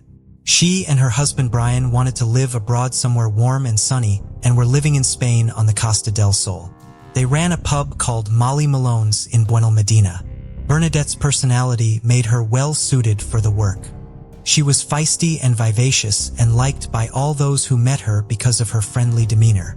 The bar was initially very successful, but when a recession hit the Spanish economy in the early 1990s, Bernadette and Brian struggled to keep it open, falling behind on their bills. While dealing with the financial stress, they were also dealing with a great deal of stress on their marriage. In 1991, Brian returned to their home in Surrey to begin divorce proceedings, leaving Stephen and Bernadette behind in Spain. Bernadette was determined to keep her bar open. However, despite her best efforts, by late 1992, unable to pay her rent, she had to temporarily close Molly Malone's. She and Stephen returned to London so that Bernadette could finalize her divorce and try to raise the funds to save the bar. Bernadette tried to raise money from her family members and friends, but none of them were in a position to help her. Somehow, though, by January of 1993, she had apparently managed to acquire what she needed to reopen the bar. That month, she called a friend back in Spain from a phone at the Horse and Groom Public House on Mitcham Lane in London. She asked the friend to go to her lawyer and tell him not to give up the lease on the bar because she was on her way back to town with the money needed to reopen it. This phone call would be the last known time anyone saw or heard from Bernadette. Her friend did as Bernadette asked and went to see the lawyer, who was pleased that he would not have to sell the lease on the bar. The bar remained closed, waiting for Bernadette's return for the rest of the winter, but when she failed to return to Buenalmedina, the lawyer did have to sell the lease. The new occupants of the building found all of Bernadette's belongings still packed up in the building's attic. Bernadette's family was not immediately concerned about her. They, like her husband, assumed she had returned to Spain alone to save the bar. They thought perhaps she wasn't in contact with them because her feelings were hurt when they couldn't help her with her financial problems. However, the unreturned phone calls eventually became concerning, and a visit to Spain revealed that Bernadette had never arrived back there. The family then began actively looking for Bernadette, making frequent trips to Spain to distribute flyers and look for witnesses. They started a word-of-mouth campaign trying to find information about Bernadette and the Irish communities in London and in Spain. They hired a lawyer to investigate the disappearance in 1996. When that investigation found nothing, the Salvation Army was asked to look for her. When that effort was the UK Missing Persons Unit was asked for help, but again, they could not find Bernadette. It would later be discovered that the efforts had only searched for her using her given first name, Susan, and not her middle name, Bernadette, which was the name she actually went by. Bernadette's family spent the following decades traveling to Spain regularly and following up any lead they could find, but Bernadette remained missing. On his deathbed, Bernadette's brother Jim told his son, Leon Moore, how troubled he was by the fact that he was never able to find his sister. Before Jim died, Leon promised him that he would find Bernadette. Leon, along with Bernadette's son and sister, has made great progress in his aunt's case. In 2020, leading up to what would be Bernadette's 77th birthday on June 20th, Leon was able to get Bernadette's story reported on in media outlets in the UK, Ireland, and Spain, renewing public interest in the case. The Surrey Constabulary opened a formal inquiry into Bernadette's disappearance with plans to try to coordinate with authorities in Ireland and Spain on the investigation. While Bernadette has been gone for 27 years, the passage of time has not diminished the pain her family feels or their hope to one day find out what became of her. She was a wonderful woman, my favorite aunt, a really great person, kind-hearted and strong-willed. That's why her disappearance is so out of character, Leon said of his aunt in 2020. It's very hard to not have closure or any information for so long about Bernadette's disappearance. It's heartbreaking. There are lots of gray areas in this. We just want answers. 21-year-old Roy Gregory Brooks Jr., who went by Greg, lived with his family in Castleberry, Florida. The family attended New Covenant Baptist Church of Orlando, and Greg sang in the church choir. He had attended Lyman High School, where he played drums in the school band. After graduation, he enrolled at Florida A&M University. While he was home from school, he worked at the Regal Cinema in Winter Park. On January 18, 2000, Roy left home to go pick up his paycheck from the cinema. He then planned to go to the Winn-Dixie grocery store in Castleberry to cash it. Around 3 a.m. on January 19th, Greg's mother, Geraldine, abruptly woke up, feeling that something terrible had happened. Greg was not home. While he would sometimes stay out late with his friends, being out this late was unusual. An hour and a half later, Greg's black 1992 Honda Accord was found parked near an exit ramp for Interstate 75 in Sun City, Hillsborough County, in an area that at the time had not yet been developed. A trooper from the Florida Highway Patrol saw the car and tagged it as a disabled vehicle. It would later be found that there was nothing mechanically wrong with the car and it was fully operational. When Greg was still not home later in the morning, Geraldine Brooks called police to report him missing. The Brooks family did not learn that Greg's car had been found until 2 days later. The car is the main piece of evidence in Greg's case, but also a source of great confusion. The vehicle was taken in to the Seminole County Sheriff's Office for processing on January 27th, but Greg's father had been allowed to drive it back to Castleberry before it was taken in. The report from the car stated that the only fingerprints found inside the car were Greg's. The Brooks family, of course, expected Greg's father's fingerprints to be in the car as he was the last person to drive it. Furthermore, Greg would routinely give rides to all of his friends, but somehow none of their prints were found either. Geraldine Brooks became frustrated with the way her son's case was handled from the very beginning. Police told her that her son had simply run away, and she has argued that this belief prevented them from investigating Greg's case properly. She argues that Greg had no need to run away because as a 21-year-old man, he could have packed up and left home at any time he wanted. Furthermore, he did not have any of his clothes, belongings, or medication with him when he disappeared. He also loved his car too much to simply abandon it along the side of the road. Authorities also failed to go to the Winn-Dixie where Greg cashed his check the night he went missing early enough in the investigation. A receipt found in his car showed that Greg had made it to the store and cashed his $200 paycheck at 6 p.m. By the time police did go to the store several weeks later, the surveillance footage from that evening had already been taped over. The investigator currently assigned to the case, Castleberry Police Department Detective Thomas Graffy, believes that the original detectives did what they could with the limited amount of information available. It seems like they followed whatever breadcrumbs they had at the time, he told the Orlando Sentinel in 2020. No one had cell phones or social media, so it was a little bit harder to track people back then. They just needed to do what they could. Greg's family has been actively looking for him on their own since he disappeared. Geraldine tried unsuccessfully to get her son's case covered by the local media in hopes of finding witnesses. The family distributed flyers, hired a private investigator, and followed up on potential sightings of Greg in 3 states. Geraldine keeps a spiral notebook full of her notes and developments in the case, including the names of all the numerous detectives assigned to the case over the years. She still keeps Greg's Honda Accord parked in her driveway 20 years after he went missing. Originally, she wanted to hold onto the car in case it could provide further clues in Greg's case, but now it mainly just serves as a reminder of him. Greg went missing the day before his younger brother Jermaine's 16th birthday. Jermaine looked up to his older brother, and his disappearance affected him greatly. Jermaine had been an excellent student, but his grades plummeted after Greg went missing. Today, he has a 4-year-old son who has never gotten to meet his uncle Greg. Geraldine loves being a grandmother, but it has not erased the pain of not knowing what happened to Greg. I have to enjoy what I can, but I still grieve for my son every single day, she said in 2020. Ashley Simpson was born in Calgary but lived and worked all over Canada. She loved the outdoors and enjoyed hiking and gold panning.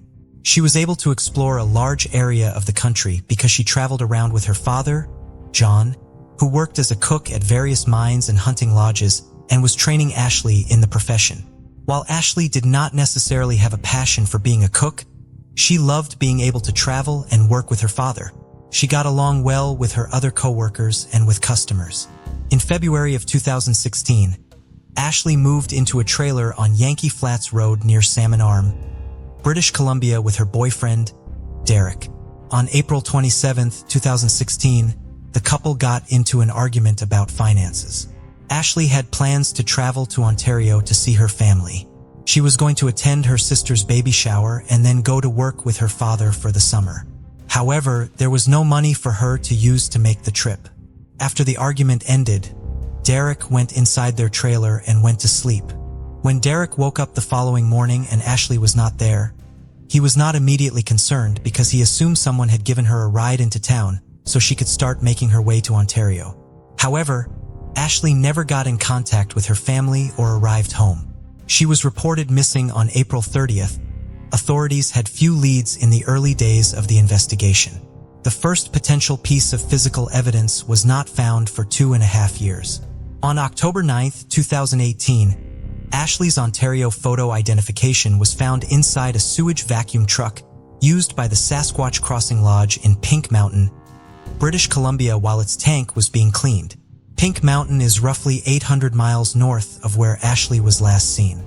The ID was not highly discolored and appeared as though, however it ended up in the tank, it had not been there for very long. However, Ashley had spent 3 seasons working with her father at the Buffalo Inn, the motel associated with the Sasquatch Crossing Lodge. John Simpson believes his daughter had her ID stolen at some point, meaning that the ID that was found could have been the stolen one and ended up in the tanks because the thief lost or discarded it, not because Ashley had been back in the area. What at first seemed like it may be a promising clue, ultimately did not move the case forward. Ashley was not the only woman to go missing in that area of British Columbia around that time. Between 2016 and 2017, 4 other women, Caitlin Potts, Tracy Gennaro, Deanna Wirtz, and Nicole Bell all went missing in that area. Tracy did not remain missing, however. In November of 2017, the Royal Canadian Mounted Police located her remains during a search of a farm located between Vernon and Salmon Arm, British Columbia. The RCMP searched the property for more than a week after they found Tracy, beating the speculation that they may have been looking for the remains of the other missing women. The farm was owned by the parents of a man named Curtis Sagmohan, who has since been charged and convicted on charges stemming from violent attacks against women. He so far has not been formally linked to the disappearances of any of the women or Tracy Gennaro's death. When their daughter first went missing, Cindy and John Simpson considered all of the possibilities. She could have been trafficked or kidnapped and held against her will. However, based on the passage of time and their conversations with the RCMP, they believe that Ashley is most likely not alive. "I know somebody took her life, and I know that people know about it," Cindy said in 2020. "Somebody knows something. There is more than one person who knows, and they are being quiet. Even if Ashley is deceased, her family wants to bring her home to lay her to rest." John Simpson has made multiple trips to British Columbia to look for her, depleting his life savings in the process. During one of these trips in the spring of 2017, John planned on searching for his daughter's remains along the banks of the Salmon River. Unfortunately, the river had recently flooded, and the area was not safe to search on foot. John then had the idea to use drones in the search. He spoke to some friends he had made in the area who were able to put him in contact with a 14-year-old who had multiple drones.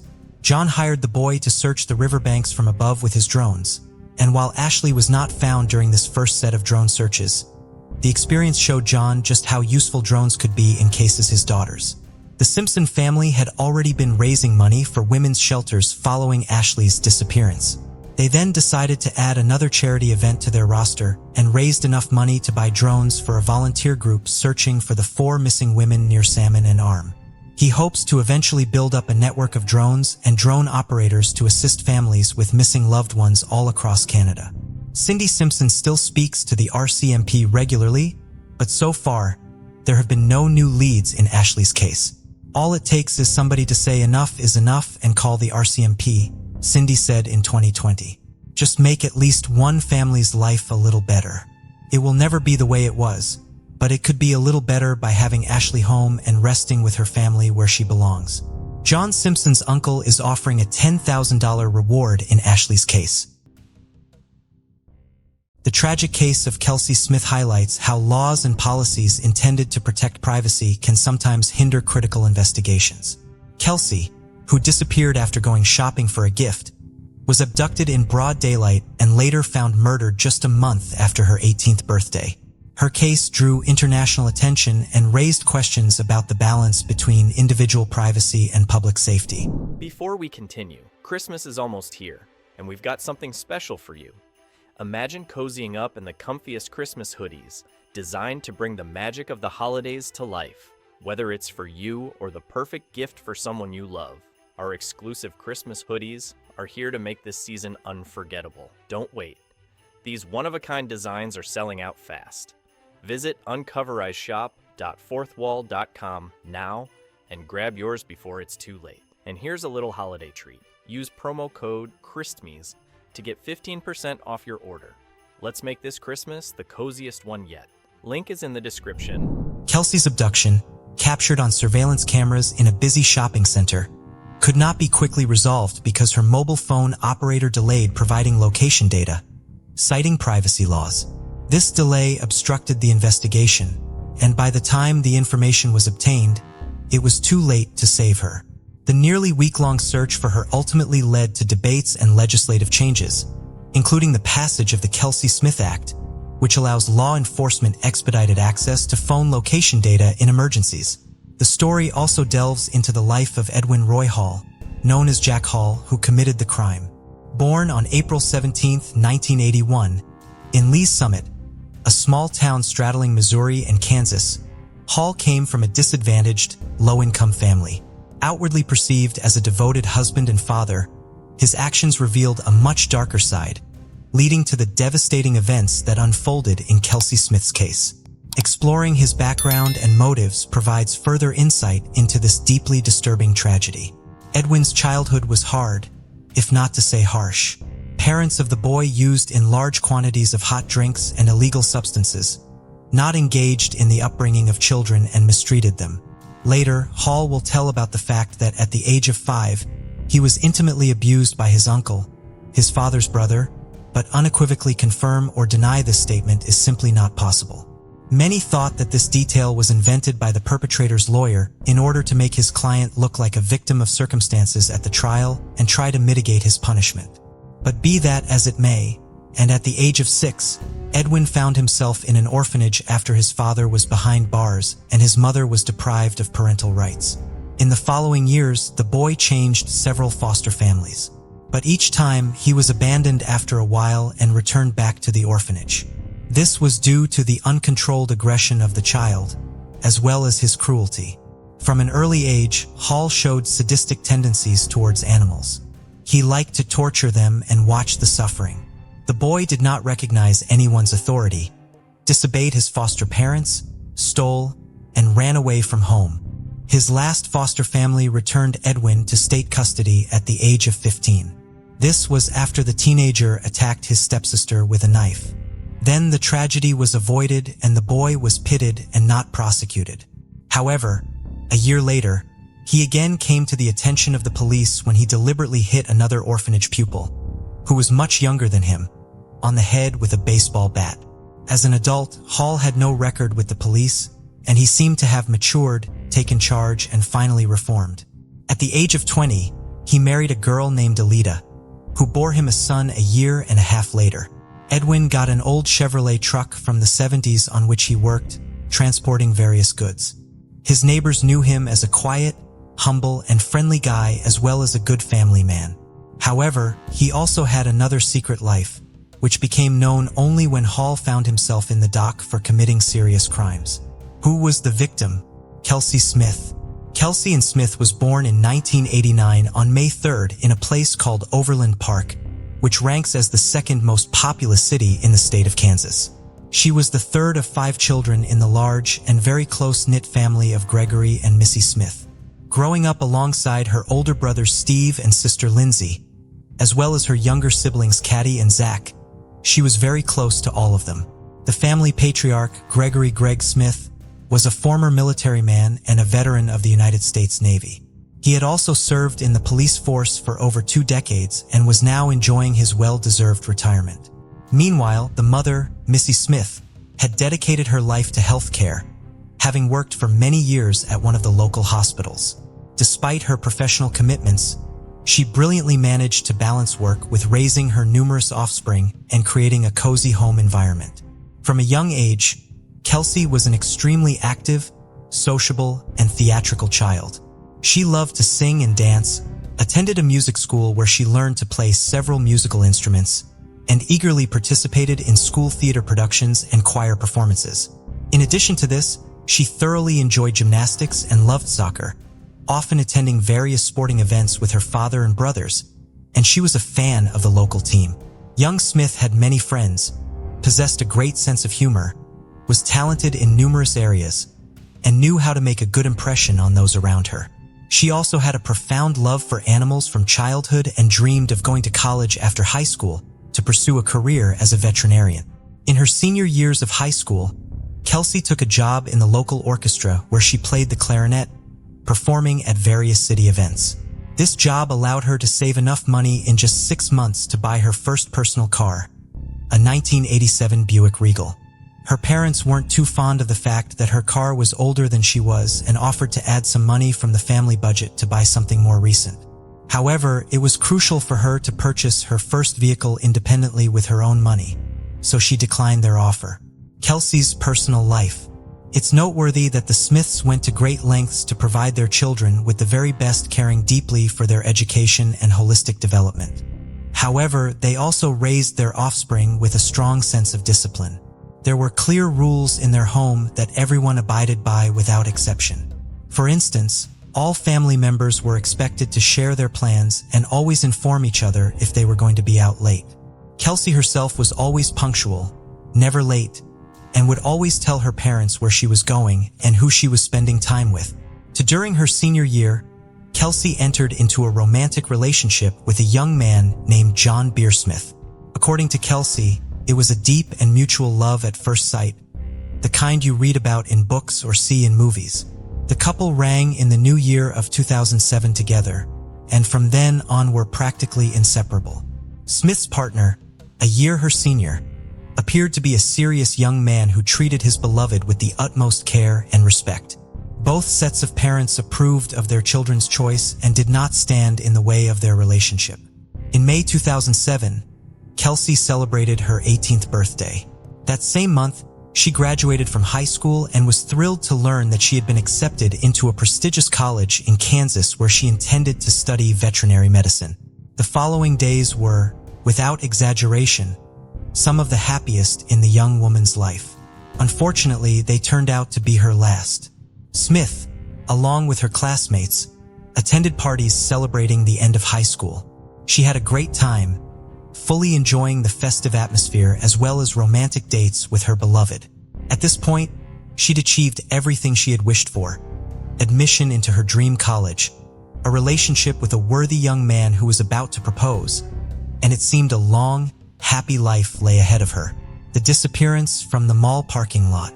On June 2, 2007, Kelsey and John were preparing to celebrate a significant milestone in their relationship: the 6-month anniversary of when they first started dating. John planned to make the day even more memorable by proposing to Kelsey. He had a beautiful engagement ring custom made for the occasion, reserved a table for 2 at a restaurant, and the evening was set to be one of the happiest in their lives together. Kelsey was unaware of the upcoming proposal, which was meant to be a surprise. She, too, was looking for a gift to surprise and delight John. That Saturday, she styled her hair, did her makeup, dressed up, and drove her car to a Target Corporation store located just 10 minutes from her home. There was no indication of the tragedy that was about to unfold. Around 7 in the evening, she called her mother to say she had found a gift for John but needed to find the perfect gift bag for it, preferably something with a romantic touch. Missy suggested checking a shopping mall across the street from Target, confident that it would have what Kelsey was looking for. Kelsey thanked her mother for the advice and said she would be home soon, where John was supposed to pick her up at 8 o'clock. That was the last time Missy heard her daughter's voice. Kelsey never made it back home. When John arrived at 8 with a large bouquet of flowers, he was shocked and frightened to find that Kelsey was not there.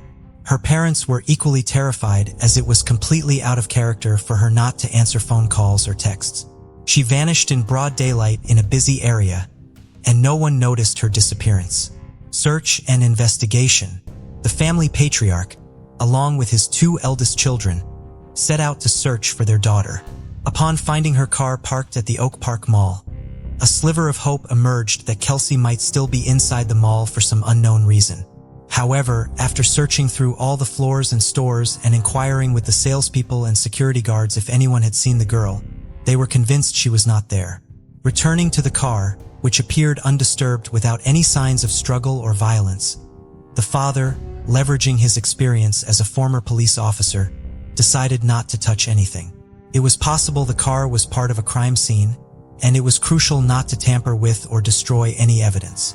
The girl's parents reported her missing to the police that same day, but were initially met with resistance to start an immediate search. The explanation was that since Kelsey was 18, she wouldn't legally be considered missing until 24 hours had passed since her disappearance. However, Kelsey's father, not one to back down and using his old connections, insisted on an immediate search for his daughter.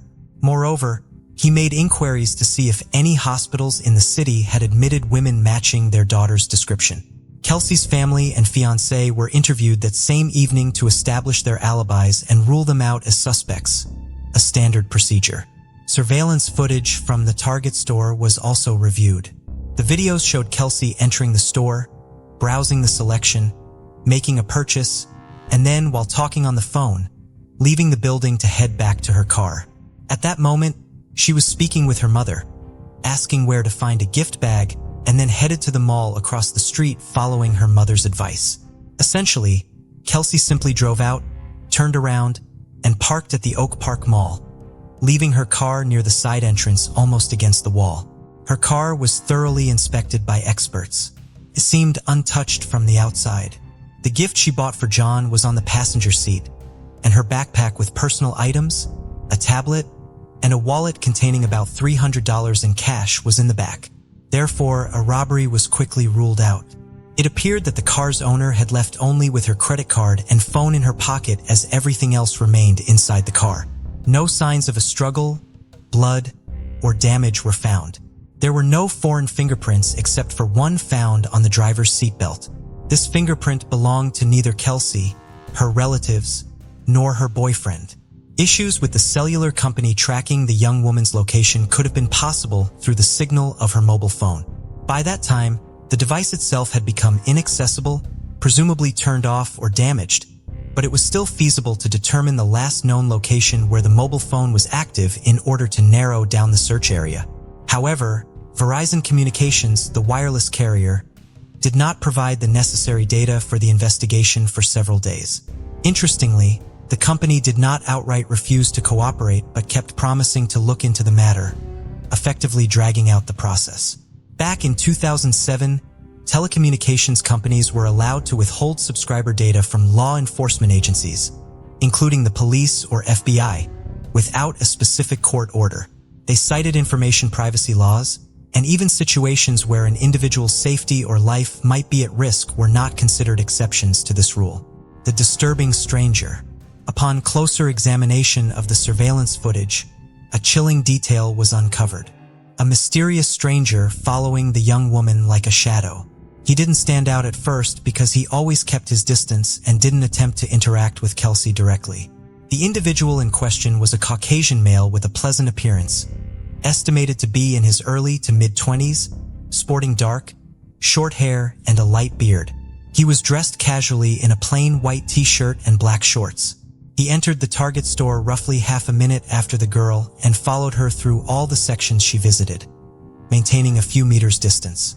This mysterious man was captured by all the surveillance cameras that Kelsey was, and later during the trial, the prosecution would describe his behavior as akin to a predator stalking its prey. He exited the store after her and, making sure she was alone, followed her to the Oak Park parking lot in his Chevrolet truck. It's likely that he overheard her conversation with her mother, as he was practically behind Kelsey while she was on the phone. Consequently, he could have learned about her plans to visit the neighboring shopping center. Unfortunately, Smith parked her car in a poorly chosen spot next to a side door near a storage area where shadows fell on her vehicle, making it nearly impossible to discern the events on the camera footage. While Kelsey was still seated in her car, the truck parked beside her and a figure in a white t-shirt and black shorts emerged. The stranger approached her from the driver's side door, and then she, presumably under the threat of harm, got behind the wheel of his Chevrolet, and the truck drove off in an unknown direction. Media attention and alert viewers. From the outset, largely thanks to the connections and experience of Gregory Smith, the media were enlisted to cover the investigation. Smith knew that the louder the outcry, the broader the coverage in the press, and the more attention it garnered, the higher the chances of finding their daughter and bringing the responsible party to justice. The story was covered not only in national, but also in international media, including on the popular show America's Most Wanted. When surveillance footage revealed the mysterious stranger following Kelsey, the frame showing his face most clearly were broadcasted in the news, urging people to come forward if they recognized the man. That same evening, the police began receiving calls from individuals claiming to have seen the man in various cities and even states. Although most of these reports were mistaken, each one was investigated. On June 6th, a Mrs. Migas called in stating she recognized her neighbor, Edwin Hall, in the footage, but had hesitated to report it initially due to doubt. However, seeing the information about the truck removed her last doubts, as Hall also drove an old 1970s Chevrolet. Horrific discovery at Longview Lake and suspect's arrest. On June 6, 2007, several pivotal events unfolded in the investigation. First, crucial data regarding the last known location of Kelsey's phone signal was finally obtained from Verizon Communications. A specific cell tower was pinpointed, establishing a search radius of 1.1 miles to the north of it. Within 45 minutes of initiating the search operation, the lifeless body of the young woman was found in the brush near Longview Lake, Missouri, approximately 30 miles from where she was abducted. The medical examiners determined that Kelsey had been brutally assaulted and then strangled with her own belt. Her body was discovered without clothing, except for the belt used to strangle her around her neck. After the assault, her body was callously discarded in the bushes, covered only slightly with dry branches. Over the 4 days it lay exposed under the June sun. Her remains were severely disfigured by insects and other wildlife, making them almost unrecognizable. Nonetheless, the examination confirmed that it was indeed the missing young Smith. The second significant event on June 6th was the arrest of the main suspect. When the police arrived at the man's residence, he was completely calm, acknowledged that his friends called him Jack, and agreed to provide a statement at the station. During the interrogation, he identified himself as Edwin Hall. Presented with a photograph of Kelsey, he claimed never to have seen her before. Even when shown surveillance footage from the store showing him following her closely, he insisted he had merely visited Target for personal reasons and hadn't noticed her, suggesting their appearance together in the footage was merely a bizarre coincidence. Irrefutable evidence. Edwin was evidently confident that he had left no trace behind and could not be held accountable. His van was clean. He had assaulted the victim using contraception, leaving no DNA evidence. Therefore, Hall agreed to cooperate with the investigation and even volunteered to provide his DNA sample and fingerprints. Crucially, his thumbprint matched the one found on the victim's car's seat belt buckle, becoming a pivotal piece of evidence. Furthermore, during a thorough search of the suspect's home, a hidden air pistol was found with Kelsey's DNA traces on the barrel. Hall was then officially charged with the abduction, assault, and termination of the young woman's life. Since Smith was abducted in Kansas but her lifeless body was discovered in Missouri, there arose a question regarding the jurisdiction of the trial. This detail was significantly important as it affected the potential sentence. In Missouri, the perpetrator faced the possibility of capital punishment. Trial and sentence Hall, realizing the gravity of his situation and after consulting with his attorney, decided to fully admit his guilt and disclose the details and circumstances of the crime in hopes of receiving a lesser sentence. He recounted how he noticed Kelsey as she entered the store and followed her. Indeed, he was close enough to overhear her phone conversation, learning she planned to visit the shopping center across the street. Edwin made sure Smith was alone, followed her to the adjacent parking lot, and was pleased when she parked in a secluded spot near the side entrance. He then emerged from his vehicle armed with a pistol, waited for the victim to return to her car, and prevented her from closing the door as she was getting into the driver's seat. Apparently, she had already pulled out the seatbelt, but he didn't allow her to buckle up, leaving his print on it in the process.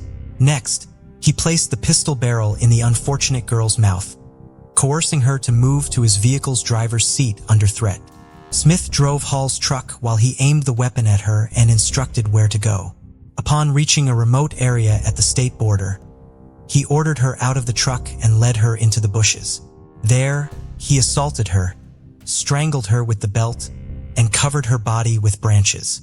He meticulously cleaned his truck's cabin to remove any fingerprints, DNA, or other traces of the victim's presence and hid the pistol with Kelsey's saliva at his home, confident it would never be found.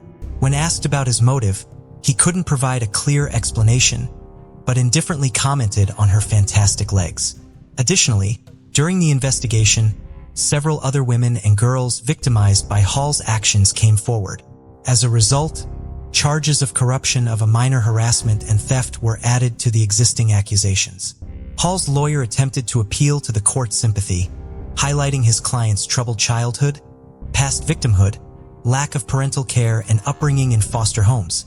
The defense's efforts were in vain, but the lawyer was the only person to speak on the defendant's behalf and support him.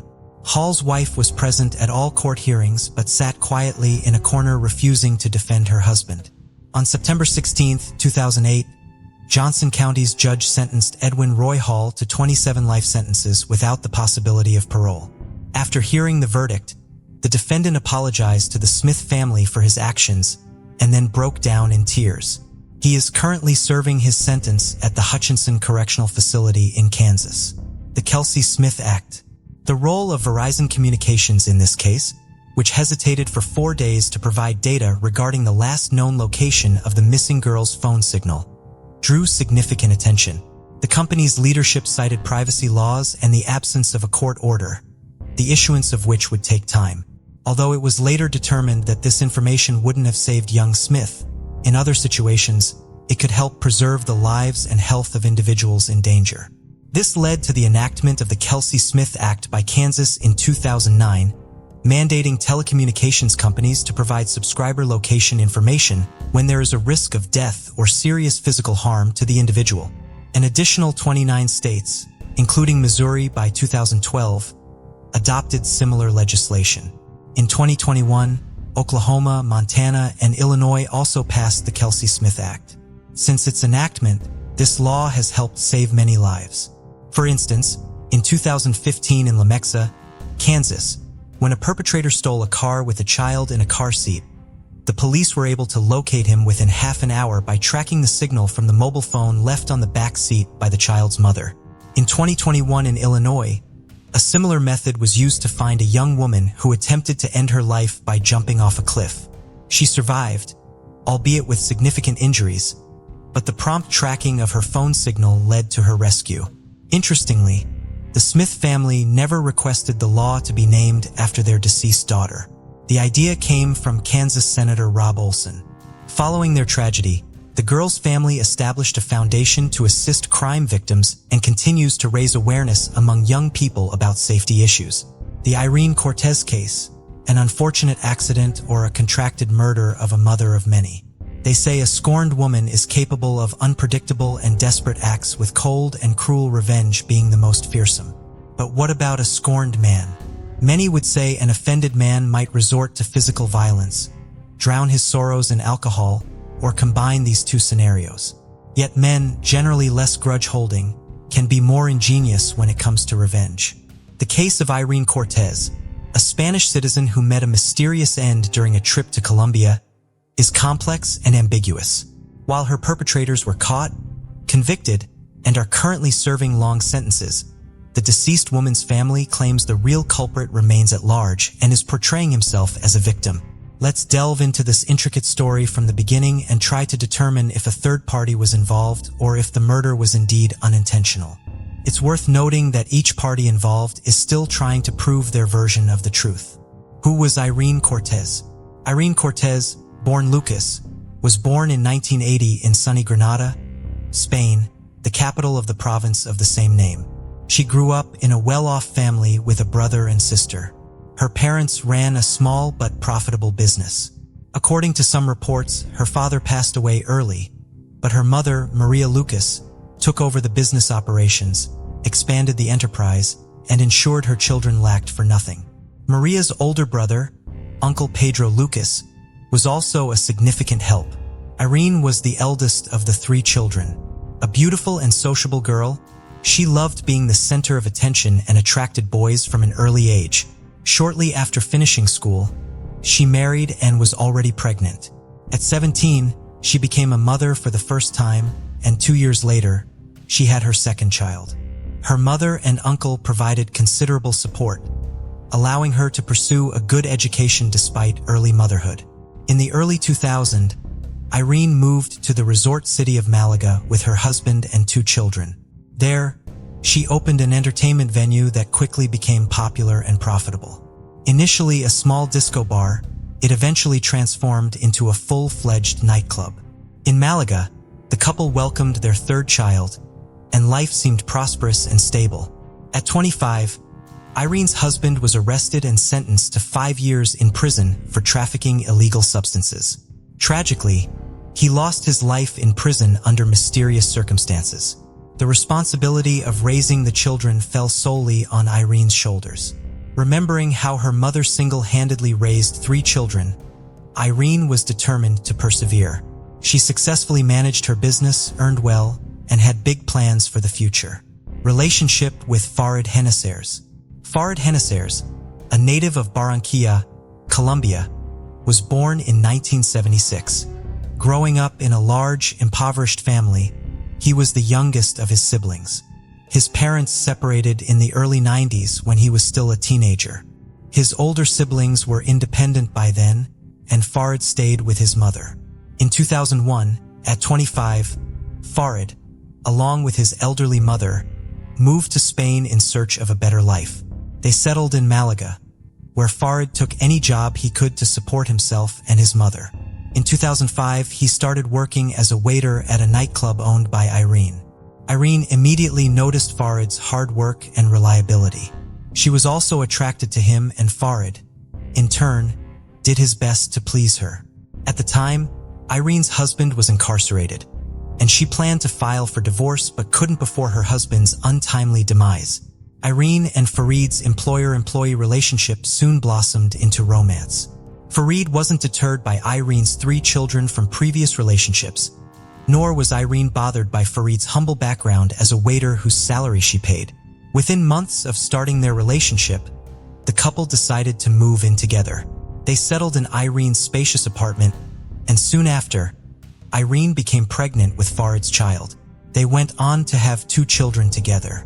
It's unclear if they were officially married, but Irene kept her first husband's surname, while the children born with Farid carried the Henisser's surname. Imprisonment and infidelity. In 2009, Irene's past seemed to repeat itself. Like her first husband, Farid was arrested for distributing illegal substances and sent to prison. Once again, Iran was left alone, this time with 5 children. Farid was sentenced to 3 years, but served only 1.5, being released early for good behavior and cooperation with the investigation. However, soon after Farid's imprisonment, Irina found solace in the arms of another man and lived with him for those 1.5 years. Farid learned of her infidelity only after his release. Understandably furious, he threatened Irene and her lover and almost attacked the man, narrowly avoiding another legal issue. Eventually, they resolved the matter peacefully. Farid forgave Irene for the sake of their children, and they resumed living together as if there had been no imprisonment or infidelity. Irene's relatives were always skeptical about Farid. Her mother and uncle disapproved of their relationship, suspecting Farid was only interested in Irene's money. Also, Irene's older children from her first marriage never accepted Farid, while the youngest, whom Farid had raised since the child was 2, saw him as a father figure. Fateful trip to Colombia. In early 2011, Irene's husband, Farid, expressed the need to visit his homeland of Colombia due to his father's severe illness. Reportedly, Farid's estranged father was diagnosed with advanced cancer, and his sister in Barranquilla had informed him of the dire situation. Irene, who had long wished to visit Farid's homeland, decided to accompany him. She was eager to meet Farid's father, whom she had never met, and also experience the legendary Barranquilla Carnival, typically held in late February. Moreover, Irene, who hadn't taken a vacation for years due to her dedication to work and raising her 5 children, saw this trip as an opportunity for a much-needed break. The couple planned a 10-day trip across the ocean with Irene's mother and younger sister agreeing to care for her children during this period. Despite her mother, Maria Lucas' attempts to dissuade her from the journey due to a bad premonition, Irene disregarded her concerns. At the same time, the family faced financial difficulties due to a seasonal downturn in their business. Despite this, Irene had personal savings of 3,000 euros in cash hidden at home.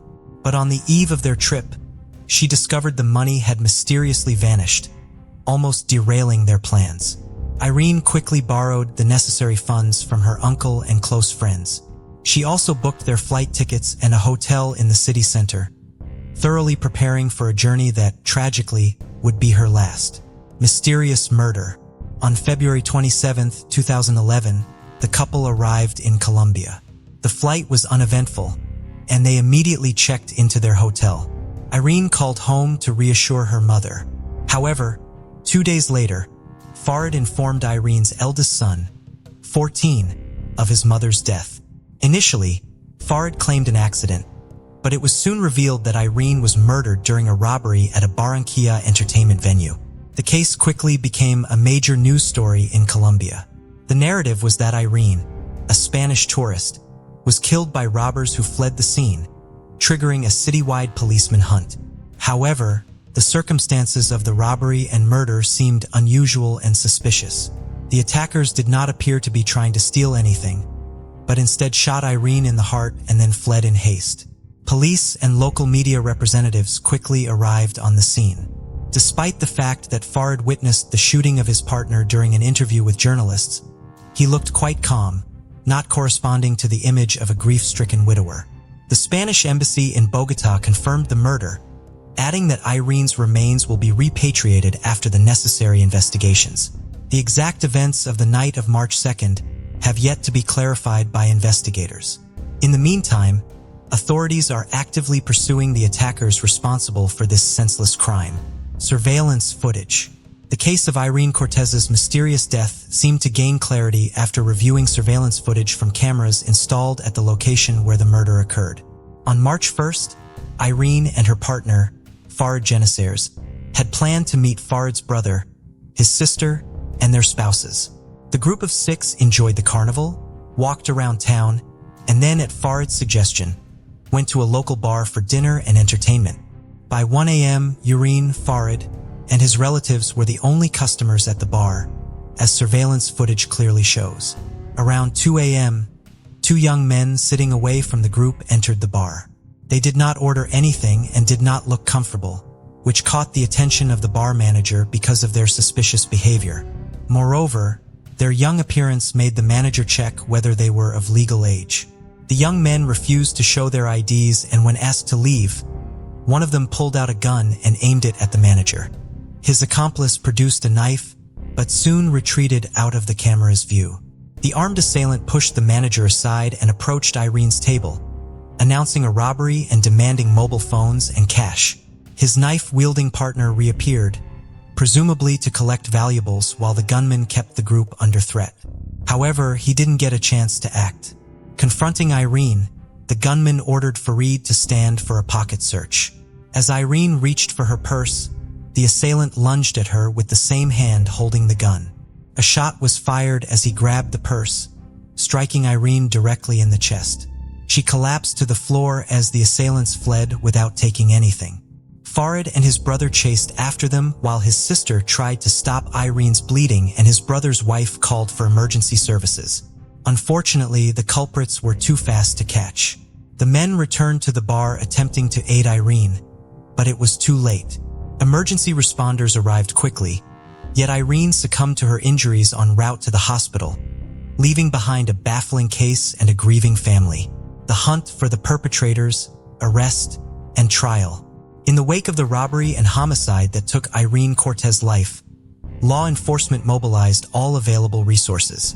The city was teeming with tourists for the carnival, and ensuring their safety was paramount.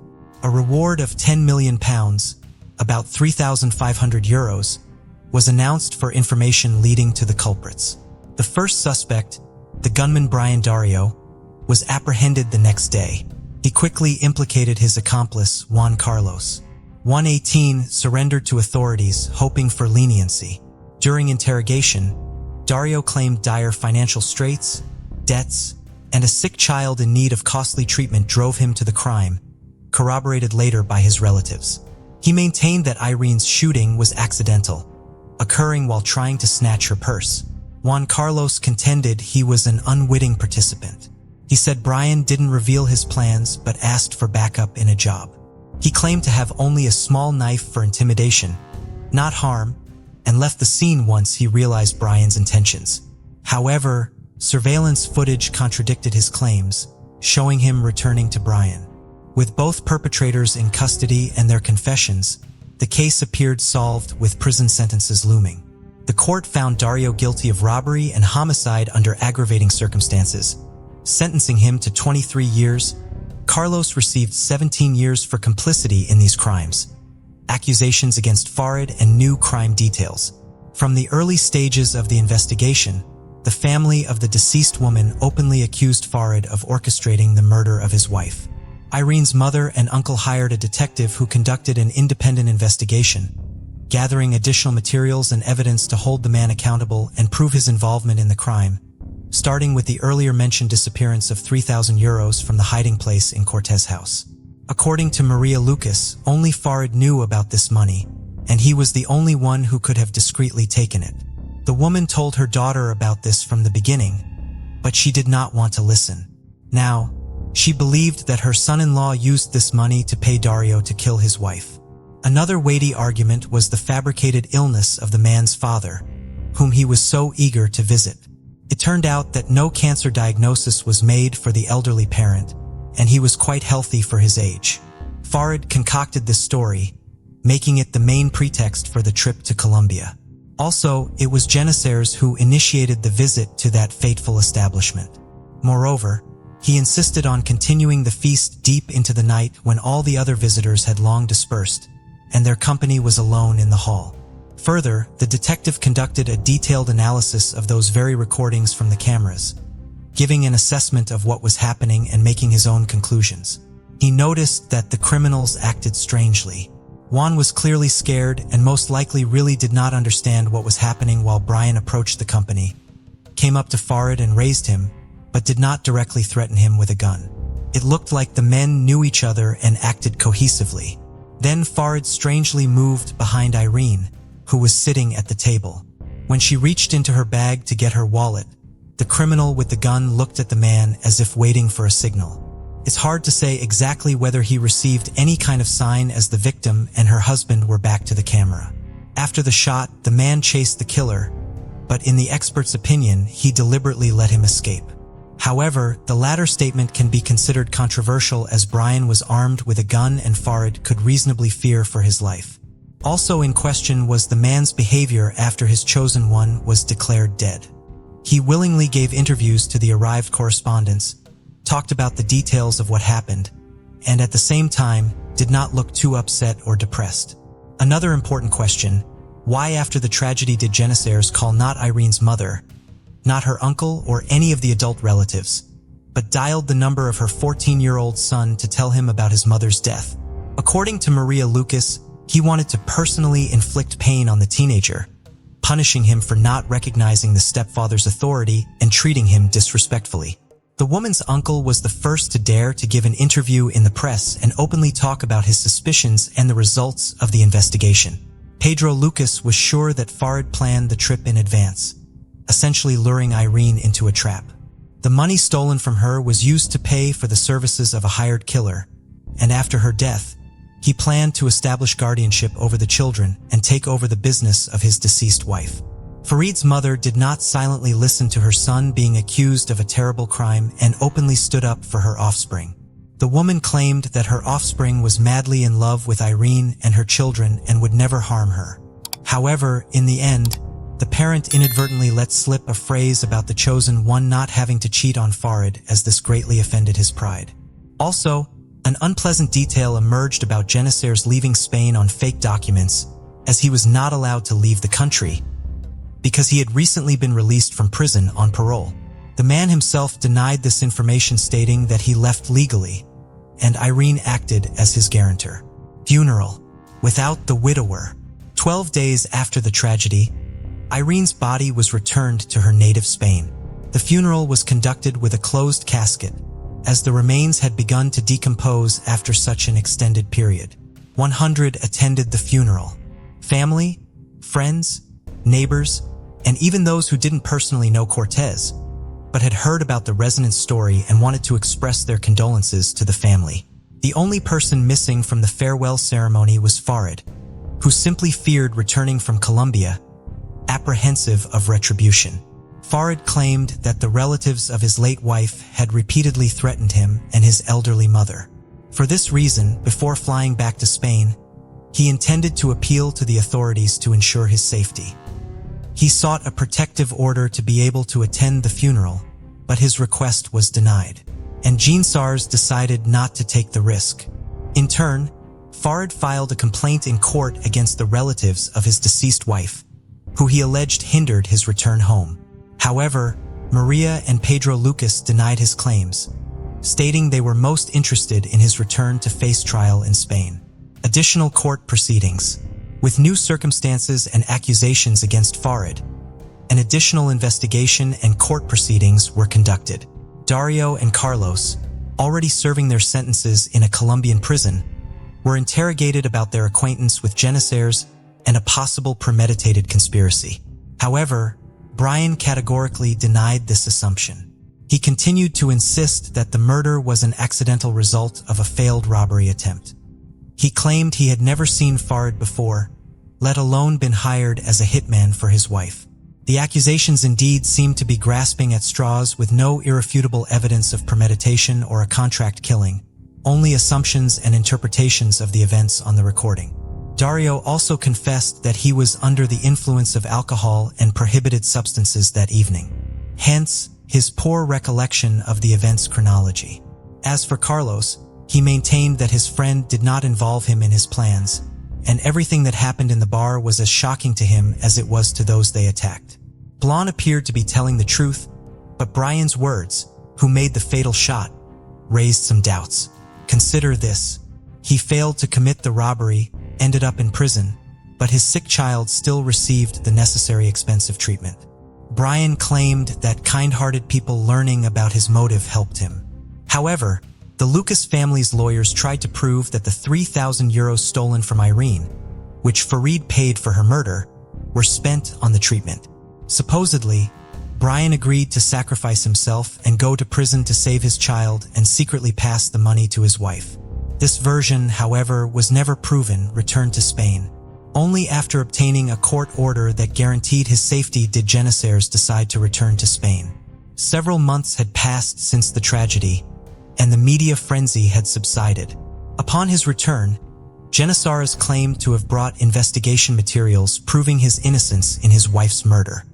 He cited his main reason for returning as a desire to care for the children he shared with Irene, who had been under the care of the deceased's relatives during his absence.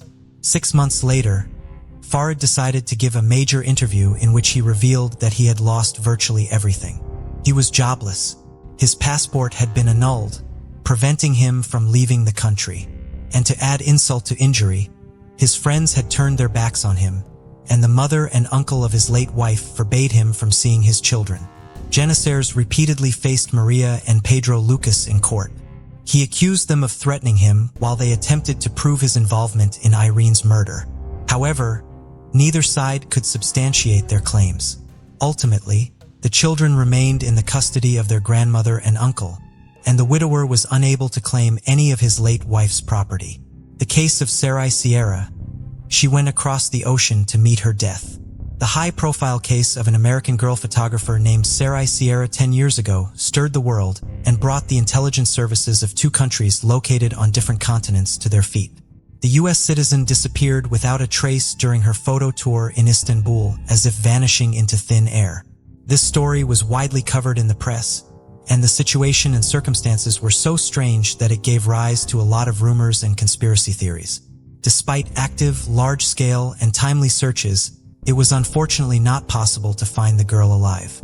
Her body was found in the historic center of the city, near the walls of Saraburnu. But how did it happen that, in a white day in a popular tourist spot, so simply took a person's life and no one even noticed it? To understand this case, it is necessary to restore the whole chain of events that led to this tragedy, and now we will try to do it together. Sarai Sierra was born on November 9, 1979, in New York City, the second child in a large family. Raised alongside her older brother David and younger sister Christina, Sarai's parents, Dennis and Bethany Syme Jimenez, were of Puerto Rican descent. They emigrated to the United States in 1973, settling in Manhattan, where they became active members of a local Protestant community. As evangelical Christians, the couple instilled strict religious values in their children, who were brought up to adhere to the canons of their adopted faith. The Jimenez family was deeply involved in church activities, attending services regularly and engaging with their community. The children also attended Sunday school as part of their upbringing. Sarai stood out as a creative and active individual with a strong-willed yet complex personality. Unlike her younger sister Christina, who was quiet, modest, and obedient, Sarai was viewed as a rebellious and mischievous child. Despite her spirited nature, she maintained a deep respect for her parents and recognized their authority within the household, where strict rules governed daily life. This applied to the daily routine of its inhabitants, many everyday moments, as well as norms of behavior. For example, the daughters were not allowed to socialize with boys, go on dates, or be out of the house after 9 o'clock in the evening. All their friendly contacts were controlled, and parents always knew where and with whom their children were. In fact, Sarai's entire life revolved around home, school, and church, and her social circle was limited to the people in those places. The active, energetic, socially oriented girl was bored and cramped within the framework in which she was kept. But her parents were sure that they were doing the right thing for the good of their children. During her school years, Sarai planned to enter a pedagogical university and become a teacher in the field of culture or arts. But closer to the end of her studies, she became interested in psychology and began to think about connecting her future profession with this field of activity. During one of the meetings of the religious community, slender, dark-haired beauty attracted the attention of a young man named Stephen Sierra. He was the first to approach her and made an excuse to talk to her. Sarai was barely 18 years old at the time, and her new acquaintance was 7 years older than her. But despite the age difference, with the approval of their parents, the young people began dating. Stephen immediately liked Dennis and Bethany, who thought that this decent, polite, and honest young man would be a good match for their daughter. Most likely, Sarai was not madly in love with the guy, but agreed to marry him, mostly for the sake of finally moving out of her parents' house and freeing herself from such tight control. It should be noted that Sarai had a good relationship with her parents, but she wanted some freedom to live her own life and plan her own future. Less than a year after meeting, in February 1999, the couple got married. The bride was 19 years old at the time, and the groom was 26 years old. Soon after, the couple moved to the state of Michigan where Stephen's parents lived. For Sarai, this move was a real event because before that, she spent all her conscious life practically without staying in his native New York. The change of scenery did her good, and in a new place, she seemed to revitalize. Sarai enjoyed shopping for things for her new home, making it cozy, enjoying new acquaintances and new places. She got a job at a local dental office as a receptionist and was thinking about getting a college degree after all. However, Sarai soon became pregnant and had children, first a boy and then a girl. Entry into the university had to be postponed because the young woman was completely absorbed in motherhood and enjoyed it. A couple of years later, the family Sierra with 2 children again decided to move. And this time, they went to sunny California, settling in the picturesque neighborhood of Silver Lake in Los Angeles. Here, Stephen was offered a job, but soon the couple realized that the money he was earning, they do not have enough to live on.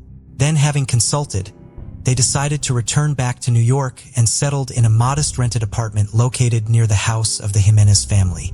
At that time, the couple faced serious financial problems.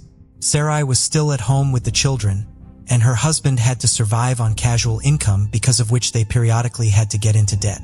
The situation began to change for the better when the children went to school and the young mother got a job at an advertising agency.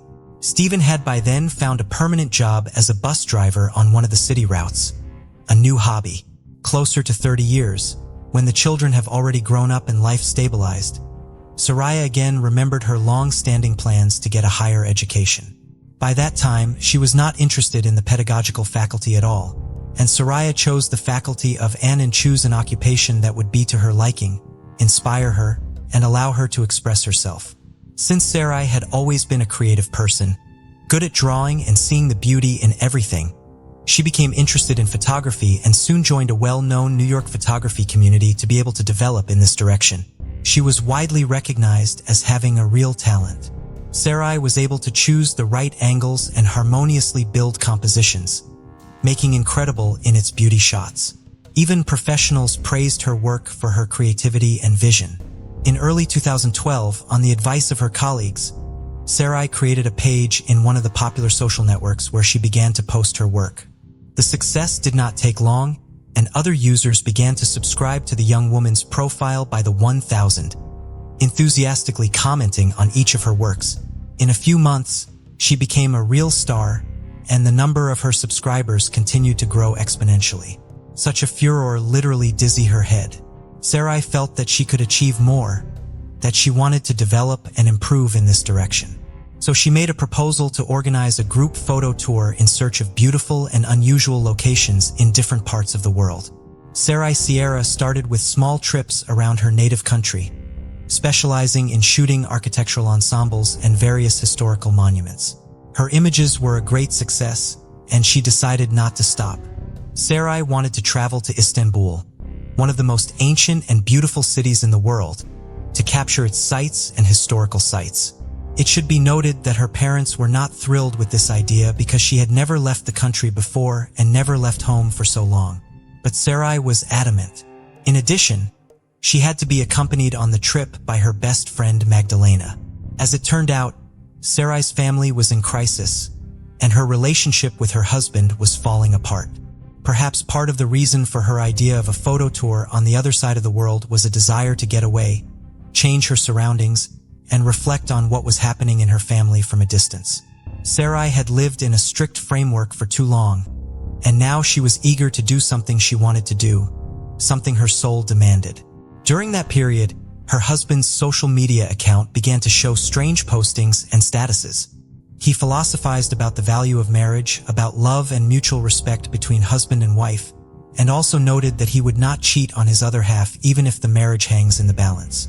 In one of the posts, Stephen opaquely hinted that his spouse was unfaithful to him, but a few hours later, he deleted the publication, leaving the questions that appeared under it unanswered. Stephen obviously didn't feel happy and loved and tried to show it to everyone through his social media page. Sarai was experiencing similar torment but kept it to herself, trying not to complain and focus on her creativity, the long-awaited trip. Shortly before the planned tour, Sarai learned that her best friend would not be able to travel with her because of problems at work. The young woman was very upset, but did not change her plans because she had been going to it for too long. Sarai's relatives were concerned about the fact that she would fly alone to a foreign country across the ocean, but she assured them that everything would be fine, promising to call, write, and send photos every day. In addition, Sarai was also planning to visit Germany and Austria, where she had several commercial photography assignments already scheduled. Her entire trip was literally scheduled by the hour, and she was not going to deviate from the schedule. On January 7, 2013, a young American woman boarded a flight from New York to Istanbul. She was carrying a small amount of cash, a smartphone, a tablet, a fairly inexpensive DSLR camera, and several lenses designed for professional photography. Upon arrival, Sarai called her family, informing them that she had arrived safely and was on her way to check into the hotel she had booked in advance. It should be noted that she had a rather modest budget, so she had to stay in a remote area, which the locals considered unsafe. After leaving her things in the room and changing her clothes from the road, Sarai Sierra immediately went to the nearest metro station to get to the historic city center. She wandered the streets of Istanbul until nightfall, photographing its beauty and savoring every shot she took. In the evenings, she would call her parents and husband via video call, sharing her impressions and her plans for the next day. She would also process fresh shots and post them to her social media accounts. New friend. As it later turned out, Sarai was accompanied in Istanbul by a young man named Thailand. They met on social networks in the middle of 2012, and it was Thailand who convinced the American to fly to Turkey. For several months, they actively corresponded and became very close during this time. Sarai completely trusted her new acquaintance. They saw each other almost every day and together visited various attractions. The guy was a native of Istanbul, so he knew the city like the back of his hand and arranged for Sarai exciting excursions to the most interesting, sometimes unusual places. After a week's stay in Turkey, the photographer had a trip planned to a couple of European countries where, as I said, she arranged several commercial photo shoots. Here, Sarai saved money on hotel accommodation because she agreed to be hosted by her subscribers who had been following her work for a long time. These moments were negotiated and agreed in advance. So at the airport in Vienna, she was met by a young man in whose house she stayed for a couple of days. The Austrian acquaintance was a few years older than Sarai. He himself was fond of photography and admired her works, so he was eager to communicate personally with such a talented photographer. The trip went according to plan. Sarai visited all the places she had planned and met everyone she had arranged to meet. On the third day, she flew to Berlin, where she was also met at the airport by her subscribers who gave her a tour of the city. After finishing all her business in Germany, the photographer went to the airport again and returned to Istanbul, where she planned to stay for 2 more days before returning home. Upon arrival, she was met by Thailand, with whom they spent the day driving around the city, and afterward, they went to a popular local bar together.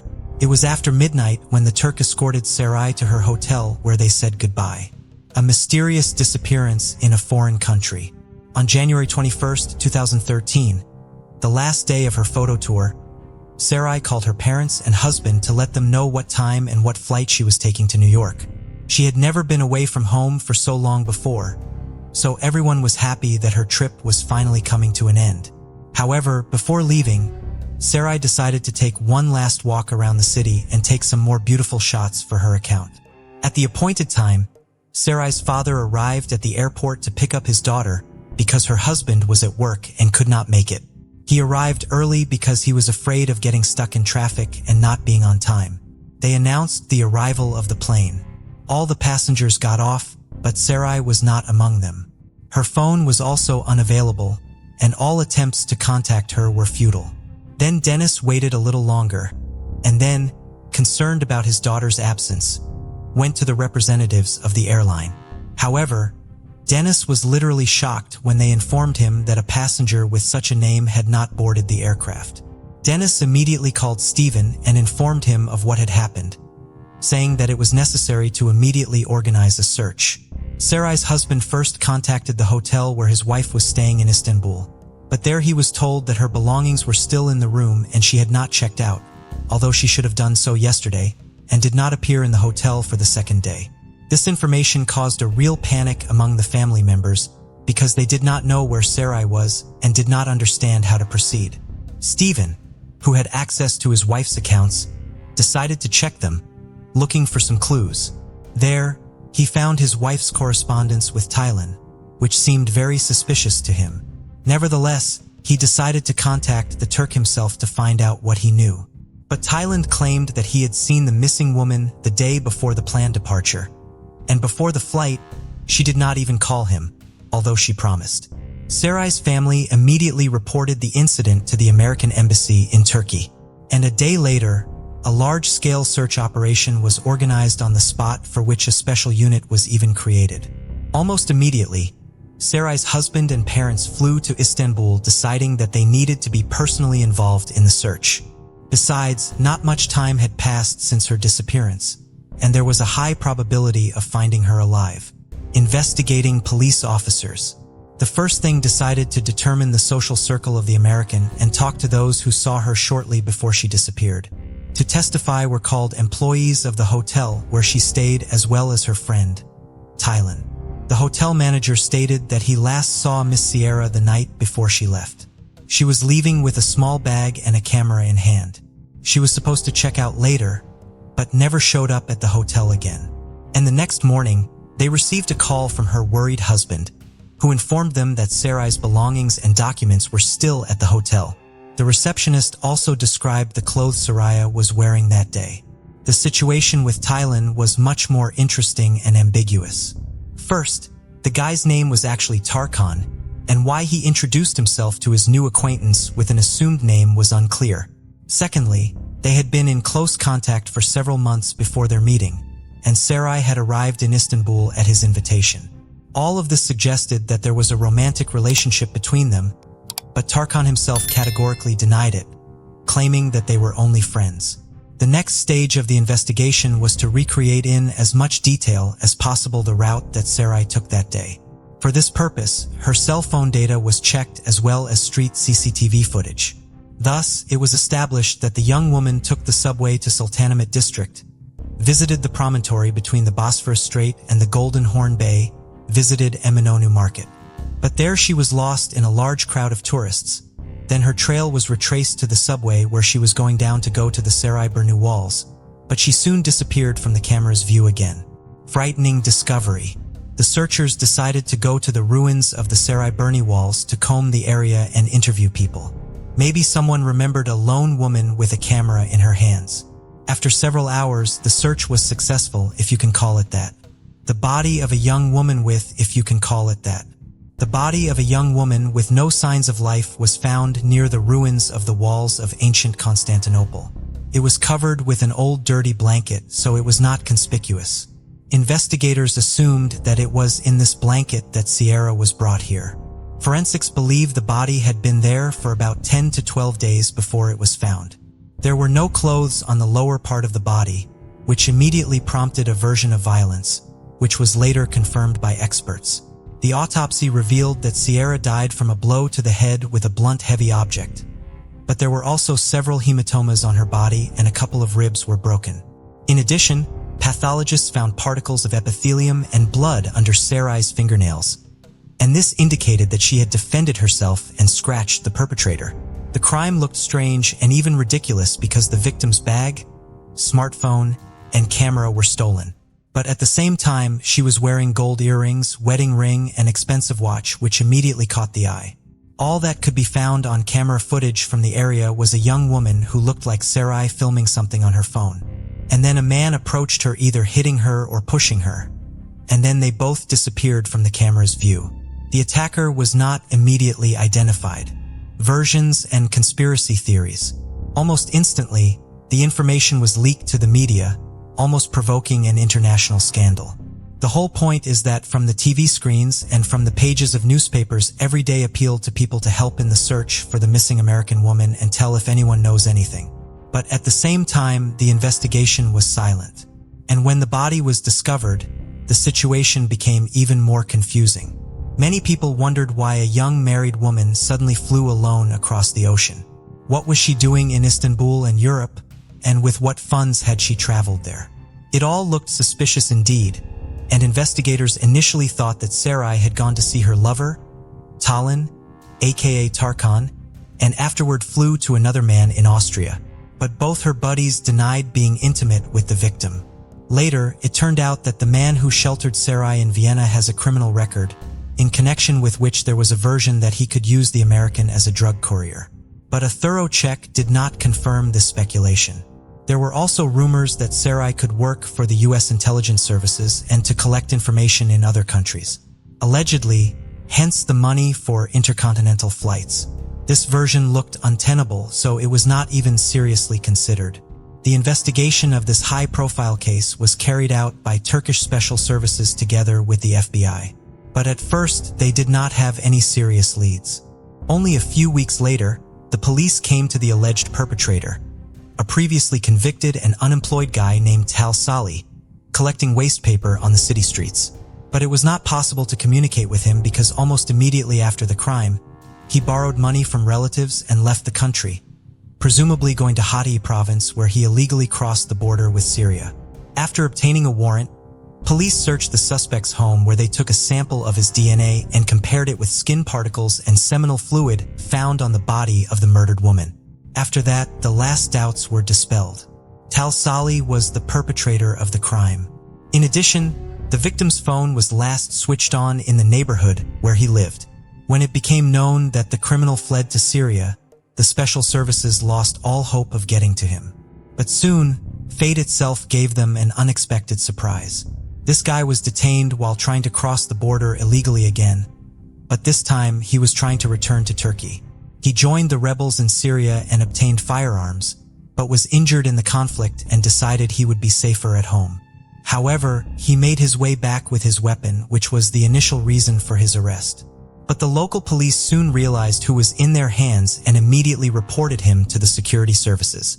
When Tal Salih was brought in for questioning, his story was literally discouraging with horrific details.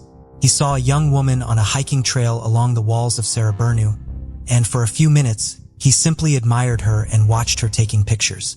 When he got closer, Sarai tried to ask him something using gestures. But due to the language barrier, he never understood what she wanted. However, he noticed a brand new iPhone in her hands and an expensive camera around her neck. As Sarai walked on, he followed her, already determined to rob her. It was getting dark outside, and there were no other people near the wall, at least in sight. At one point, Sierra turned around and, as it seemed to him, took a picture of him. That action became a trigger of sorts. Tal Salih grabbed a boulder and lunged at Sierra, hitting her hard in the head. After that, they literally rolled together down to the ruins of the wall, hence probably bruises and broken ribs on Sarai's body. Then Tal Salih, taking advantage of the unconsciousness of the victim, decided to commit violent acts of intimate nature. The perpetrator then delivered another severe blow to the head to finish Sarai off. Sally took the victim's bag, her camera and phone, and walked away. On his way, he came across the same blanket that someone had thrown away and decided to return to cover the victim's body with it. By that time, it was finally dark outside and the chances of meeting someone at the wall were minimal. Once back, the perpetrator dragged the body a little to the side, positioning it so that it would not be visible from the hiking path. He then covered it with a blanket and left. Surprisingly, while the search for the American woman was going on, the perpetrator visited the crime scene one more time to make sure Soraya was dead and her body was lying where he had left it.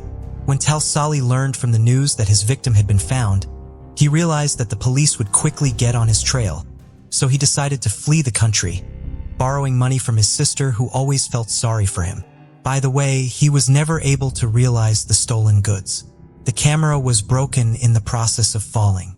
The smartphone had a password, which the criminal unsuccessfully tried to unravel while at home, hence the signal and all the other stolen items he threw away when he went on the run. The defendant did not deny his guilt, and judging from his accounts, he did not regret what he had done, nor did he suffer from pangs of conscience. As key evidence, DNA forensic evidence was presented, which confirmed that it was his skin that was found under the fingernails of the murdered woman, and his seminal fluid was found on her body. Also, Sarai's cell phone was last switched on in the vicinity of his residence.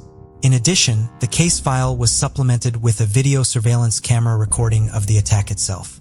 After all the evidence was presented, it was decided that a psychiatric examination was necessary because of the belief that Sally was insane. This idea was suggested by his actions, behavior, and the calmness with which he described in detail the atrocities he had committed. But experts concluded that he was sane and fully aware of his actions when he attacked his victim.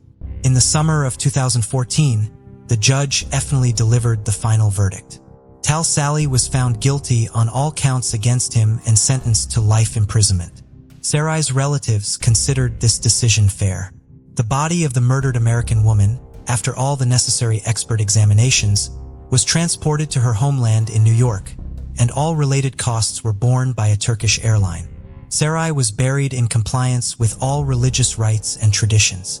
Family members of the deceased created an internet site dedicated to her memory where they published her works, which had not appeared anywhere before.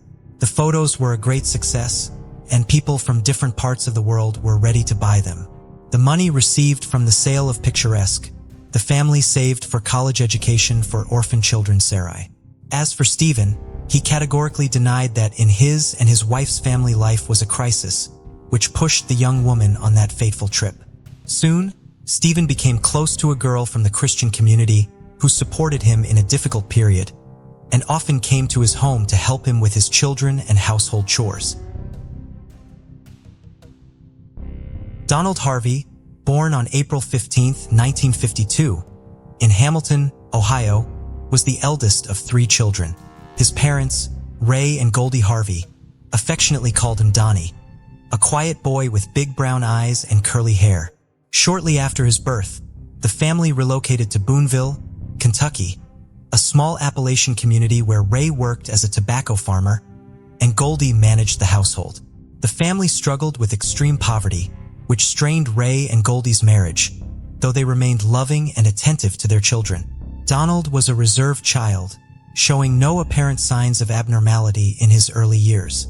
However, reports suggest that his troubled and traumatic past may have planted the seeds of his later sadistic tendencies. Between the ages of 4 and 20, Donald allegedly endured abuse from at least 3 men, including his maternal uncle, an older neighbor who offered him money at 18, and his roommate, Randy White. While such experiences cannot excuse his later crimes, they offer potential insight for psychologists and criminal profilers examining the roots of his actions. At school, Donald was a loner, rarely engaging in social activities or extracurriculars. Instead, he spent much of his time reading, further isolating himself from his peers. While this got him good grades, it also earned him a reputation for being the teacher's pets, which led to teasing. Following his graduation from Sturgeon Elementary School, Donald entered Boonville High School in 1968. Despite his good scores, he rapidly became bored with a daily routine, which prompted him to drop out. He later received a diploma from a correspondence school out of Chicago and got his GED the following year at the age of 16. Having no future aspirations, Donald didn't know what he would do with his life at this point.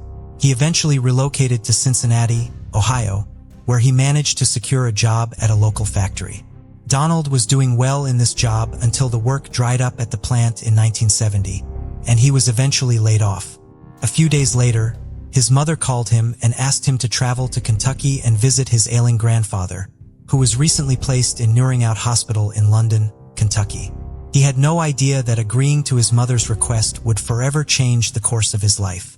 While visiting his ill grandfather every day, Donald formed a trusting bond with the hospital workers. In fact, they liked him so much that he was offered a job at the hospital.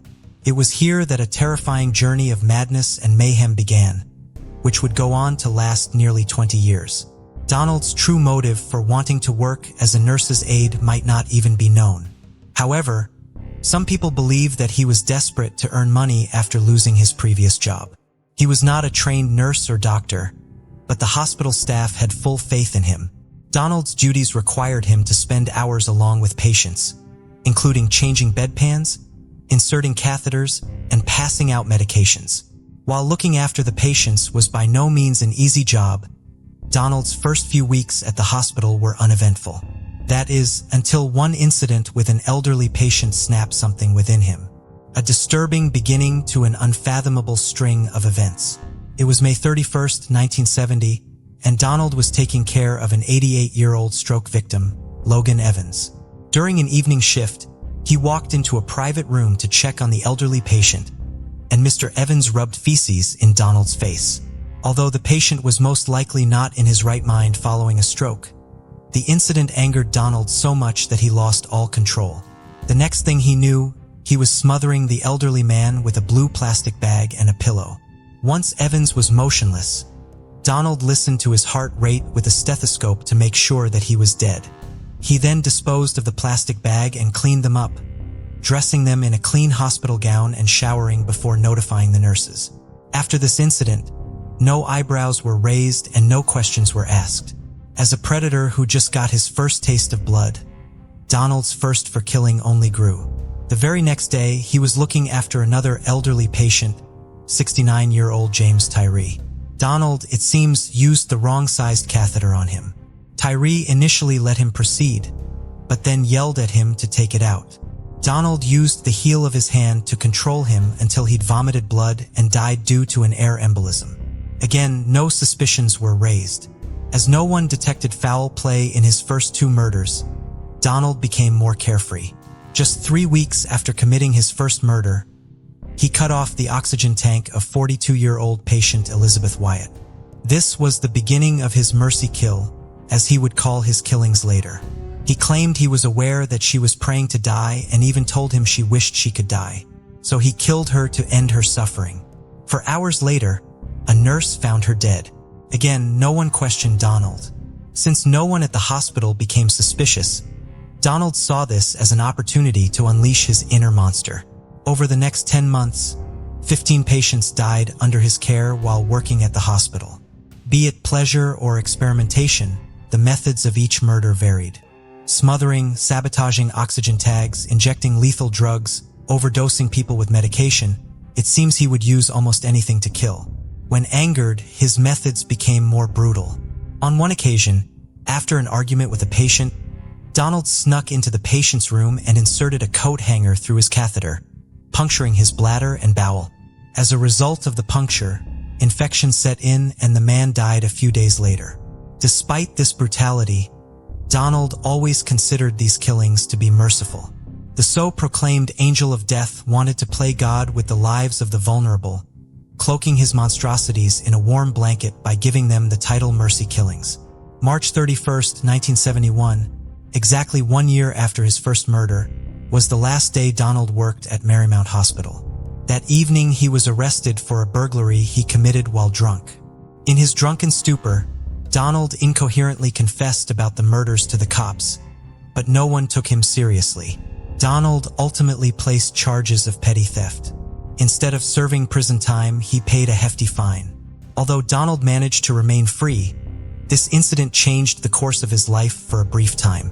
For the next few months, Donald tried to get his life back in order and eventually found work as a part-time nurse's aide at Cardinal Hill Hospital in Lexington. In June of 1973, he started a second nursing job at Lexington's Good Samaritan Hospital. He worked both jobs simultaneously until deciding to move on to other positions. Between August 1974 and September 1975, he worked first as a telephone operator in Lexington and then as a clerk at St. Luke's Hospital in Fort Thomas, Kentucky. For some reason, Donald was able to control his urge to kill during this time. It's possible that he simply did not have the same access to the patients as he did at his previous workplace, which could also explain why he shifted from job to job during this time. Despite his efforts to keep his killing urges in check, his inner demons slowly became increasingly more difficult to manage, finally driving them across the state line into Cincinnati, Ohio. In September 1975, Donald moved back to Cincinnati, and within weeks, he started working the night shift at the Cincinnati VA Medical Hospital. He worked there as a nursing assistant, housekeeping aide, cardiac catheterization technician, and autopsy assistant. As he became more comfortable in a hospital setting once again, he started right where he had left off. Since he worked at night, he had very little supervision and unlimited access to all the areas of the hospital. Over the course of the following 10 years, Donald would end up murdering at least 15 patients while working at the hospital. To relish all his crimes, he even kept a detailed diary of his murders and took notes on each victim. These grisly details included sprinkling rat poison in a patient's dessert, pressing a plastic bag and wet towel over the mouth and nose, injecting cyanide into an intravenous tube, adding arsenic and cyanide to orange juice, injecting cyanide into a patient's buttocks, and many more. Yet, the depravity of his crimes did not end there. Throughout his murder spree, Donald was experimenting with different methods based on medical journals he was studying for hints as to how to better conceal his crimes. Cyanide soon became his favorite tool for murder. He'd mix it into the victim's food or pour it directly into their gastric tube. Over the years, he amassed an astounding 30 pounds of cyanide, which he had slowly pilfered from the hospital. He would keep his deadly supply at home for safekeeping. Despite all the deaths, Donald Harvey always managed to stay under anyone's radar. He had carefully set up all of his killing to look like accidents or natural causes. Donald even earned himself the nickname the Angel of Death and the Kiss of Death amongst his co-workers. They all thought it was a coincidence that he was always around when these deaths occurred. Little did they suspect that their charming co-worker was a silent creditor. Although years down the line, Donald insisted that his crimes were merely an act of mercy motivated by compassion, there were other crimes that speak otherwise. The beginning of 1980s brought out variations in both Donald's life and his crimes. Without a doubt, these crimes were purely driven by rage and revenge. In the early 1980s, Donald briefly began dating a man named Doug Hill.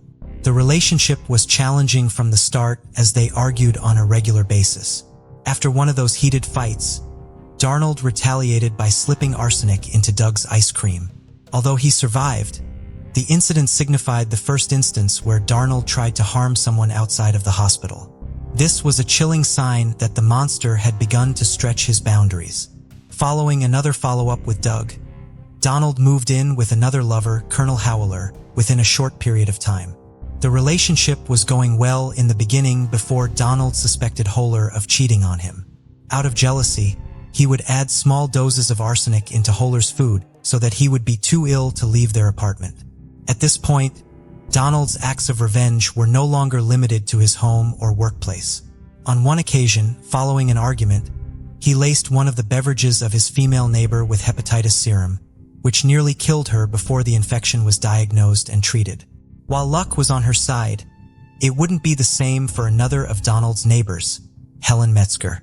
The arsenic he put in one of her pies caused her death at a local hospital a week later. Donald's confidence was soaring high after getting away with so many murders. He must have felt invincible. In April 1983, after tiff with Howler's parents, Donald regularly began to poison their food with arsenic and salt doses. On May 1, 1983, Howler's father, Henry, suffered a stroke and was admitted to Providence Hospital. To complete his unfinished business, Donald placed arsenic in his pudding before leaving during a hospital visit. Sadly, the elderly man died later that night. Donald continued to poison Carl's mother, Margaret, off and on for the next year, but was unsuccessful in his attempts to kill her.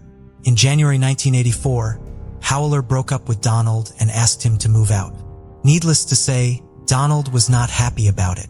Unable to accept the rejection, he spent the next 2 years trying to kill his former partner with his poisonous concoctions. As a means of revenge, Donald even went to great lengths in an unsuccessful murder attempt against one of Howler's female friends. Though he managed to land Howler in the hospital at one point, his attempts to eliminate him from the face of the earth had failed.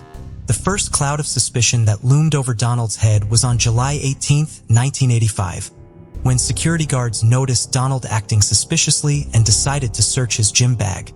Inside the haversack, the guards discovered a .38 caliber pistol, hypodermic needles, surgical scissors, gloves, a cocaine spoon, various medical texts, 2 occult books, and a biography of serial killer Charles Sobridge. Fined $50 for carrying a firearm on federal property. Donald was then given the option to quietly resign from his job rather than be fired. Call it a stroke of luck or pure negligence from law enforcement side. None of these ever appeared in his work record, and the hospital authorities did not open an investigation to determine if the man was responsible for any other crimes while working at the hospital. It took Donald 7 months to secure another job at a local hospital. In February of 1986, he started working as a part-time nurse's aide at Drake Memorial Hospital in Cincinnati. Unaware of his past and impressed by his performance, his new employers soon offered him a full-time position at the hospital. Before long, Donald settled back into his old routine. Over the next 13 months, Harvey murdered another 26 patients and attempted to kill several more by disconnecting life support machines, injecting iron to veins, causing suffocation, and injecting arsenic, cyanide, and petroleum-based cleaners. The 2-decade-long murder spree came to an end with one last murder. On March 7, 1987, a 44-year-old patient, John Powell, mysteriously died. Powell was on life support from a bad motorcycle accident for several months before his demise, but had since started to recover. Due to Ohio's law of a mandatory autopsy for a vehicular homicide, this death landed Donald in a situation that he had never faced before. During the autopsy, an assistant coroner noticed the faint scent of almonds, which is a telltale sign of cyanide. Authorities got involved in the death following this concerning discovery. Initially, suspicion fell upon the people closer to Powell, but investigators failed to come up with any evidence or a motive pointing toward any of Powell's friends or family members. So it did not take them long to focus on hospital employees who had access to Powell's room. Donald Harvey was one of those names on the short list. To rule out their names, hospital employees at this point were volunteering to take polygraph tests. Donald also volunteered to take a test and even bought a book on how to beat lie detector tests. But eventually, he did not go through with the test and called in sick on the day of his scheduled appointment. If this was not concerning enough, investigators learned about his questionable department from the VA hospital as well as his notorious hospital nickname, Angel of Death. Given the numerous unusual deaths that seemed to surround him, authorities began to focus their entire investigation on Donald. He was brought in for questioning. In the initial interrogation phase, Donald denied having anything to do with Powell's murder and portrayed himself as a victim of coincidence. It was only after hours of questioning and playing a bit of good cop, bad cop that he finally confessed to having put cyanide in John Powell's G-tube. He tried to explain that it was because he felt sorry for him and his family. He still denied responsibility for any of the other suspicious deaths. Donald was taken into custody while investigators began to look for other evidence. On August 11, 1987, Donald Harvey, 35 at the time, sat down with investigators and confessed to committing 33 murders over the previous 17 years. The number grew to 7.80 in total as the days passed. Investigators wanted Donald to be checked for his mental state before his claims were taken to be accurate, as they were doubtful of the numbers Donald provided them. Following several psychiatric tests by numerous experts, It was determined that Donald knew the difference between right and wrong and was able to conform to the conduct of the law. Hence, he was sane and competent. In November of 1987, Donald Harvey was sentenced to 8 life terms plus 20 years for the murders in Marymount Hospital. In February 1988, he entered guilty pleas on 3 additional Cincinnati homicides and 3 attempted murders, drawing 3 life sentences, plus 3 terms of 7 to 25 years. The investigation into the remaining deaths were closed after 2 years as investigators determined that there was not enough evidence to implicate him in the murders. Whether people were stunned or disgusted by his actions, they definitely were intrigued to know what went on inside his sick mind. In the 1991 interview, a reporter from the Columbus Dispatch asked Donald Harvey about his motive behind the killings. Giving away a rare glimpse inside his mind, Donald said that the reign of terror began with a desire for control. In his eyes, people controlled him for 18 years, and then he controlled his own destiny. He loved the power and to be able to control whether people lived or died. Even in the world of serial killers, Donald Harvey holds a special place, not only because of his overwhelming kill count, but also because of his choice to kill people he personally knew in addition to his patients. According to an article published on July 23, 2001 by the Associated Press listing the worst serial killers in the United States, Donald Harvey held the number 1 place, even surpassing the notorious John Wayne Gacy. While everyone expected Donald Harvey to spend his days behind bars, and unlike his unfortunate victims, die a natural death, destiny had something else in store for him. On March 28, 2017, 64-year-old Donald Harvey was found badly beaten inside his cell in protective custody at the Toledo Correctional Institution in Lucas County. He would die 2 days later at the age of 64 from blunt head trauma due to skull fracture and brain damage. Months after the death, an inmate named James D. Elliott, serving 37 years for numerous burglary offenses, would later write the Toledo Blade and confess to the murder. In those letters, Elliott confessed to punching and stomping on Donald in his cell. He said he grew up in Kentucky near some relatives of Donald's victims and claimed that he committed the crime to give them some closure and peace of mind. Hopefully, everyone from our area will take some solace in the fact that one of their own gave Harvey the punishment that he should have gotten from the courts, Elliott was quoted as writing. In September 2019, Elliott was sentenced to life in prison after pleading guilty to the murder of the infamous Angel of Death. To his last day, Donald Harvey insisted that the majority of his killings were out of mercy. But the truth is, in the process of becoming a murderer from a nurse, Donald appointed himself the judge, jury, and executioner over people's lives. Perhaps because he was not caught for decades, he assumed it was his right to control other people's lives. This is a story of survival that is hard to put into words. The bravery of 8-year-old Jennifer Chaet is beyond measure, and her actions in critical circumstances are remarkable. It's a rare case where the victim aided in apprehending her attacker. Despite losing her ability to speak due to a horrific injury, Jennifer survived, retaining every detail. Over 19 years, she relentlessly continued to pursue her own case, and in the end, she got her way. Jennifer Chaet, an 8-year-old schoolgirl, had recently finished school. She lived with her single mother, Elaine, who did everything possible to ensure her daughter's happiness and well-being. Elaine worked multiple jobs to support the family and provide Jennifer with a joyful childhood. Surrounded by such love and care, Jennifer blossomed into a lively and cheerful child, embracing learning with enthusiasm and displaying a keen intellect and curiosity. At such a young age, children are often afraid of the dark, and Jennifer was no exception. She had a fear of the dark and frequently slept alongside her mother in the same room. That night, on August 9, 2009, the mother and daughter slept in the same room. Jennifer was tossing and turning, kicking her mom in sleep, making it difficult for her to fall asleep. Unusually, at 2:30 a.m., Elaine woke up and asked Jennifer to go back to her own room for the rest of the night because she needed to get up early for work. Understandingly, Jennifer responded to her mother saying, "Just because I love you, Mom, I'm going to sleep in my own room tonight," and went to her room. Elaine would later regret this decision for a long time. But at that moment, she couldn't know she noticed that the window facing the parking lot was wide open. She noticed that the window facing the parking lot was wide open.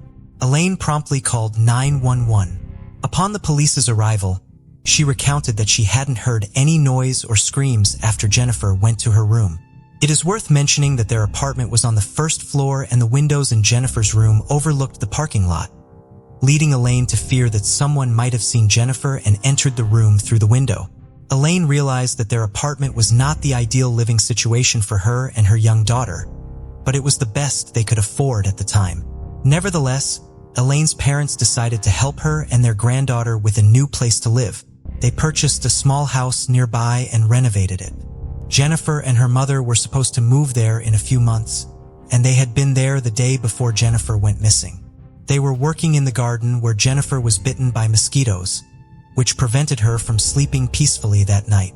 After her daughter's disappearance, Elaine was devastated. She said that Jennifer was all she had and pleaded for her return. The police worked tirelessly to locate her. Luckily, Elaine didn't have to wait long for news. Around 6:30 p.m. that same day, the police received a call from parents whose children were playing in a field and accidentally stumbled upon something. To their horror, they realized it was the body of a young girl.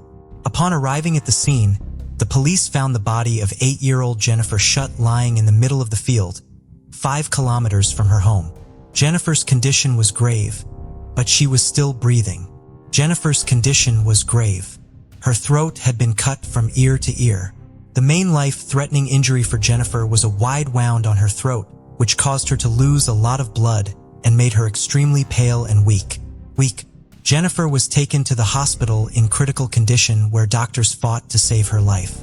When she regained consciousness after the surgery, her behavior underwent a sudden change. It turned out that she was afraid of all men. I was kind of a hard patient to deal with because I had a lot of nail doctors and I was scared of males. Additionally, the Dickinson Police Department deployed a whole team to guard her hospital room. Throughout this time, Jennifer was in a constant state of panic. She even hit a doctor in the stomach when he tried to approach her. Elaine tried to reassure her daughter, explaining that all these people were there to care for her and help her. However, Jennifer didn't trust anyone. Her behavior became more understandable when she finally revealed what had happened to her that night. Jennifer could not directly inform the investigator of anything. To obtain any information, the detectives gave her a notebook and several pens asking her to answer questions in writing. Due to her fear of men, Jennifer wrote notes to her mother, who then passed them to the officer. Jennifer's responses were surprisingly precise, detailing the events accurately. Despite being only 8 years old, she displayed remarkable intelligence for her age.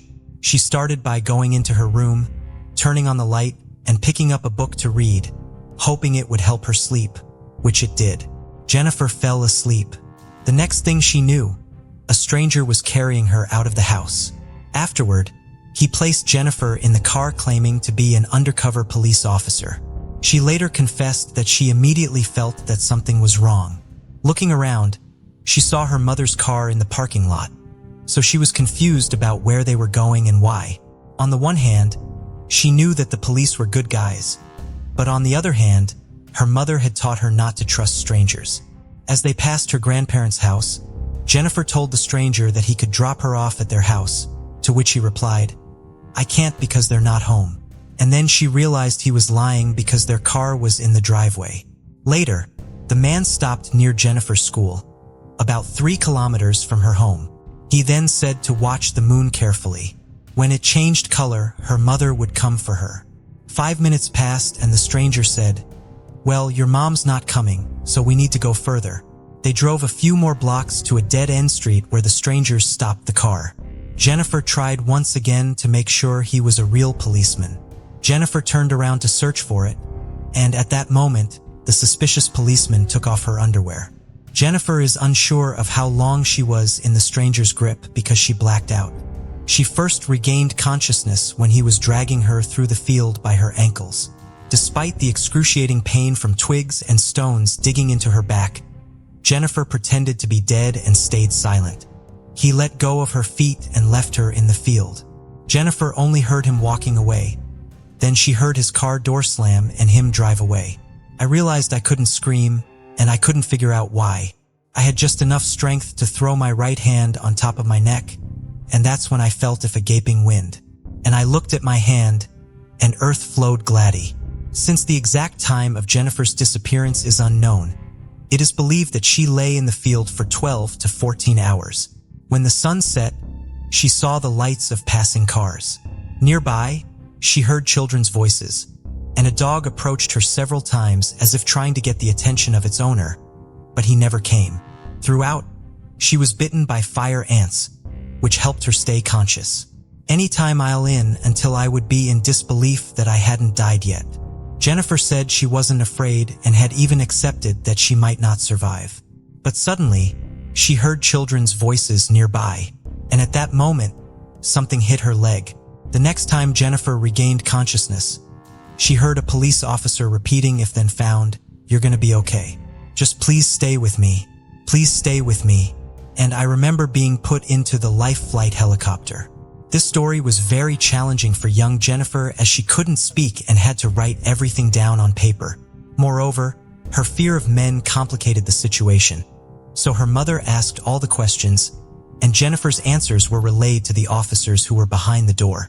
Incredibly, 8-year-old Jennifer even managed to get the stranger's name from him. I just remember remembering his name, and so I wrote he felt his name was Dennis. I remember then that he looked griefy and like he may have had a scar or something on his face. For days after her disappearance, the police requested the services of forensic artist Lois Gibson, who communicated with Jennifer solely through gestures and notes. Despite these challenges, they managed to create an incredibly detailed composite sketch. It was shown to the public in hopes that someone would identify the man. Meanwhile, the police continued to comb through the crime scene and found Jennifer's clothing about half a mile away, along with a man's shirt and underwear. Although there was hope that DNA on the clothing would lead to the perpetrator, no matches were found. Jennifer's recovery was gradual. She showed remarkable resilience despite still being a child. There was a moment when she got upset over a chocolate bar she couldn't eat, screamed in frustration, and a faint sound escaped her mouth. Doctors were shocked because her vocal cords were almost severed, and they never expected them to heal. But somehow they began to mend. I like to see how to set up then. Soon after, Jennifer was discharged from the hospital. She not only returned home, but also went back to school. After completing her schooling and college education, Jennifer decided to pursue a career as a children's librarian. However, she never forgot what happened that night. Each day felt like a hunt for the criminal. Could be anyone. This could be our neighbor. This could be someone at the post office, someone at the grocery store. If he watched and left, is he going to come back and finish me off? Fortunately, Jennifer met a guy named Jonathan, and for the first time in many years, she trusted a man, and they fell in love. However, at the same time, the trail of her attacker grew colder. The chances of him being found were slim, and the case showed no progress despite being passed from one investigator to another. 18 years after that dreadful night, Jennifer received a phone call. I got a phone call that Detective Tim Cromie would be taking over my case, and he wanted to meet with me. Tim Cromie promised to do everything possible to catch the criminal, and Jennifer believed him. And I told her, I said, "Jennifer, I will do whatever I can do in my power till the end of my career to get you the answers that you, Tim, and Richard discovered the significant amount of evidence collected on the day Jennifer went missing and immediately after she was found, with Jennifer's underwear being particularly crucial as well as the perpetrator's shirt and underwear. They sent a DNA sample found on the clothing to Quantico, Virginia. Although detectives knew that technology had advanced significantly in 19 years, they understood that the case's age meant it would not be a priority in the lab. Often working cold cases, time is your enemy. People forget, people move away, people die. This was one of the benefits of time in our case was the advances of technology in the DNA field. Despite a whole year passing, their work was rewarded. The man whose DNA was found at the crime scene was Dennis Earl Bradford. Who is that? The same man Jennifer had written down many years ago. It turned out that the 8-year-old girl had been incredibly accurate in her descriptions. Jennifer was 8 years old, on pain medication, couldn't speak, and hand wrote down he said his name was Dennis. At that point, it was monumental that this girl was so accurate. Of course, later we found out how accurate she was on everything. Dennis Bradford, 39, lived in North Little Rock, Arkansas, and his DNA was logged into the national database following an assault on a woman he met at a bar in 1996. Although sentenced to 12 years in prison, he only served 4. On February 4, 2000, Dennis was conditionally released. Less than a year later, police arrested Bradford for driving under the influence less than half a mile from his home. He remarried and worked as a welder until his arrest in 2009.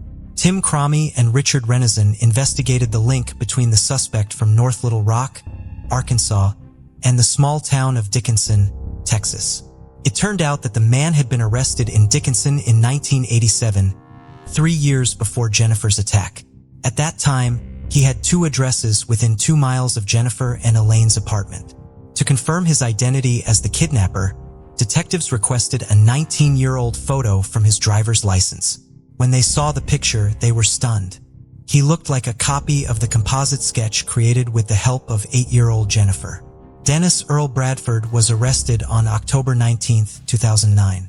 He insisted he didn't know Jennifer, couldn't recall why he had stopped near her apartment, and couldn't comprehend why he had treated her so cruelly.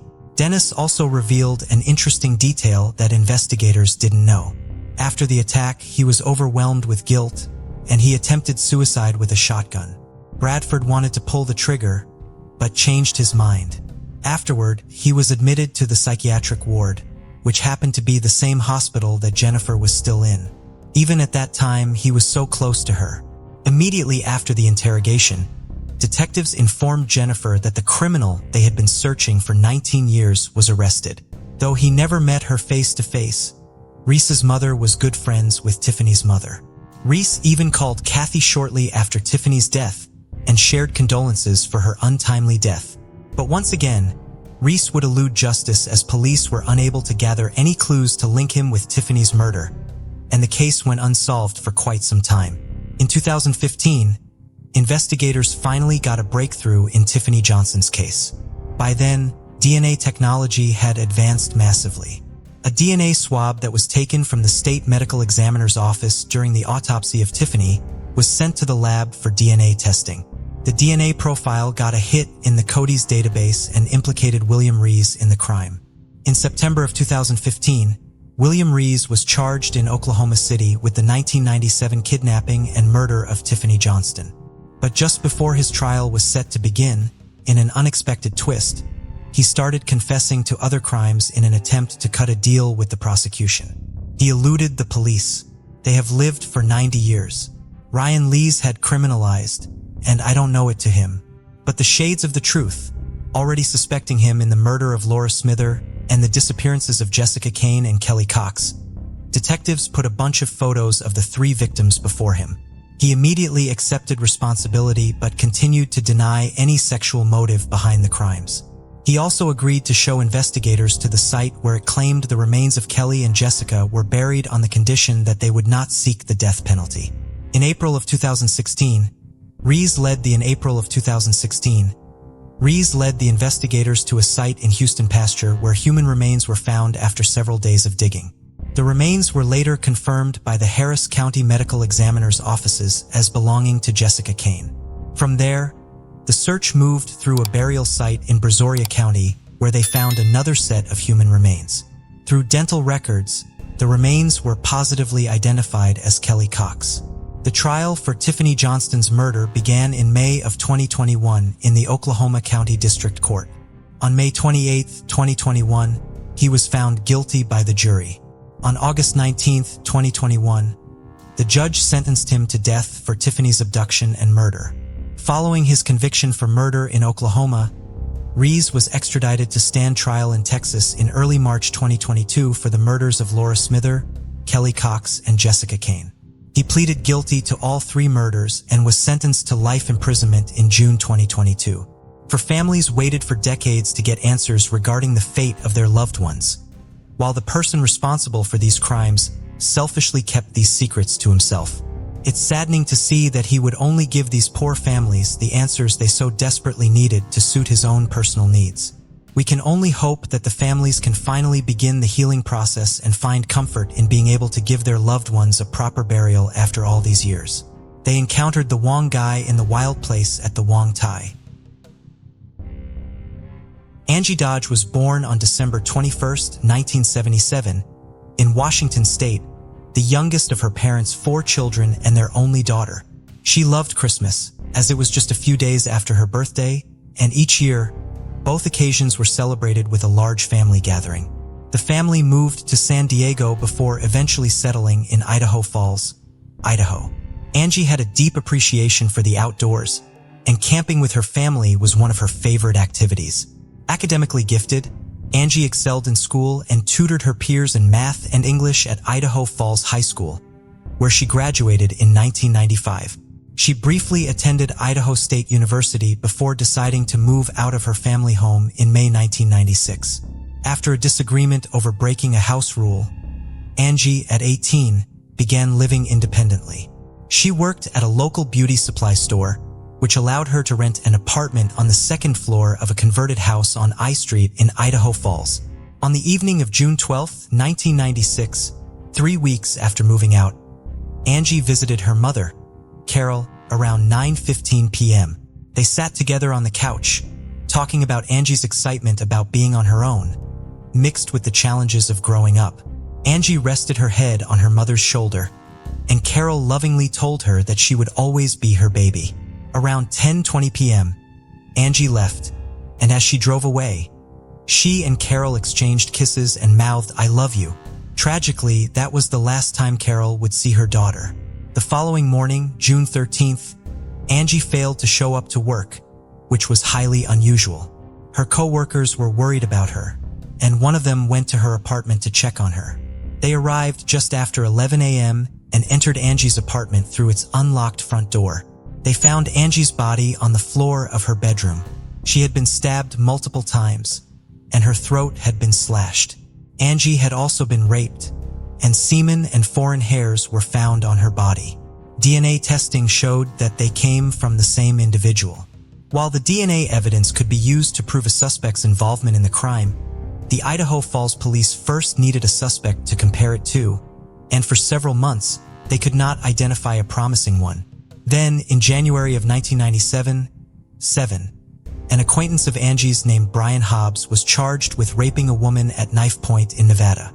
Because of his connection to Angie and the details of this crime, police in Idaho Falls began looking at Brian Hobbs as a potential suspect while he was still in custody in Nevada.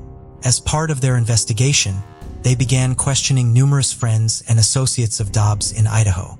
One of these individuals was a man named Christopher Tapp. Chris Tapp was 20 years old and a high school dropout. When he came in to speak to police and provide a DNA sample, he denied having any knowledge of the crime or playing any part in it. However, after being polygraphed 7 times and interrogated 9 times for a total of 28 hours over the course of 23 days, Christopher confessed to being involved in Angie's murder. He was charged in the case in February of 1997. Despite his confession, Christopher Tapp pled not guilty to Angie's rape and murder, and his trial began on May 2, 1998. His DNA did not match that found at the crime scene, and no physical evidence tied him to the crime. A witness, Destiny Osborne, testified at the trial that she had heard Tapp and Brian Hobbs discussing Angie's murder at a party several days after it occurred while she was high on methamphetamine. The prosecution's main evidence against Tapp was his confession. On May 28, 1998, after 13 hours of deliberation, the jury found Christopher Tapp guilty of first-degree murder and rape, because he had confessed and would not have been convicted without that confession. The judge at his sentencing hearing sentenced Tapp to life in prison with a 30-year minimum term rather than imposing the death penalty as Carol Dodge had requested. While there had been a conviction in Angie's case, it was still not completely solved. Because the DNA found on Angie's body did not belong to Christopher Tapp, prosecutors argued that at least one other person had been involved in Angie's rape and murder. Carol Dodge was determined to bring this other individual to justice. She did not believe Tapp's claims of his innocence and did everything she could to get him to reveal the identity of the person whose DNA was left at the crime scene. She visited him in prison and begged him to tell her her daughter's last words and the identity of the other man involved. She was livid when he told her he did not know. Carol spent years focused on the task of getting justice for her daughter, reviewing documents, questioning Angie's neighbors, and investigating every detail of the case on her own. However, the specifics of that mission did eventually change slightly many years after Christopher Tabb's conviction. While she had originally been confident in Tabb's guilt in the crime, she changed her mind after finally gaining access to the recordings of his interviews and polygraphs. Tabb had originally denied knowing anything about the crime. He would eventually provide police with 6 different stories about what happened to Angie based on information they provided him. He did not understand that the police could lie to him, so when they told him they had absolute proof that Brian Hobbs was involved, which they did not, Tabb told them that Hobbs had confessed to him and asked him to be his alibi. After a series of immunity agreements began coming into play under which Tabb would only have to plead guilty to aiding and abetting an aggravated battery, police got him to say that he had been at Angie's apartment and witnessed the crime. Police ran into a problem, however, when the results from the DNA tests on Tabb and Hobbs came in. Neither man was a match to the DNA at the crime scene. They then suggested to Tabb that another one of his friends, Jeremy Sargis, had been involved in the crime. Tabb now said that he had witnessed Sargis and Hobbs commit the rape and murder. When Sargis' DNA was tested, it was also not a match to the crime scene DNA, and police were able to confirm his alibi for the night of Angie's murder. They then voided Tabb's immunity agreements. In Tabb's final story, the one presented at trial, he said he held Angie down by the wrists during her assault and made some of the cuts found on her body. Hobbs and another man he could not identify beyond the first name of Mike were the other participants. Hobbs was never charged in the case. The tapes of the interrogation show Tabb being intimidated and fed information, but it was really the tapes of the polygraph examinations that made Carol understand why Tabb would make a false confession. A polygraph expert would later say that the test was used as a psychological rubber hose against Tabb. Michael Heavey, a retired Superior Court judge from Washington State, who would eventually work on Tabb's case through the group Judges for Justice, argues that the detectives involved broke the rules that surround the administration of polygraph examinations, likely because they did not believe anyone would ever watch the tapes of the exams, as polygraph results are not admissible in court. Judge Heavey argues that rather than use the exams to determine Tabb's credibility as they are intended, the authorities in this case used them to brainwash Christopher Tabb and trick him into providing false testimony. During one of his polygraph exams, Tabb is threatened with dying in the gas chamber. Threats are not to be used in these situations specifically because they can lead to false confessions. The administrators of the test also convinced Tabb that the machine was telling them that he was lying when he said he was not involved in the crime and that it was infallible. He must have suppressed the memory of the murder because the machine could read his subconscious and it said that he was involved. Tabb at one point asks the administrator if he had committed the crime. Tabb was provided with details of the crime and suggested answers to the questions he was being asked. When Tabb finally said he had stabbed Angie during the polygraph, one of the police officers in the room came over and shook his hand. Tabb was told he had passed the test by providing this answer, but the report from this polygraph shows that he was actually being deceptive when he said he had stabbed Angie. Carol Dodge was convinced of Tabb's innocence and believed that the just thing to do would be release him from prison. The woman who had previously asked for Tabb to receive the death penalty now became one of his biggest advocates. She contacted Stephen Drizin, a professor at Northwestern University's Pritzker School of Law and a leading expert in false confessions, asking for his help in Tabb's case. He was familiar with the case because he had been talking to Tabb's legal team for over a year, and he agreed to work on it pro bono after speaking with Carol. His 2014 report found that Tabb's confession had been coerced and was the product of deceit and pressure from the authorities, who had then provided Tabb with enough details about the crime and the crime scene to make the confession seem credible. Tabb's case received the attention of and help from several organizations over the years. In addition to Judges for Justice, the Idaho Innocence took on the case in 2007, and the Innocence Project of New York also did work on the case. This help was invaluable because Tabb's legal battle to prove his innocence and overturn his conviction had not been going well. Following his 2001 appeal, the Idaho Court of Appeals had ruled that Tabb's Miranda rights had been violated during many of his interviews with police, but that these violations were harmless. His appeals and petitions for post-conviction relief, which his mother, Vera, had mortgaged her home and spent years working 2 jobs to pay the legal fees for, all failed. The videos of the interrogations and polygraphs, as well as new DNA evidence, gave Tapp new hope. In his final story to police, Tapp had said that he had held Angie down by the wrists during her attack. Angie's hands had been swabbed as a part of the initial investigation, but those samples were never tested even after prosecutors went to court to argue that Tapp had touched her specifically on that part of her body.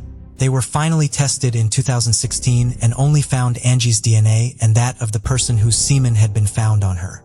Further testing of other objects from the scene, such as Angie's blanket and a blood-stained teddy bear, also failed to find Tapp's DNA. Destiny Osborne, who had testified against Tapp at his trial, also recanted her testimony in 2017. She claimed that, like Tapp's confession, her testimony had been coerced by police who threatened her with drug charges after her release from the behavioral health center where she had been held on an unrelated offense.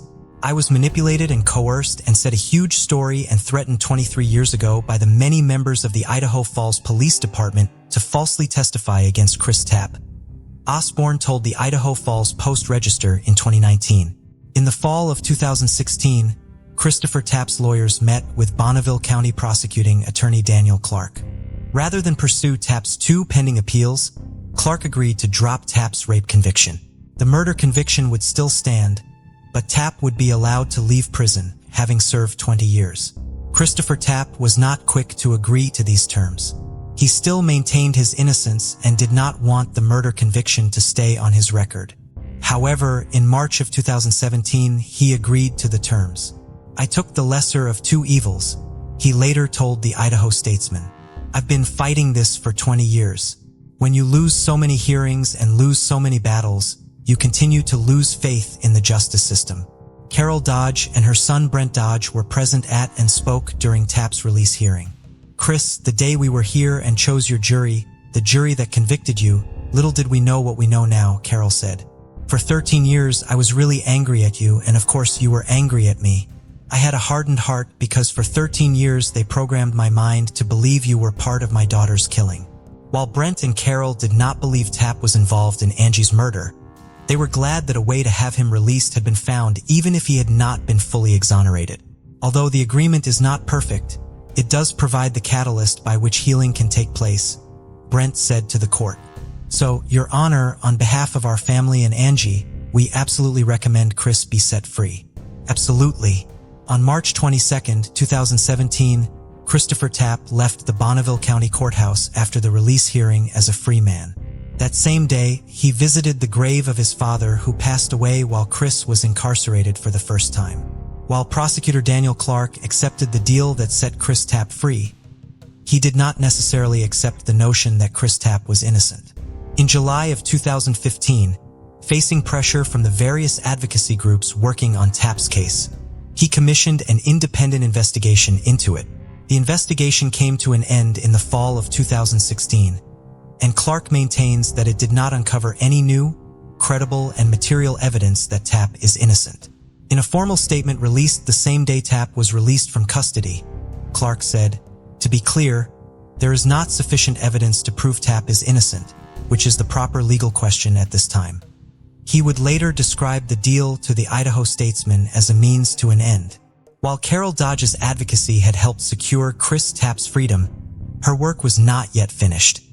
He had not yet been exonerated, and Angie's real killer had not been brought to justice. Carol focused on the main piece of evidence in the case, the DNA, believing it would be what would finally identify the man who had killed her daughter. Even before Chris Tapp was released from prison, the Idaho Falls Police had been looking into using new DNA techniques to identify the man whose semen and hair had been left on Angie's body. In 2014, they used a public genealogy database to attempt to identify the killer. They looked at a public genealogy database that had originally been developed by the Sorensen Molecular Genealogy Foundation but had since been acquired by Ancestry.com. After they were compelled to provide information to the police via warrant, Ancestry.com implemented protections to ensure that they would not have to do so in the future.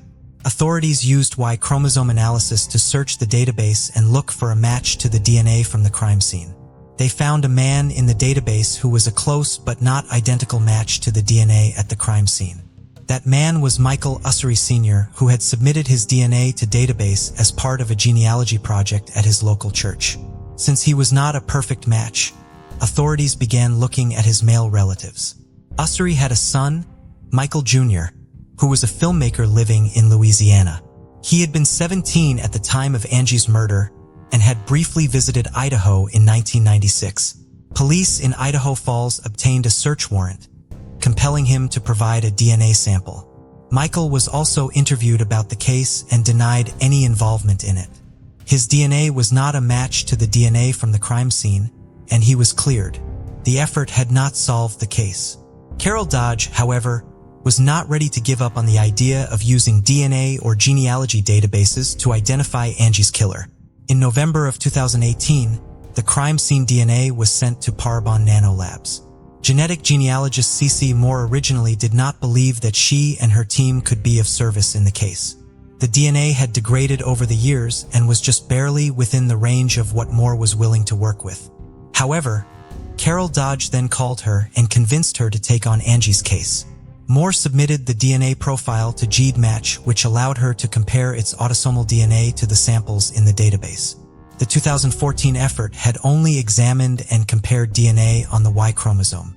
When the team from Parabon submitted their findings to the Idaho Falls Police Department in early 2019, they had identified 6 potential suspects who were distantly related to the Ussery family police had looked at in 2014.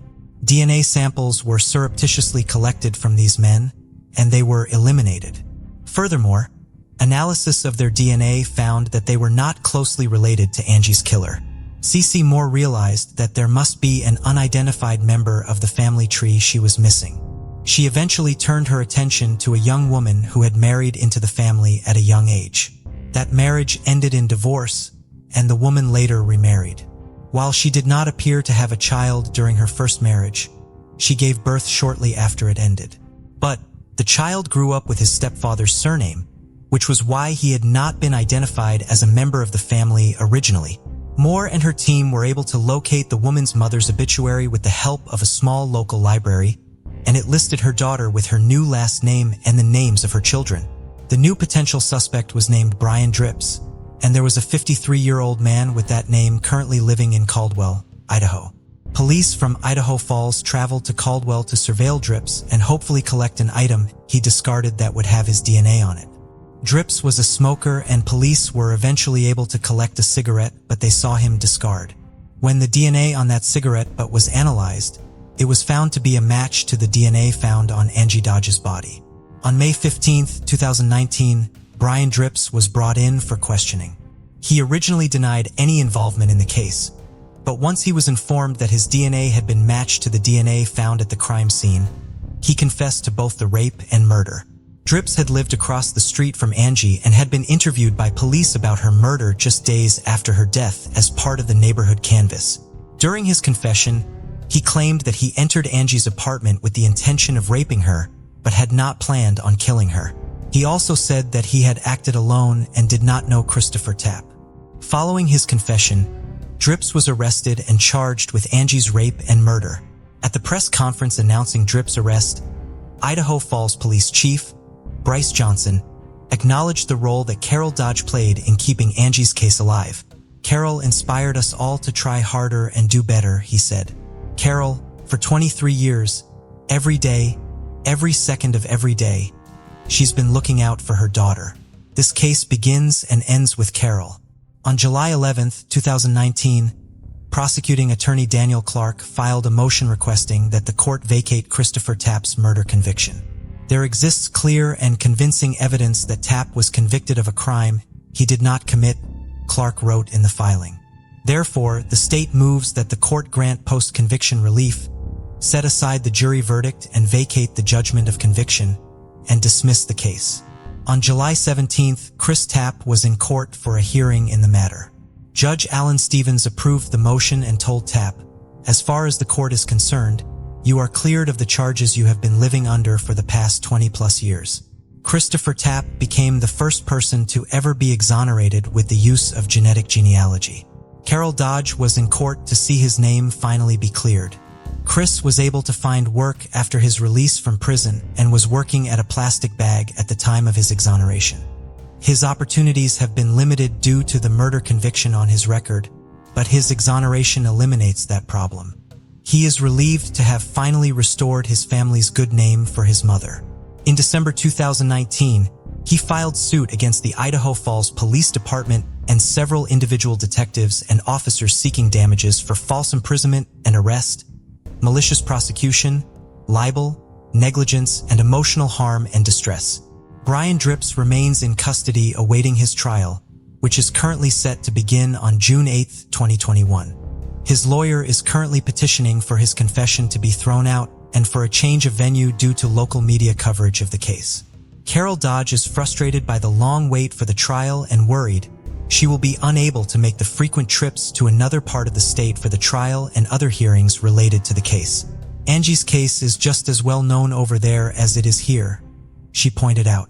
Despite the challenges she has faced and the twists and turns the case has taken over the past 2 decades, Carol remains just as committed as ever to making sure that justice is served in Angie's case. The Sharp family lived in Victoria, Australia, a place known for its peaceful beaches and quiet suburban life.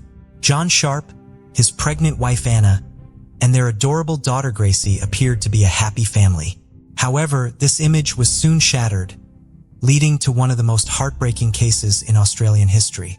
In March 2004, the Sharp family home became a crime scene when Anna Kemp and her daughter, Gracie, vanished without a trace. Born on February 28, 1967, John Sharp grew up in a world familiar to many. His childhood was marked by the usual ups and downs, with aspirations shaped by the world around him and a pursuit of happiness supported by his family.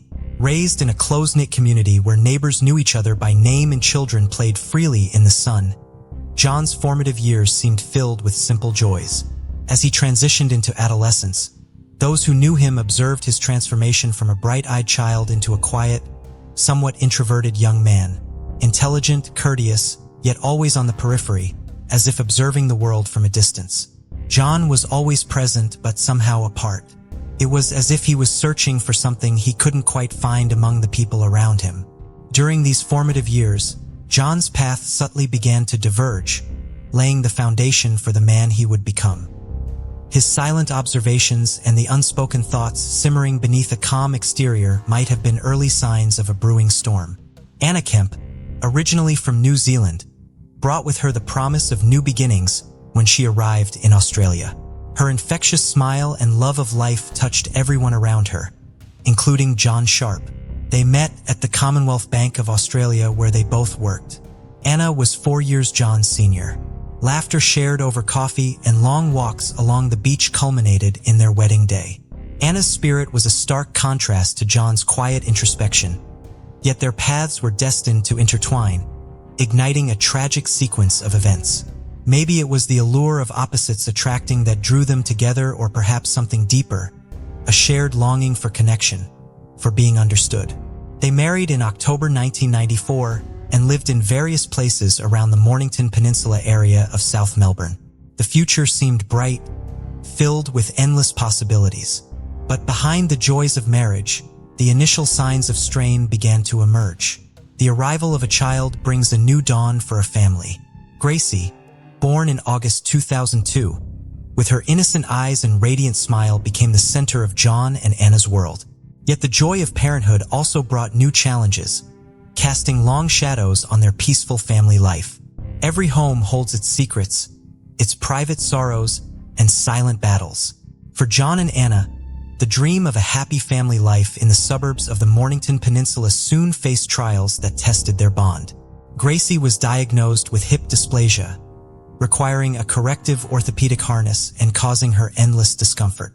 Her early months were marked by relentless crying and sleepless nights, a situation that tested her parents to their limits.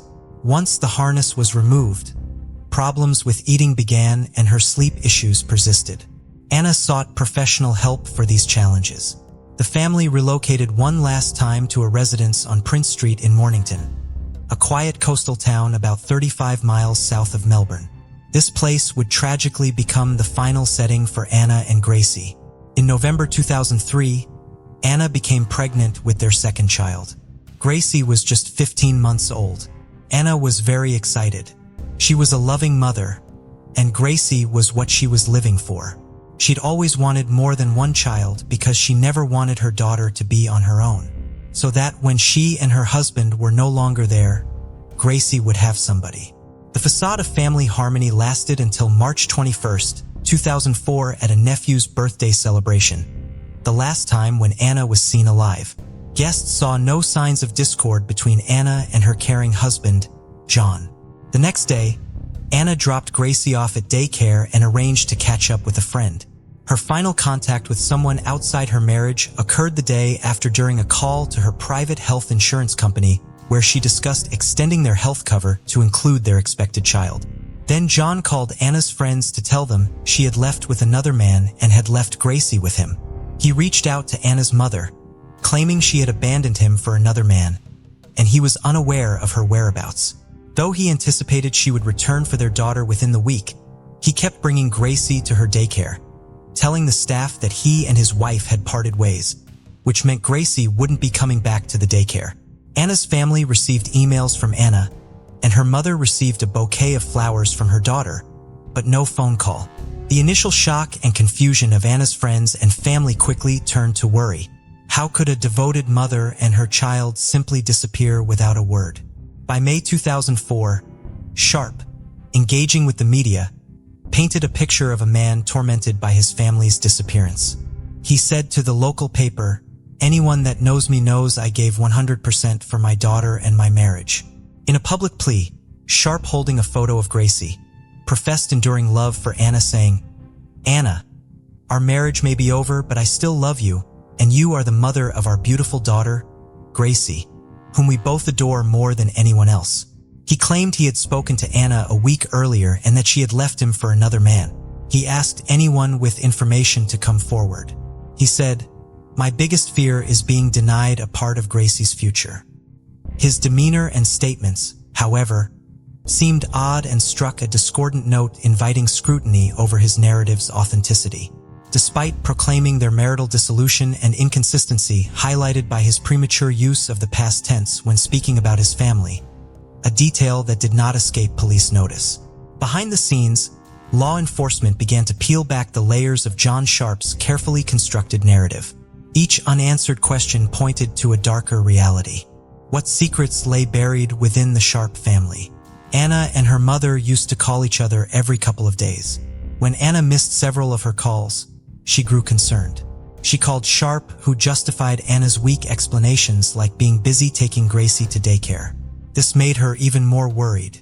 Anna's devout Catholic beliefs and her unlikely affair and abandonment initially without Gracie, and at 20 weeks pregnant, fueled her family's distrust toward Sharp's account, further aggravated by the impersonal email and gift without any phone contact. Upon Anna's continued absence, her mother alerted the police in New Zealand and reported her daughter missing, prompting communication with the Mornington authorities. Confronted by the police, Sharp told them Anna got into a blue car and relocated to Chelsea with their daughter, denying any knowledge or involvement into their disappearance. The search for Anna and Gracie commenced with urgency. Missing persons officer Norelle Fraser said detectives had to keep an open mind and not assume the mother and daughter were dead as they had only been reported missing. She said Anna's bank account had been used intermittently and her phone was used once or twice. "We kept thinking, is she alive?" But as days passed, hope began to fade, replaced by a gnawing realization that the answers they sought might reveal a truth too painful to bear. Sharp quickly became the main suspect since there was no evidence to support his statement. The investigation's pace quickened as new information surfaced. Friends and acquaintances came forward, their testimonies shedding light on the growing tensions behind the closed doors of the Sharps' home. One of the friends confessed she mentioned they were going through a tough time. "I never imagined it could lead to this." The investigators increased pressure on Sharp, trying to make him nervous so that he would make a mistake. He lived like a recluse and never had guests, Their family home was ominously quiet. John was followed by undercover officers to monitor his movements. Soon, there was a breakthrough in the case. To mislead investigators, Sharp periodically utilized Emma's phone and bank card, crafting an illusion of her active presence across the southeast suburbs of Victoria. However, this charade crumbled under police surveillance, capturing Sharp's attempts to conceal evidence. The surveillance caught him on camera driving to Chelsea Beach and pulling a white plastic bag from the bush next to the public toilet. He took out Anna's phone from the bag and made a call. Then he withdrew some cash from the nearest ATM. After that, he disposed of the bag with the phone and card by putting them into a trash can in Mount Martha. He then drove home and called the missing persons unit, telling them that his wife had just called him and withdrawn cash from their joint account. But the team already knew exactly what had happened. The evidence was irrefutable, pointing to a conclusion that was unthinkable. Not having enough evidence to charge Sharp with murders and being unable to determine his motive, the investigators hoped that he could lead them to the bodies. But as days passed with no action from Sharp, the decision to arrest him was made. On June 10th, Sharp faced another round of questioning by the authorities. He persisted that Anna had willingly departed on March 23rd. However, the investigators remained skeptical, noting his emotional detachment regarding his wife's supposed affair and subsequent departure with their daughter. Discrepancies in Sharp's timeline emerge. The man who claimed ignorance now appears as a master of evasion. Norelle Fraser said about Sharp, "I don't think anybody would know how John felt about anything. He was a closed book. He was very insular. He was a loner. He didn't show any emotion. He showed no personality." The investigators thought of another way to get his confession. They invited his parents and showed them the footage of John on Chelsea Beach and then asked them to talk to their son. It is the presentation of an undeniable piece of evidence that marks the turning point in the investigation.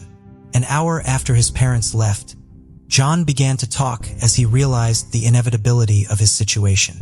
His final barriers of denial and self-preservation eroded, revealing the truth of his psyche, a man ensnared by his own darkest impulses. What turned his heart so cold that he became a stranger even to those who thought they knew him best? Sometimes the greatest dangers lurk in the places we expect the least. Sharp's confession laid bare the reality of what transpired within the walls of the Sharp home. He told police he had fantasies of murdering his wife for several months before ultimately killing her. Adjusting to life with a baby, sleepless nights, financial pressures, and the routine of daily life added layers of complexity, pushing the family to a breaking point. Sharp explained that he killed Anna because she was controlling and moody and was getting on his nerves. Their marriage was unhappy. Sharp perceived his wife's assertive personality as undermining his masculinity. He stated Anna used to wear the pants in the family. Sharp told the investigators that Anna's pregnancy was a surprise to him. He didn't want another child and viewed the new pregnancy as an additional burden, harboring resentment towards Anna and their unborn child in silence instead of voicing his concerns. He even questioned if it was his child at all. John was self-employed as a conveyancer. The financial responsibility of a growing family overwhelmed him. He seemed withdrawn. Anna was trying to bridge the growing distance between them. But as she reached out, John's retreat into himself became more pronounced. With each passing day, John became more distant, a prisoner of his own mind, ensnared by thoughts he could not share and feelings he could not express. Anna thought to keep her family together, unaware of the darkness taking hold of her husband's heart. The chasm between John isolated in his thoughts and Anna attending to the needs of their home and children widened, filled with unsaid words and unacknowledged fears. Anna found herself facing a wall of silence, her efforts met with indifference or worse, hostility. Sharp made an unexpected and ominous purchase in early 2003, a high-powered spear gun from a Sport Philip Marine in Mornington, an interest he had never before expressed. This marked the beginning of a dark and tragic chapter. Sharp dedicated countless hours to mastering the spear gun in their backyard, familiarizing himself with its mechanics. In the days that followed, a domestic dispute escalated into an unimaginable horror. Gerald Kemp, Anna's brother, told reporters that in February 2004, Anna had an ultrasound to determine their baby's gender, but Sharp did not even bother going to the doctor's appointment with her.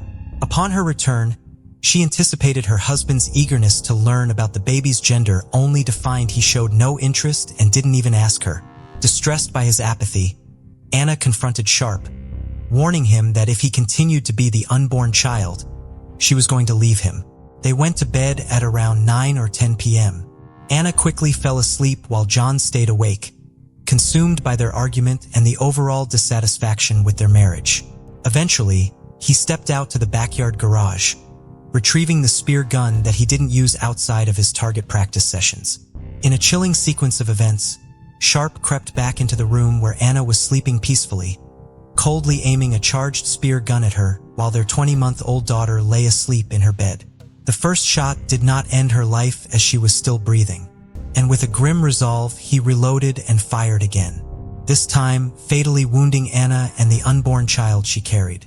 Afterward, he covered her with towels and retreated to sleep the rest of the night on the sofa downstairs.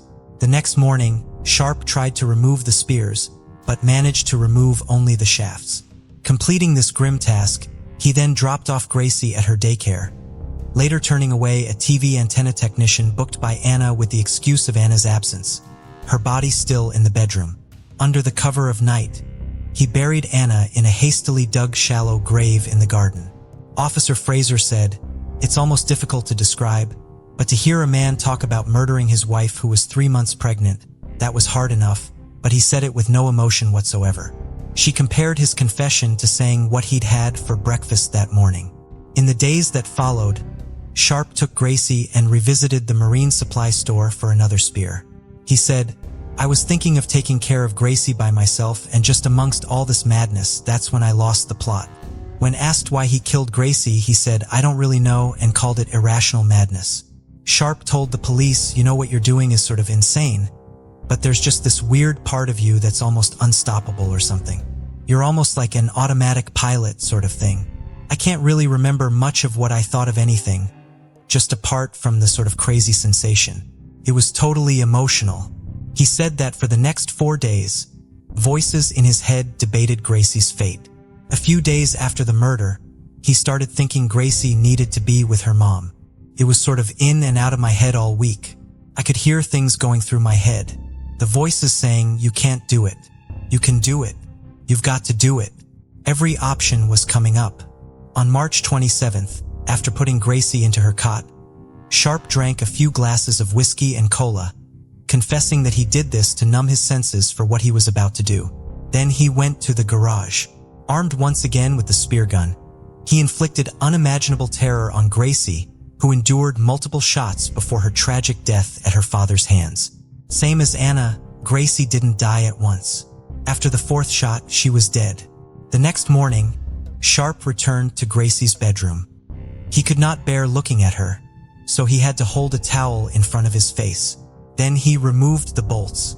Concluding his macabre errands, Sharp acquired a chainsaw at a local Bunnings Warehouse hardware store in Frankston. He unearthed Anna's remains from their garden. He'd undisposed of Anna's and Gracie's bodies in garbage bags at the Mornington Refuse Transfer Station.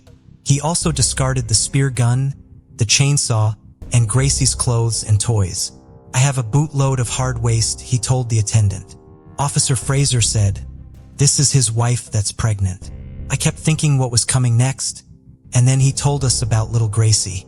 It's the most difficult interview I have ever listened to. I remember at one stage there was a break in the interview. I went to the ladies' toilets and I just put my head in my hands. Couldn't listen." Sharp then called Anna's friends and family with a fabricated story of her affair. Her friends said that immediately, alarm bells rang, and her hairs on the back of her neck stood up because there was no way Anna would leave Gracie behind. Following the murder of his daughter, he made a second call to his mother-in-law telling her that Gracie was now with Anna in a bigger and better place. At his residence, Sharp crafted an email from Anna to her family in New Zealand to convince them she was fine. The messages didn't sound like her daughter had written them. Sharp used Anna's email account to contact her brother as well. In the email, he claimed she had only intensified the mystery surrounding Anna's prolonged silence. The family filed a missing person report on Anna. The interview uncovered that he had jotted down notes for his cover story. While analyzing Sharp's TV appearances, body language expert Dr. Cliff Lamsley said that this was a poor attempt at portraying concern and sadness. He was juggling his eyebrows, contorting his face, and using a tissue as a prop. Though there was no moisture on his nose, no tears on his face, it's a convincing tactic that we rarely see with truth-tellers. The family told the police some disturbing facts. They believed Sharp's motive for murdering Anna was her discovery of Gracie's abuse by her husband. History of abusing the children of family and friends. Anna didn't know this before marrying him. One relative said, "We reckon she caught him. We think that's why he killed her." When one of Sharp's former victims became an adult, she confronted him about the abuse. In response, Sharp called her a derogatory name and told her she deserved it. The victim was tormented by the thought that reporting it earlier could have prevented the murders. Anna's brother later said that after the couple's honeymoon, she told her mother about their marriage. "I think I've made a mistake." Her brother remarked she just carried on with the mistake. She said there was no passion or love. Nevertheless, the couple continued their life together. An exhaustive 3-week search at a landfill in Mornington eventually led to the discovery of both Anna and Gracie's remains. Norelle Fraser was a member of Victoria Police for almost 30 years. One case she will never forget is the Mornington Monster. During the search, she spotted a blue bag. She opened it but saw a kitchen glove, so the search continued. However, she had a gut feeling that something was wrong, so she returned to the bag. She then realized that the glove was not what it seemed. She said, "It's funny, but I knew I'd find Anna. Just an innate feeling I can't describe any better than that. And when I did find her, I couldn't leave her. I sat with the bag waiting for crime scene to arrive. I couldn't bear the thought of her being alone in the tip without anyone with her. I've thought about it since, and I know it sounds bizarre, but I almost feel like Anna was reaching out to me. I was determined to make sure that Anna wouldn't end her life in this tip. I just knew I would find her, and I did." Soon, she realized that Gracie must be close by.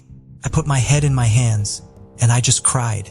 I cried for what Anna had endured, for Anna's family, for humanity as a whole, I suppose." They were laid to rest at Green Park Cemetery in New Zealand with Anna's maiden name, Kemp, marking their final resting place. The memorial also bears the name of Anna's unborn son, Francis. During the trial, the attorney aimed to shed light on John Sharp's psyche, his mental anguish that preceded the tragic events. Through the defense's lens, Sharp's life was depicted as being full of mounting pressures, financial strain, marital discord, and a crippling sense of entrapment. The sentencing judge said the events of the crime were too awful to contemplate and singular in its barbarity. He stated that Sharp had murdered his daughter simply so that his first crime would not be discovered, which was unspeakably callous.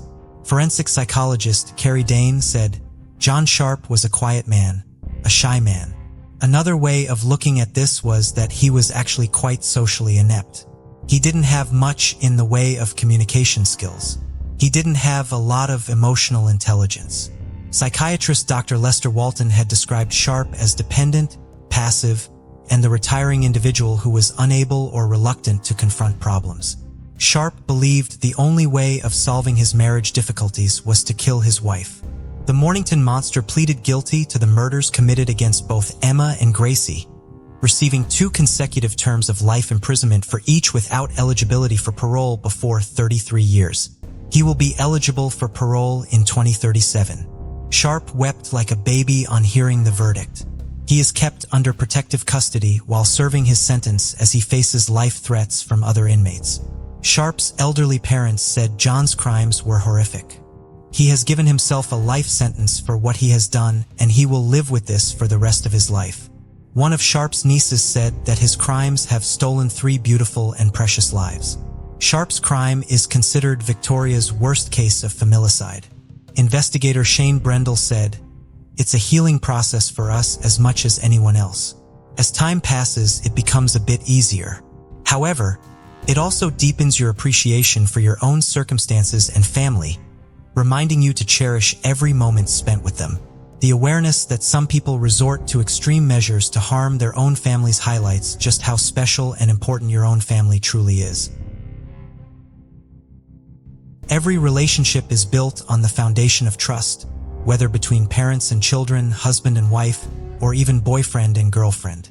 When trust is broken in these crucial relationships, and negative thoughts arise, it can feel devastating.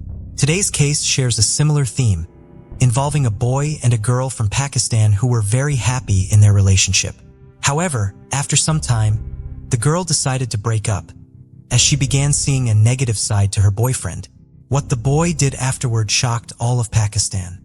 Countess Ali McAdam was not just an ordinary citizen of Pakistan, but also a diplomat and ambassador. Due to his role, he lived in various countries. In 2021, he was residing in Islamabad, Pakistan. Countess Ali had also served as Pakistan's ambassador to South Korea and Kazakhstan, holding a prestigious position in the country. There were a total of 5 people in his family, including Shalkat McAdam, his wife Kausar McAdam, 2 daughters and 1 son. October 23, 1993 was the day when a beautiful girl was born in Shalkat Ali's house, whom they named Nur. Nur was a healthy and cute baby who always laughed and never bothered anyone too much. Although Shalkat's professional life was very busy and stressful, but when he came home, he spent quality time with his family. As a result, his children had a very good upbringing. From school days, Nur had a great interest in studying. She always used to read either school books or other books. Now, because Shalkat McAdam was a diplomat, he used to get transferred to other countries due to his work, which is why Nur started her schooling from Ireland. Then she completed high school from South Korea. After South Korea, the family moved to Kazakhstan. But Nur thinks about completing her college in the US, where her older sister Sarah also lived.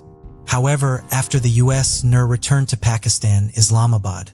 As humble and smart as Nur was in her childhood, she was equally humble and smart in her adult years. That's why everyone at home trusted Nur and easily accepted her decisions. Besides, Nur loved animals, especially stray dogs and cats. She used to feed them whenever she had time. Although Nur belonged to a wealthy family, she never had a liking for materialistic things. By hearing all these things, you must have understood that Nur was a kind-hearted, down-to-earth, intelligent, and confident girl. Along with all these things, Nur also had a great passion for art and calligraphy. She often made religious paintings too. As I mentioned, coming from a wealthy diplomat family, parties were a common occurrence at the diplomats' homes. So Shalkat McAdam often took his family to such parties because they were excellent for networking and building connections. It was at one such party in 2018 that Nur met a boy named Zahir Jaffer. Zahir and Nur are both going to be key characters in this case. So before we proceed, let's take a brief look at Zahir's background. Zahir Jaffer was born in the USA, but he spent his childhood and teenage years in Pakistan. After that, Zahir pursued his graduation in the US and also spent some time living in the UK. Zahir's father was Zakir Jaffer, who was a very successful businessman. Due to his father's business ventures, the family was one of the wealthiest families in Pakistan. The Jaffer family had various businesses including healthcare, oil, real estate, and construction. This also provided them with opportunities to work with their country's military. One of these companies is Ahmed Jaffer and Company, where Zahir Jaffer is now the CEO while his father, Zakir Jaffer, used to oversee the company. But after some time, Zahir's mood changed and he started working as a therapist at a company called Therapy Works. In this company, Zahir used to listen to the children of the school and explain to them about mental health care. He also used to arrange lectures and presentations for the children. But the shocking thing here is that Zahir himself was an introverted and angry since childhood. He also had very few friends, and he rarely attended parties with them. But it is at one such party that he meets Nur, and he likes her. And Nur also enjoys talking to Zahir. Perhaps this happened because their personalities were different, and people say that opposite personalities are attracted to each other. However, both their families already knew each other because they used to attend such parties. But friendship between Nur and Zahir developed from this party. Then, after some time, this friendship turned into love and they both entered into a romantic relationship. However, it's not like they kept this fact hidden from their parents or friends. Rather, both their families and friends knew that Zahir and Nur were dating. Both families were happy because Nur completes Zahir and Zahir completes Nur. Actually, Nur brought out a side of Zahir that no one had seen before, whereas Zahir used to be very introverted before. But as soon as he met Nur, his personality began to change gradually. He started enjoying his life, hanging out with people. And at one party, people were surprised to see Zahir dancing with Nur, including Zahir's family, because they had never thought they would see this side of Zahir's personality. Everything was going well, but as the relationship grew older, things started to deteriorate. Initially, everything was going well in the relationship. Both were enjoying themselves and their families were also very happy. But then, after some time, a different side of Zahir came out in front of Nur. Actually, Nur later finds out that Zahir is a very aggressive and abusive man. Allegedly, Zahir had physically and mentally abused Nur several times. Not only that, Zahir had also raised his hand against his own mother before. As a result, after almost 3 years of relationship, when Nurul couldn't bear Zahir anymore, she broke up with him at the beginning of 2021. In both families, there was dissatisfaction over their children ending the relationship because neither of them was a normal family. And in such affluent households, it's not typical for a boy and a girl to enter a relationship, break up shortly after, and then enter into a relationship with someone else later. In fact, people like them also see relationships as a business. Like most wealthy families, they marry off their sons or daughters where they can profit. But besides that, Zahir was also displeased that Nur left him, and now he took it as an affront to his male ego. However, after some time, Zahir also started thinking about moving on, and then he thought he would go back to the US and settle there because he also had US citizenship along with Pakistani citizenship. Now let's jump to July 18th, 2021. On this day, Zahir booked a taxi to go to Islamabad International Airport. Actually, according to Pakistan Standard Time, Zahir's flight to New York was at 3:50 a.m. on July 19th. He had already packed his bags and informed his family about it. But before leaving, he wanted to meet Nur just once, so he called Nur on the evening of July 18th. At that time, Nur was at her home preparing for Eid with her family. Now Zahir called Nur and requested, "I am leaving this country for New York, and I will never come back here again. But I will settle in the US, so please meet me once before I leave." Additionally, Zahir told Nora, "Come to my house. We'll meet, and then when I leave for the airport from my house, I'll drop you off at your home first." Although these two had already broken up, before that they had been in a relationship for 3 years, which led Nur to say yes to meeting Zahir. After that, at 9:05 p.m., Nur leaves her house. But she doesn't tell her family that she's going to Zahir's house. She just says she's going to her friend's house and will be back soon. Around 10 p.m., Nur arrives outside Zahir's house at the scent location in Sector F74. But strange things start happening from here. Now, as I told you, Zahir's flight was at 3:50 a.m., but between 10 and 11 p.m., Zahir calls his travel agency multiple times. Zahir called his travel agency and started asking them very strange questions like, "What would happen if I don't board this flight? Will I get my refund back? If I decide to book tickets again after 10 days, what will happen?" Sometime later, Zahir called his travel agency again and said that now I'm not canceling my ticket, but I've decided to go to the US on this flight. But let me tell you, during this time, Nur was inside his house with him. But for her, this house was a new place because she had never been here before. Afterward, the taxi that Zahir had booked to go to the airport also arrives outside Jathra's house at exactly 11 p.m. However, Zahir doesn't come out of the house for half an hour. Meanwhile, the taxi driver called Zahir 2 or 3 times, but Zahir told him to wait, saying, "I'll be there in just 5 minutes." However, at 12:07 a.m., he calls the taxi driver again and says, "My plan to go to the airport is canceled now.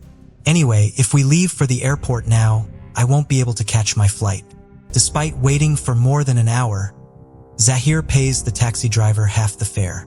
Actually, Zahir had booked this taxi for 2,000 Pakistani rupees. Now after that, the taxi driver leaves from there. But at 1:40 a.m., Zahir calls the taxi driver again and asks him to come back to his house.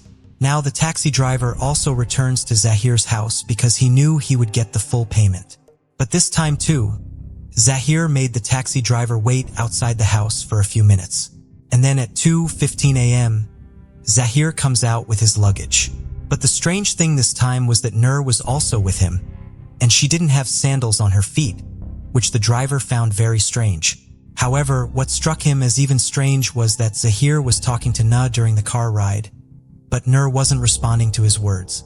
Although the driver didn't pay much attention to this at the time, halfway through, Zahir told the driver, "Now take the car back towards home anyway. We're already very late. I don't think we'll make it to the airport on time and catch the flight." After that, the taxi driver drops them off again at Jaffer's house at 2:35 a.m. But as soon as Nur got out of the taxi, Zahir pulled her inside the house. According to the taxi driver's statement, he felt like Nur wasn't supposed to go back inside the house with Zahir, but Zahir forcefully took her inside. Then on July 19th, Nur stayed at Zahir's house the whole day, and then July 20th arrived, which was the day of Eid. Nur had come to Zahir's house to meet him on July 18th at 9:05 p.m. But now it had been more than 24 hours, and Nur's father and mother had returned home after shopping for Eid. But when they find out that their daughter has been missing from home for 24 hours at 12:57 a.m. on July 20th, Showkat McAdam texts his daughter asking her where she is. However, Nur doesn't reply to that text message. Then at 5:48 a.m., Nur's mother messages her, and two family friends also call Nur. Yet there is no response from Nur. This causes worry for Nur's parents, and they were about to inform the police about it. But at 10:43 a.m., Nur sends a voice recording to her mother. However, the contents of that recording were never made public, but it was the last time Nur's mother, Kosar McAdam, heard her daughter's voice. But after sending the voice message, another strange thing happens. Zahir immediately calls Nur's mother from his own phone and tells her that Nur is not at his house, trying to prove that he hasn't even seen Nur. Then from 1 p.m. to 7 p.m. that same day, Zahir repeatedly calls his father, Zakir Jaffer. However, at around 7:10 p.m., Nur is seen on CCTV cameras. But by that time, her condition was very bad, and it seemed as though Zahir had tortured her severely. In the CCTV footage, Nur is seen jumping from the balcony of Zahir's house on the first floor and falling directly onto an iron grill. This caused her to sustain an injury to her abdomen, which is why she is seen holding her stomach in this clip. She was actually distressed by Zahir's harassment and wanted to leave the house. However, the security guard closed the gate, and meanwhile, Zahir also jumps from the balcony to catch Nur and brings her back inside. But as he was bringing her back, Nur falls down, but Zahir drags her inside. Now I should tell you that it wasn't just Zahir and Nur inside the house. There was also a security guard, a cook, and a gardener, but none of them helped Nur. In fact, from July 18th to July 20th, Nur attempted to escape from this house 6 times. But each time, one of Zahir's servants informed him, and Nur was always caught. But this time, because of Nur's attempt to escape, Zahir becomes very angry. After bringing Nur back inside, he calls his father once again around 7:30 p.m. But since then, Zahir didn't call anyone for 30 minutes because in the meantime, Zahir first attempts to shoot Nur with his handgun. But as soon as he presses the trigger, his gun jams. However, even after that, Zahir doesn't stop wanting to kill Nur. It was already in his mind. So he takes out a Swiss knife and starts stabbing every part of Nur's body. Meanwhile, Nur scratches Zahir's face and arms with her nails. But after some time, Nur's condition deteriorates so much that she faints. Nur was unconscious, but even then, Zahir kept stabbing her with the knife. Afterward, he grabs Nur by the throat and keeps squeezing until Nur's last breath is gone. Later, Nur's post-mortem report reveals that she died due to lack of oxygen. But before killing Nur, Zahir ripped her several times. But Zahir didn't stop there. After Nur's death, he pulled out his knife and started cutting Nur's throat. And finally, he severed her head from her body. After killing Nur, Zahir quickly calls his father and friends saying, "Thieves have broken into our house and I need help." At the same time, some of Zahir's friends head towards his house. However, Zahir's father wasn't there. That's why he called the CEO of the company where Zahir worked, named Therapy Works, and said, "Quickly go to my house and save my son at any cost." In reality, Zahir's father, Zakir Jaffer, called the CEO of that company because they needed to erase all evidence of Noor's murder by going to Zahir. Moreover, the CEO of the company had to comply because Zahir's father was funding the company. Around 8:30 p.m., Tahir Zahour, the CEO of Therapy Works, arrives outside Zahir's house with his 6 employees. Additionally, some of Zahir's friends were also present. However, the door of Zahir's house remained closed, so Tahir took a ladder and with his employees, entered through the window on the first floor. But as soon as they reached the first floor, Zahir attacked one of the employees with a knife piercing through his chin and tongue. Zahir was extremely angry at that moment, so 5 to 6 people quickly grabbed him to control him. After this, Zahir's hands were tied behind his back and ropes were also tied around his feet. But as soon as the people went inside Zahir's room from the balcony, they were stunned. In fact, there was blood everywhere on the floor, even on the walls of the room. Then they saw Noor's body in the center of the room, but her head was 3 feet away from her body. Now everyone inside the room was astonished to regain control over Zahir and after seeing Noor's dead body. But in the meantime, the neighbors were also quite alert because when Zahir was being caught, he was screaming a lot, which made his neighbors call the police. After that, the police arrived there, and then on July 20th, around 10 o'clock at night, the police called Kakut Nukdam to inform him that his daughter had been murdered. Hearing this sad news, Nukdam's family home was engulfed in mourning because their youngest and dearest daughter was no longer in this world. But Noor's family knew who had done all this, and now they wanted to punish Zahir. But now they were worried about how Zahir would confess his crime. But Zahir did something very strange here too. As soon as the police caught Zahir, he confessed in a short while that he was the one who had killed Noor, and he had done so because he loved Noor very much. He had even proposed marriage to Noor, but she had rejected his marriage proposal and later broke up with him. This hurt Zahir's ego, so he booked his and Noor's one-way tickets to New York for July 19th. But before this, Zahir had decided that if Noor agreed to go to New York with him, they would get married and settle in New York. But if Noor didn't agree, he would kill her. However, from July 18th to 20th, Zahir tried to convince Noor for marriage. But when Noor refused to marry him, Zahir finally assaulted her very brutally. Although all the servants in Zahir's house knew what Zahir did with Noor, none of them tried to stop him even once, not even daring to call the police because they were afraid that if they did, Zahir would not spare them. Now, even though Zahir had confessed his crime in front of the police, when the case went to court, he was behaving strangely in court. Firstly, he entered the court looking disheveled as if he hadn't bathed for days. Besides, he shouted loudly in the courtroom, even abusing the judge. Furthermore, the police had to drag him into the court and out of the court forcefully. However, he was doing all these things to prove that he is mentally unstable, and because of this, he should be spared from the death penalty for the murder of Noor. If it were proven that Zahir is mentally unstable, then firstly, his punishment would be reduced, and secondly, he would escape the death penalty. Actually, Zahir had schizophrenia, and he wanted to take advantage of it by telling the court that he is mentally unfit. Actually, schizophrenia is a serious mental illness in which a person is mostly lost in the world of imagination and knows very little about the real world. Because of this, he often behaves strangely. But when Zahir's medical examination was done, the report clearly stated that Zahir is mentally fit, and whatever he did with Noor, he did it consciously. But this made it clear that Zahir was an abuser and an aggressive person. Besides, there were many harassment cases against Zahir in both the US and Pakistan. In this case, during the ongoing trial in court, the entire Pakistan raised its voice for justice for Noor. Rallies and marches were held every day. As a result, on February 24, 2022, Noor received justice, and Zahir was sentenced to 2 death penalties, one for physically assaulting Noor and the other for her murder. Additionally, his 2 house staff, Iftikhar and Muhammad Khan, were also sentenced to 10 years in jail. Looking at the photos, you wouldn't know much, but Zahir was a powerful, tall, and aggressive man with whom a sweet and innocent girl, Noor spent almost 48 hours, and those 48 hours were nothing less than hell for her. So with this, the Nur Murmurakata murder case comes to an end right here. Anna Mary Barnett of Radcliffe, Kentucky was just a teenager when she became a mother.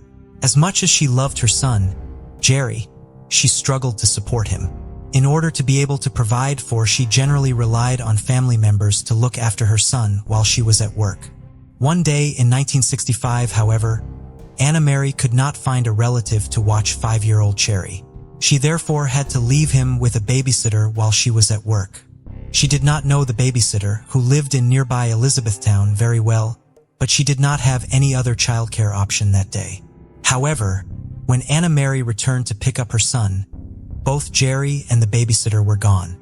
Neighbors of the babysitter told Anna Mary that she had simply packed up and left. Anna Mary and her family tried to get assistance from local law enforcement agencies but were turned away. The only reasons they could think of for their refusal to investigate the case were Anna Mary's race or age. Whatever the authorities' reasons were for not taking Jerry's disappearance seriously, Anna Mary was more scared after asking them for help than she was when she first went to see them. The babysitter took Jerry to Delaware, where she then abandoned him. Authorities there did not have any records on him, and he was too young to provide them with specific details about his family or where they lived. Jerry was given the last name of Thomas and an estimated birth date and placed into foster care. Jerry grew up and eventually had children of his own.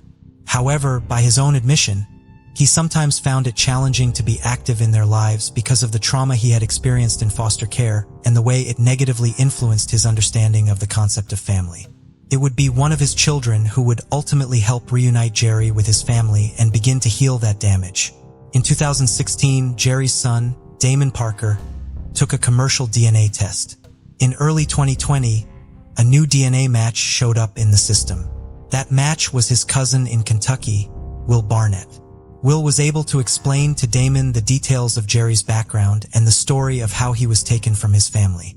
Damon was then able to speak to his grandmother, Anna Mary, and arrange a reunion. In February of 2020, Damon and Jerry made the 10-hour drive from Delaware to Radcliffe. Outside of his mother's home, Jerry was met by a large group of emotional family members. After 55 years, he was finally reunited with his mother. Anna Mary knew he was really her son as soon as she saw him and was beside herself with joy at finally having him back in her life. The entire family is grateful to have Jerry back and finally relieved the stress and concern they have carried for so many years. Jerry says the reunion and the joy his family has shown over it has filled a void that he always felt during his time apart from them. Raymond Nelson was born on September 1, 1911 in Iowa and grew up in the city of Logan. He graduated from Logan High School in 1931 and worked as a clerk at the Logan Canty drugstore. In 1934, he married Helen Smith, and the couple would eventually have 2 daughters, Roberta and Claudia. On December 3, 1940, Raymond dropped off his laundry at his parents' home in Logan. His sister reported that he had tears in his eyes while he was there. This would be the last time anyone in his family would see him. His youngest daughter was just 4 months old at the time. Shortly after Raymond went missing, a truck driver named J.A. Peterson came forward. Peterson said that he had given Raymond a ride to Council Bluffs on the night of December 3rd. Raymond had told him that he was on his way to Omaha, where he was due to report to work at the airport the following morning.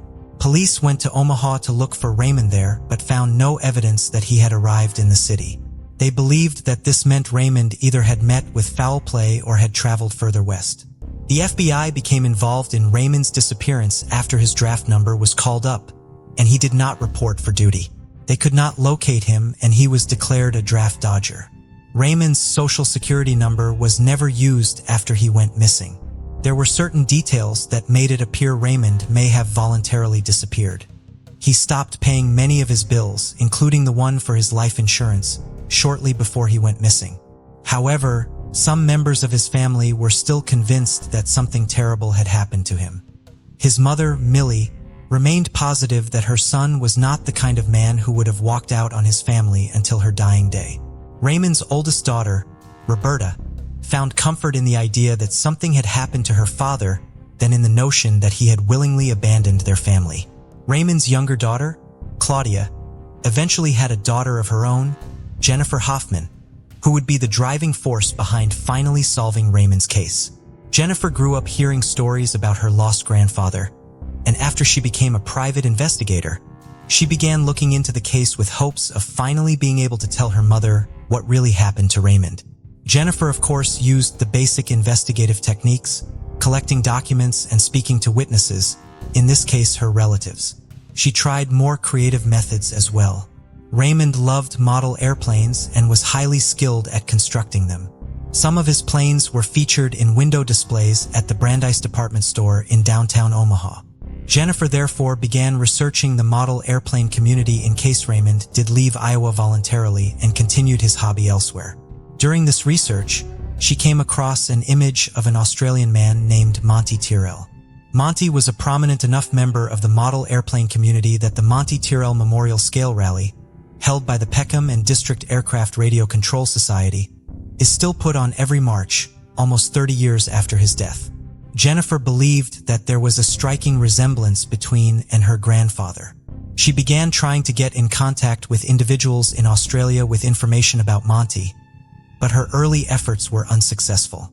She was eventually able to locate someone who had known Monty towards the end of his life. This person told her that Monty's father, Ned, had lived in South Australia and worked at the Tivoli Theatre in Adelaide. If this information was correct, it would mean that Monty was not really Raymond Nelson. However, Jennifer hired an Australian private investigator who learned that no one named Ned had worked at the Tivoli. Furthermore, he could not find any information about Monty for a 30-year period, which he found suspicious. By 2004, Monty Tyrrell was Jennifer's strongest theory, but she had no way to prove if he really had been her grandfather. The lack of resolution in the case would nag Jennifer for the next 16 years until she received a phone call that would close it. In the spring of 2020, a man named Mark Nelson was using Ancestry.com to research his family.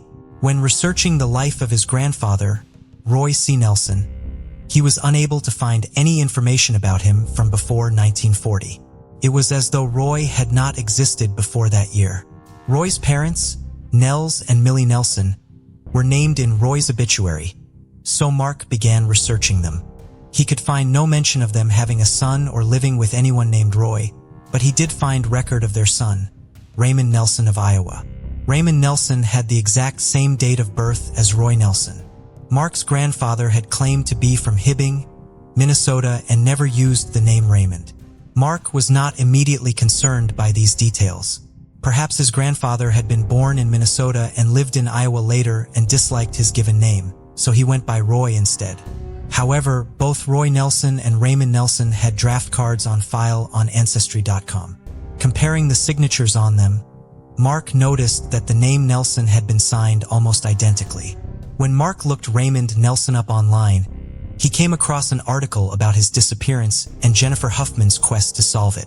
He got in contact with her and shared with her all of the information he had gathered.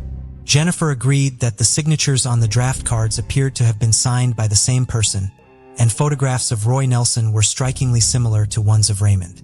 Further confirming that Roy really was Raymond was the DNA of Raymond's granddaughter, Gina, whose mother was Raymond's daughter Roberta.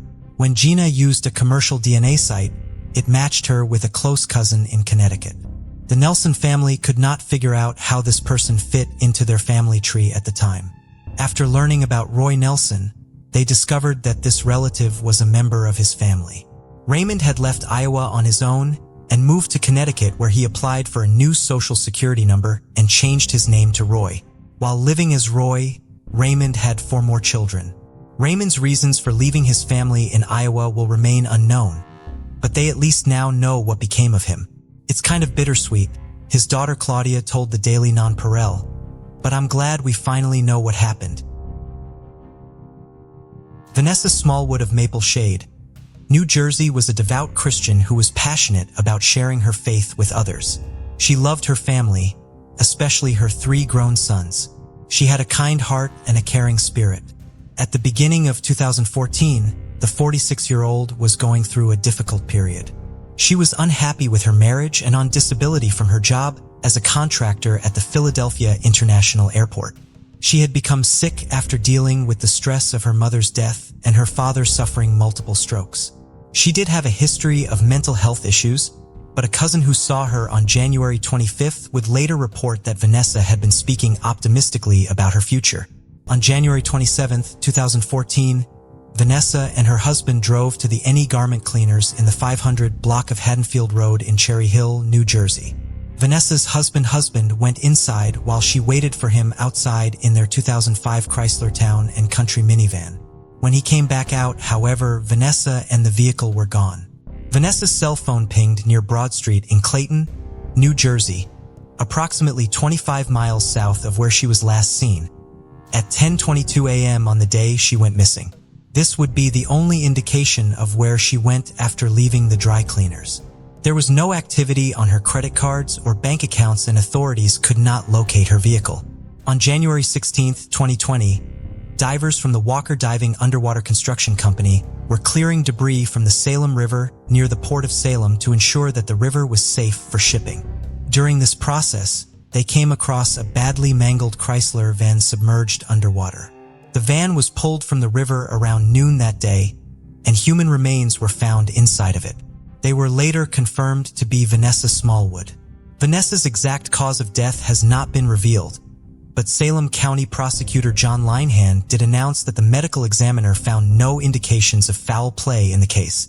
6 years after Vanessa went missing, her family was finally able to lay her to rest. Lisa Maria Kaisa was born in 1994 into a large family with 8 siblings. It was a big family, but far from prosperous. Her parents were often preoccupied with their own issues, leaving little room for love or care for their children. There were also rumors of abuse and violence within the household.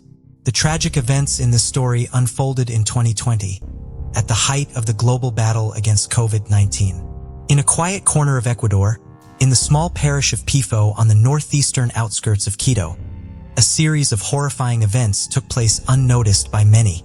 This is where Lisa Maria Kaisa, a woman with an enigmatic gaze, was born and raised. Her life story soon turned into a true Ecuadorian nightmare. On Tuesday, October 27, 2020, Lisa sent several desperate messages to the father of her children, David. Their relationship was on the verge of collapsing. In these messages, Lisa expressed her love for him and shared the news of an unexpected new pregnancy. But as the conversation continued, Lisa wrote that her life was losing meaning and that she felt the decision to terminate the pregnancy was inevitable. She pleaded with David to come to her, but he refused, influenced by his parents' insistence that he stay home. By the early morning hours of October 28th, neighbors in Lisa's home heard a faint cry for help. When they looked out the window, they saw a woman lying on the floor, showing signs of vomiting. The neighbors quickly rushed to her aid, calling emergency services. When doctors and police arrived, they found Lisa in critical condition but still alive. After administering first aid, she was immediately hospitalized. However, inside the house, her children, a 5-year-old girl and a 9-year-old boy, were found unconscious. The doctors were unable to help them. Their little hearts had stopped beating at that point. Authorities learned the identity of the children's father and contacted David Acosta, who upon learning of the tragedy immediately arrived on the scene accompanied by his father. He was informed that Lisa was in the hospital and his children were found without signs of life. After several days of fighting for life in the hospital, Lisa finally regained consciousness. By that time, the investigators, guided by their findings, had presented the prosecutor's office with sufficiently convincing arguments to issue an arrest warrant for this mysterious woman. When she was released from the hospital, she was immediately transferred to a social rehabilitation center. The authorities insisted that Lisa undergo a psychological and psychiatric evaluation as her state of mind required further investigation as part of the upcoming trial. Lisa ended up in a rehabilitation center and doctors and psychologists took up their work. In a conversation with a criminal psychologist, Lisa opened up about her difficult childhood where her parents fought and abused each other and their children. Her childhood had a noticeable impact on her state of mind, and moments of quarrels and her parents' divorce became an integral part of her memories. Such a childhood forced Lisa to go to work from the age of 11 to be able to study. The girl strived to escape from her dysfunctional family and build her future in a different way. The expert report also indicated that Lisa had been abused. She talked about how after several years of marriage, David, her husband, changed dramatically. He began to humiliate his spouse and then to raise his hand against her. On the day of the tragedy with the children, investigators working at the scene found several glasses with liquid residue on the table. These finds later revealed traces of epilepsy pills belonging to one of the children, as well as other chemicals requiring identification. Police officers thoroughly searched the house and, after noticing a strange odor in the kitchen, noticed a suspicious area under the utility room. They broke down the barrier and found a lifeless body wrapped in a blanket with characteristic signs of having been there for a long time. Later, further investigation revealed that the discovered body belonged to Jamie Yanchiguano, a 28-year-old who had been in contact with Lisa. Jamie had been reported missing by his family days before the gruesome discovery. According to Rosa Yanchiguano, Jamie's sister, he was last seen on October 18th. Rosa told investigators that after her brother disappeared, Lisa called several times inquiring about him. Lisa claimed to have received a text message from Jamie where he mentioned that illegal substance traffickers were holding him captive and demanding a ransom of $8,000. She strongly warned Jamie's family not to contact the police. This claim became a crucial point in a complex investigation as detectives sought to solve the tragedy and uncover if there were any other hidden victims. During her interrogation, Lisa revealed that in 2020, while working at a cookie factory, she met Jamie Yanchiguano. According to her, they became friends. Lisa wanted to return to her husband, who allegedly planned to blackmail Jamie for money. David made it clear to Lisa that if she did not help him, he would divorce her. Later, David gave Lisa a white powder and told her to put it in Jamie's food. Once she did, Jamie fell asleep and never woke up. Realizing what had happened, Lisa, in desperation, tried to win back her husband, but failed. In her despair, she ingested the same poison and gave it to her children. However, the poison did not have the expected effect on her, and she sought help from her neighbors to save herself from the horror that had befallen her children. Following her testimony, investigators launched a thorough investigation, but no evidence of David's involvement was found. No one close to the couple could have foreseen that Lisa Maria and David Acosta's lives would take such a tragic turn. When they met, Lisa was only 16 years old and still in high school, a dreamy and romantic girl, while David was a strong and determined young man. Their friendship quickly developed into strong feelings, leading to Lisa's unexpected pregnancy. Although their families disapproved of their relationship, David's parents supported their son and welcomed Lisa into their home. In difficult times, David's family provided genuine support to the young couple, even inviting Lisa to live with them to ensure she completed high school. When Lisa turned 18, the couple got married. 2 years later, they were expecting their second child, a daughter. David's parents decided to provide the young couple with their own home, giving them an apartment where they found a corner of family happiness. However, over time, their relationship began to deteriorate. Both spouses were unfaithful, leading to mistrust and disappointment. Their once boundless love began to weaken.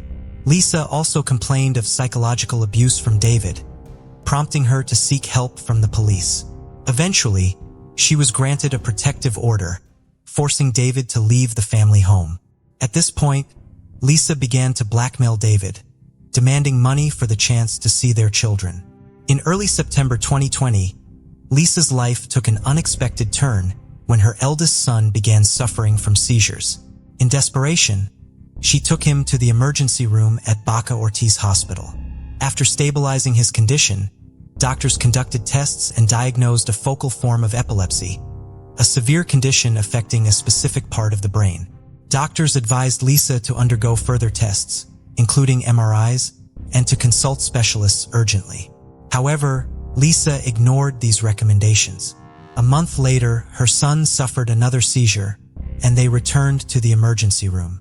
Reviewing his medical history, doctors discovered Lisa had not followed their earlier advice, failed to complete tests, and had not seen specialists, leaving her son without necessary treatment. They warned her that continued neglect could lead to legal consequences. Despite the warnings, Lisa disregarded the medical advice. A few weeks later, after her son's condition resurfaced, she called David, who was alarmed by her serious tone. She informed him that a social worker would visit to discuss. To brighten the waiting time, Lisa offered him a drink. However, as David drank the drink, he suddenly felt unwell. His condition was worsening and the social worker had not shown up. So David decided to go home to get something to deal with his discomfort. The next morning, David woke up in a terrible state. He could barely speak because his tongue was numb. Every step caused discomfort and his eyes hurt. His parents insisted on calling an ambulance. David was taken to the hospital where he spent several days. Tests revealed the presence of a psychoactive substance in his system. But given that he hadn't used anything of the sort, David began to speculate how this could have happened. Eventually, he speculated that perhaps someone had deliberately slipped him some substance in a public place. David was grateful for his life and realized that what had happened could have ended much worse. In early October 2020, Lisa made the decision to hire a nanny for her children. Her cousin Patricia recommended her friend Bertha, a responsible 48-year-old woman looking for work. On Monday, October 5th, Bertha arrived at the young mother's house. Lisa urged her to take a pill that she said helped prevent infection with the COVID-19 virus, an epidemic of which was at its height at the time. Claiming that it was a highly effective natural remedy, Lisa convinced Bertha to swallow the medicine and enter the house. They sat down to discuss the babysitter's childcare duties. A few minutes later, Bertha began to feel sick. She felt a headache. Her stomach began to upset, and eventually, she vomited. A short while later, Patricia showed up. It turned out that she had called her cousin repeatedly, but Lisa didn't answer, which alerted Patricia. She decided to check what had happened and immediately went to her house.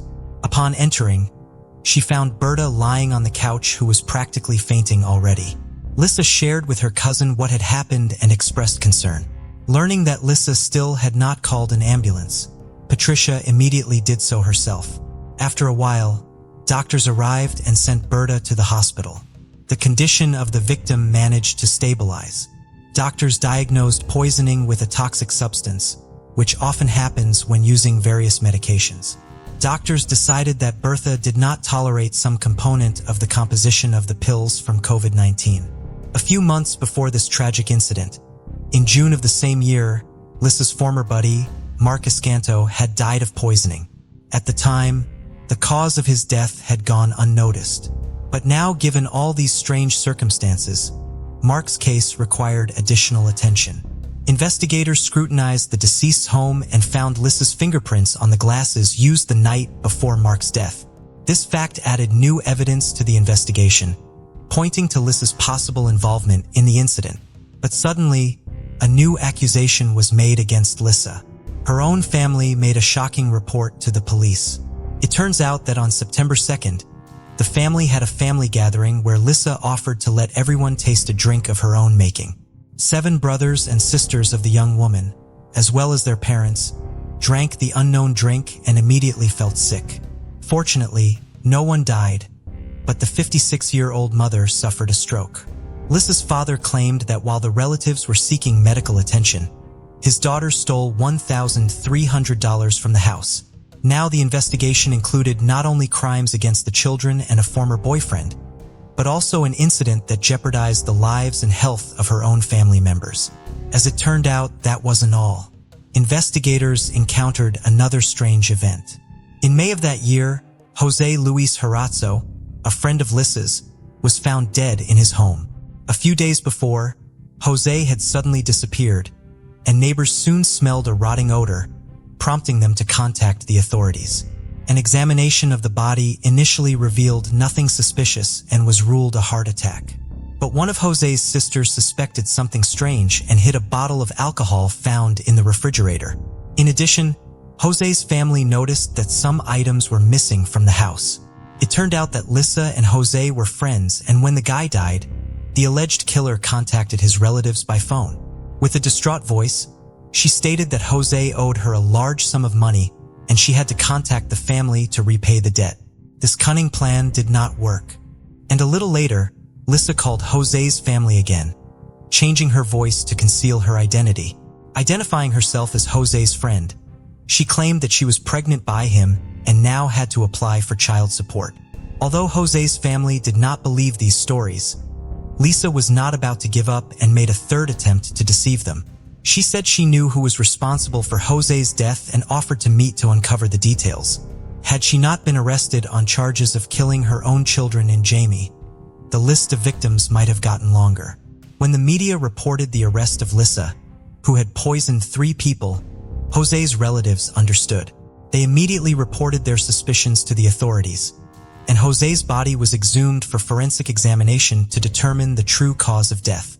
The relatives were not mistaken. Traces of poison were found in the remains of the deceased. On December 22, 2020, a hearing was held for Lisa Maria Kaisa for the murder of her 2 children, whose names and photos were classified, and for Jamie Ianchiguano. The trial was conducted virtually due to restrictions related to the spread of the COVID-19 virus. Lisa had been in contact from a social rehabilitation center. The prosecutor's statement said that Lisa gave her children a toxic mixture of insecticides and anti-epileptic drugs. In interrogations, she claimed that she had grown desperate and could not leave her children with her husband David, who did not care for the children. In fact, she admitted that she wished them dead. At the end of the hearing, the judge issued the defendant a court pass and ordered her remanded into custody pending trial. The children's trial next took place in 2021 at the Pichincha Provincial Court. The prosecutor presented a set of evidence to prove Lisa's guilt. Among them were statements by David, who revealed the content of messages the wife had received on the eve of the tragedy. In one of the messages, she claimed that she would take with her what belonged to her, referring to the children. She said she didn't know where her children and herself would go, heaven or hell. But now she felt as if she was in hell. Lisa added that she doesn't expect her husband to forgive her because she knows he hated her, and now he will hate her even more. David also spoke about his unstable relationship with his wife. At the hearing, the defendant's reconstructed testimony was presented, stating that she took 2 pills that day, called for help, and then passed out. According to the reconstruction conducted by the prosecutor's office, the daughter died while still in bed, and her older brother tried to take a few steps to call for help but fell and died. The conclusion of the forensic medical examination was extremely clear. The children died as a result of a premeditated crime. The deaths were the result of suffocation caused by pulmonary edema and intoxication caused by a mixture of epilepsy medication and other unspecified substances, presumably insecticides and disinfectant. The prosecution also charged Lisa with the death of Jamie Ianchiguano, whose body was found bricked up in the kitchen. The perpetrator was also suspected of attempting to kill David and members of her own family. The hearing raised the issue of Lisa's irresponsible attitude to her son's health after being diagnosed with localized epilepsy. The mother ignored instructions for further tests and follow-up examinations, and when the boy was hospitalized again, his condition was exacerbated by her own mother's negligence. Warnings from medical professionals did not change her attitude toward her son's treatment, leading to a threatened termination of her parental rights. Lisa's mental health investigations revealed her to be highly emotional and environmentally dependent. She sought constant attention and understanding from others and experienced severe anxiety when events did not unfold according to her plan. She also exhibited a tendency to self-harm. She attempted to say goodbye to her life at least 3 times, but was unsuccessful each time. Witnesses described her as insecure, attachment-seeking, exhibiting schizoid and erratic behavior. The findings of the psychological analysis also emphasized that on the day of the tragic events, Lisa acted with full awareness of her actions. After a long trial that lasted 10 months, Lisa Maria Kaisa was found guilty of the crime against her children. The Pichincha Provincial Court sentenced her to 34 years, 8 months imprisonment. In addition to this, she was ordered to pay David a compensation of more than $20,000. It was noted in the press that Lisa remained calm throughout the proceedings and only showed emotion when her children were mentioned. The Jamie Ianchiguano murder case, which began in August 2021, appeared to be unfinished. New details were revealed during the court hearings. Lisa admitted giving her friend a white substance mixed with alcohol but claimed she got it from David. However, the investigation proved otherwise. According to a psychiatrist who interviewed Lisa, she did not want to take Jaim's life. She wanted to intimidate his family so she could then extort money. She did demand $8,000 as ransom. Experts called the plan disorganized, which ultimately led to the crime. In addition, forensic tests revealed that it wasn't that simple. Jaime was found to have poison in his system and the cause of death was strangulation. The body was found with a shattered rib cage and wire around the neck. Lisa claimed that after her friend died, she decided to bury him under a back room and cement him in. The store owner's testimony confirmed that Lisa bought building materials during the days of Jamie's disappearance. After the parties' arguments, the prosecutor's office requested a new trial in April 2022. At that trial, an additional charge of extortion was filed. Lisa called Jamie's relatives, claiming he was being held by a group of gangsters and demanded $8,000 for his release. The defense relied on the lack of conclusive evidence that Lisa was involved in Jaime's murder. Nevertheless, she was found guilty and received a 22-year prison sentence, as well as a sentence to pay $5,000 to the victim's mother. While Jamie's trial was underway, the investigation of Mark Escanto and Jose Luis Arrezo, Lisa's alleged victims, was nearing completion. Mark Escanto was 48 years old, and tests conducted after his death revealed traces of the same substance that Lisa had given to her children. In addition, Mark was found to have severe inflammation of the stomach. The family's lawyer claimed that Lisa met Mark, offered him a beer, and then put the poison in the drink. A glass with Lisa and Mark's fingerprints, as well as a swab containing the woman's DNA, was provided to authorities. Alleged motives for the murder included jealousy and money. It is also known that Lisa had asked Mark to help her financially, and there is evidence that he loaned her at least $120. Mark was Lisa's first known victim. The final outcome of this case, as well as that of Jose Luis Arrezo, remain unknown. They may not have been reported in the press, or the investigation may not yet have reached the stage of being formally charged and brought to trial. At the time of her brutal crimes, Lisa Maria was only 26 years old.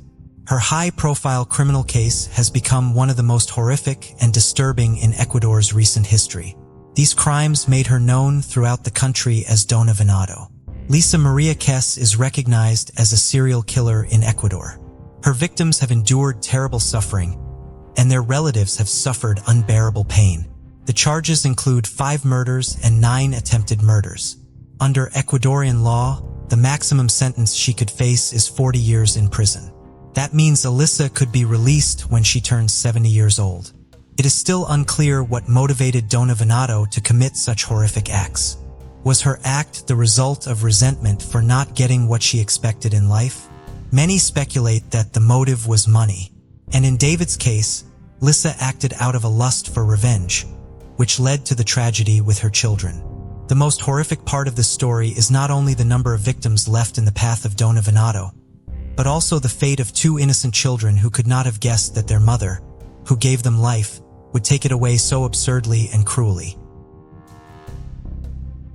In 1980, 21-year-old Helene Prashinsky was a senior at Wheaton College in Norton, Massachusetts. She was an active member of the community there and served as the chair of the resident hall council. The only thing important enough to take her away from that community was her dream of becoming a journalist. Just after New Year's Day, she arrived in Colorado for an internship in the news department at KHOW Radio in Denver. She had an aunt and uncle who lived in Englewood, Colorado, and would be staying with her for the duration of her internship. On Wednesday, January 16th, Helene was just 2 weeks into her stay in Colorado.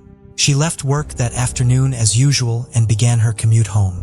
Her new routine was to take the bus from Denver to Englewood, getting on the bus at Colfax Avenue and Broadway in Denver, and getting off at the stop at Union Avenue and South Broadway in Englewood. She would walk from the bus stop to her aunt's home less than 2 miles away. Helene was responsible and punctual, so her aunt knew something was wrong when she failed to arrive at her home that evening. At 10:30 p.m., she called the Englewood Police Department to report Helene missing. They immediately began searching for her, concerned that her disappearance may have been tied to a series of sexual assaults that had occurred in the area.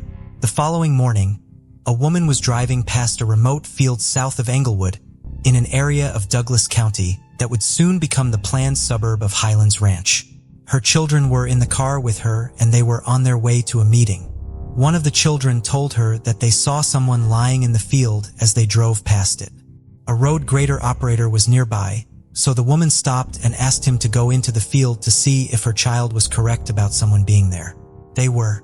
The operator discovered Helene's body lying in the field. Helene was found nude from the waist down, and her autopsy would reveal that she had been sexually assaulted. Helene's hands had been bound behind her and she had been stabbed in the back 9 times. Her lungs had both collapsed as a result of those injuries, and her cause of death was extensive blood loss. A witness reported seeing Helene get off the bus in Englewood sometime between 5:57 and 6:30 p.m., meaning that she was abducted by her killer during her walk home. Her autopsy estimated that she died sometime between 8 and 10 p.m. The Douglas County Sheriff's Office, the Colorado Bureau of Investigation, and volunteers from the Arapahoe County Search and Rescue Unit searched the area for clues that morning. They did not find anything, and the effort called off as snow began to fall. Investigators canvassed the area for more witnesses and used the media to ask for anyone with information to come forward. Their best lead was a witness who saw a man standing by a vehicle near the field where Helene was found at approximately 10:20 p.m. on January 16th. The witness was only able to provide a general description of the man, but after being put under hypnosis, she was able to provide a detailed composite sketch of the man she had seen. That image was circulated, and owners of the type of vehicle she had observed were investigated, but no arrests were made. Without new leads, the case went cold by the spring of 1981. Helene was posthumously awarded her degree, with honors, by Wheaton College on May 31, 1980. Helene's friends and family helped create a scholarship in Helene's memory, which was awarded to a senior at the college. The school also awards the Helene Persinski Leadership Award to a senior dedicated to the Wheaton community, who has enriched the campus environment through contributions to student life and commitments to others, as Helene did during her time there. A major force in keeping Helene's case from being forgotten in the decades following her death was her high school choral group. As a student at Hamilton Wenham Regional High School in Massachusetts, Helene had been a member of school's singing group, Club Harmony. Other former members of the group have been actively maintaining the scholarship fund Helene's parents initially established in her memory. The scholarship is awarded to a senior at the school who has made a valuable contribution to a drama or musical production. In addition, 3 former members of the group, and Helene's former choir director, traveled to Colorado in 2006 with the goal of trying to move the case forward. They passed out flyers in the area near the bus stop where Helene was last seen and gave media interviews asking for witnesses to come forward. They were also able to meet with investigators from the Colorado Bureau of Investigation to inquire about using more advanced DNA technology to finally close the case. They remained involved with the investigation even after returning home, and Colorado detectives would later travel to Massachusetts to meet with them about Helene's case. The case had been reopened in 1998 by a task force with members from the Douglas County Sheriff's Office, the Colorado Bureau of Investigation, and the Englewood Police Department, with hopes that DNA testing would solve it. Semen had been found on Helene's coat and a DNA profile was developed from it. Unfortunately, when it was run through the FBI's DNA database, no matches were found. Later searches would also fail to identify a match to the DNA from the crime scene. Helene's case was re-examined again in 2013 when the Douglas County Sheriff's Office formed a cold case unit. The unit would look at the case occasionally over the next few years, but no new leads were found. In 2018, the case was revisited again, but this time investigators had a plan to use one of the newest investigative techniques available in the case. They now hoped that genetic genealogy could be a potential means of identifying a suspect. The process would require an exceptional amount of research, investigation, and problem-solving. Dozens of investigators at the state, local, and federal level worked on the case over the course of the next year. The process of using genetic genealogy in the case began in late 2018 when Detective Jason Serbo of the Cold Case Unit at the Douglas County Sheriff's Office submitted the DNA profile from the crime scene to Parabon Nanolabs in Virginia. Parabon prepared the profile to be uploaded to GEDmatch, an open-source genetic genealogy site originally designed to help individuals locate distant relatives and construct family trees. The site also has an option that allows users to authorize law enforcement agencies to compare their DNA to samples from unsolved cases. If individuals who are even distantly related to the suspect provide this access, authorities can study their extended family trees to identify potential suspects based on the amount of DNA they share. Parabon's initial findings after running the crime scene DNA through GEDmatch found 2 individuals estimated to be 3 generations removed from Helene's killer based on the amount of DNA they had in common with him, as well as several other individuals who were more distantly related to him. Several of these individuals allowed Detective Serbo access to their family trees and personal genealogy research. Ultimately, Parabon and Detective Serbo came to the conclusion that Helene's killer was most likely the son of a woman named June Estes. They believed she had a total of 4 sons, but were only able to identify 2 of them.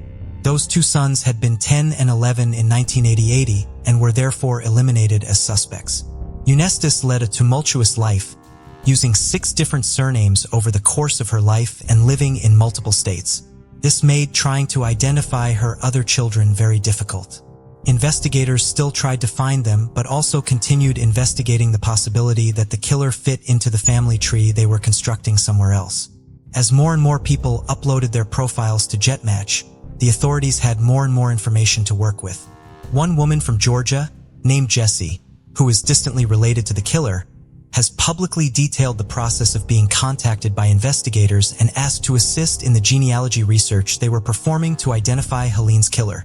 Jessie was an early listener of the Murder Squad, a podcast launched by investigative journalist Billy Jensen and retired cold case investigator Paul Holes in April of 2019. Jensen and Holes were both connected to the Golden State Killer case in which the suspect, Joseph James D'Angelo, was famously arrested decades after the last known crime thanks to genetic genealogy.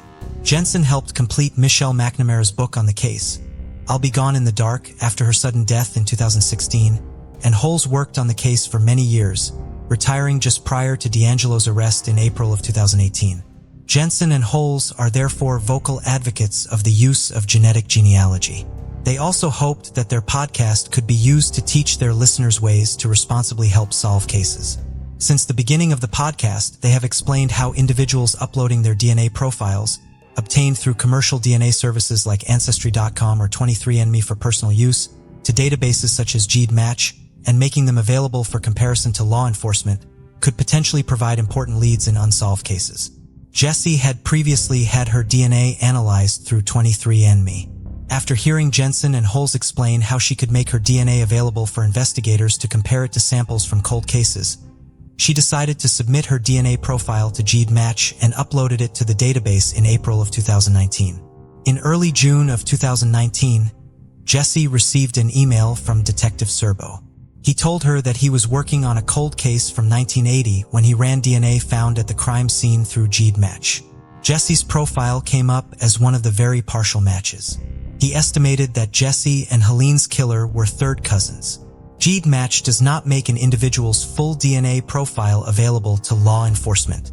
They also only make available the information users choose to share. When someone uploads their DNA profile to the database, they can opt to use their legal name or make a username. Detective Serbo was able to get in contact with Jessie through the email address she provided, but he did not have much other information about her. He would need her to provide him with details about her so that he could study her extended family and see exactly where it overlapped with the other individuals the unit had identified. While Jessie had submitted her DNA to GEDmatch because she knew it could potentially help in a criminal case, she did not expect anything to ever come of her decision and was surprised when she received this email. Before responding, she used the limited amount of information she had been given to try to determine if such a case actually existed to verify that the email was genuine. Researching cold cases in Colorado from 1980, she came across Celine's case and determined that it was most likely the case Detective Serbo was investigating. Jessie enlisted the help of a friend to compile her family tree to provide to Detective Serbo. In addition, she had both of her parents, who had also previously used commercial DNA services, upload their profiles to GEDmatch. This allowed investigators to determine that Jessie was related to the suspect through her father's side of the family.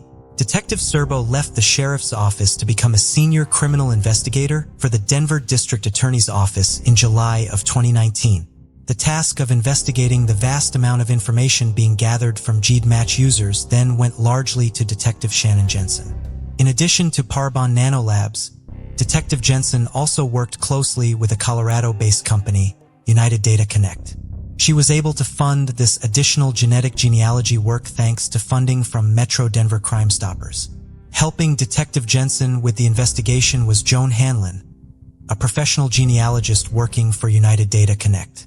Detective Jensen had recently hit a dead end with a potential suspect in Arizona, but Ms. Hanlon provided new ideas to keep the investigation moving forward.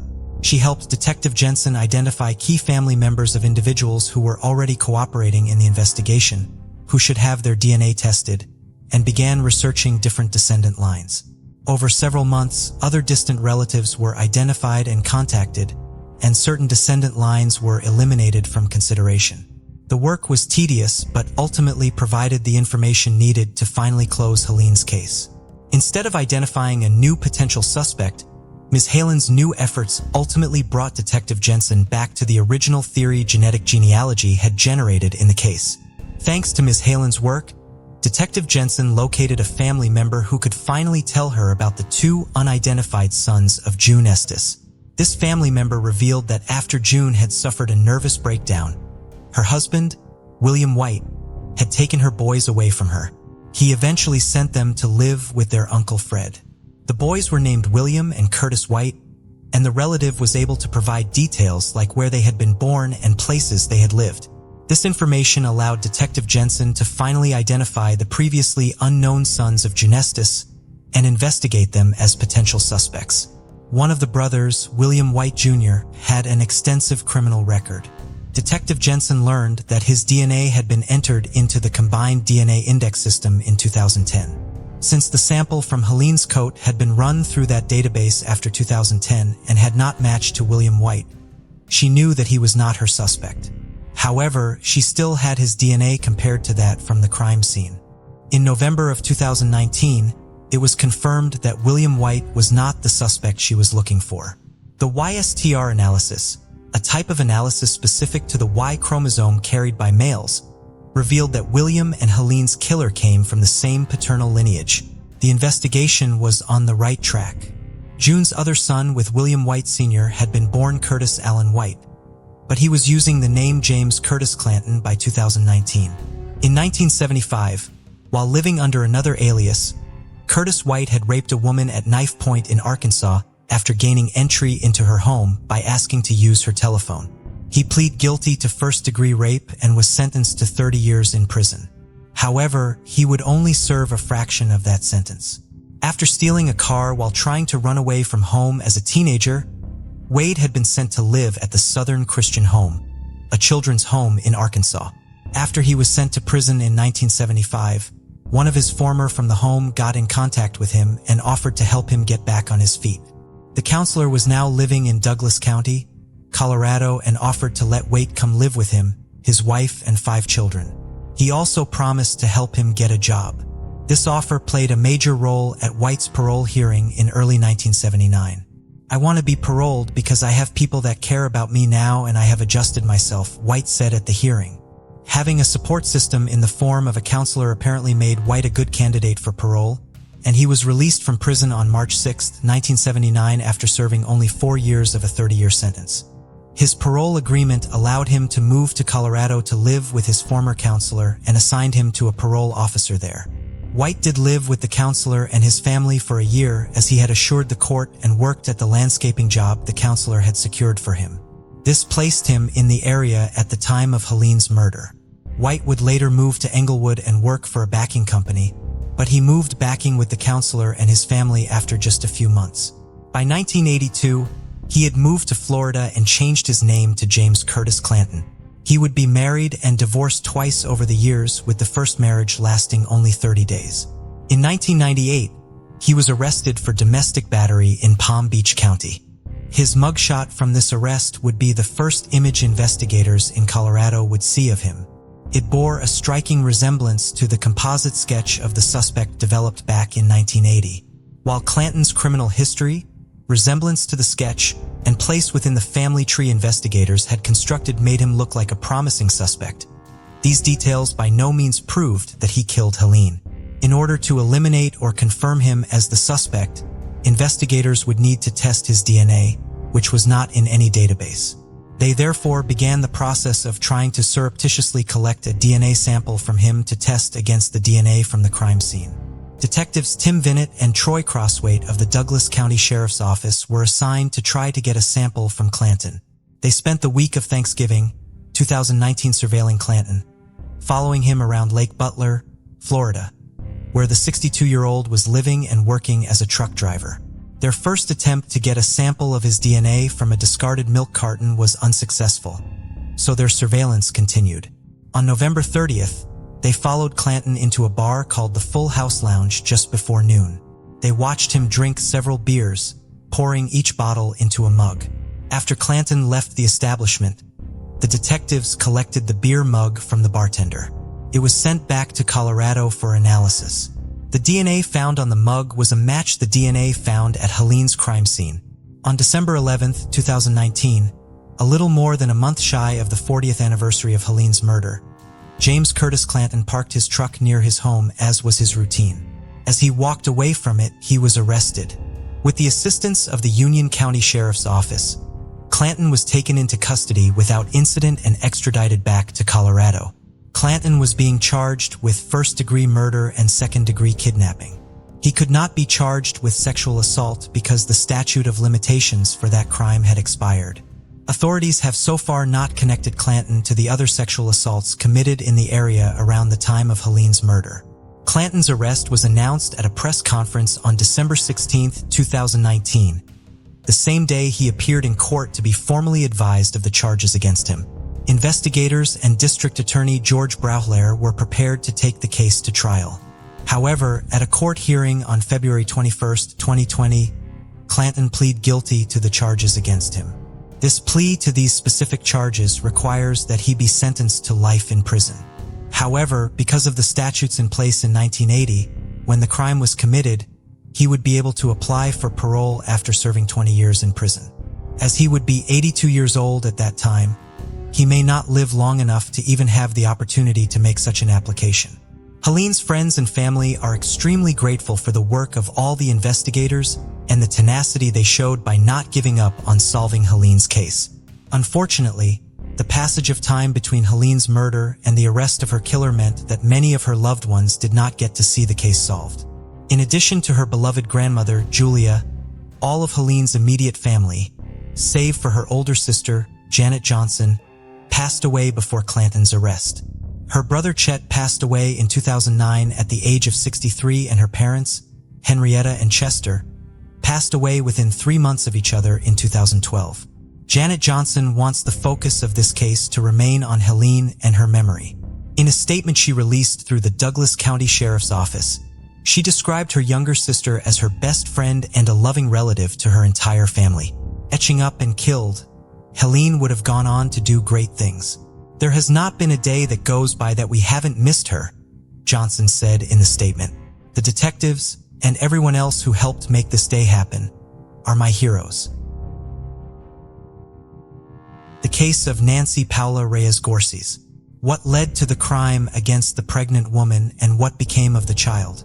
The quest for personal happiness and a better life can be long, fraught with difficulties, and doesn't always yield the desired outcome. Many people are drawn to other countries or even the other side of the world in these pursuits. But sometimes, instead of finding the expected happiness, they encounter only pain, deep disillusionment, or even death. In the pursuit of dreams and overarching goals, it is crucial to remain aware of the people around us. The story of a young Guatemalan woman named Nancy Paula Reyes Gorces has become one of the most resonant cases in Spain in recent years. The mother of two left Central America to cross the ocean in search of employment that could provide her daughters with a decent life and assist her elderly parents. However, the woman never returned home. Fragments of her disfigured and unrecognizable body were found with difficulty in desolate and nearly impassable areas. At the time of her crime, she was 4 months pregnant, and the perpetrator was someone Gorgeous had hoped to share her life with. Challenging life in Guatemala. Little is known about the early years of the woman named Nancy Paula Reyes Gorgeous. She was born on April 13, 1991 in a small village named Granados in the Republic of Guatemala. Nancy was the second of 5 children in a very poor family. Her parents, Jorge and Prudencia Gorgeous, struggled to make ends meet. Despite this, they did everything possible to ensure their children received a good education and could live better than they did. After finishing school, Nancy was able to enroll at the university in the city of Villanueva, where she studied business administration and document management. She was a diligent student and graduated with honors. However, despite her academic achievements, significant career prospects did not follow. She worked as a cashier in a large supermarket during her studies and later was promoted to administrator, but her career progression stalled there. During her university years, Nancy lived in an unregistered marriage with a young man whose name is not mentioned in public records, with whom she had 2 daughters. Unfortunately, this relationship did not lead to a long-term commitment, and the couple separated. The father of the girls subsequently lost interest in the fate of his children and did not provide any financial support. Decision to relocate. Nancy continued to live in her parents' house, now with her own daughters, working at the supermarket and seeing no future prospects. The family barely had enough money for essentials, and something had to change. In 2013, Nancy's older sister immigrated to the United States, where she soon found a good job, married successfully, and settled well. Inspired by her sister, Nancy decided to radically change her life too, but she chose to relocate to Europe, settling on sunny Spain. At that time, she didn't even have enough money to buy a one-way plane ticket, let alone funds needed for initial expenses. For several years, Gorgeous worked diligently, saving enough money to finally make her dream come true in the summer of 2018. In July, she bought a ticket to Madrid and promised her parents that she would keep in constant contact so they wouldn't worry about her. She planned to find housing and a job upon arrival. She carried a few 1,000 euros, enough to rent a room, cover food, and the most necessary items until she could secure a steady income. At the time of her departure, Nancy was 27 years old, and her daughters, who stayed with their grandparents in Guatemala, were 5 years old. Nancy didn't stay long in Madrid. After living in Barcelona for some time, she moved to the city of Ciudad Real, the center of the Spanish province of the same name. She called home almost daily, asking about her family's well-being, and she regularly sent money home, which increasingly helped her parents not only fully support themselves and her daughters, but also to renovate their old house.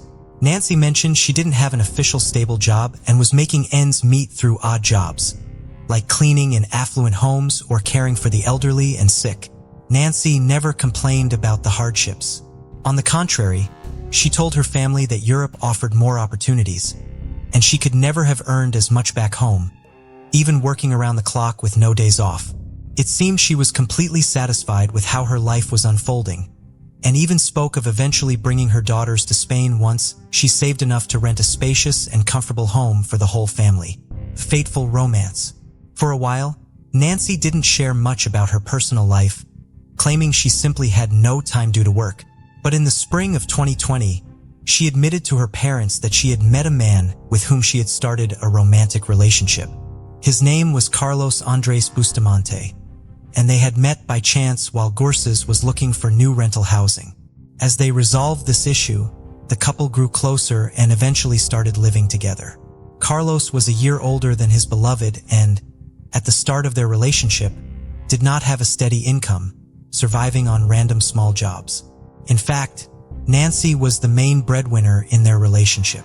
She paid for housing and bills and often gave Carlos money for his personal needs and expenses.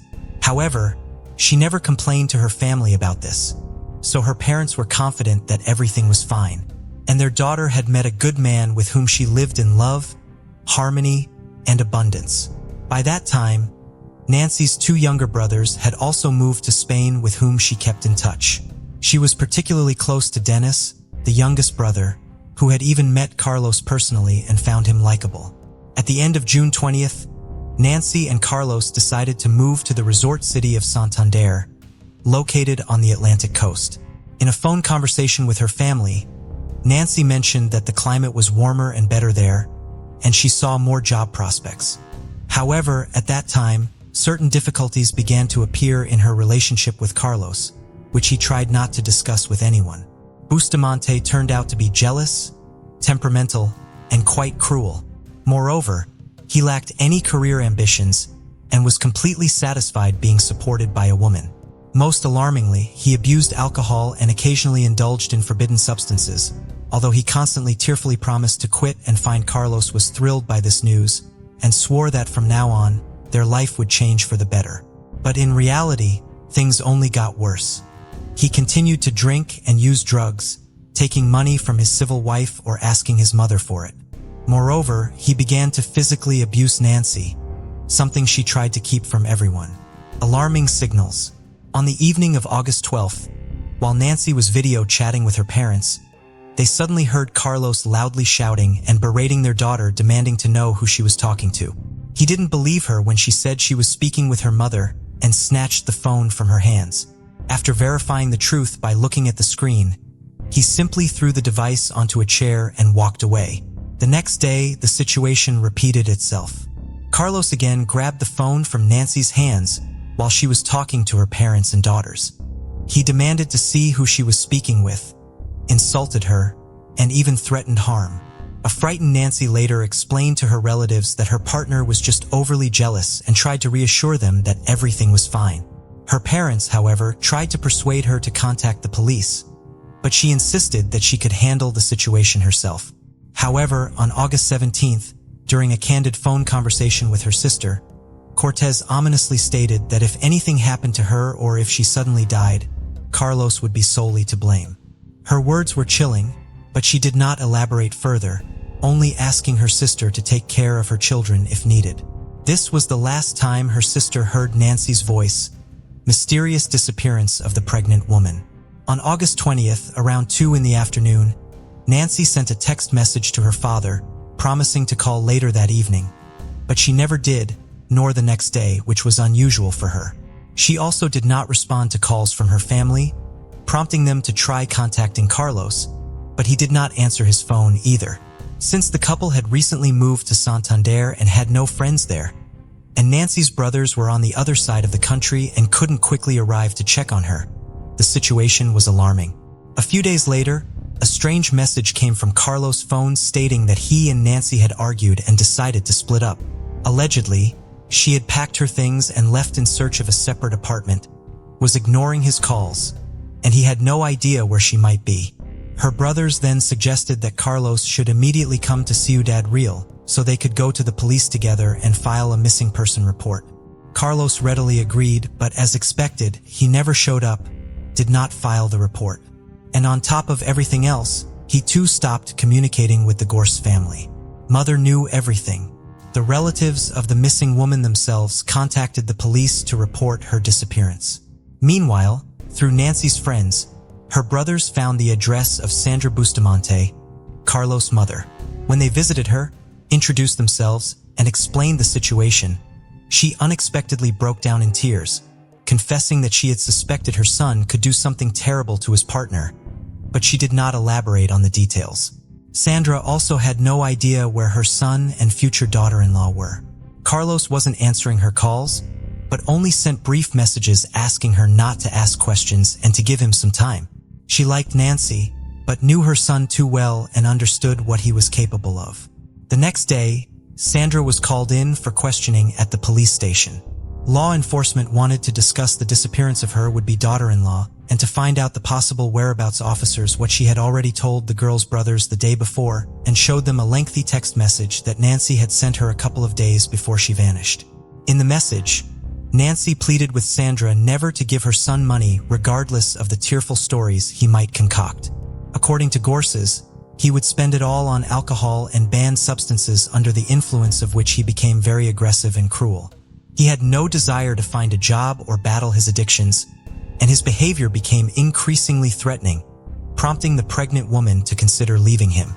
She ended her message by saying it was better to end things now before anyone got hurt. Another disturbing detail also came to light. It turned out that Carlos had several prior convictions for causing bodily harm, and one of his first victims had been his own mother, whom he had brutally beaten when he was just a 17-year-old teenager. At that time, he had gotten off with probation, but later, after leaving his family home, he had served short terms for assaulting women with whom he lived and tried to form relationships. The oldest profession. The investigation was just beginning, but in the first few days, many curious details emerged that indicated this union was doomed from the start. In addition to Carlos being an aggressive, unemployed drug addict with a criminal record and suffering from uncontrollable bouts of rage, friends of Nancy revealed something interesting about her as well. It turned out that the woman was not merely a housekeeper or caregiver, as she had told her parents, because cleaning houses and caring for the elderly would never have brought in as much money as she was sending home every month. The slender, dark-haired Guatemalan with a striking appearance provided escort services to wealthy Spaniards and visitors alike. Indeed, her work was connected to the odd and sudden move to the resort port city of Santander, where she had more opportunities to earn. Carlos knew about his beloved's occupation, and initially, he was fine with it since she fully supported them both, eliminating the need for him to find work himself. However, when she became pregnant, he began to lose his mind. Firstly, he was tormented by doubts about whether he was the father of the child, suspecting it might be one of Nancy's clients. Secondly, she continued to work even in her condition, and Bustamante was insanely jealous. He alternated between forbidding her to meet and talk with other men and forcing her to work when they ran out of money to live on. The money that the man took from his mother, he spent exclusively on himself and his vices. Horrific discoveries. In a rented apartment for nearly a week, there had been no known whereabouts of Nancy and Carlos. Carlos had been in touch, but only responded with messages and never disclosed his location. Surprisingly, it wasn't until August 26th that police finally obtained a warrant to search the couple's vacant rental apartment in Santander. What they found there was truly shocking and left no doubt that Nancy was no longer alive. Blood traces were found virtually everywhere in the apartment. Some attempts had been made to clean them up, but for the most part, they were visible even to the naked eye. In the clogged drains of the bathroom and toilet, fragments of bones, hair, as well as pieces of skin and internal organs were discovered. Forensic analysis confirmed that all belonged to the missing woman, although her remains were not found in the apartment. The crime scene suggested that Nancy had been brutally ended, dismembered in the bathroom, and her remains disposed of elsewhere. Carlos immediately became the prime suspect in the case. He remained unreachable, and his whereabouts were unknown. Also found in the apartment was a package from a small hatchet purchased at a local hardware store. The tool itself was not found, but Carlos Bustamante's clear fingerprints were on the package. Security footage from that store showed that on August 20th, Carlos bought the hatchet, a pair of sturdy rubber gloves, and large trash bags. At a market near their home, he purchased a small cart from an elderly vendor who immediately recognized the suspect from a photo shown to him. Arrest and search for the body. The day after the grim in the apartment, an unsuspecting Carlos unexpectedly turned himself in at a police station in Madrid. Trying to deflect suspicion from himself, he went to report Nancy missing, but was immediately arrested as the main suspect in the gruesome crime. Carlos claimed he had nothing to do with what happened, stating they had argued and parted ways on August 20th. He said he left town in a fit of emotion and was unaware of any subsequent events involving Nancy. He suggested that someone might have attacked her when she returned to the apartment to gather her belongings. Carlos' version sounded far-fetched, especially after police found his fingerprints on the hatchet's packaging. In the following days, nearby wastelands, sewer systems, and the coastline were thoroughly searched with the help of divers, but no trace of Nancy was found. The police then decided to track all of Carlos' movements from August 20th to 26th using his mobile phone signals. It turned out he had spent 3 days traveling along the coast and had also visited the cities of Bilbao and Burgos before heading to Madrid. It was clear that Carlos was trying to cover his tracks, but it seemed unlikely that he would travel around the country with a dismembered body, leading authorities to continue their search in Santander. Street surveillance footage showed that on the evening of August 20th, he walked toward a large natural forest park. He returned to the apartment late at night and then went out again, this time with a cart filled with oddly shaped bags. There were few cameras in the park itself, so once Carlos entered the wooded area, he disappeared and later reappeared with the same cart, which was now much lighter. He then headed toward the railway tracks, beyond which was a steep cliff overgrown with bushes. From there, he returned much lighter, giving law enforcement a clear indication of where to look for the body. Where is the child? It wasn't until September 16th that bags containing highly decomposed human remains were found in thick underbrush on the hillside. These remains were identified as those of the missing Nancy Gorsuch, divided into 20 parts with a hatchet. According to security camera footage, everything Carlos transported in the cart was recovered, but something was still missing. Nancy, as we recall, was 4 months pregnant, yet her fetus was not found in any of the bags. The condition of the victim's genitals and lower abdomen showed merciless mutilation with a knife and hatchet, indicating that the perpetrator likely extracted the fetus and disposed of it separately from the mother's body. Carlos consistently denied his involvement, gave conflicting statements, and continued to try to shift the blame onto an unknown assailant. However, traces of the victim's blood were found on his clothing and shoes, which he attempted but failed to completely wash off. Despite Bustamante's refusal to admit guilt, investigators were able to piece together the chain of tragic events and the full scenario of the crime. Forensic experts believe that on the afternoon of August 20th, following an argument, the man brutally beat and strangled his pregnant partner in the kitchen where traces of blood were found on the floor and walls. Carlos then moved Nancy's body to the bathroom and went shopping at a hardware store and the market. In the bathroom, he divided Nancy's body into 20 parts using a hatchet and a large kitchen knife, placed the pieces into bags, and loaded everything into a cart. He then went to the park looking for secluded places to dispose of the body. Late at night, he left the apartment with the cart and followed a pre-planned route deep into the park, scattering the bags in various locations, hoping they would never be found. Trial and sentence. The whereabouts of the fetus Carlos removed from Nancy's body remain unknown.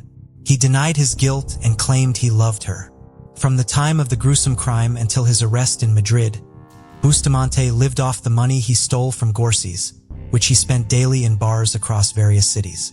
The investigation, the search for evidence and witnesses took law enforcement nearly 2 years, and the trial of the murderer did not begin until July 2022. In November of the same year, Carlos was found guilty of the premeditated brutal murder of Nancy and her unborn child, as well as the dismemberment and desecration of her body. However, many considered the sentence handed down to the murderer to be too lenient. Bustamante was sentenced to 25.5 years in prison, and he was also ordered to pay financial compensation of 150,000 euros to the parents and daughters of the deceased woman. On Friday, May 24, 1957, Emmanuel Akinyemi was working as a foreman at the Gloucester Road Underground Station in London. His duties included taking tickets and operating the lift. At 10:20 p.m., he heard someone running up the emergency staircase. If someone were fast enough, they could reach the top before the lift returned to the street level, thus avoiding the fare and the lift attendant. Then, Emmanuel heard a woman yell, "Bandit! Bandit!" He had just brought the lift down to the eastbound platform and noticed a tall, white-haired woman slowly stumbling toward the lift, clutching her chest. When he asked her about the bandits, she responded, "I have been knifed." It was then that Emmanuel noticed the blood seeping through the woman's jacket on her left side. Quickly, he helped her into the lift and began bringing her back up to street level. He asked her where the bandit was, and she told him she didn't know. Authorities later concluded that the person Emmanuel had heard on the staircase was likely the culprit making his escape. By this point, the woman was too weak from blood loss to say much more. Once the lift reached the street level, Emmanuel left the woman with the station inspector and ran to a nearby public phone to call for help. Police Constable Ron Sherfield of the Metropolitan Police was passing by the station and was called in to assist. He stayed with the woman as she was transported to St. Mary Abbott's Hospital, and she spoke her final labored words to him. "I was on the platform, then stabbed."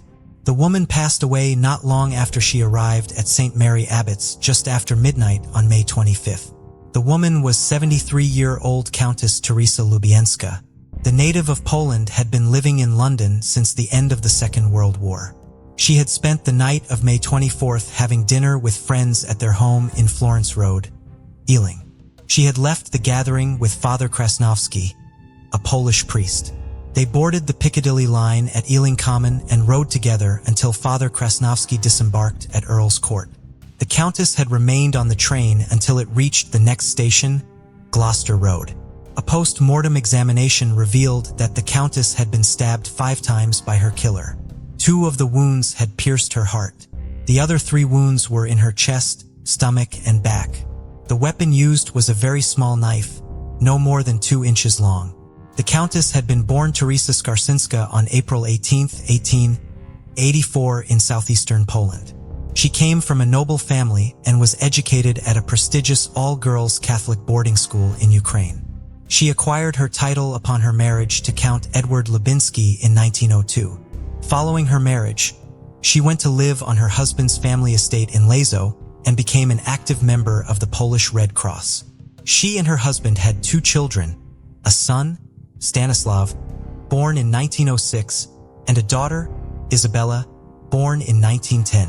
During the political upheaval that followed the 1918 Bolshevik Revolution, Count Lubieski was stabbed to death and the family estate was seized.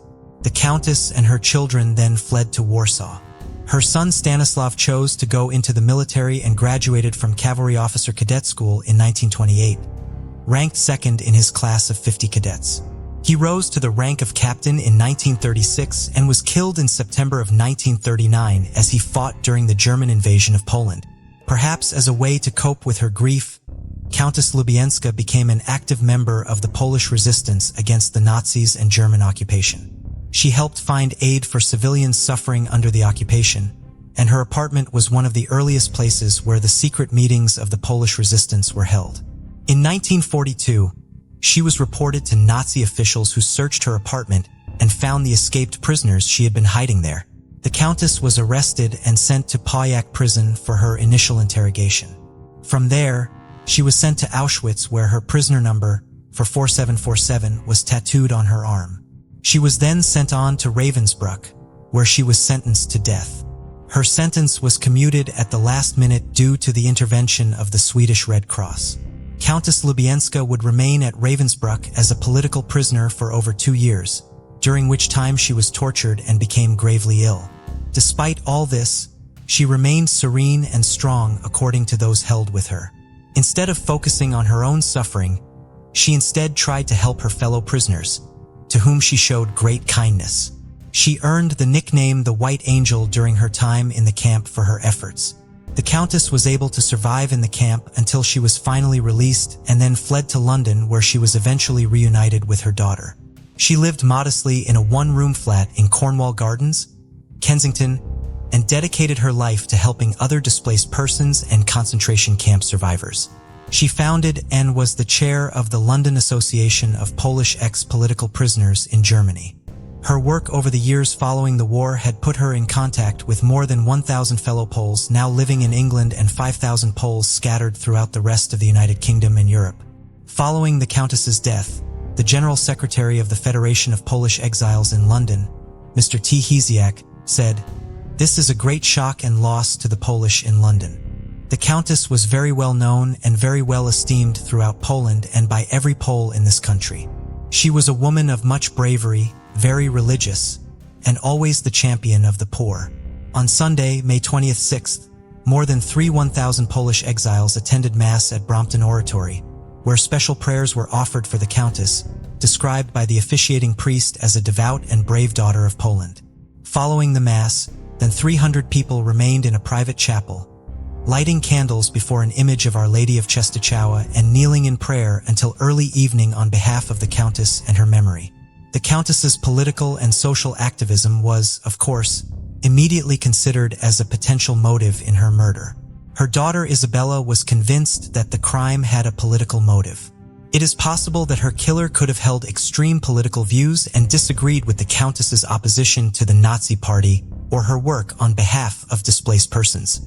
A popular theory in the Polish community at the time was that Countess Lubienska had been murdered by a Soviet agent or by a treacherous member of the Polish community now working for the Soviets. However, the small knife used in the murder seemed like an improvised weapon, and the well-lit platform full of witnesses was an unlikely location for a planned assassination. A more popular theory early on in the investigation held that the Countess had run this theoretical person may have felt it necessary to kill the Countess on the spot to prevent her from exposing their secret. Supporting this theory was the fact that the Countess had a remarkable ability to remember faces. She could remember people with ease, even though she knew so many people as a result of her work. Countess Lubienska's activism and ties to the war, of course, may also have been purely coincidental, and she may have been the victim of a random crime, such as robbery. There was no indication that someone had tried to grab her handbag, but she could have been killed by a panicked thief following a botched attempt to steal from her. Those who knew the Countess believed that she would have fought back against anyone trying to rob her.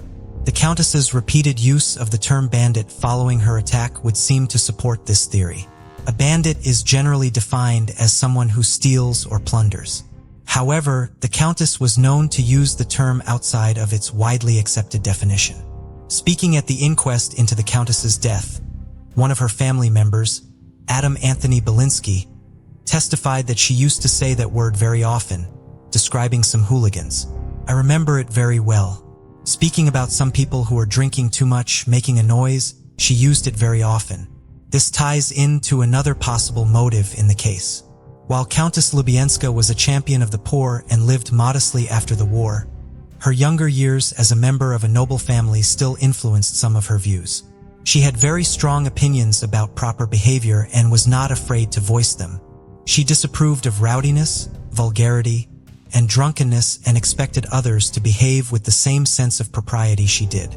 According to a station porter, there had been a group of young people at horseplay on the platform shortly before the Countess arrived there. She may have reprimanded them for what she considered misbehavior and been killed in a subsequent argument. Police were never able to determine the motive in the murder because they were never able to identify the killer. This was not due to a lack of effort, however. The exact train the Countess had been on was identified and the time of her arrival at the station was placed at exactly 10:19 p.m. The driver and guard on the train were interviewed, but could not provide any useful information. More than 200 trains on the Piccadilly line were examined. Dozens of police officers searched the various sections of the station, as well as the surrounding tunnels, thinking that the murder weapon may have been discarded. It was never found, despite the fact that for several months any knife found anywhere along the underground was turned over to the police for examination. Photographers and fingerprint experts were on the scene quickly after the murder and worked alongside police officers throughout the night. The only blood evidence left at the scene was in and near the left, so the exact location in the station where the Countess was stabbed could not be identified. Police were able to determine that 17 people had left the station around the time the Countess was killed, but had trouble tracking them down. They identified 2 individuals in particular they believed may have witnessed the crime as they were seen running from the platform shortly after the Countess was stabbed. One of them was a smartly dressed woman wearing a black coat and red high-heeled shoes. She was carrying a black handbag, had black hair, and was around 20 years of age. The other potential witness was a fair-haired man with a medium build, estimated to be 27 years old. He was clean-shaven and approximately 5 feet 8 inches tall. Neither of these witnesses came forward, and no one could identify them to police. The police therefore began going door to door in the area looking for people who had been at or near the station that night. More than 2,000 homes were visited as a part of this effort. In the 3 months following the murder, more than 18,000 people, living locally and abroad, were interviewed in connection to the case. Despite this extensive effort, no arrests were ever made in the case. The formal inquest into Countess Lubienska's death was held on August 19, 1957. The jury returned a verdict of murder by person or persons unknown. More than 60 years later, the identity of that person or persons still remains unknown. Funeral services were held for Countess Lubienska on June 1, 1957, at Brompton Oratory, and she was buried at Brompton Cemetery. The Polish government in exile posthumously awarded her the Golden Cross of Merit with Swords, an award given for wartime acts of valor and bravery under perilous circumstances, but not during combat. While Countess Lubienska's legacy has lived on in the community she so loved, so has the mystery of who ended her extraordinary life. Thank you for joining us on this journey into the depths of unsolved mysteries. Cold cases not only challenge our understanding of the past, but also ignite our curiosity and determination for answers. Remember to subscribe to stay updated on our latest investigations. And if you have any information regarding the cases we've covered, don't hesitate to reach out. Together, we can shed light on the shadows of the past and bring closure to those who seek it. Until next time, stay vigilant, stay curious, and never stop seeking the truth.